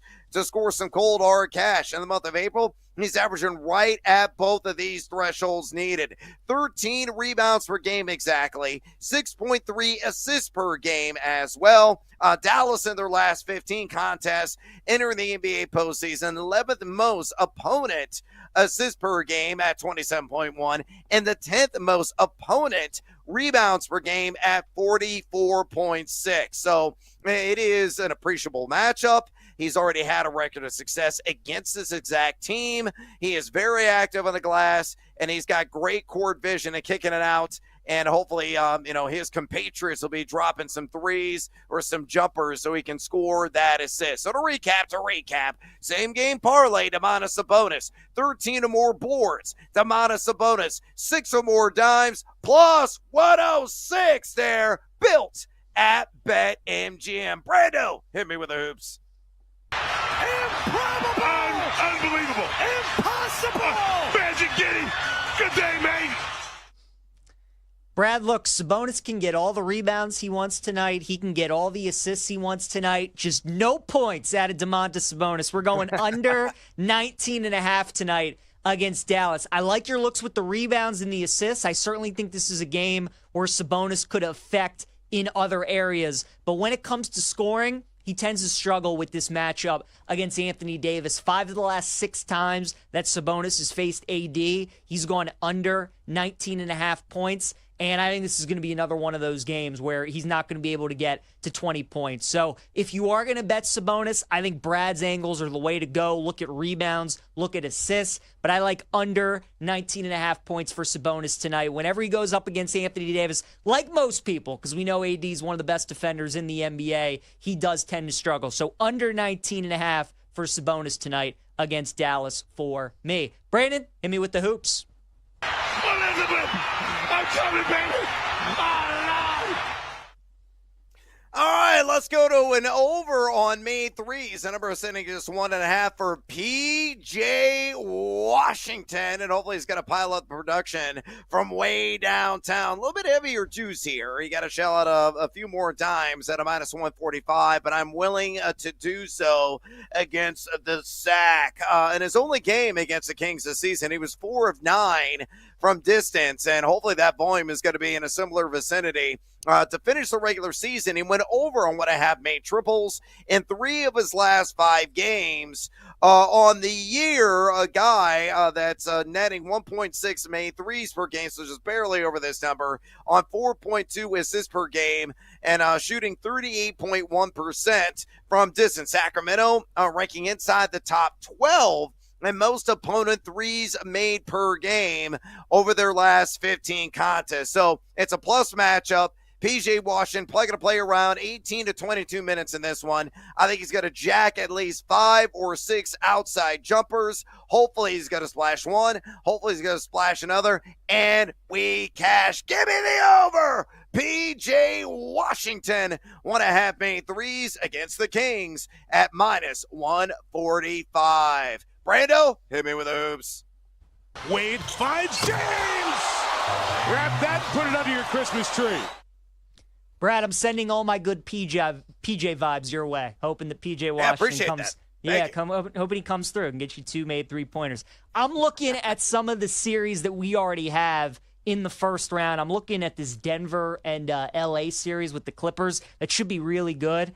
I'm going Jokic, Brad. We just need one game in the series. Jokic to score 40 points plus 120. Kind of love it, right? Denver's got one of the worst defenses in the NBA, as we know. They're clearly in panic mode. They fired Mike Malone like a week ago, and they're going up against the Clippers team that's playing really good basketball. Jokic has to be Superman. Talked about Anthony Davis earlier in the show. He's going to have to do a little bit of everything tonight for Dallas if they want to win against Sacramento on the road. Well, we know Jokic has to be Jokic-like if he wants to lead the Nuggets to a series victory over the Clippers. And, you know, with Jokic, he obviously averaged a triple-double this year. He's going to do some stat stuffing. There are going to be certain games where he goes off with the assists or he goes off with the rebounds. But, Brad, I think there's going to be a game or two this series where Jokic does go in the high 30s or maybe even the 40s. The fact that we're getting plus 120 and Jokic, again, pretty much has to do everything. Jamal Murray not at 100%. I think that's a great play. So, Jokic, just one game in that Clippers series to score 40 points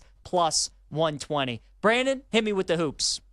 Stop it! Stop it! Do not do him like that! All right, let's go to the Lakers and T-Wolves series. I think Luka Doncic has the most assists in this series at plus 175. Now, the categorical front runner right now is LeBron James at plus 116. It's going to be really tight with his teammates there in the Lake Show. But you look at Doncic, a guy that's averaging 7.5 assists per game as a member of LAL in 28 contests. And a guy, I know he had only 5 assists per game in 3 prior contests against the Minnesota Timberwolves in the NBA regular season. But LeBron James in the month of April only averaging 6.3 assists per game. His production as a distributor, as a facilitator, has minimized somewhat with Luka now on the floor. You look at LBJ as well. In the month of April, a guy, as I mentioned, 6.3 assists per game. He only averaged 4.7 assists per game in his 3 games against Minnesota. Again, Luka a little bit higher there. I understand the T-Wolves have allowed the 8th fewest assists per game in the NBA over the last 15 at 25.8. But again, I think Doncic will have the most dime drops of any player in this series against the T-Wolves at a handsome plus 175 juice. Brando, hit me with the hoops one more time. What a perfect historic day. PJ, let me get your thoughts on that Luka prop. Again, most assists in the series against the Minnesota Timberwolves. You going to fade me or you going to follow me? I'm going to follow you on that. It's going to be so fun to watch Luka and LeBron and kind of how they coexist in a playoff series, right? We've certainly seen them play enough regular season games together. They should have good enough chemistry at this point with their team heading into this series against Minnesota. But, I mean, both of these guys are two of the best playmakers that we've ever seen in the NBA. I would tend to think it's either going to be Luka, most likely, or it's going to be LeBron that probably leads the series in assists. But I would follow you, sir, and I would go with Luka to be the guy that ends up leading that series in assists. Again, handsome and attractive juice here at plus 175. All right, we got to take a little siesta here on BetMGM tonight. From the NBA, we're going to go back to the NFL. We're going to talk AFC North future. Stick around. This is BetMGM tonight on the BetMGM Network. Elizabeth, I'm coming, baby. Don't go anywhere. You're listening to BetMGM tonight on the BetMGM Network.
It's time to place your bets. This is BetMGM Tonight on the BetMGM Network. Roll, flip it, got it. Oh, the ball was dropped. He had the 2-point conversion in his hands. Andrews did not hold on.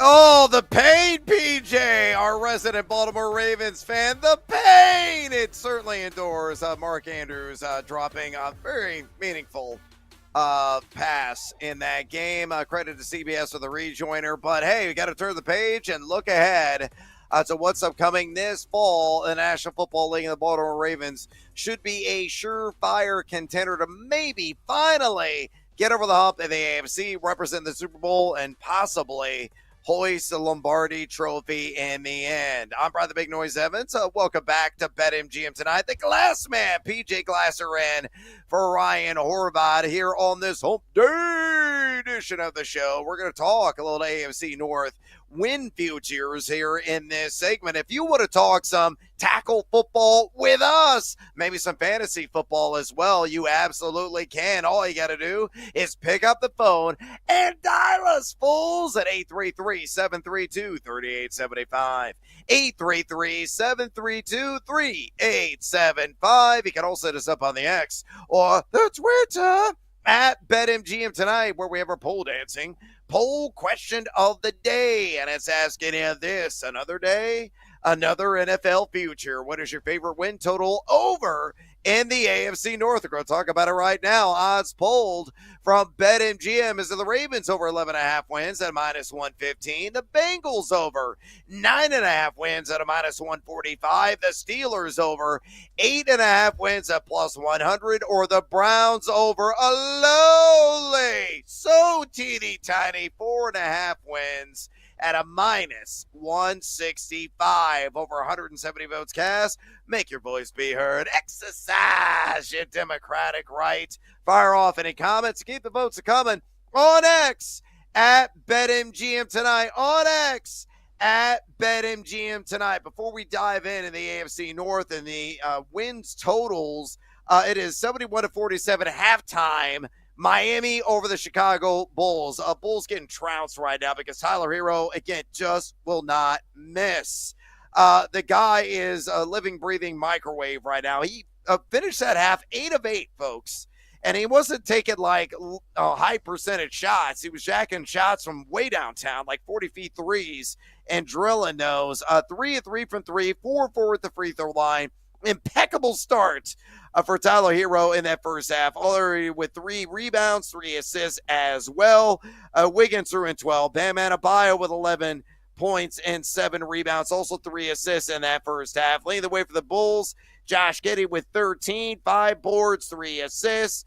Kobe White with 11 points, 1 rebound and 2 assists, and he got a steal straight away, so that was a loser for me, which is kind of a theme for me tonight. Hopefully you've been fading me and making some money. Vucevic also with 10 points, 6 boards at halftime. The Bulls, they got to climb Kilimanjaro right now, man. They're just getting boat raced by the Miami Heat because they're not playing any defense and they're not challenging Tyler Hero.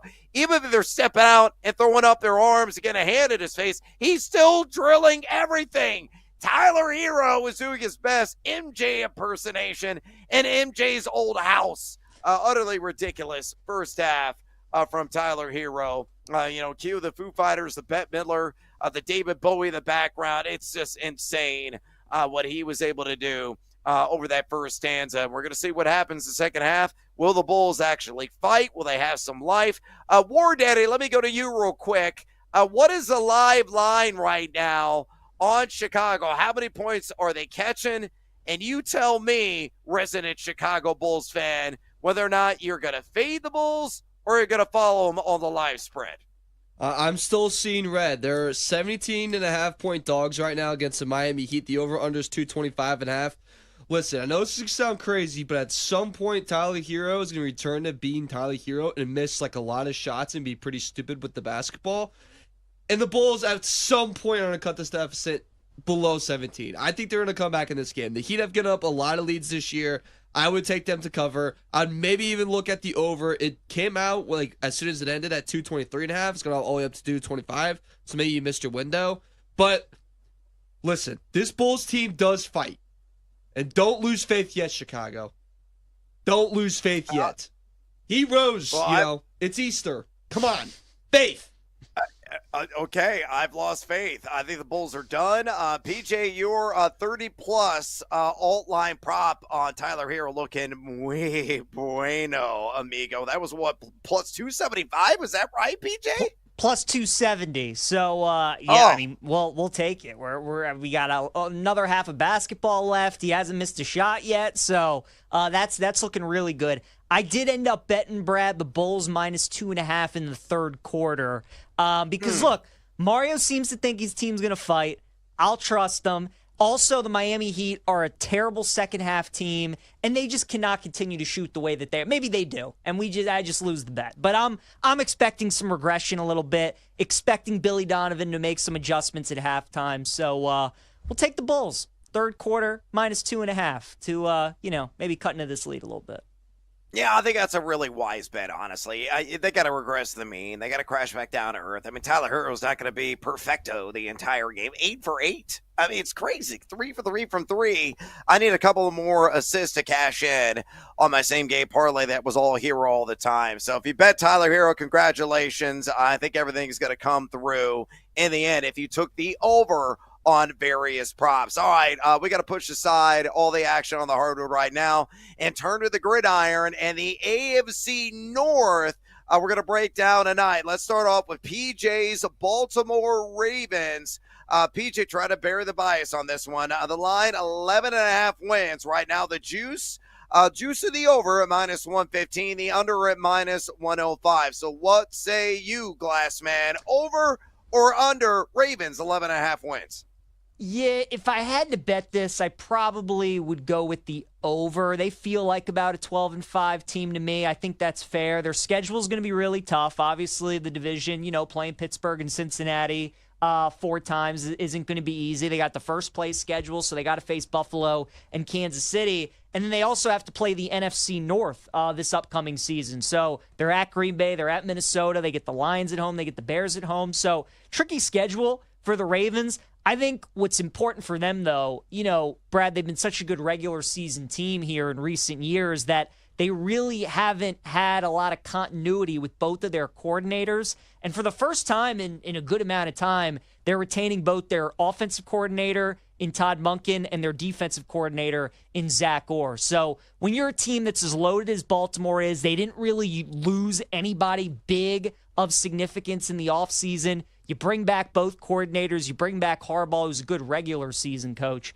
I would probably go over 11.5 with the Ravens. I wouldn't bet anything in the futures market with this team. Wouldn't bet them to win the Super Bowl, win the AFC, anything like that. But for over 11.5 wins, I would probably go with the over.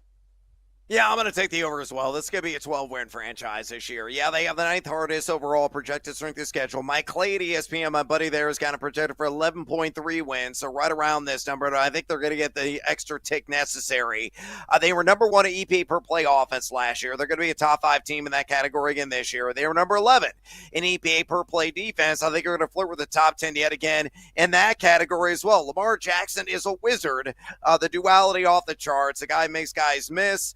He has got a howitzer for an arm, very accurate arm as well. Derrick Henry, I know he's on the wrong side of 30, but see-hole, smash-hole. Oh, the football Frankenstein still mowing down human beings. I like Zay Flowers. I like Rashad Bateman being that field stretcher. I like Mark Andrews as well. Catch the damn ball in the end zone, Andrews. They'll be fine. They're winning a dozen games. And maybe, just maybe, PJ, they finally exercise some demons there in the postseason. Let's go to the Bengals. Sidestepped. It was an awful season. Very slow start, and it just snowballed very badly. Couldn't really crawl out of the hole in the deficit they dug. 9.5 wins this year. Juiced way to the over right now. Minus 145, the under a plus 120. What are your thoughts on Cincinnati over under 9.5 wins? I'm going under, especially at the plus money, plus 120. I think that's a good bet on under wins for Cincinnati. The offensive Super Bowl caliber, I mean, we know that. Burrow, Higgins is back, Chase is back, Gesicki's back. Offense is spectacular. Two problems are that you still got Zach Taylor as your head coach, and defensively, Brad, what did they do to improve that team on that side of the ball? They got a new defensive coordinator. I know Al Golden did some good things at Notre Dame. Are we sure he's going to be a better NFL defensive coordinator that Lou Anarumo was? Now they might lose Trey Hendrickson as well. So it's almost like the Seattle Mariners for me, right, of the NFL. It's like we know how great Seattle's pitching is, but they didn't do anything to upgrade their offense, and you're still seeing similar results this year. I think same thing with the Bengals. Offense is going to be awesome. Did nothing to upgrade the defense. I'll go under 9.5 wins. Yeah, I think the under is the only play here, especially at the enticing plus 120 juice. Middle of the pack in terms of hardest strength of schedule. Clay's kind of projected for 8.6, so well under. And you're right, it's all about the defense. Offensively, they're going to be great. You got Joe Burrow. You got Jamar Chase. You got my boy Chase Brown, who I'm always want to get down with. You got Higgins back. Gesicki had his moments, but yeah, defense, man, I got questions. I think 9.5 is a little too aggressive. I think it's like 8 or 9 wins on the nose this season for the Bengals. Go to Pittsburgh, 8.5 is the total there. The over at plus 100, the under minus 120. What say you, PJ? Ooh, this is a tough one, man, because every year the Steelers wake up out of bed and they just win, 9 games. We know it. Tomlin never had a losing record. I don't know how you can take the under until Mike Tomlin and the Steelers show you that they have a losing record. I'm not going to make the bet, but I couldn't go under. I couldn't go under. Regardless of who the quarterback is, I would stay away. It's because I have no idea who the quarterback is. I'll take the under as it stands right now. It's not going to be Mason Rudolph. Maybe it's going to be Jackson Dart or somebody else. I like DK Metcalf, like Pickens. Jalen Warren, is he going to be the star? A lot of question marks right now. As it stands right now, I think the under is the play. Cleveland, 4.5, over minus 165, under plus 130. I'm kind of leaning under in that handsome juice, PJ. What say you? Yeah, I would go over, but at minus 165, I don't want to lay that price with the Browns to go over 4.5. So probably wouldn't play it. But like you said, Brad, it's all about the price at plus 130. Again, quarterback issues. What's Cleveland going to do? Probably go under. Yeah, it's going to be Flacco, Kenny Pickett. God, it's Cleveland. Condolences. That's why they have liquor in C-Town. All right, we got to take a little siesta here on BetMGM tonight. When we come back, Rachel Dory, BetAlytics dropping by. Don't miss that interview right here. BetMGM tonight on the BetMGM Network. Don't miss out on the action. If you missed the show, you can listen back on the always free Odyssey app. It's BetMGM tonight, presented by BetMGM.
Vegas. Welcome to BetMGM Tonight on the BetMGM Network. Welcome back to BetMGM Tonight. Proud of the Big Noise Evans with you. And in for Ryan Horvath, the glass man in the house on this Hump Day edition. That's PJ Glasser. We're going to be talking to our buddy Rachel Dory from Betalytics here momentarily. We're keeping our eyes peeled on the action in Miami and Chicago. Right now, the Miami Heat up 71-53. As Chicago is yet to score in this second half. I mean, Miami's leaving the door wide open, and the Bulls just refuse to sprint through it. They still have a puncher's chance of maybe making a comeback. Now they're down 20, but they got to start hitting some stinking shots to make this thing remotely competitive. It's been a bit of a snooze fest in these play-in matchups so far, and of course we got one more game to go later tonight with the Sacramento Kings going up against the Dallas Mavericks. Hey, you want to talk some round ball with us? Maybe talk some NFL and the NFL draft, some fantasy football, some MLB? Yeah, absolutely can. All you got to do is pick up the phone and dial us, fools, at 833-732-3875. 833-732-3875. You can also hit us up on the X or the Twitter at BetMGM Tonight, where we have our poll dancing poll question of the day, and it's asking you this: another day, another NFL future. What is your favorite win total over in the AFC North? Odds pulled from BetMGM is that the Ravens over 11.5 wins at -115. How about the Bengals over at 9.5 wins at -145, or the Steelers over 8.5 wins at +100, or finally the Browns over just a measly 4.5 wins at a -165 juice, over 170 votes cast. Make your voice be heard. Exercise your democratic right. Keep the votes coming and fire off your comments. We're going to read those a little bit later on the show. On X at BetMGM Tonight. On X at BetMGM Tonight. Now, through the power of animated picture and sound, let's talk to our good friend Rachel Dory. She's smart, folks, and she knows her numbers. Always cranking out, working all the advanced analytics, the modeling. At Betalytics, check out that fine site for all of your sports betting prognostication needs. And make sure you follow Rachel on X, where she's always giving it to you there. At Rachel Dory, again, on X. At Rachel Dory. Rachel, welcome back to BetMGM Tonight. Let's start with the NBA, because we got a game yet to be played tonight that is going to commence after the Heat and Bulls, with the Mavs and Kings going down in the sack. Right now at BetMGM, the Kings are laying at 4.5 points. So the total sitting at 214.5. Whether, it's what your model is suggesting, maybe your personal leans, side, total, player props, same game parlay. Give me something, Rachel. I'm getting my ass kicked in baseball. I need to make up units lost. Hopefully I'll get some winners in the NBA. What do you like? Well, first of all, you got to get on the Betalytics MLB train. Like, the model came out last week, and the amount of winners I'm seeing is, like, concerning, because I think everyone just thinks it's, like, never going to be wrong, and that's not ideal. But in Dallas, Sacramento, I'm taking the Sacramento money line in the under 214. I'm probably going to tease this up to 217 just to kind of play it safe. You'll get somewhere close to like plus 120 if you just take the straight money line and then do the under on the teaser. I like Sacramento. But Derek Lively over 6.5 points and laddering him to 8. Lively's consistently averaged 23 minutes per game, 8.7 points per game this season, and he's in the starting lineup tonight, which means he's probably going to average that 23 minutes, and 8+ points is playing plus 250 right now. So I'm looking at that, and I'm like, that seems like something that you should probably get on. The other thing I'm looking at tonight, DeMar DeRozan to be the top point scorer at plus 260. So Anthony Davis is the top projected, but by only 1 point. And AD has struggled with Dallas, averaging just 20 points a game. And in his 9 games played since the trade, he's not been very good. So Dallas's offense has been struggling heavily, just as a whole.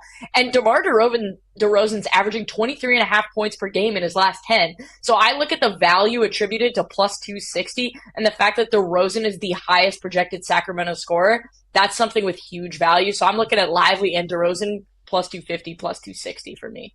I like it. Yeah, I was talking about DeRozan over points. So like that, you think he's going to be leading scorer tonight. Rachel, I want to talk some NHL with you because we got the Stanley Cup playoffs starting next week. And a couple of these Western Conference series I think are super interesting. The first one is the Stars and the Avalanche. So Dallas right now at BetMGM is favored to win the Stanley Cup. However, in their series against Colorado, they're the underdogs. I don't think I've ever seen that before. A team who's favored to win the Cup is an underdog in a first-round series to the Avalanche. So what do you make of that? Avs Stars, it feels like a toss-up. They love Dallas long-term. They like Colorado in that series. How do you see it playing out?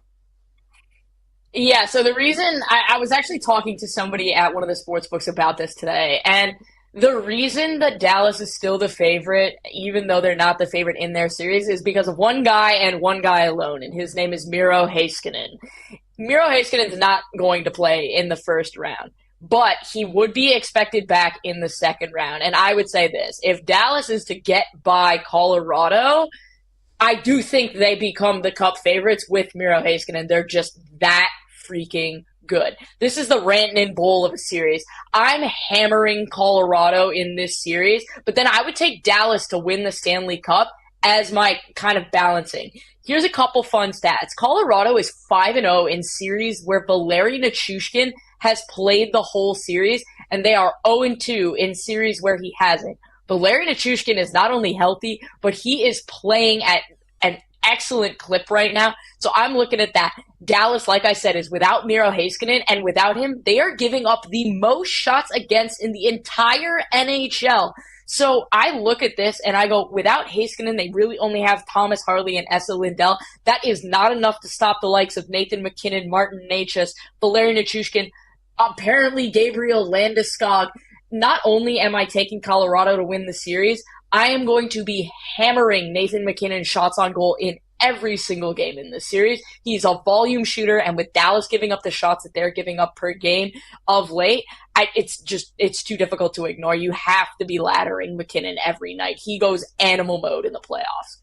A lot of good info there in Dallas and Colorado. Rachel, what about in the Edmonton and Los Angeles series? These teams have battled plenty the last couple of years in the postseason. Oilers made it to the Cup final last year. Who do you think advances in that series? Yeah, we're getting round 4 of LA Edmonton, and if last night or 2 nights ago was any indication, these teams hate each other. So I look at this and I go, Matthias Ekholm is out. He's missing the entirety of the first round series, and that is immediately that in the model that flips the series towards LA. It was a toss-up prior, but when you consider Edmonton's health, that is their fatal flaw. McDavid, not 100%. Draisaitl, not playing tonight, not 100%. Ekholm, not in the lineup. LA, since the trade deadline, is 17-4 with an expected goals for percentage of 56%. That's the best in the NHL. There's no way they should be considered the underdog in this series, especially with the Edmonton health concerns. I look at this and I go, I think this is LA's opportunity to kind of take the sticks and to the Edmonton Oilers, especially with the shaky goaltending that the Oilers have had this season. Dropping the puck and making some bucks right now with our good buddy Rachel Dory. She's the COO of BetAlytics. Check out BetAlytics if you're not familiar, and you can thank me later.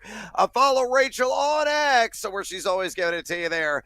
At Rachel Dory, again on X, at Rachel Dory. Rachel, let's go with the diamond. Fading the Rockies on the road has been the fattest of cash cows so far this season, especially against the Dodgers. Tonight, the two NL West rivals once again go toe-to-toe with Bobby Miller taking the ball for L.A. and German Marquez throwing the rubber for Colorado. Hook us up with some action in this game. Dealer's choice, whether you want to get something on the run line, maybe on the total, or maybe in the player props market. Again, I'm losing my backside right now in baseball, so I got to recuperate some of those units lost. So give me something. I put together probably more bets than I should have, but here we go. So it's Bobby Miller's first start. And generally speaking, I personally don't bet on guys in their first start because that's kind of a crazy thing to be doing. However, under 5.5 strikeouts, he's projected for 4.2 and over 1.5 walks. Traditionally, we see guys struggle with command in their first 2 or 3 starts, and 1.5 is a very low line. And so I look at that and I go, I think that that's got some value. Dingers. Freddie Freeman, Mookie Betts, Teoscar Hernandez. They are the best guys today. Mookie is more of a value play, but Freeman and Teoscar both have excellent matchup ratings. So I look at that. If you want to hit parlay, I would parlay Freddie Freeman, Max Muncy, Shohei Ohtani, and Mookie Betts. Everyone except Ohtani has excellent numbers against the Rockies pitcher, Herman Marquez. And Shohei is Shohei. There's really no explanation necessary there. I'm also targeting Betts. I'm targeting Betts over 1.5 hits, runs, and RBIs. I really like that play for him, especially where he is in the lineup. Tommy Edman, the same thing. His hit is minus 170 with a Betalytics projected win percentage of 76%. So even taking him at minus 170 seems like a lot of value at minus 170. And then finally, because we've been talking about all these hitters, Marquez under 15.5 outs. We're projecting him for 13.4 outs today. That is almost an entirely less inning of work for him. So I look at this and I go, I think it's Dodgers night. I'd be fading the Rockies tonight for sure. Oh, I love everything you're selling me there, Rachel. I wrote everything down. I got on my chicken scratch. I'm going to be building out parlays like a madman during the break. Again, I got to recuperate some of the value that I've lost out of the bankroll tonight. Rachel, we're going to get you out of here on this. There are a handful of early games tomorrow in Major League Baseball. Arizona, Miami, Washington, Pittsburgh, Seattle, Cincinnati, A's, and the White Sox. Anything immediately grab you based on the initial lines that you've seen come out? Yeah, so we don't run the model for baseball because of lineups and projections until 2 a.m. the day of, and then we run it throughout the day. But what I like to do is I'll look at hot hitters, I'll look at the matchups, and then I'll look at kind of what the pitchers are doing. And there's a couple things that immediately stand out. In the Arizona-Miami game, Ketel Marte, Corbin Carroll, and Xavier Edwards are all on solid streaks. They have a hit in at least 8 of 10 games, and not only are they getting on base, they're scoring runs too. So I like those guys. In the Pittsburgh game, Brian Hayes and Brian Reynolds hits, runs, RBIs against Williams, who has an ERA over 5 in his first couple of starts. That is something I would be targeting all day long. Those are the 2 best hitters. Isaiah Kiner-Falefa is a guy that I'd target for a hit, but as far as the HRR, I'd be going with Hayes and Reynolds. And then JP Sears strikeouts. He has 7 strikeouts in each of his first 2 starts. So I look at that and I go, I think that that's probably a solid play there. I would combine him with maybe another pitcher, depending on what the line is tomorrow, maybe Cabrera, and go from there. The other guy I would be targeting as a pitcher is Jordan Hicks. He's playing against the Phillies. Kyle Schwarber, Bryce Harper. Those are the guys I would be looking at there. Oh, already got my short list of bets I'm going to make when I roll out of bed. Get the espressos going at Casa de Evans.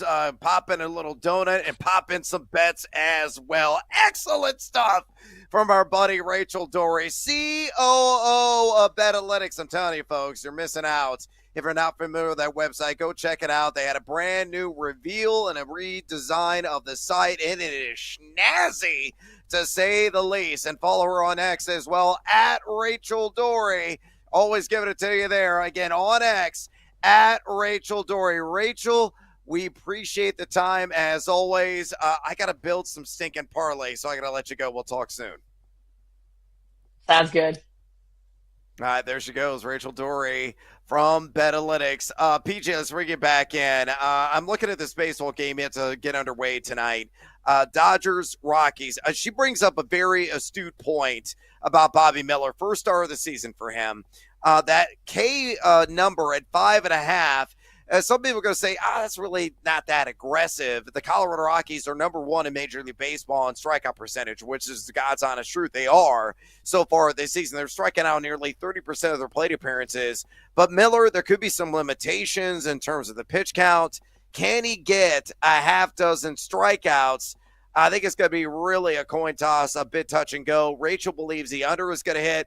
And again, given his first start of the season, maybe the command, the controls are going to be pinpoint in terms of the accuracy, and she likes the over a 1.5 walk. So if you had your pick, what would you say? Under on strikeouts 5.5 or over on walks 1.5? Which one's strongest? I think I'd probably go with the over on the walks because, again, Brad, the Rockies do have the worst strikeout percentage in baseball. Their lineup isn't very good. So the stuff from Miller is awesome. But like you said, you worry about the command, maybe a little bit of rust. So I think I'd rather go over the 1.5 walks. All right, over 1.5 walks it is for PJ. All right, we got to step aside, take a little siesta here on BetMGM tonight. We come back, Pigskin Prophecy, NFL Draft Props right here. BetMGM tonight on the BetMGM Network. Don't go anywhere. You're listening to BetMGM tonight on the BetMGM Network.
It's time to place your bets. This is BetMGM Tonight on the BetMGM Network.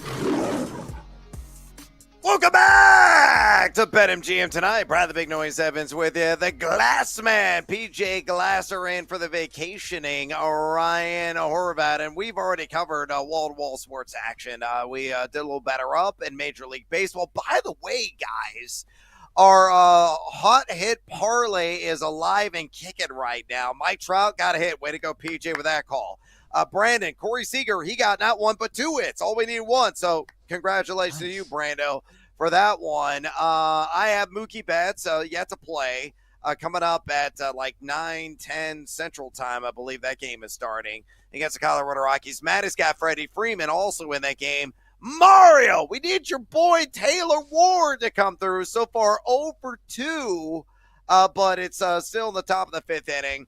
Patrick Corbin dealing, believe it or not. Hell half fluoros and over that he's out there. He's got 6 strikeouts, only 1 walk, scoreless. He has not given up an earned run, only a pair of hits in 4 1/3 innings. So start rounding up the animals 2 by 2. The great flood is about to occur. It's bananas that Patrick Corbin's looking like a respectable pitcher tonight, but he's wheeling and dealing, to say the least. I'm also keeping an eye on Athletics and White Sox. Top of the 6th inning, 1 out, 2 on for the A's. They have tied the game at 1 apiece there on the south side. I got a runner on second and on first base. So hopefully they can really start punting up the runs. They've been one of the better hitting teams in Major League Baseball this year, entering the night in a number 12 overall in total runs scored. And, of course, we got the NBA and the playing game. PJ, you took the Bulls minus 2.5 on the third quarter line. Looking good so far. They're up 21-14. I think that's going to come through for you. Only a minute 35 remaining in this third quarter, as the Bulls are starting to slightly chip away, 85-68 Miami. Again, Tyler Hero, just insane in the membrane in this game. 10-13, yeah, actually missed a couple of shots. 10-13 for the game, 3 or 4 from 3. 4 assists, 3 rebounds. He gets 28 points. All you need are 2 more points, and you're cashing out on that very handsome ticket of 30 or more points on the alt line at plus 270. So way to go, PJ. Bam Adebayo, I have the over on 19.5 points. He's at 15 right now, so that's looking good. With still a few ticks left in the third quarter and the entire fourth quarter to go. The Bulls, Josh Giddey leading the way, 18 points, 7 rebounds, 4 assists. Kobe White, 15 points, 4 assists and a couple of boards. Vucevic already got a double-double, 12 and 10. So we'll see if the Bulls can fight back here in the fourth quarter and make this thing interesting. They did trim the lead from halftime with a strong third quarter, and a great call by UPJ betting on them and laying the chalk on the 2.5. All right. If you want to talk NBA with us, if you want to talk Major League Baseball or the NFL, we're going to get to some NFL draft props here in this segment. All you got to do is pick up the phone and dial us, fools, at 833-732-3875. 833-732-3875. You can also hit us up on the X or the Twitter at BetMGM Tonight, where we have our pole dancing poll question of the day, and it's asking you this: another day, another NFL future. What is your favorite win total over in the AFC North? Odds, of course, pulled from BetMGM. So the Ravens over 11.5 wins at minus 115. The Bengals over 9.5 wins at minus 145. The Steelers over 8.5 wins at plus 100, or the Browns over, and this is a real number, folks, 4.5 wins at minus 165. Over 170 votes cast. Make your voice be heard. Exercise your democratic right. Cha-ching, Tyler here with a dunk. Way to go, PJ. Cashing in 30 or more points at plus 270. Just a crazy game from him. Keep the votes coming and drop in your comments as well in our pole dancing poll question today on X at BetMGM Tonight. On X at BetMGM Tonight. All right, let's go ahead and get after it, PJ, and do a little pigskin prophecy, all NFL draft team props in this segment. Here's how this is going to work. I'm going to throw out a team. I'm going to throw out a position. I'm going to throw out the juice associated with said position and said team. And the PJ, I'm going to ask you simply, fade or follow. That's it. And we'll dive into discussion, and we'll dig in a little bit deeper as well on exactly trying to get the mindset of the GMs associated with those franchises and what they may do in round one, just over a week away in Green Bay of this year's NFL draft. Let's start out with the Denver Broncos. Denver to go running back with their first pick right now at number 20 overall, unless they maybe trade up or trade down. It's plus 135 for Sean Payton and company to go RB in round one. PJ, fade or follow? I think I would fade the running back at plus 135 for Denver. So you're looking at probably like Omarion Hampton, right? We all know Genty's going to be the first back. Hampton's probably going to be the number 2 guy. He's probably going to go somewhere in that like low 20 range. Denver certainly could be in the mix. Last year, they went by committee. Sean Payton just went with the hot hand. We saw him do that for a number of years in New Orleans. I kind of think they continue to maybe build up that offensive line, though, Brad, would be my guess, right? You have a young quarterback in Bo Nix. They really made that an emphasis last offseason. They went out, they spent money on the O-line, certainly improved up front, running the ball, protecting Bo Nix. I think they could continue to do that. Maybe they continue to add to their defense. This offseason, they've made an emphasis on spending money on defense. They went out and got a couple guys from San Francisco, the safety, and then they got Greenlaw, the linebacker. So, Denver could go in a number of different directions, which is why, because of that, I don't really want to lay a plus 135, especially when there's really only like one running back that you could see going at that point in the draft, right? There was like maybe a couple different running backs maybe I could get behind, but because it's really only one guy and it's not like a clear need for Denver, I'm going to fade on them getting a running back. I think maybe they go offensive line or they potentially go somewhere on defense. I'm 10,000% going to follow on this. I've talked to some people that are plugged into the organization. I've read some pieces. Troy Rank, who is definitely got his fingers on the pulse of the front office there in the Mile High City. I lived there for 7 years, have a lot of media connections, have some insider connections as well. And unanimously, I asked them, I said, what do you guys think is going to happen at number 20 overall? If they remain there, they're going to go running back. If Omarion Hampton is there, I think it's practically the L word, the G word, that he is going to be a member of the Denver Broncos. Sean Payton wants to get that offensive centerpiece he can hand the ball off to, can pass as well, be a legitimate 3-down workhorse. Why? Look at the roster right now. It's like, who is it? Jaleel McLaughlin? A good change of pace guy, but he's not going to be able to carry the load every single week. Audric Estime, decent between the tackles, more of a power back, but a guy that's more of a situational runner than somebody to lean on early and often. Now, I will say this. Let's say Hampton goes off the board. I mean, he visited the Bears earlier this week. That's a possibility. I've heard Travion Henderson could be that backup plan. We talked to Mike Renner from CBS earlier this week, and he believes, from what he is hearing, that there is some truth to the rumblings that Henderson could go in the latter half of round one. So that could be the backup of the contingency plan for the Denver Broncos. I'm convinced in my own mind, which is probably not going to happen. I'm probably going to go punter or something stupid at 20 overall. But seriously, I think they will go running back. I like this price at plus 135. Let's go to New Orleans. Are they going to go quarterback at number 9? It's minus 170. They do.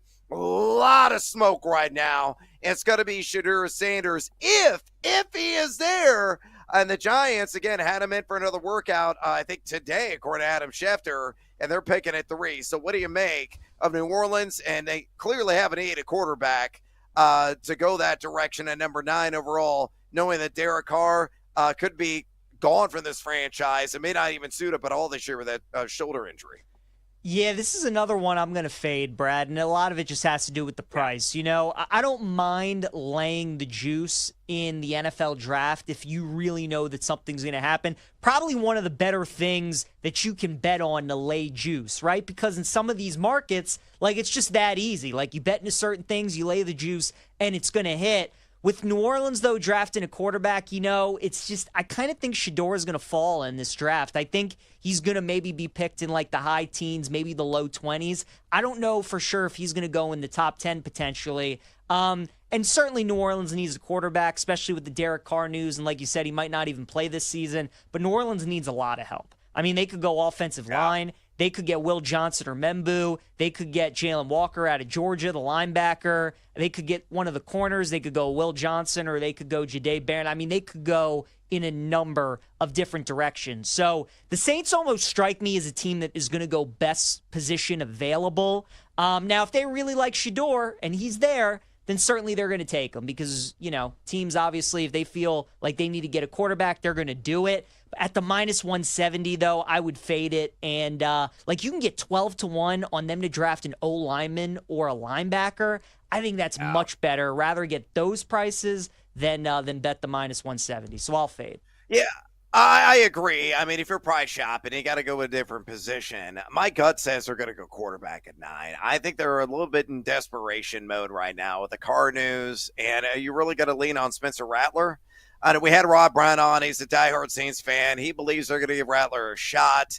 I'll believe it when I see it. If Jackson Dart's there, and let's say Shedeur Sanders goes to the Giants, or maybe Shedeur Sanders is available, that they have Dart higher on their own draft board, I think they go Jackson Dart as well because he fits schematically the overall system there in New Orleans. And a guy gets the ball quickly out of his hands. He's got mobility.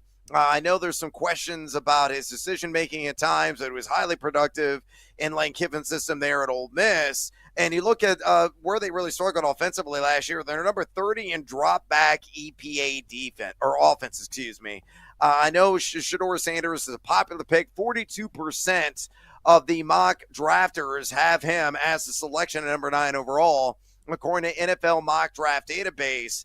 But I think Dart could be that dude, even if Sanders is there. So I think they will go quarterback. I'm not going to invest in it because I'm not ultimately that confident at minus 170. And I agree, shop around if you want to get a little sprinkle on another possession, position at 10-1, 12-1, 15-1, go for it. I would not invest a ticket at minus 170, though I think they will go quarterback ultimately. Let's go to Green Bay to go cornerback. Really shore up the back end defensively at plus 165. Horvat is all over this. He's a Packers fan, although he says he's trading in that car to become a Bears fan this year, which is just weird and odd. But he loves Green Bay to go CB with their first pick in the draft. And again, it's a nice number of plus 165. What say you, PJ? Fade or follow the Packers going cornerback in round 1? I'm totally with Ryan. I love this. I'm following this for sure at plus 165. We know Green Bay's track record in the first round. They love going after defenders, right? It's not often that they draft offensive players in the first round. It's just what they do. They like defensive guys in the first round. And with the uncertainty around Jair Alexander and what's going to happen with him the rest of the offseason, I think it just makes sense to get his replacement or get somebody that can also play in that secondary as well. So I love this. I love the price at 165. I like the fit. I think it makes sense. I'm totally with Horvat. I'm following this. I think Green Bay is going cornerback. Yeah, follow. I'll be the third follow as well. I think they're going to go DB. I think specifically they're going to go corner at plus 165. You look at Green Bay last year, one of the biggest areas of weakness. They were number 28 in drop back success rate defense. So they have got to solidify the back end defensively. As you mentioned, with the unknown and uncertainty tied to Jair Alexander, they got to make sure that now they're taking their best step forward. I mean, this is a playoff-minded team. And one that could certainly get back there, but they got to make sure they enhance their defense on the back end if they are going to indeed punch their ticket for the second season. So them going corner at plus 165, I think, is a sound investment. All right, you're Baltimore Ravens guy, but in the Beltway, you got Washington. Surprise season last year for them. Defense is an obvious theme. Are they going to corner? Are they going to go linebacker? Or defensive line / edge? Same price as Green Bay going corner, plus 165 for the Commanders. What say you with Dan Quinn's bunch, PJ? Fade or follow? Washington's an interesting team, Brad. I think I would fade just because I don't know what Washington is going to do. They're picking at 29th, so they're towards the bottom of the first round. It's obviously an unfamiliar position for them. I think they're just going to let the board fall to them. You know, where some of these other teams, we can maybe gauge what position they're kind of targeting. Washington, I think they're just going to go the best available player route. I kind of think wide receiver for them at 10-1 could be worth a bet. Like, you have Jaden Daniels, man. Continue to get weapons around him. You have Terry. You went and got Debo. Go get like an Isaiah Bond. Go get one of these good receivers. Continue to build weapons around him. I know you need help defensively, so it certainly makes sense that they could go that direction, but I kind of like wide receiver at 10-1, so I would fade. I'm actually going to follow. I like the price of plus 165. They were 22 in EPA per play D. They're going to have to invest resources in solidifying that defense. All right, we got to exit stage left. We come back. We're going to review our cards. My picks already suck, I can tell you that. Stick around. It's BetMGM tonight on the BetMGM Network. Don't go anywhere. You're listening to BetMGM tonight on the BetMGM Network.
It's time to place your bets. This is BetMGM Tonight on the BetMGM Network.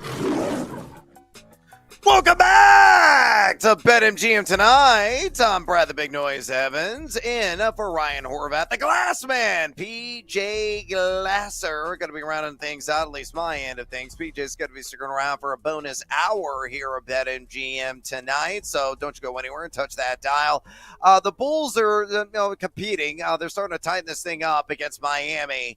As the score right now, 99-82. The Bulls were down 13 just a second ago. 7:09 remaining in the game. Again, Tyler Hero is the story tonight. PJ cashing in on a very juicy plus 270 prop for him to score 30 or more points, and he got that with ease because he had just an electric, unstoppable first half. In total, he's got 35 points in 31 minutes, 12 of 17, 3 of 6 from downtown, 8 of 8 at the charity stripe, 4 boards, 4 assists, even throwing in a steal. Wiggs has got 15, Adebayo's got 15 and 9, Ware's got 9 rebounds for Miami, and they got 13 from Mitchell.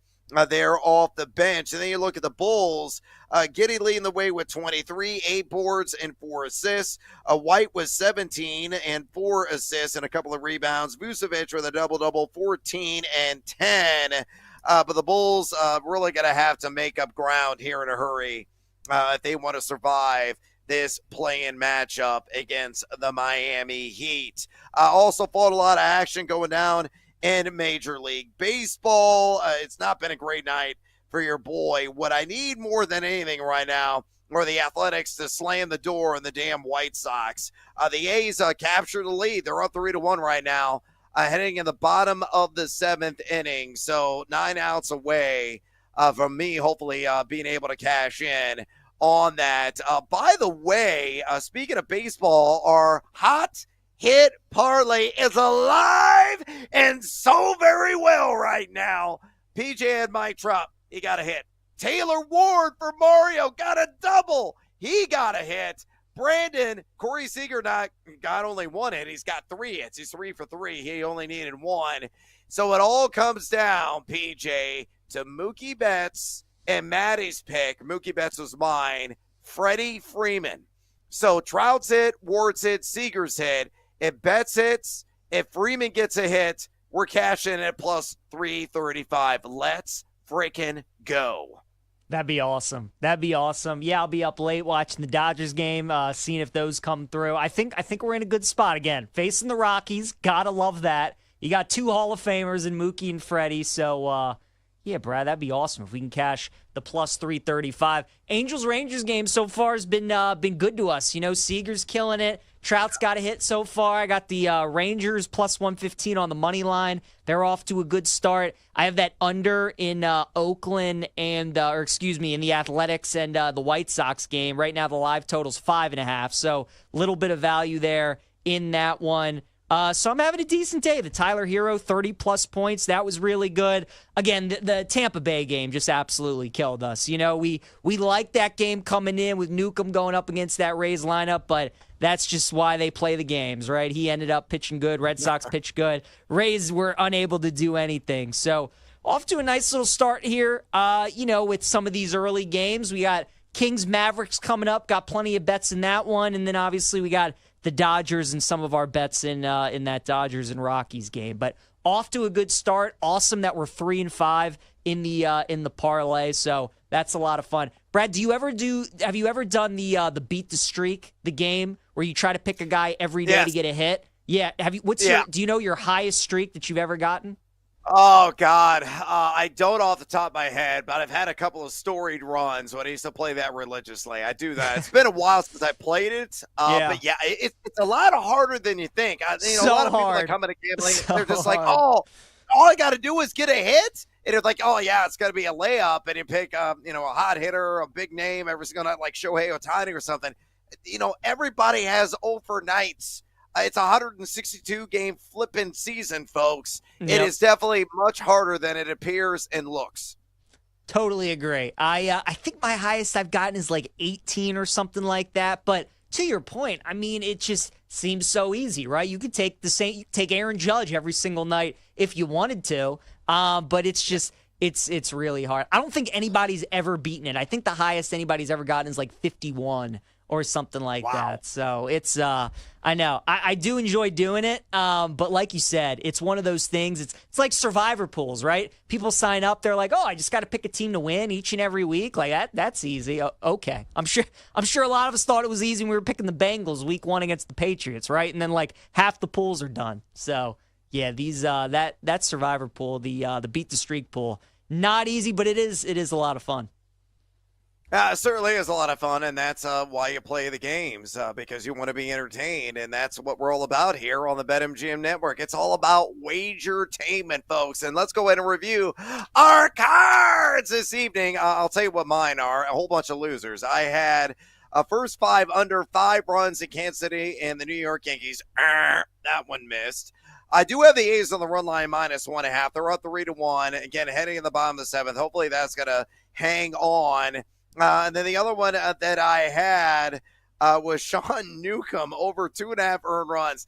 A dude only goes 4 2/3 innings, but he only gave up a pair of hits. He didn't draw a single earned run in the entire game against Tampa, so that was a swing and a miss. So far, 0 for 2. Parlay Pete tonight's got the Dodgers -1.5 on the run line with a Mookie Betts hit. Some of the other wagers that I gave out earlier on did cash. In the NBA, especially that Tyler Hero same game parlay, looking really good. So the playing game has been good to us. Baseball, for me in particular, not so good. But PJ, how are your card picks looking so far? Hopefully, at least they're profiting there.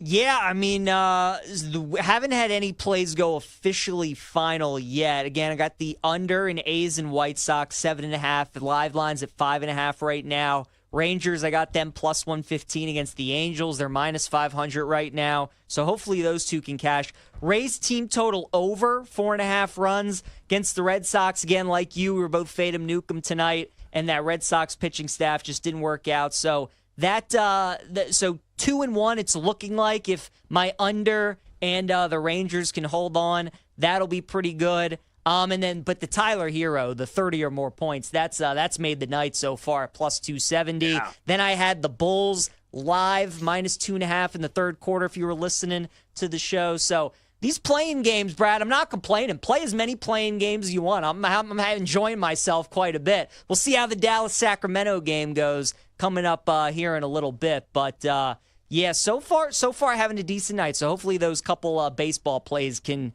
stay winners for us. Yeah, go Dodgers, go. No doubt about it. Just clobber the Colorado Rockies and German Marquez. All right, let's review our pole dancing poll question of the night. Another day, another NFL future. What is your favorite win total over in the AFC North? I'm going to go ahead and shut that down right now. Odds were pulled from BetMGM. Was of the Ravens over 11.5 wins at -115. The Bengals over 9.5 wins at -145. The Steelers over 8.5 wins at +115, or the Browns over 4.5 wins at -165. Officially, PJ, we had 173 votes cast. Which team do you think led the way? It's a good question. I think it's either between the Ravens or the Bengals. A lot of people like Cincinnati. I'm actually going to go with the Bengals, Brad. I think they probably led the way. Ding, ding, ding, ding, ding. Correct. Yeah, the Bengals over 9.5 wins at -145. The convincing winner, 45.1% of the vote went that direction. The Browns were next team up because the number's so damn low. 4.5, though the juice is sky high. Not really worth the investment, in my opinion. -165 at 22.5%. The Steelers are next on the over 8.5 wins at even juice +100 in 19.1%. Dead last, your Baltimore Ravens. Over 11.5 wins, -115 at 13.3%. I think it's just a high number, and people were fading it, and they went another direction. But the juice is very affordable. I mean, it's barely above a standard juice by a nickel. I think the Ravens going to win at least a dozen games this year. This one, to me, I thought would be either 1 or 2 on the list, and no, it was dead last.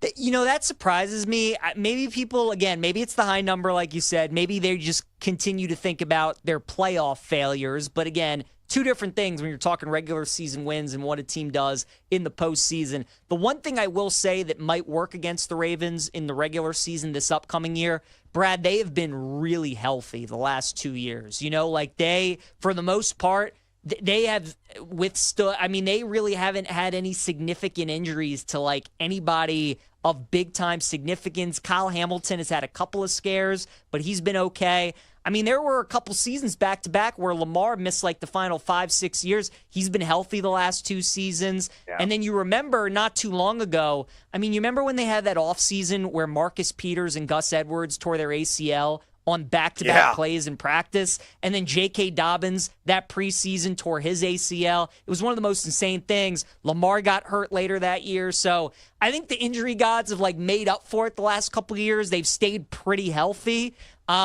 So that does worry me heading into this season. They've been a fortunate team, in terms of health.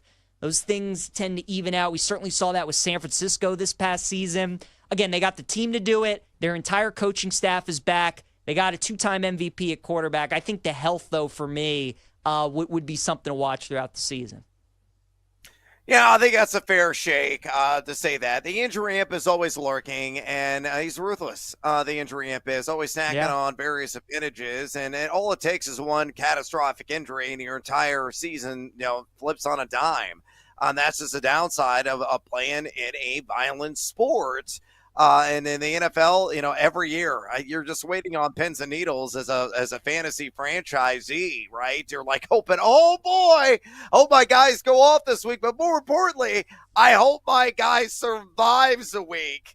I don't want to have to deal with questionable tags. I don't have to deal with the pivot that I'm going to have to do at some point in the season, filling a massive void because those injuries can accumulate and it could sack your fantasy football franchise and your fantasy football season. That's why religiously I always preach you got to draft for depth. You got to stockpile running backs and running wide receivers because you never know when the injury amp is going to come a-biting. All right, I'm going to exit stage left here on BetMGM tonight. Get PJ sticking around for a bonus hour.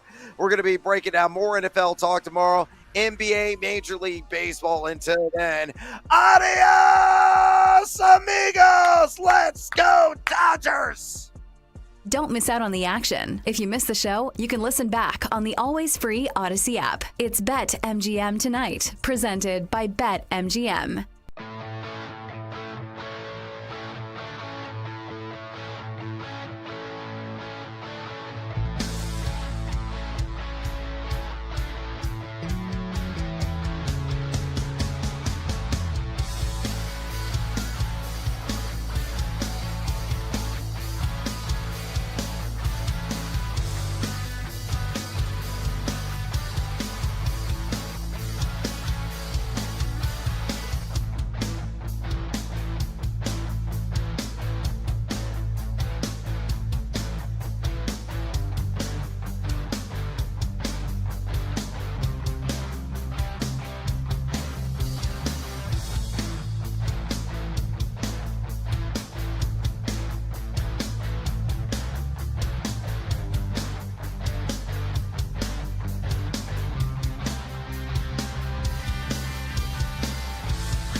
It's time to bet and sweat with the pros. Welcome to BetMGM Tonight on the BetMGM Network.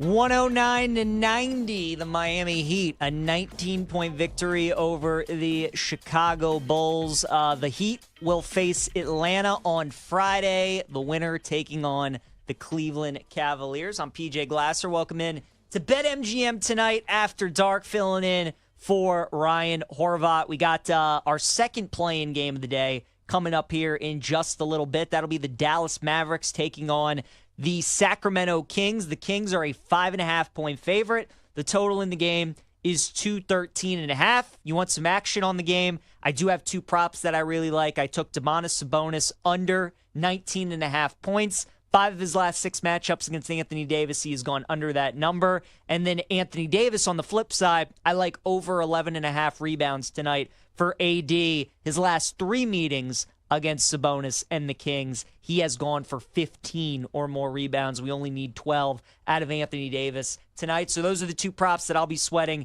in that Kings and Mavericks game. Nothing for me side or total. I would lean Dallas plus the 5.5 if I had to bet the game, just because, look, I think a lot of people, NBA regular season has certainly lost its luster, right? Long year, teams aren't trying as much, teams are tanking, load management, all this thing. But if you're a sports fan, if you're following along, you certainly know the Luka trade and how that's affected Dallas and kind of the perception around that team right now. So I think a lot of people who are wanting to bet the game tonight are going to think about Dallas. Luka's not there. Kyrie's out for the year. It's really only Anthony Davis. Everybody looking forward to fading this team. Kind of makes me like Dallas in this game, though, at plus 5.5. So if I had to bet the game, probably would lean towards the Mavs. Nothing in the total for me, although I kind of like the over a little bit at 214.5. That started 215, went down to 213, and now it's right in the middle there at 214. So over Dallas if I had to play it. But again, those 2 player props are what I will ride with in that game. Then in Major League Baseball, we got the Giants up 11-4 right now on the Philadelphia Phillies. That game just went final. Giants have been playing some great baseball. Athletics up 3-1 in the top of the 8th inning on the White Sox. You got the Rangers up 3-1 on the Angels, and then we're about 7 minutes away from the start of Dodgers and Rockies. Dodgers 2.5 on the run line. The total in the game is 8.5. You want to bet the Rockies money line. They are plus 260. So that's what we'll be following along with here in this final hour on BetMGM tonight. Those 3 baseball games, and then Dallas and Sacramento in the NBA as well. Of course, as always, got my guys with me. Producer Mario, we got Brandon back in Chicago working the board as well. Mario, how you doing, sir, after your Chicago Bulls go down to the Miami Heat? We're doing okay. Yeah. I would really like if they would have covered that live bet 17.5, but you know what? Beggars can't be choosers. I know, dude. That's why I just went with that third quarter spread. That was smart. I was worried about all that silliness in the fourth quarter. That's tough. I wasn't really watching because we were a commercial break. I was kind of on my phone. Did they have a chance a backdoor? Because they lost by 19. They have a chance a backdoor? Not really. I mean, they did. They just missed so many. They just live and die by the 3, and that was their whole thing this year was we're gonna play fast, shoot the 3 well, and it came back and bit him. I'm just so sick of Josh Giddey on the floor. And especially playoff time, there's no one that's better at making sure he shouldn't be out there than him. I mean, he gets blown by, turns the ball over, can't shoot the ball. I mean, it's just bad. He sucks. Yeah, that's tough, man. The Bulls are just in a bad spot because it's this is what they are. They're a playing team every year. Yeah, this is what I will say. It does feel better now. I know they just got their butts kicked and it was really bad, but it does feel good knowing that hey, they have young talent now. They do. Buzz Ellis is a young talent that they can develop. Kobe White's still a young guy. Kobe White's still young. I mean, I know I just ragged on him, but maybe Giddey turns into something. And he's still super young. Still super young. So maybe if something's there.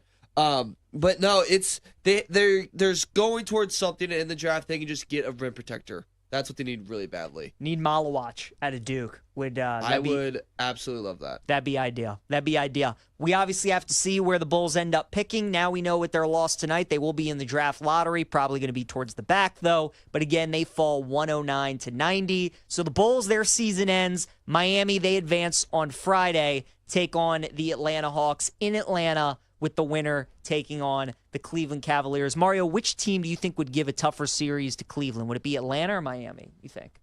Oof, that's a good question. I would argue Atlanta because of the playmakers that they have.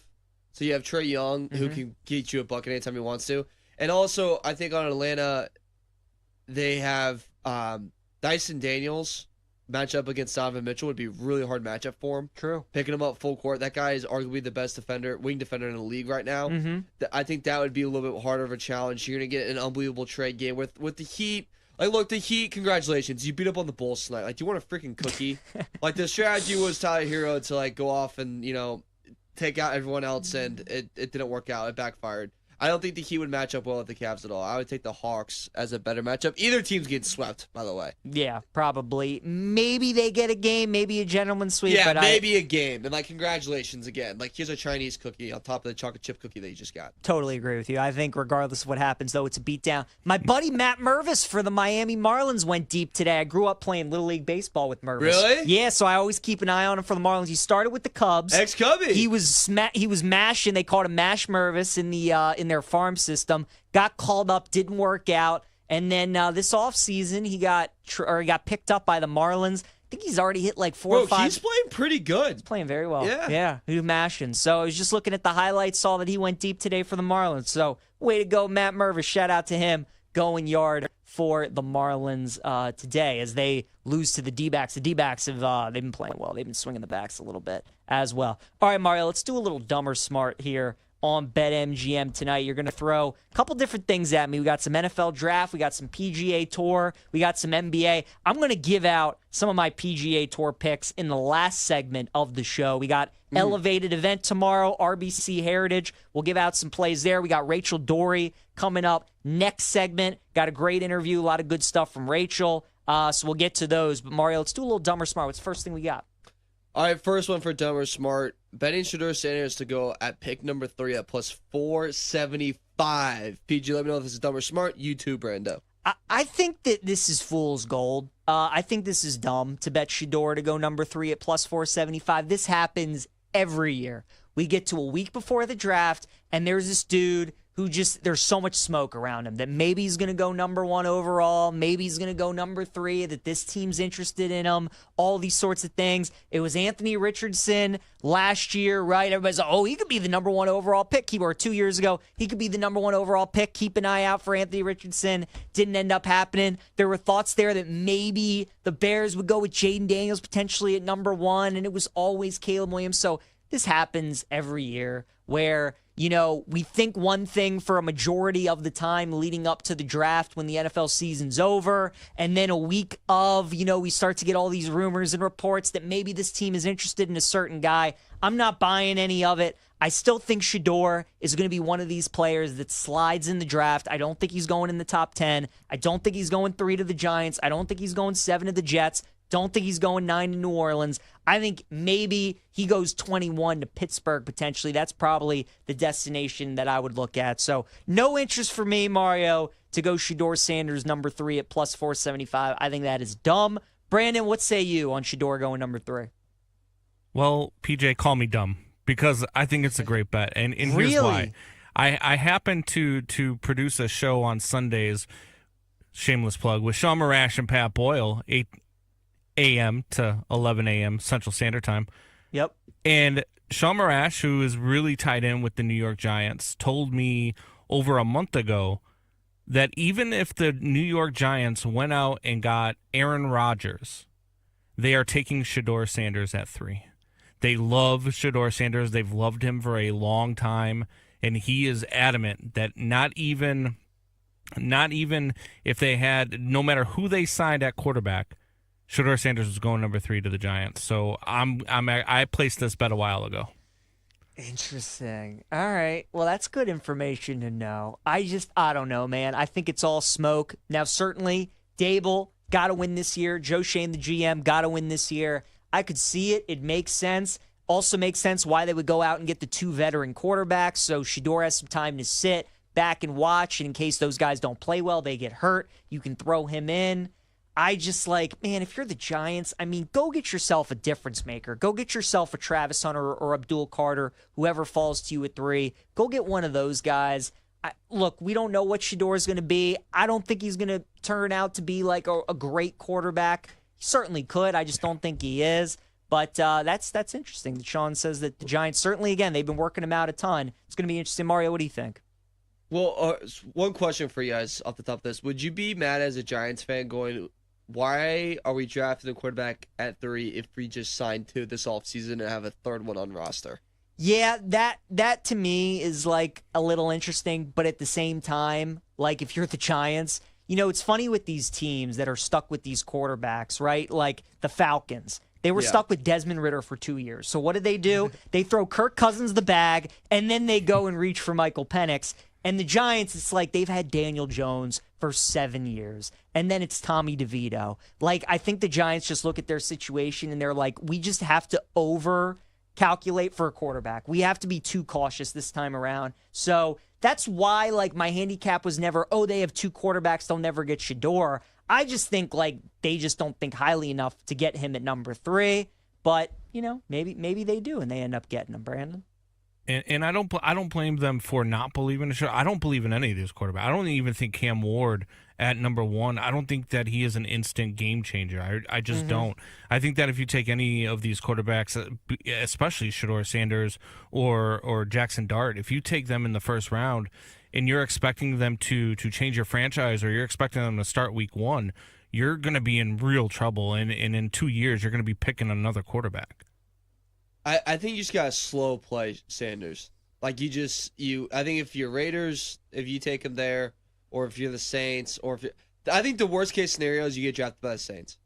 Because Saints are going to have to play right away. Derek Carr is going to be gone. He wants out. Yeah. You're going to go into a Kellen Moore who's not like that proof. He's a good coordinator, but not outstanding, and he's kind of a riskier head coach. And you're entering a team that's in cap hell. I'd rather go to the Giants and go, look, I can sit behind Russell Wilson. I can sit behind in Las Vegas. You can sit behind, why am I blanking on his name? I can see Geno Smith. And I have, if once I do play, I have Malik Neighbors I can just dump the ball to whenever I want. I have Brock Bowers I can dump the ball to whoever I want, who I know will always be open. So I think whoever he goes, the slow play is best for him. And he can just ease that pressure that's already on him with his name and who he is and everything that kind of comes with him. That's the best option for him. Saints would be hell. If I was him, I'd do anything I can to avoid going to New Orleans. Yeah, I'm with you. It's a really and you get good fat point. there. Yeah, you would. You do get fat there. Ask Zion about that. Yeah, that gotta food. watch out. That food's no joke in New Orleans, Lots man. of sodium. Yeah, it'll be interesting. That's why this draft is so good. We kind of all know what's going to happen in number 1 and number 2. It seems like Hunter's pretty much going to Cleveland, but number 3 with the Giants, man. Who knows? Who knows what that team's going to do? Going to be interesting. Mario, what's the next one we got up? All right, next one. Shout out to Horvath for this one. Dumb or smart, Matthew Golden, first receiver drafted. Not Travis Hunter at plus 170. Dumb or smart, gentlemen. So everything I've seen from a lot of people on this network, just in general, everybody, it seems like, has Matthew Golden as the first wide receiver. Yet he continues to be priced at plus 170. And I think this is just a classic case where, sports books don't react to what all these talking heads are saying in the media. They react to legit, no, this is actually going to happen. If this was everybody thinks Golden's going to be the first wide receiver, then he would be closer to even money and he wouldn't be the plus 170. That's not saying it can't happen. But again, I think the team that you're looking at probably first is Dallas there at number 12. I think McMillan makes a ton of sense to go along with CeeDee Lamb. And the Dallas Cowboys usually are one of these teams that all their reporters kind of mock the same guy to go to their team in the first round. And I've seen a lot of people have McMillan go to Dallas. And Dallas is one of those teams that usually, if everybody thinks he's going there, then that's usually who's going there. So I still think it's going to be McMillan. Again, if you want to bet the plus 170, it is a good price. I would understand. I'm not going to, though, because I think McMillan ends up being the first guy off the board for the receivers. Brandon, what about you? Yeah, I'm with you on that one. I think it's Ted McMillan all the way. I would not waste my money on this bet whatsoever. I think that if you're talking about Golden, I think you're talking about later in the first round and probably one of these playoff teams that were need a second wide receiver is where you're going to see Golden go. Mario, what about you? Think it's Golden or Ted McMillan? I think it's Ted McMillan. And if it was a better price, I think I'd bet Matthew Golden, but I think it's Tate. I also feel bad for him because of the he doesn't like to watch film. Like, no crap. Like everyone doesn't like to watch film. You ever watch film with the coach before? It's not like a good time. They're never like, that was really good. It's always like, dude, your footwork sucks. Yeah. It's all about improving, not about like building up. 100%. All right, Rachel Dory going to join us next year on BetMGM tonight. Be right back.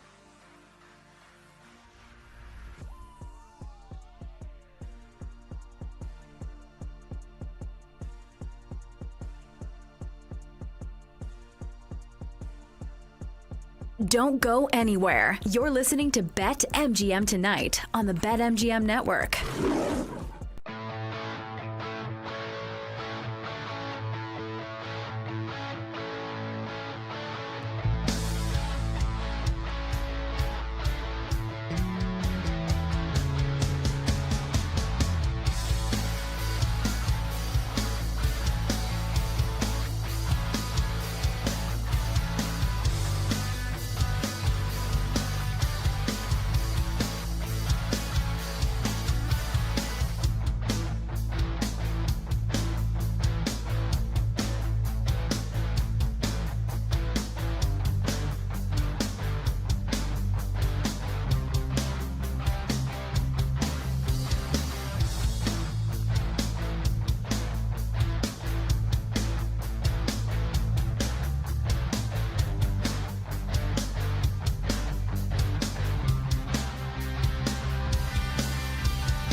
It's time to place your bets. This is BetMGM Tonight on the BetMGM Network.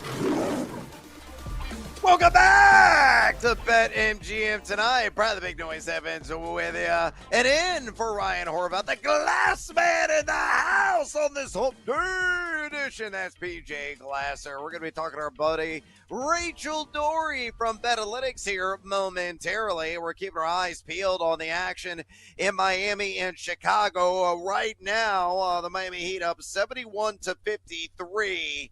As Chicago is yet to score in the second half. I mean, Miami's leaving the door wide open, and the Bulls just refuse to sprint through it. They still have a puncher's chance of maybe making a comeback. Now they're down 20, but they got to start hitting some stinking shots to make this thing remotely competitive. It's been a bit of a snooze fest in these play-in matchups so far, and, of course, we got one more game to go later tonight with the Sacramento Kings going up against the Dallas Mavericks. Hey, you want to talk some round ball with us? Maybe talk some NFL and the NFL draft, some fantasy football, some MLB? You absolutely can.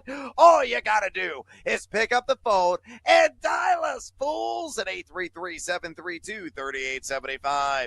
833-732-3875. You can also hit us up on the X or the Twitter at BetMGM Tonight, where we have our poll dancing poll question of the day, and it's asking you this: another day, another NFL future. What is your favorite win total over in the AFC North? Odds pulled from BetMGM is that the Ravens over 11.5 wins at -115. How about the Bengals over 9.5 wins at -145, or the Steelers over 8.5 wins at +100, or finally the Browns over just a measly 4.5 wins at a -165 juice, over 170 votes cast. Make your voice be heard. Exercise your democratic right. Keep the votes coming and fire off your comments. We're going to read those a little bit later on the show. On X at BetMGM Tonight. On X at BetMGM Tonight. Now, through the power of animated picture and sound, let's talk to our good friend Rachel Dory. She's smart, folks, and she knows her numbers. Always cranking out, working all the advanced analytics, the modeling at Betalytics. Check out that fine site for all of your sports betting prognostication needs. And make sure you follow Rachel on X, where she's always giving it to you there. At Rachel Dory, again, on X. At Rachel Dory. Rachel, welcome back to BetMGM Tonight. Let's start with the NBA, because we got a game yet to be played tonight that is going to commence after the Heat and Bulls, with the Mavs and Kings going down in the sack. Right now at BetMGM, the Kings are laying at 4.5 points. So the total sitting at 214.5. Whether, it's what your model is suggesting, maybe your personal leans, side, total, player props, same game parlay. Give me something, Rachel. I'm getting my ass kicked in baseball. I need to make up units lost. Hopefully I'll get some winners in the NBA. What do you like? Well, first of all, you got to get on the Betalytics MLB train. Like, the model came out last week, and the amount of winners I'm seeing is, like, concerning, because I think everyone just thinks it's, like, never going to be wrong, and that's not ideal. But in Dallas, Sacramento, I'm taking the Sacramento money line in the under 214. I'm probably going to tease this up to 217 just to kind of play it safe. You'll get somewhere close to like plus 120 if you just take the straight money line and then do the under on the teaser. I like Sacramento. But Derek Lively over 6.5 points and laddering him to 8. Lively's consistently averaged 23 minutes per game, 8.7 points per game this season, and he's in the starting lineup tonight, which means he's probably going to average that 23 minutes, and 8+ points. Is playing plus 250 right now. So I'm looking at that, and I'm like, that seems like something that you should probably get on. The other thing I'm looking at tonight, DeMar DeRozan to be the top point scorer at plus 260. So Anthony Davis is the top projected, but by only 1 point. And AD has struggled with Dallas, averaging just 20 points a game. And in his 9 games played since the trade, he's not been very good. So Dallas's offense has been struggling heavily, just as a whole. And DeMar DeRozan's averaging 23.5 points per game in his last 10. So I look at the value attributed to plus 260 and the fact that DeRozan is the highest projected Sacramento scorer. That's something with huge value. So I'm looking at Lively and DeRozan plus 250, plus 260 for me. I like it. Yeah, I was talking about DeRozan over points. So like that, you think he's going to be the leading scorer tonight. Rachel, I want to talk some NHL with you because we got the Stanley Cup playoffs starting next week. And a couple of these Western Conference series I think are super interesting. The first one is the Stars and the Avalanche. So Dallas right now at BetMGM is favored to win the Stanley Cup. However, in their series against Colorado, they're the underdogs. I don't think I've ever seen that before. A team who's favored to win the Cup is an underdog in a first-round series to the Avalanche. So what do you make of that? Avs-Stars, it feels like a toss-up. They love Dallas long-term. They like Colorado in that series. How do you see it playing out? Yeah, so the reason I was actually talking to somebody at one of the sports books about this today, and the reason that Dallas is still the favorite, even though they're not the favorite in their series, is because of one guy and one guy alone, and his name is Miro Heiskanen. Miro Heiskanen is not going to play in the first round, but he would be expected back in the second round. And I would say this, if Dallas is to get by Colorado, I do think they become the Cup favorites with Miro Heiskanen. They're just that freaking good. This is the Rantanen Bowl of a series. I'm hammering Colorado in this series, but then I would take Dallas to win the Stanley Cup as my kind of balancing. Here's a couple fun stats. Colorado is 5-0 in series where Valeri Nichushkin has played the whole series, and they are 0-2 in series where he hasn't. Valeri Nichushkin is not only healthy, but he is playing at an excellent clip right now. So I'm looking at that.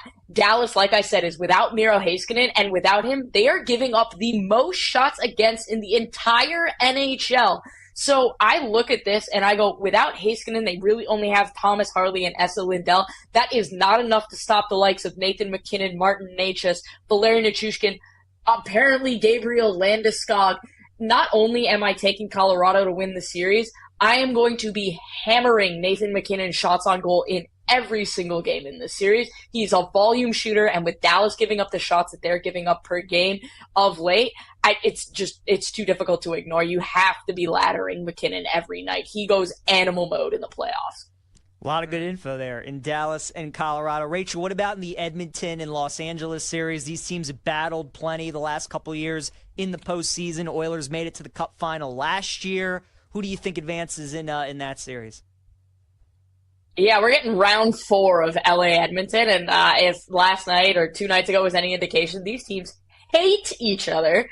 So I look at this and I go, Matthias Ekholm is out. He's missing the entirety of the first round series, and that is immediately that in the model that flips the series towards LA. It was a toss-up prior, but when you consider Edmonton's health, that is their fatal flaw. McDavid, not 100%. Draisaitl, not playing tonight, not 100%. Ekholm, not in the lineup. LA, since the trade deadline, is 17-4 with an expected goals for percentage of 56%. That's the best in the NHL. There's no way they should be considered the underdog in this series, especially with the Edmonton health concerns. I look at this and I go, I think this is LA's opportunity to kind of take the sticks and to the Edmonton Oilers, especially with the shaky goaltending that the Oilers have had this season. Dropping the puck and making some bucks right now with our good buddy Rachel Dory. She's the COO of BetAlytics. Check out BetAlytics if you're not familiar, and you can thank me later. Follow Rachel on X, where she's always giving it to you there. At Rachel Dory, again on X, at Rachel Dory. Rachel, let's go with the diamond. Fading the Rockies on the road has been the fattest of cash cows so far this season, especially against the Dodgers. Tonight, the two NL West rivals once again go toe-to-toe with Bobby Miller taking the ball for L.A. and German Marquez, some of the rubber for Colorado. Hook us up with some action in this game.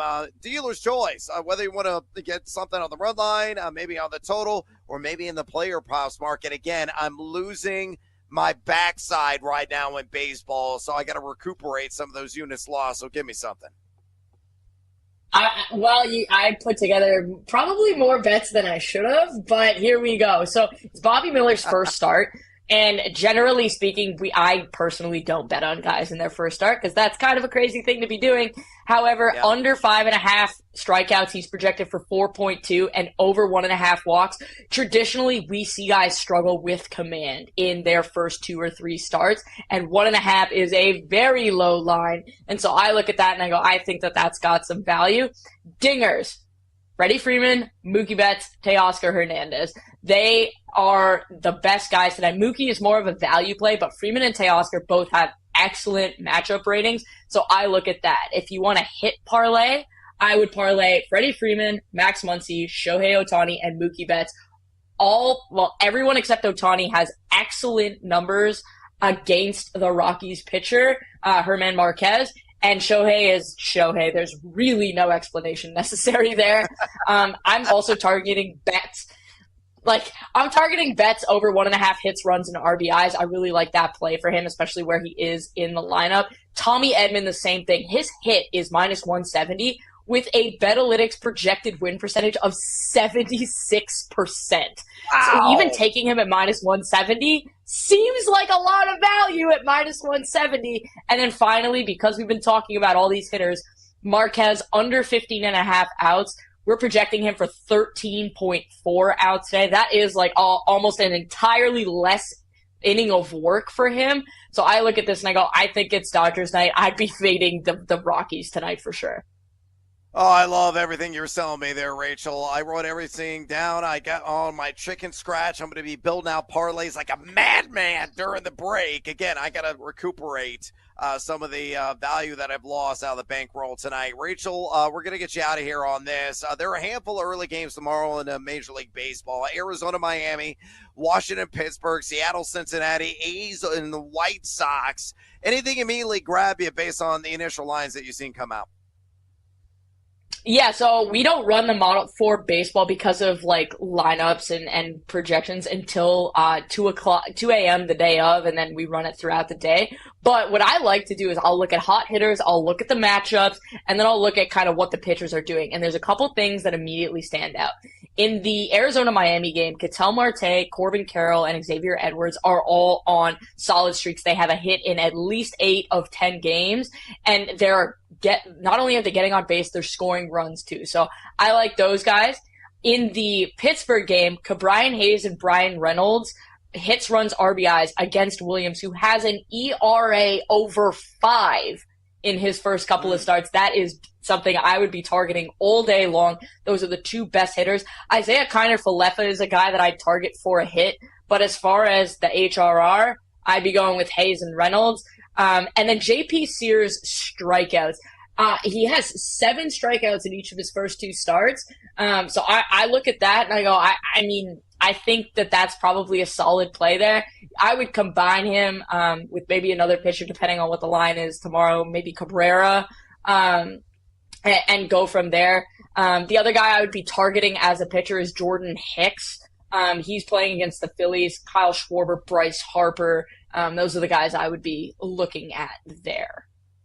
Oh, already got my short list of bets I'm going to make when I roll out of bed. Get the espressos going at Casa de Evans. Pop in a little donut and pop in some bets as well. Excellent stuff from our buddy Rachel Dory, COO of Betalytics. I'm telling you, folks, you're missing out. If you're not familiar with that website, go check it out. They had a brand new reveal and a redesign of the site, and it is snazzy, to say the least. And follow her on X as well, at Rachel Dory.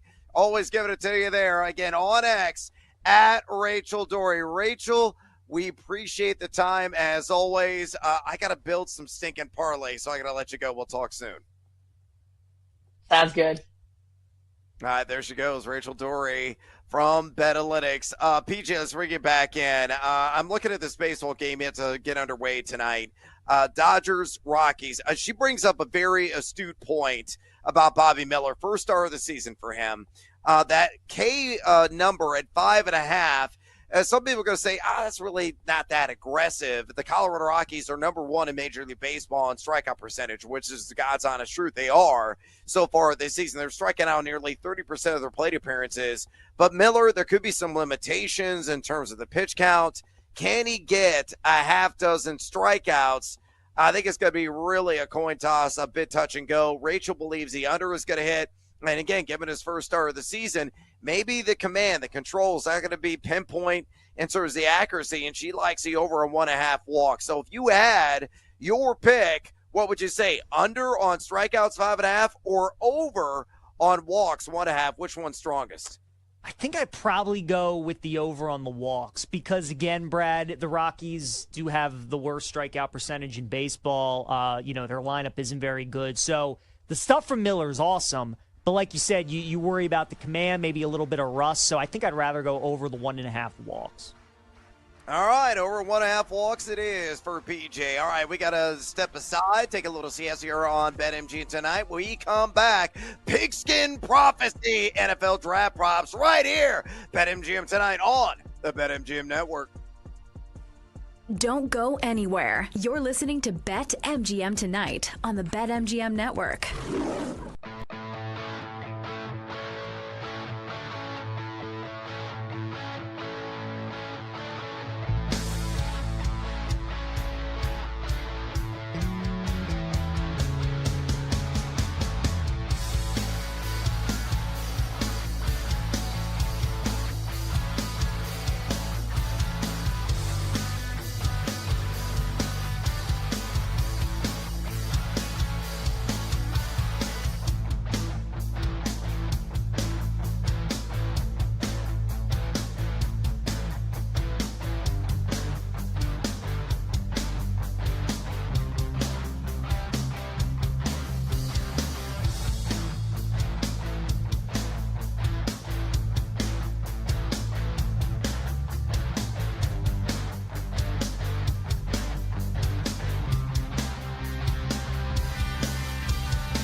It's time to place your bets. This is BetMGM Tonight on the BetMGM Network.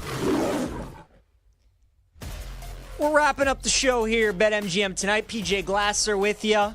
It's BetMGM Tonight After Dark, filling in for Ryan Horvat. Been an awesome show tonight. Make sure you go check out the BetMGM Tonight podcast. A lot of great stuff. Talking NFL draft, talking NBA, talking MLB, getting ready to talk some golf here a little bit. I'll tell you guys what golfers I like tomorrow at the RBC Heritage. To update you on what's going on in Major League Baseball, Dodgers are up 7-1 right now in the bottom of the first against the Rockies. They batted around. Ohtani's already got 2 RBIs, got a home run. Freddie Freeman has a home run as well, which means our same game parlay that we had as a show is down to 1 more batter. Mike Trout got a hit. Taylor Ward got a hit. Freddie Freeman got a hit. Corey Seager got a hit. All we need is Mookie Betts. He got out in his first at-bat. He just walked here in his second at-bat, so Freddie Freeman coming back up. 7-1 Dodgers, still in the bottom of the first. They got runners on first and second for Freddie Freeman, who's already got a home run in this first inning. So that's what's going on in Major League Baseball. In the NBA right now, you got the Mavericks and the Kings in the play-in game in the 9-10 in the Western Conference. The winner travels to Memphis to take on the Grizzlies on Friday. And right now, the Sacramento Kings are up 29-27 at the end of one. Kings 5.5-point favorite, which is exactly where they started, and the total is at 215.5. We have Anthony Davis over 11.5 rebounds. He had 4 in that first quarter, and we have Domantas Sabonis under 19.5 points, and he only had 2 in the first quarter. So a nice start on both of those props as well. Also, we have the Stanley Cup playoffs. We have the field set. It begins on Saturday, and we know all 16 of the teams that will be participating. So in the Western Conference, you have the Vegas Golden Knights will be taking on the Minnesota Wild in the first round. Kings and the Oilers will battle in the first round. Winnipeg Jets, who are the President's Trophy champions with the best record in the regular season in the NHL, they'll take on the St. Louis Blues. And then the Dallas Stars will take on the Colorado Avalanche. We just talked to Rachel Dory about that series. Crazy. Dallas is favored to win the Stanley Cup, as you can see right now if you're watching on Twitch or on YouTube. Dallas is favored to win the Stanley Cup at plus 650. However, they are underdogs in this series to Colorado. The Avalanche are minus 125. Dallas is plus 105. But as Rachel mentioned, Dallas is one of their best players out, who's unavailable for this series, but will be back for the next series if Dallas is able to advance. So those are the 4 Western Conference series. Again, Vegas and Minnesota, Los Angeles, Edmonton, Winnipeg, St. Louis, and Dallas and Colorado. And then in the Eastern Conference, you have the Caps, who are the number 1 seed. They'll take on Montreal. Carolina will face the New Jersey Devils. The Toronto Maple Leafs will take on the Ottawa Senators. And then the Tampa Bay Lightning will face off against the Florida Panthers in a battle of Florida. Crazy in the Eastern Conference in the NHL, right? No Pittsburgh, no Boston, no Rangers, no Islanders. You got 3 Canadian teams in the Eastern Conference with Toronto, Ottawa, and Montreal. So could see some silliness. Is this the year that finally the Toronto Maple Leafs can maybe make a run towards the Stanley Cup? It certainly could be, because the Caps have had an incredible year. But as the odds show, I mean, Vegas really isn't a believer in the Caps going deep. And Carolina's got some injuries. Tampa's got some injuries. It's difficult to go back-to-back, which is what Florida's trying to do. So there was a year to bet the Toronto Maple Leafs, folks. Maybe this is the year where you buy into the Leafs maybe making a run in the Stanley Cup playoffs. All right, RBC Heritage teeing off tomorrow in Harbor Town, in Hilton Head.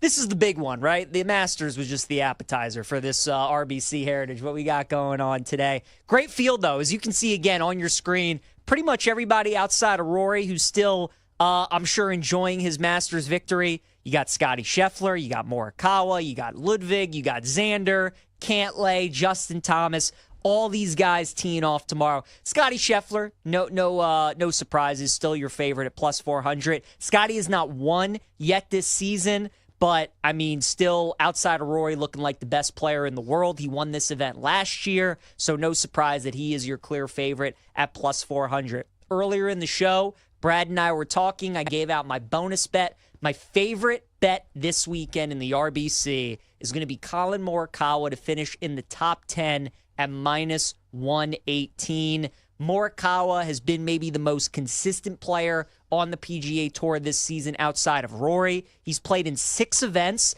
and all of the events have been signature events. He's played at Pebble Beach, Torrey Pines, obviously the Masters. He played the Players, and now he's playing again at the RBC. He hasn't finished worse than tied for 17th. The real reason I love Colin, though, the handicap for the golfers you want to try to attack this week, you want to look for golfers that are accurate. You don't want to look for the golfers that hit it the farthest. You don't want to look for the best putters this week. You want to look for the guys who are the most accurate. This course is about hitting fairways, and it's about hitting greens. The way that this course is designed, or you can get yourself in trouble if your tee shots are wayward and if you're off target. They got a lot of trees. The rough isn't by any means like penal or anything like that. There's really not too much rough around these fairways, but it's really about these trees. You know, if you hit it right or left, you could be stuck behind a tree and have to pitch out. They do have some rivers that kind of run parallel to some of these fairways. You're playing off of the ocean, so there could be some wind that picks up, which is kind of the big defense for this course.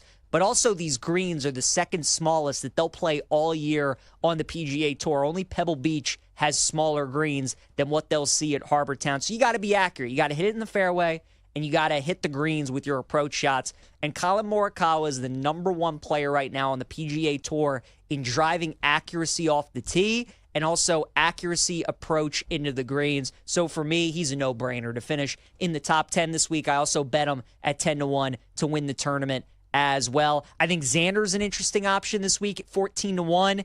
I think a lot of people feel like that Xander's still working his way back from injury. I kind of think he's good at this point. I think he's worked the kinks out. And again, you're talking about one of the best overall players in all of golf, one of the best players in the world. He should have a good week, so I think Xander's a good option. Patrick Cantlay is the guy, if you value course history, Cantlay's your guy. 6 of the last 8 years that they have played at this course, Cantlay has finished in the top 7. Now, oddly enough, he's never won this event, but every year he finishes second, he finishes third, he finishes third, he finishes second. He's always in contention. Plus 160, top 10 on Patrick Cantlay. I feel like you just got to autoplay because there's a better chance that he's going to do it rather than he doesn't. So those are some of the top guys that I would look at. As for some of that middle tier, I think Corey Connors could be a good play this week. Again, excellent ball striker, extremely accurate. If you watched the Masters last week, Connors was towards the top of the leaderboard for much of the tournament. Terrific iron player. This is a par 71, so there are only 3 par 5s. You got to take advantage of some of these par 4s, some of these shorter par 4s, and some of these par 3s as well. Some of these par 3s can be difficult. Connor's one of the better par 3 golfers on tour, so he could be worth a look. Russell Henley, though, outside of Morikawa, probably the guy that I like the second best this week. He's 25-1 to win the tournament. Russ checks all 3 boxes this week. There might not be a better golfer on the planet in terms of accurate driver, accurate with his irons, and good putter than Russell Henley. He's the only guy that ranks top 25 in all 3 categories, so I got to play him this week at 25-1. Tommy Fleetwood, I think, is another interesting guy. I would never bet Tommy to win a golf tournament. At this point, he's just got to win. I won't bet him to win. Until he does it, I can't bet him because he's just one of these guys that chokes. He always collapses on Sunday. But man, Tommy's accurate. He doesn't hit it far, but he's precise. He's a good iron player as well. I could see him having a good week. So if you want to bet Tommy Fleetwood, top 20, top 10, I think both of those bets are good looks as well. How about Sepp Straka, another guy that I think could have a really good week? He's 40-1. Sepp is top 15 in both driving accuracy off the tee and with his approach play as well. He's the number 5 approach play, strokes gained approach to green on the PGA Tour. Terrific ball striker. Getting a great price on him at 40-1. So I think Sepp Straka could be worth a look. And then my 2 long shots that I like for this week.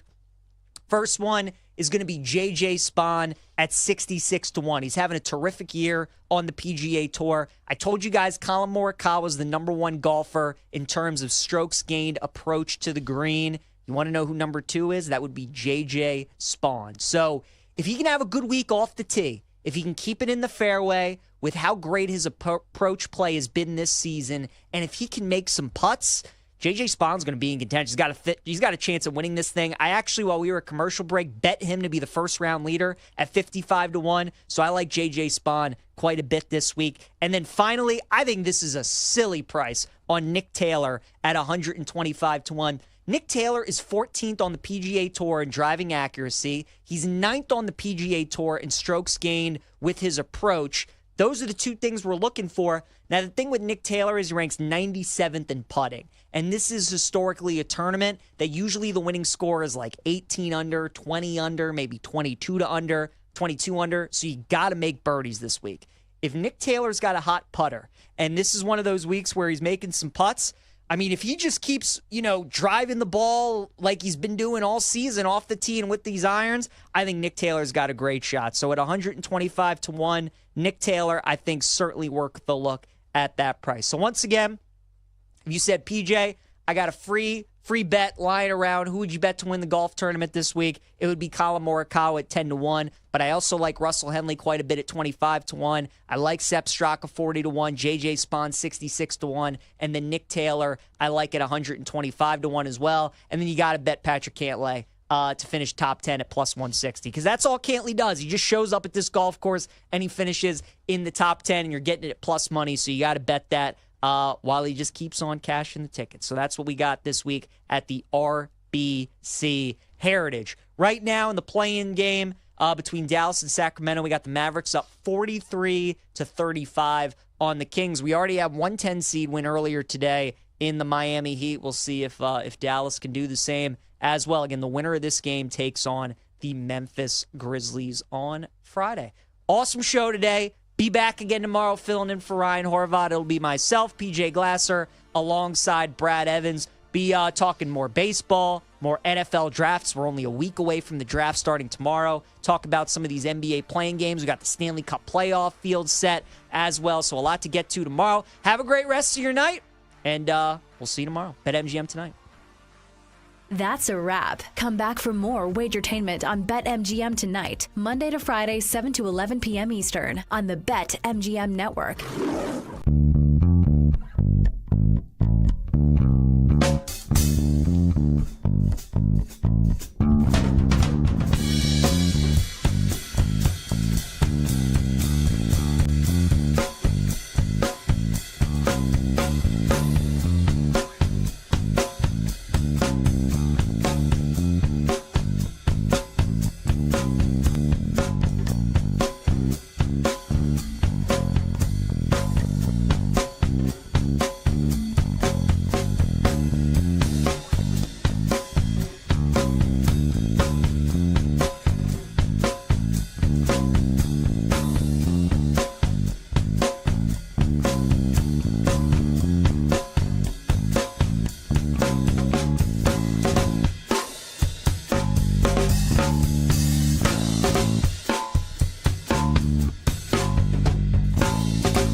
Network. Please gamble responsibly.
Get ready to experience the ultimate fusion of wagering and entertainment. This is the BetMGM Network. Kicking off your morning with the Daily Tip with Michael Jenkins and Chelsea Messenger. Over. It's a very simple way to look at it. It's the best way to look at it. Followed by the newly branded Bet Sweats with Joe O and Sammy P. When I stop talking, that's when you jump in usually. He said, ring that bell! He said, ring that bell! Then it's You Better You Bet, hosted by Nick Costos and Femi Abebefe. Great teams and great players get a whistle. It's happened forever. It will continue to happen. Capped off every night with the electric Brad Evans and Ryan Horvat on BetMGM tonight. Oh, that's a sexy phrase. Quote Dr. Dre, creep with me and walk with me on this one. Welcome to a new era of Wagertainment. This is the BetMGM Network. Please gamble responsibly.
And now it's time for Back to the Futures on the BetMGM Network with Brandon Sprague and Will Ortner. Hey, welcome in. Back to the Futures is back again here with our fine folks at the BetMGM Network. We're excited to get on. We got a lot to get to tonight. I'm Brandon Sprague out here in Portland, the pride of Hawkinson, the 80th ranked high school prospect of all time from Hawkinson High School. My great co-host, Will Ortner, back again. We got a lot to get into tonight. We got football stuff. We got college and NFL football stuff. The draft is creeping closer and closer to us. We've got NBA playoff matchups. All the games have been played. We got play-in opponents. We've got matchups in the first round we can get to. Will has one team in the East that he really likes as a potential upset, so we'll talk about that. But I don't know if there's a better place to start this Sunday than what just transpired. I know golf is not America's favorite sport. I know there's a lot of people that are maybe driving around, listening to us on different stations throughout the country that maybe golf isn't the best sport for them to watch or follow. But the Masters is kind of unique. It's one of those rare, hey, even the casual sports fan will check in and watch.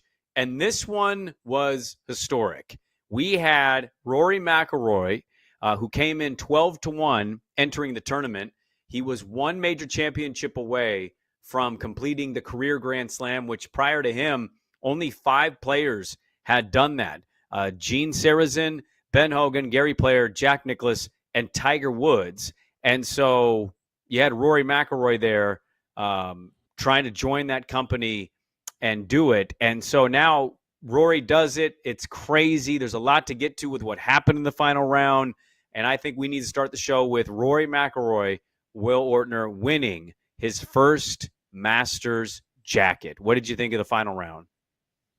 Well, it was like kind of the epitome of him and the Masters all rolled up into one round. It would be, he'd come out and he'd play great. It looks like everything's clicking, and then all of a sudden he would get a double bogey and he'd blow it and choke it away. And then he'd play good golf again and he'd get back into the lead and then he'd choke it away. And I've never seen someone in one round choke a lead, a victory away, yet at the same time come back and hit a great shot in the next hole or, 2 holes later and get themselves back into the lead.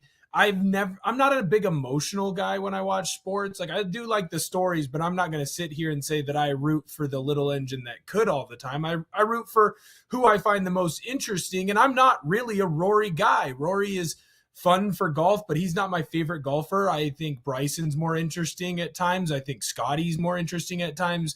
I think that there are golfers on the tour that just are going to get me to watch golf more often than what Rory McIlroy is going to be able to get me to do it. Yet I found myself just completely enthralled. I couldn't leave my seat. I was watching the last little round of the Masters at the gym while I pedaled on the bike so I could at least pretend I did something productive today, something athletic. And I couldn't leave my seat. I had to stay there. I rode an extra 20 minutes just to see if he could finally do it. He finally does it. He's overcome with emotion. He's crying. He's throwing the club everywhere. He's aggressively bro-hugging every single guy that comes near him.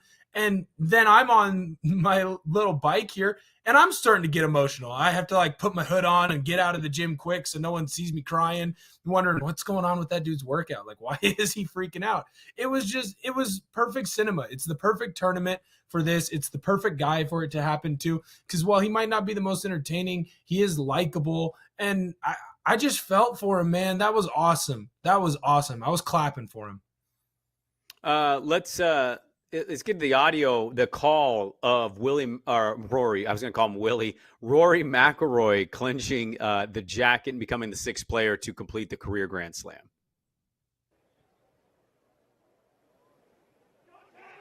The long journey is over. McIlroy has his masterpiece.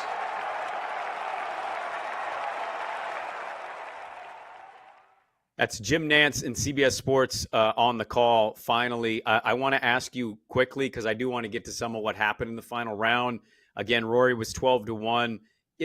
I'm always, when it comes to golf tournaments, I don't bet them very regularly. If I do, I will always sprinkle. Rory is almost always a guy that I'll put a couple, maybe a unit on, just because he's always worth betting. He's one of the greatest golfers of our lifetime. And so, 12-1 odds, I'll take that. I don't, the pressure stuff, we can get to that. I think it's an underrated part of the story. But how long did Jim Nantz sit and stew in his office, his bare rug, fireplace, pipe smoking? How long did Jim Nantz sit in that room before he was like, Rory completing the masterpiece? How long did he take before he's like, that's the line, that's the one I'm going to deliver? I want to know what focus groups he got in front of to pitch him to, because he threw a couple out there. He went and he found some people that he trusted, probably went over to SVP. I also like that now. I think I'm probably an expert, and everyone else who watched the Masters is an expert on Rory McIlroy's life. I don't think that Jim Nantz missed a day that he was going through. And then on the second day, he only had enough money for 1 bucket of balls. So then he just hit the entire bucket so that one day he could buy more than just 1 bucket of balls. He would have 2 quarters so he could buy 3. And it was just, it got to a point where I was like, all right, Jim, I get it. Rory's really worked hard to get here, but he's been here for a while now. I think this doesn't need to turn into a Ron Chernow book. We're good. Is there a market for bad final calls? For every Jim Nantz, and Rory completes the masterpiece. Is there one for and Rory Mackle wins? He just something really awful. There was what? But it kind of adds a little weirdness to the whole situation that we're grown adults getting emotional about another man winning a golf tournament. I would love nothing more than if he was it's a McMasterpiece. McMasterpiece. With a little more sauce. I think that would be fantastic. We need to have an average Joe announcer, just like we need one average Joe golfer in all of these tournaments so we could all see what we would actually shoot. We need an average Joe announcer where it's some guy who just every year comes up. He gets done calling like the high school golf tournament. He gets to finally go into the big time, and then he has to come up with his own calls. I would love to see what that version of their final call would be for Rory. Well, Rory comes in. He has all this pressure on him. He has had that for a very, very long time. Rose was 100-1, by the way. So if you sprinkled anything on Justin Rose, today was a brutal beat for you because Justin Rose came out the gate hot, and then he cooled a little bit. The field caught up to him, and then he got hot again in the final 10 holes. He had like 7 birdies. He was unbelievable in the final round today. So they go to the playoff 17 times ever in the history of the Masters. We've had a playoff. It's the first since 2017 where coincidentally Justin Rose lost to the Spanish Rat, Sergio Garcia, in the 27 Masters. One of the Masters champions, I think largely most people did not want to see win it. So if you wanted to see Rose win it, that was probably the year. Rory, who was just up and down all day, entered at 12 under. He's 2 strokes ahead of Bryson DeChambeau. He starts with a double because he hits the ball right in the sand. And instantly you went, oh, no, don't do this to us, Roars. Because there's a lot of Rory McIlroy fans out there. I've loved the way he's kind of handled himself with the PGA Live stuff. I like that he's kind of been the voice of golf. I'm a big Rory fan. This idea that, like, he's some choke artist with multiple major championships, I think is kind of laughable. So I was rooting for Rory. But on 13, he blew a 4-stroke lead in 4 holes, and 13, he played it really safe. It's a par 5. There's a little creek. He just hit it up with a 3-wood, and then he hit it up again with a 7, and he's sitting 82 yards out. Just the most routine chip shot that he's practiced that shot more times than we care to count, Will. And he just lightly hits it, and it banks off of the wall and falls into the creek. And, oh, my God, Rory McIlroy played it safe, and he double bogeys. And now the rest of the field's catching up. Justin Rose puts on a great show, and that is going to be – I told our super producer Zach this, Will. When Tiger won in 2019, I'll never forget where I was. I was at a Blazer home playoff game, and the entire media scrum was in the media room, and we were all watching Tiger Woods finish and win a Masters championship that nobody thought he would. So 2019 is unique in different ways. But if you want to talk just overall, where does that rank of best final rounds? I'm 38. I'll be 39 in December. Of the golf I've watched, that's the greatest final round I've ever seen. I had no idea who was going to win. I was prepared for heartbreak. I was prepared to be happy for Justin Rose and somehow be devastated for Rory McIlroy. And so, Will, I think this is in the running of one of the greatest Masters of all time, if not the greatest final round of all time. I think what's always going to stick out in my head, and maybe it's just because of when I saw it, Bubba Watson's final round where he has to go out of the pine straw in OT. They're playing the playoff holes, and he just has an incredible shot that only he could make at that time. He had that stupid pink driver, but he was the only one who was doing it. He's hitting the golf ball weird because he's a lefty. That's always going to stick out in my brain because that's right around where I started getting into golf. I just got my own set of clubs. I realized, kind of what the Masters is. I was young enough to where it was still enthralling to me, right? I'm just getting into the sport, and I got to see Bubba. I think that's always going to stick out in my head as my favorite final round, or at least my favorite playoff round of the Masters. But I'll tell you right now, it felt like any time that you thought this one was over, you hit the nail on the head, that something would happen. Rose catches fire and he's shooting up the leaderboard. You could never count out Oberg until his blow up on 18. It just felt like whenever he needed a big putt, he went out there and sank it. And every time that Rory did something good, he would do something bad. I saw a tweet as we were getting ready for the show, and someone said Rory had the 4 greatest shots of this tournament as well as the 3 worst shots of this tournament. Yes. And there couldn't be a better description of him. Like, he could have easily ran away. If he doesn't have the mistakes that he has, he wins this thing by 5 strokes, and no one's even talking about it. No one would have really been tuning in other than to watch him finally get to wear the jacket. But because he just couldn't put the nail in the coffin, it's like, all right, like you got to pay attention. Like DeChambeau, can he get something going? Can he get rolling? Scotty Scheffler's climbing up the leaderboard. It was great cinema, and it was perfect for the tournament. Yeah, Oberg, really kind of blew it on 17 too, because he hit a putt way too aggressive, had a long par putt, couldn't nail it. So he walks off with a bogey. Then you mentioned 18. I mean, I think he crossed over the 18 green 2 or 3 times. It felt like he just completely collapsed on 18. It's not just that he took himself out of contention to win it. He cost himself a lot of money. People don't think about that. In golf, you think like, oh, who won the major championship? Oh, this person. Oh, that's cool. You don't think about like, hey, the guy who won 7th place cost himself $350,000 because he could have been 5th place, but he choked. Like, there is money riding on this stuff. And I think that's exactly right. For every amazing, historically great shot Rory had, he would follow it up a hole or two later and just completely screw up.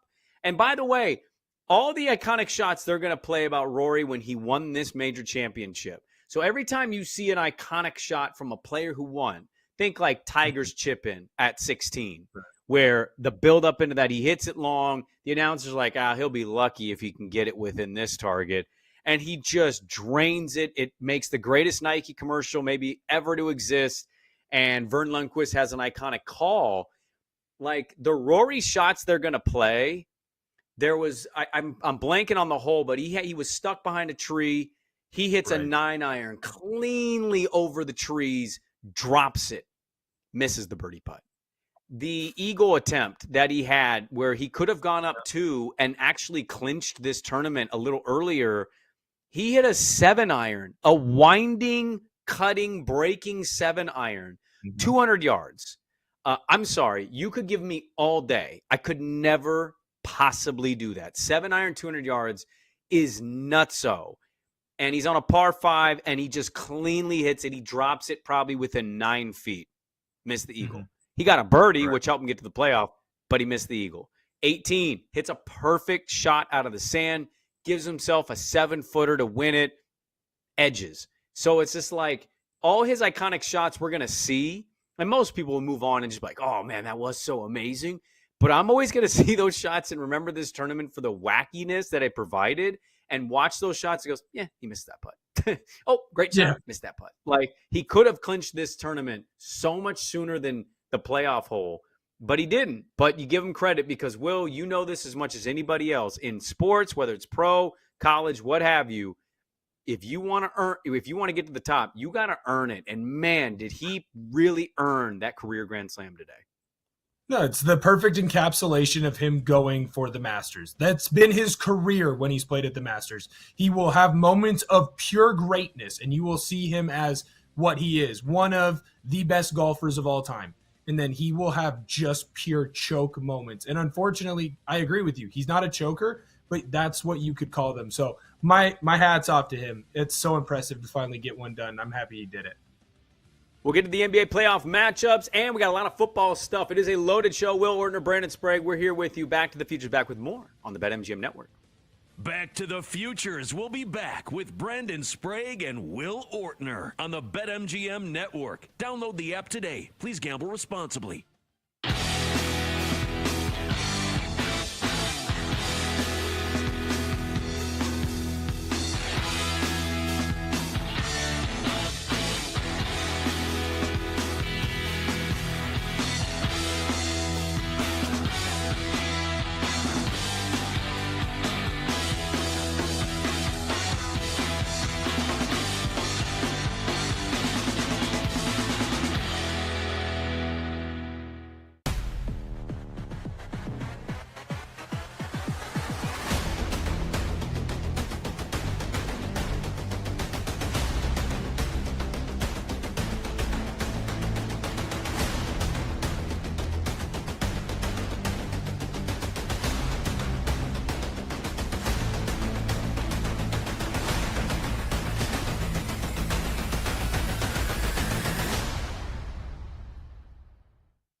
Get ready to experience the ultimate fusion of wagering and entertainment. This is the BetMGM Network. Kicking off your morning with the Daily Tip with Michael Jenkins and Chelsea Messenger. Over. It's a very simple way to look at it. It's the best way to look at it. Followed by the newly branded Bet Sweats with Joe O and Sammy P. When I stop talking, that's when you jump in usually. He said, ring that bell! He said, ring that bell! Then it's You Better You Bet, hosted by Nick Costos and Femi Abebefe. Great teams and great players get a whistle. It's happened forever. It will continue to happen. Capped off every night with the electric Brad Evans and Ryan Horvat on BetMGM tonight. Oh, that's a sexy phrase. Quote Dr. Dre, creep with me and walk with me on this one. Welcome to a new era of Wagertainment. This is the BetMGM Network. Please gamble responsibly.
Get ready to experience the ultimate fusion of wagering and entertainment. This is the BetMGM Network. Kicking off your morning with the Daily Tip with Michael Jenkins and Chelsea Messenger. Over. It's a very simple way to look at it. It's the best way to look at it. Followed by the newly branded Bet Sweats with Joe O and Sammy P. When I stop talking, that's when you jump in usually. He said, ring that bell! He said, ring that bell! Then it's You Better You Bet, hosted by Nick Costos and Femi Abebefe. Great teams and great players get a whistle. It's happened forever. It will continue to happen. Capped off every night with the electric Brad Evans and Ryan Horvat on BetMGM tonight. Oh, that's a sexy phrase. Quote Dr. Dre, creep with me and walk with me on this one. Welcome to a new era of Wagertainment. This is the BetMGM Network. Please gamble responsibly.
Grab your flux capacitor and let's go back to the futures with Brandon Sprague and Will Ortner on the BetMGM Network. All right, we'll go back to the futures here on the BetMGM Network. Thank you guys for hanging out with us on this Sunday evening. I'm Brandon Sprague over here in Portland, and over there on what would be my right, but your left potentially would be Will Ortner, who is the 78th greatest offensive line prospect out of Hockinson High School, the pride of Hockinson and Ellensburg, Washington. We'll get into some football stuff. I got a lot of football on the old sports plate today because we are getting closer to the NFL draft. We had some news out of one franchise that may impact who's going to get drafted and where. And I would say, like, Rory winning is going to be the number one. And NBA playoffs, which we'll get to here, is a close second, probably for a lot of sports fans that don't follow golf. I think the news out of Tennessee is fascinating and eye-opening. And whoa, is this going to be the first, the only, like how this all is going to go, as the Tennessee Volunteers basically told their quarterback to go away because he wanted to restructure his NIL collective. So we'll get to that coming up. But we got the NBA playoffs. The NBA season is finally done. Congratulations. 82 games of LeBron James GOAT debate. We got through it again. Another season where ultimately we don't have to, think about for the next couple months as much. Oh, I guess if he loses in the playoffs, he's not a GOAT because Michael Jordan, never lost in the playoffs ever in his career. Never mind the fact that he only got to the final 6 times. But the NBA playoffs are here. We have the matchups are set. And your matchups go as this. I'll start in the East because nobody cares about the play-in teams. It'll be the Magic and the Hawks, Orlando hosting Atlanta, and then Chicago will host Miami. Zach mentioned Bronny's first career start. Yeah, they lost by 30 today against our Portland Trailblazers. So, yeah, I saw that. So the play-in is Orlando, Atlanta, Chicago, Miami. The winner of Orlando, Atlanta will be the 7. They get the right to play Boston and get swept. And then the 8 seed there, the winner will play the winner of the 9-10. So could be Chicago, Atlanta, or Miami. And that winner will get the right to play Cleveland. And they'll probably get swept. So congratulations to them. Then you've got the 3-6 is going to be New York hosting Detroit and Indiana hosting Milwaukee. Let's start in the East. NBA playoff matchups are set. Will Ortner, you like a dog in the first round. And that dog, as we go through the playoff series, is who? I like the Pistons right now. They're plus 340 to beat the Knicks through the series, right? And look, the Knicks should be favored in this series. They've been a better regular season team than the Pistons.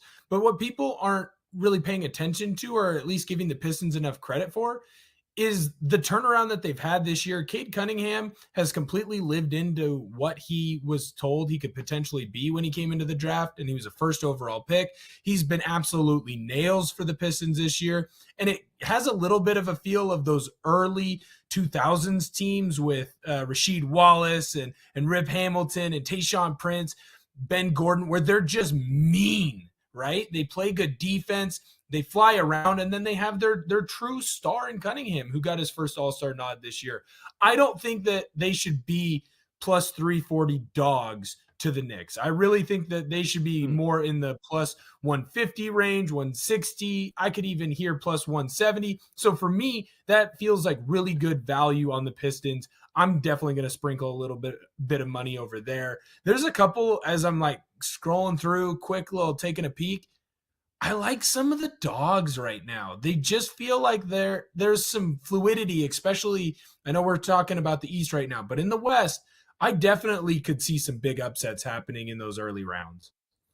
Well, I think that's the thing, and we'll get to the West here in a second. I actually don't view these as big upsets. We're probably eyeing the same teams. Like, there's a couple plus money teams that are technically underdogs. But if you've watched the NBA, if you've seen what happened the last couple weeks, there's nothing that indicates really it's an upset outside of just Vegas laying a number.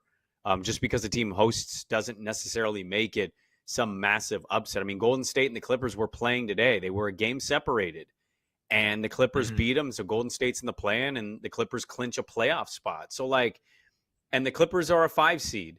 So the separation from, I'd even go up to the Lakers, who are at 3, down to the Clippers was just a few games, and it just got clinched. So I know there's plus value, and we'll get to that, but I don't view these as necessarily big upsets. Now, the one thing I will say, I do kind of agree with the sentiment that I'm not sure Pistons should be plus 340, like just out of sheer respect for what the Pistons have been and how good Cade is.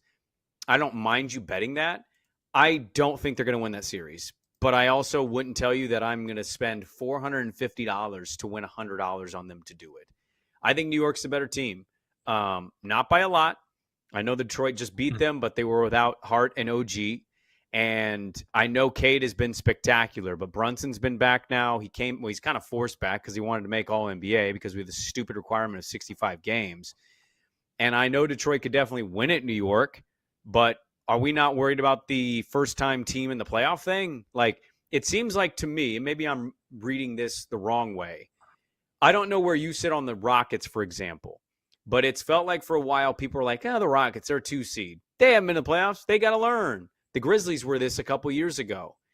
And we tend to do that with young teams. We're not doing that with the Pistons. We're just like all in on the Pistons beating a savvy, veteran-led Knicks team who's going to have home court.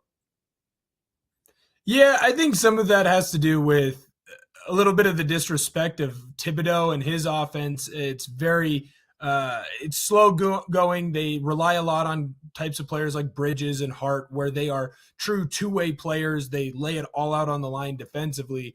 Like missing Hart and Hart not playing in the last time that Detroit and New York played, it's kind of a misnomer. Like that's not why I'm picking Detroit, because I know how important that Josh Hart is. Like I saw him here in Portland. I see the things that he does that aren't going to end up on a box score. The good defense that he plays without getting a block or a steal, but still making things difficult. Those are things that aren't going to show up on a box score, but he is important. It's why it's important to watch games. The reason that I think I like the Pistons, and yes, there are times where I will totally jump on, hey, that's a young team and they have to go through their lumps.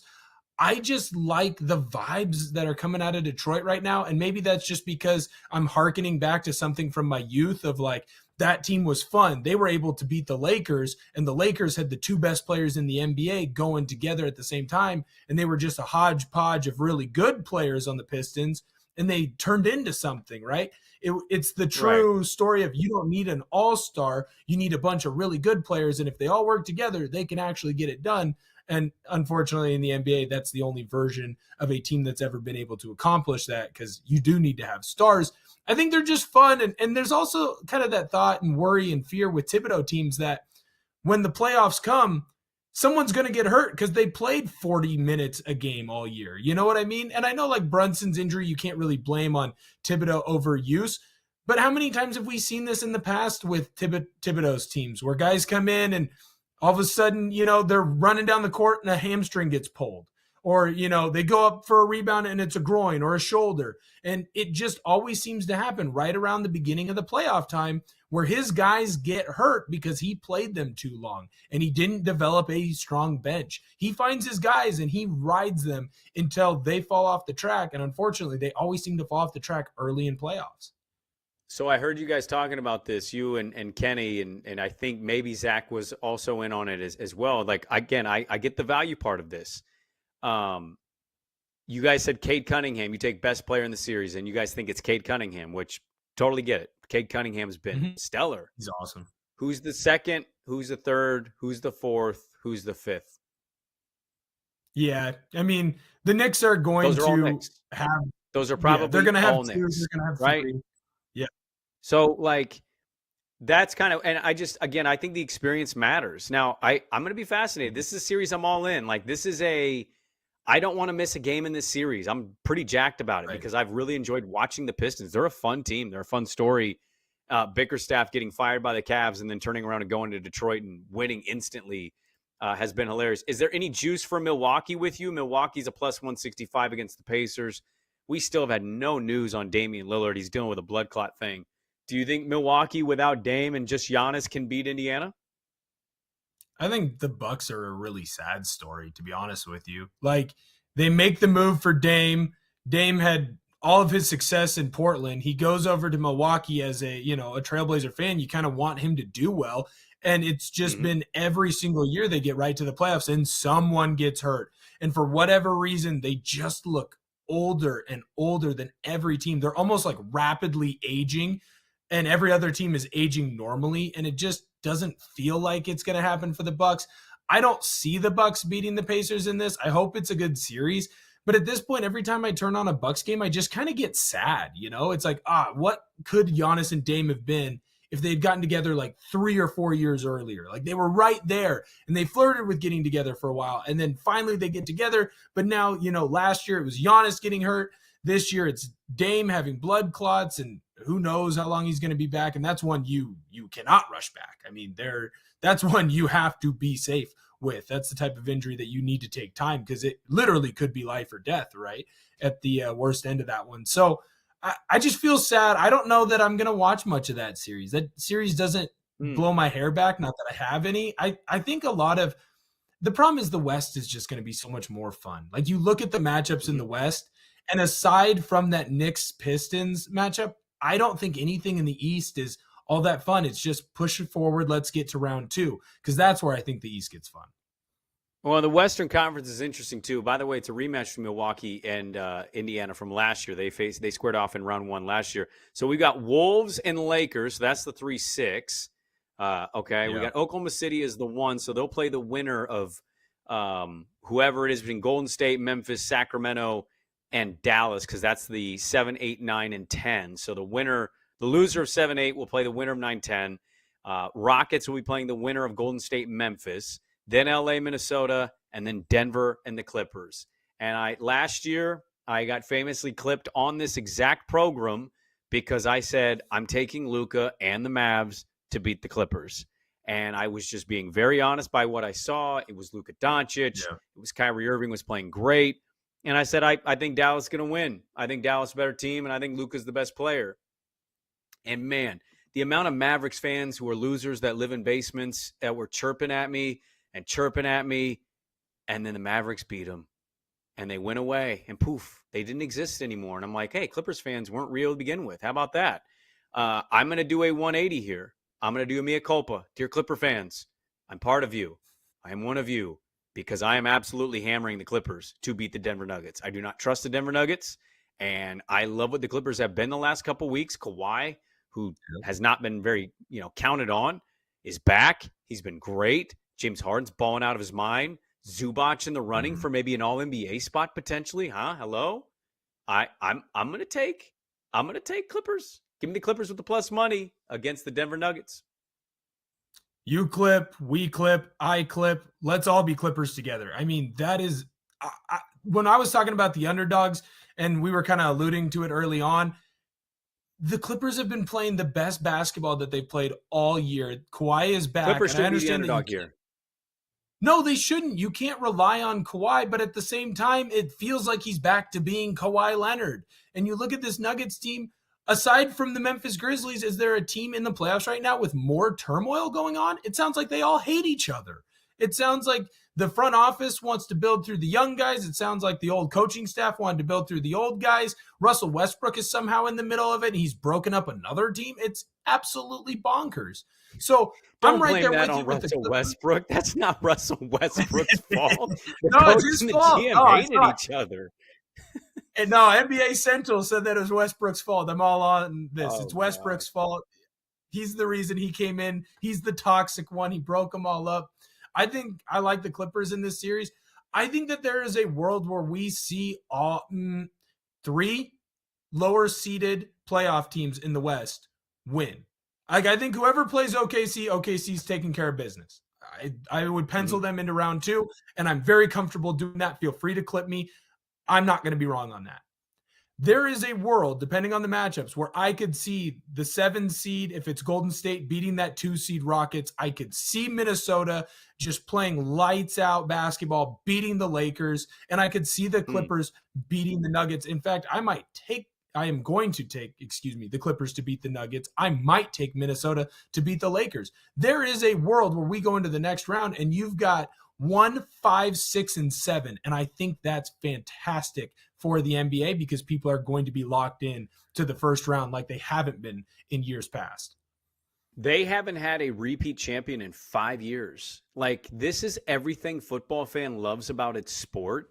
And the NBA gets this and they're like, meh, not interested. And I'm just like, okay, if you're going to be interested, give this playoff a chance. I think this is going to be one of the best Western Conference playoff races ever. In the East, I think it's Cleveland, Boston. I really do. I think it's going to be them two, and I think Boston's going to win. But we can come back. We can talk about the East or the West, as the balloons are flying through Will Ortner's screen. The Western Conference, I want to get to a couple matchups and then a crazy college football story and something that happened in the NFL that might be worth noting come NFL draft time. So get to all that coming up next. Back to the Futures. We wrap it up next on the BetMGM Network. Back to the Futures. We'll be back with Brendan Sprague and Will Fortner on the BetMGM Network. Download the app today. Please gamble responsibly.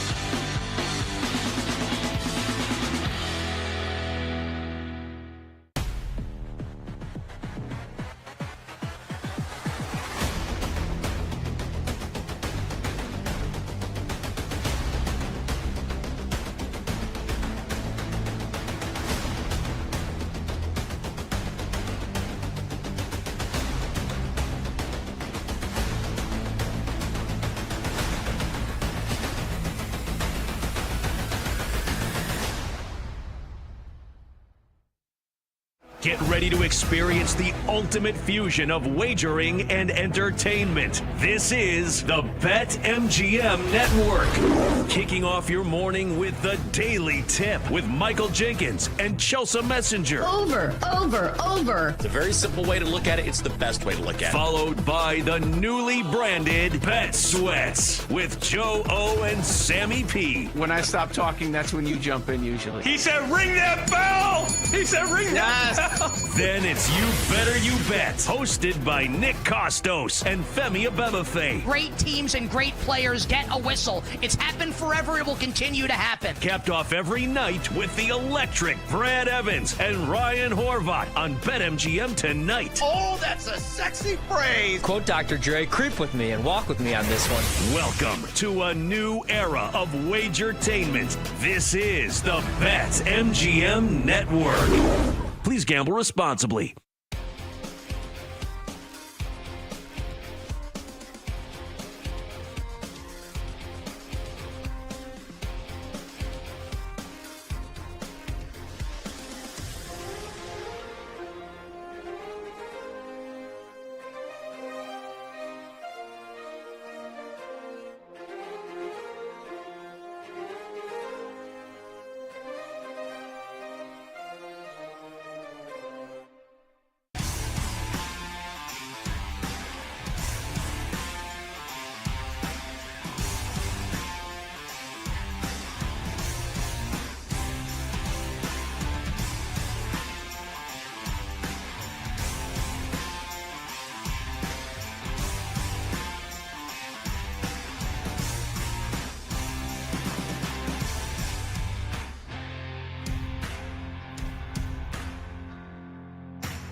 Get ready to experience the ultimate fusion of wagering and entertainment. This is the BetMGM Network. Kicking off your morning with the Daily Tip with Michael Jenkins and Chelsea Messenger. Over. It's a very simple way to look at it. It's the best way to look at it. Followed by the newly branded Bet Sweats with Joe O and Sammy P. When I stop talking, that's when you jump in usually. He said, ring that bell! He said, ring that bell! Then it's You Better You Bet, hosted by Nick Costos and Femi Abebefe. Great teams and great players get a whistle. It's happened forever. It will continue to happen. Capped off every night with the electric Brad Evans and Ryan Horvat on BetMGM tonight. Oh, that's a sexy phrase. Quote Dr. Dre, creep with me and walk with me on this one. Welcome to a new era of Wagertainment. This is the BetMGM Network. Please gamble responsibly.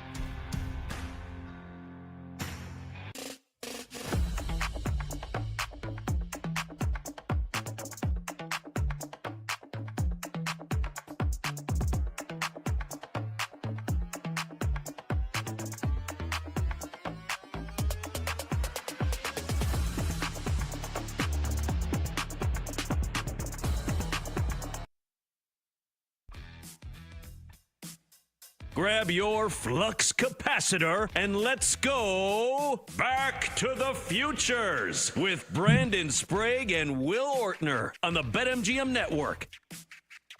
Let's dive into some more Western Conference playoff conversation as the playoffs have the regular season been wrapped up, so we got the playoff matchups out. The odds you can go find at the BetMGM books because BetMGM's great. We're on the BetMGM network, for God's sakes. So go look at the BetMGM numbers to go find it. Like you said this before the break, Will. Are you taking the Wolves? Or are you interested in the Wolves? Because I'm going to disagree with one little thing. And we're flirting. The Wolves and I are flirting together. You're flirting with the Wolves. I poo-pooed the Pistons beating the Knicks. However, I do not think the Warriors can beat the Houston Rockets in a 7-game series. And I know that they kind of fall in the same category as the Pistons. I'm well aware of that. I just think, one, the Rockets are better than the Pistons. And two, they just played. They straight took their cookies. Curry had nothing. He could not do anything against Amen Thompson. They're long. They're athletic. The Warriors have no answer for Şengün.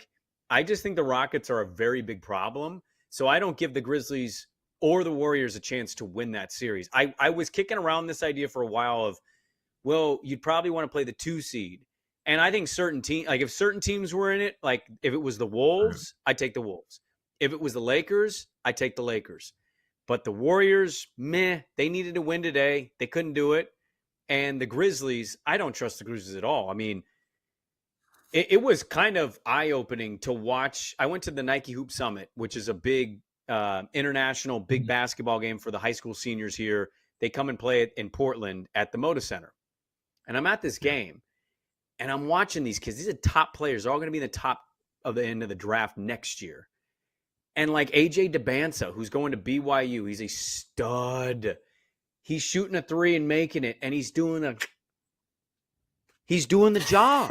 They're all doing the job. And I'm just sitting here watching John Morant, grow up, please mature. You're a great player. You do not need to be doing these shenanigans and test the league.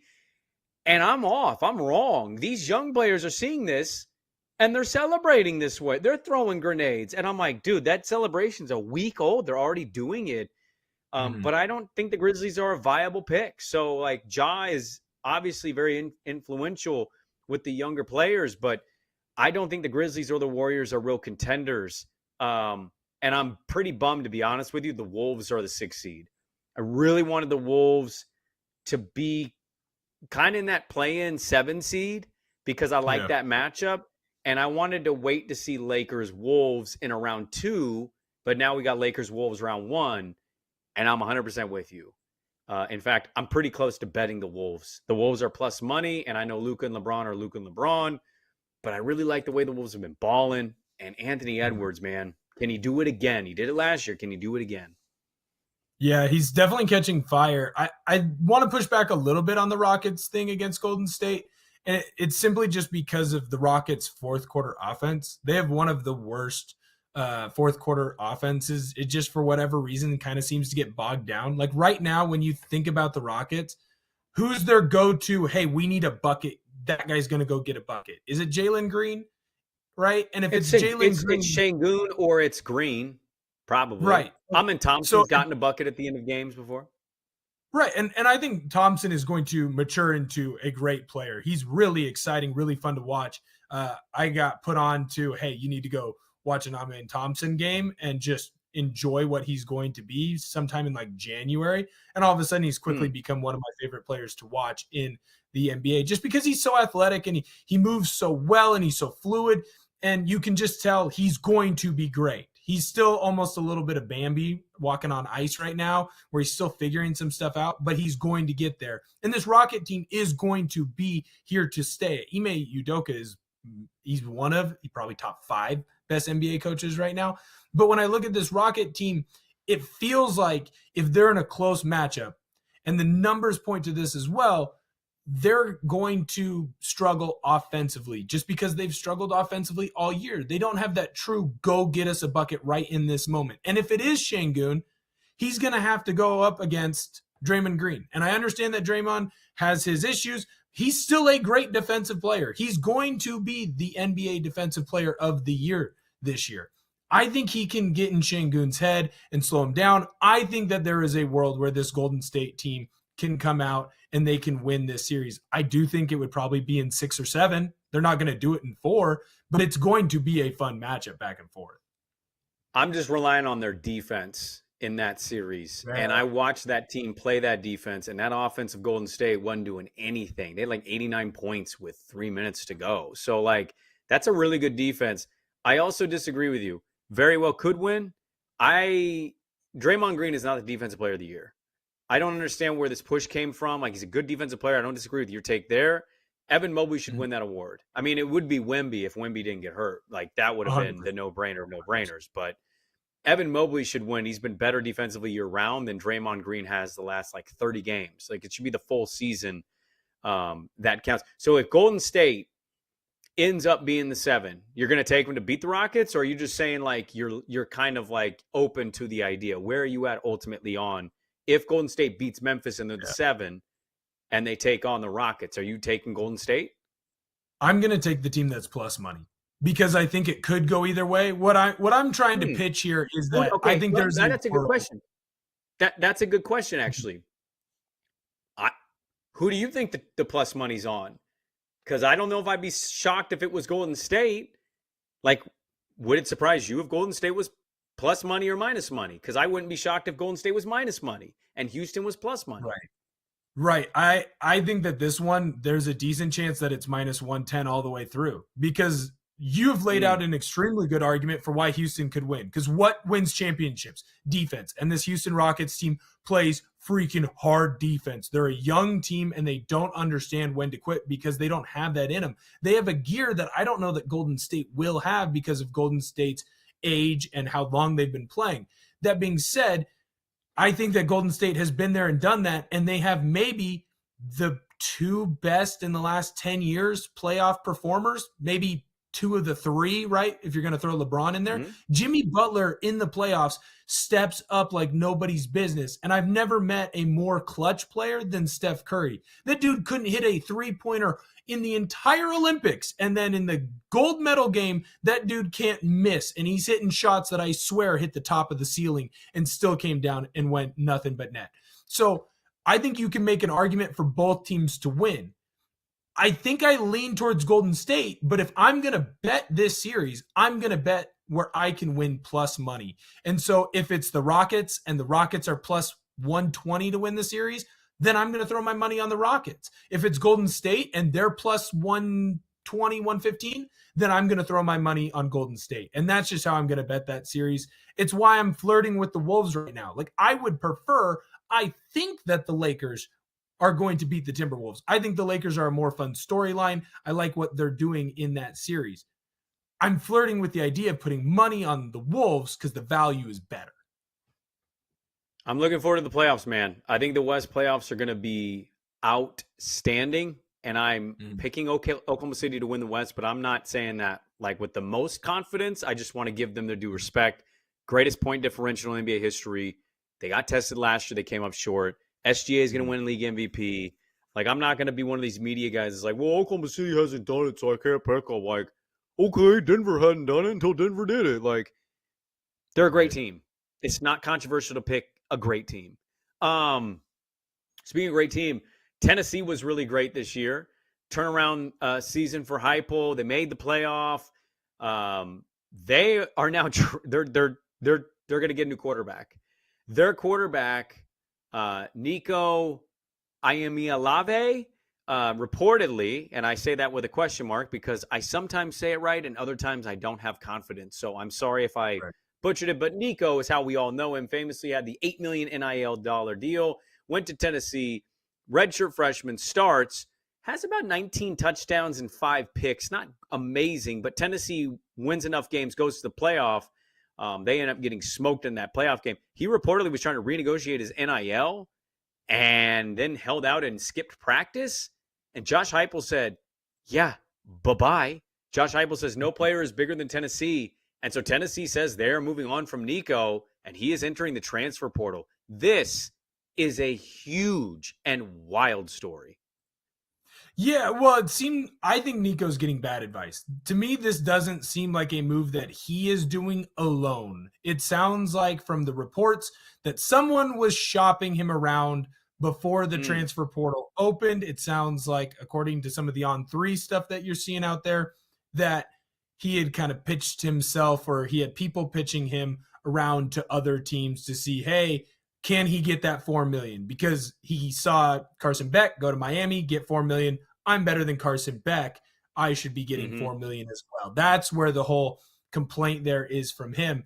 And I understand trying to get more money, but I think it's a bad move here by Nico. When you look at his stats, you said he had 19 touchdowns and 5 interceptions. 11 of those touchdowns, those passing touchdowns, came against Chattanooga, UTEP, and Vanderbilt. And I understand that Vanderbilt was better this year, but over 50% of his touchdowns were against bottom feeders, and he ate up on them. Now, that being said, freshman though. Right. When you watch a true Tennessee game, Nico showed flashes all year. He can clearly make every throw. His arm strength is unbelievable. He moves fluid in the pocket, and when he gets out in space, he's very shifty. It's Lamar Jackson-esque, but in a bigger body, so he can handle a lot more of the contact. My issue with him leaving is, where are you going to go where you get a better quarterback coach as your head coach than Josh Heupel? Like, unless Lincoln Riley says, hey, come on in, we need you here at USC, I don't see a spot for him to go that would have been more advantageous for his growth, because he needs to grow as a QB. Are we not okay? We're already against. Damn it, we ran out of time. Are you not underrating the ability of coaches to look at that and say, that dude was in the playoff, I'll take him and I can mold him? Like, I think there's plenty of places that would take him. I just don't know what that price tag is going to be. So we'll have to see. I think this is an interesting story to follow all week. Is this going to be the first? Is this the last? The NIL stuff's getting messy. They need to make a ruling with the Supreme Court and soon. The NFL draft is coming up. We'll talk about that next week. But that is going to do it for us. Thank you to Kenny back in Chicago, Zach, our great super producer, and Will Ortner. I'm Brandon Sprague. Thanks for hanging with us on this beautiful Sunday. Back to the Futures. We're back next week on the BetMGM Network. Back to the Futures. Back with Brandon Sprague and Will Ortner on the BetMGM Network. Download the app today. Please gamble responsibly.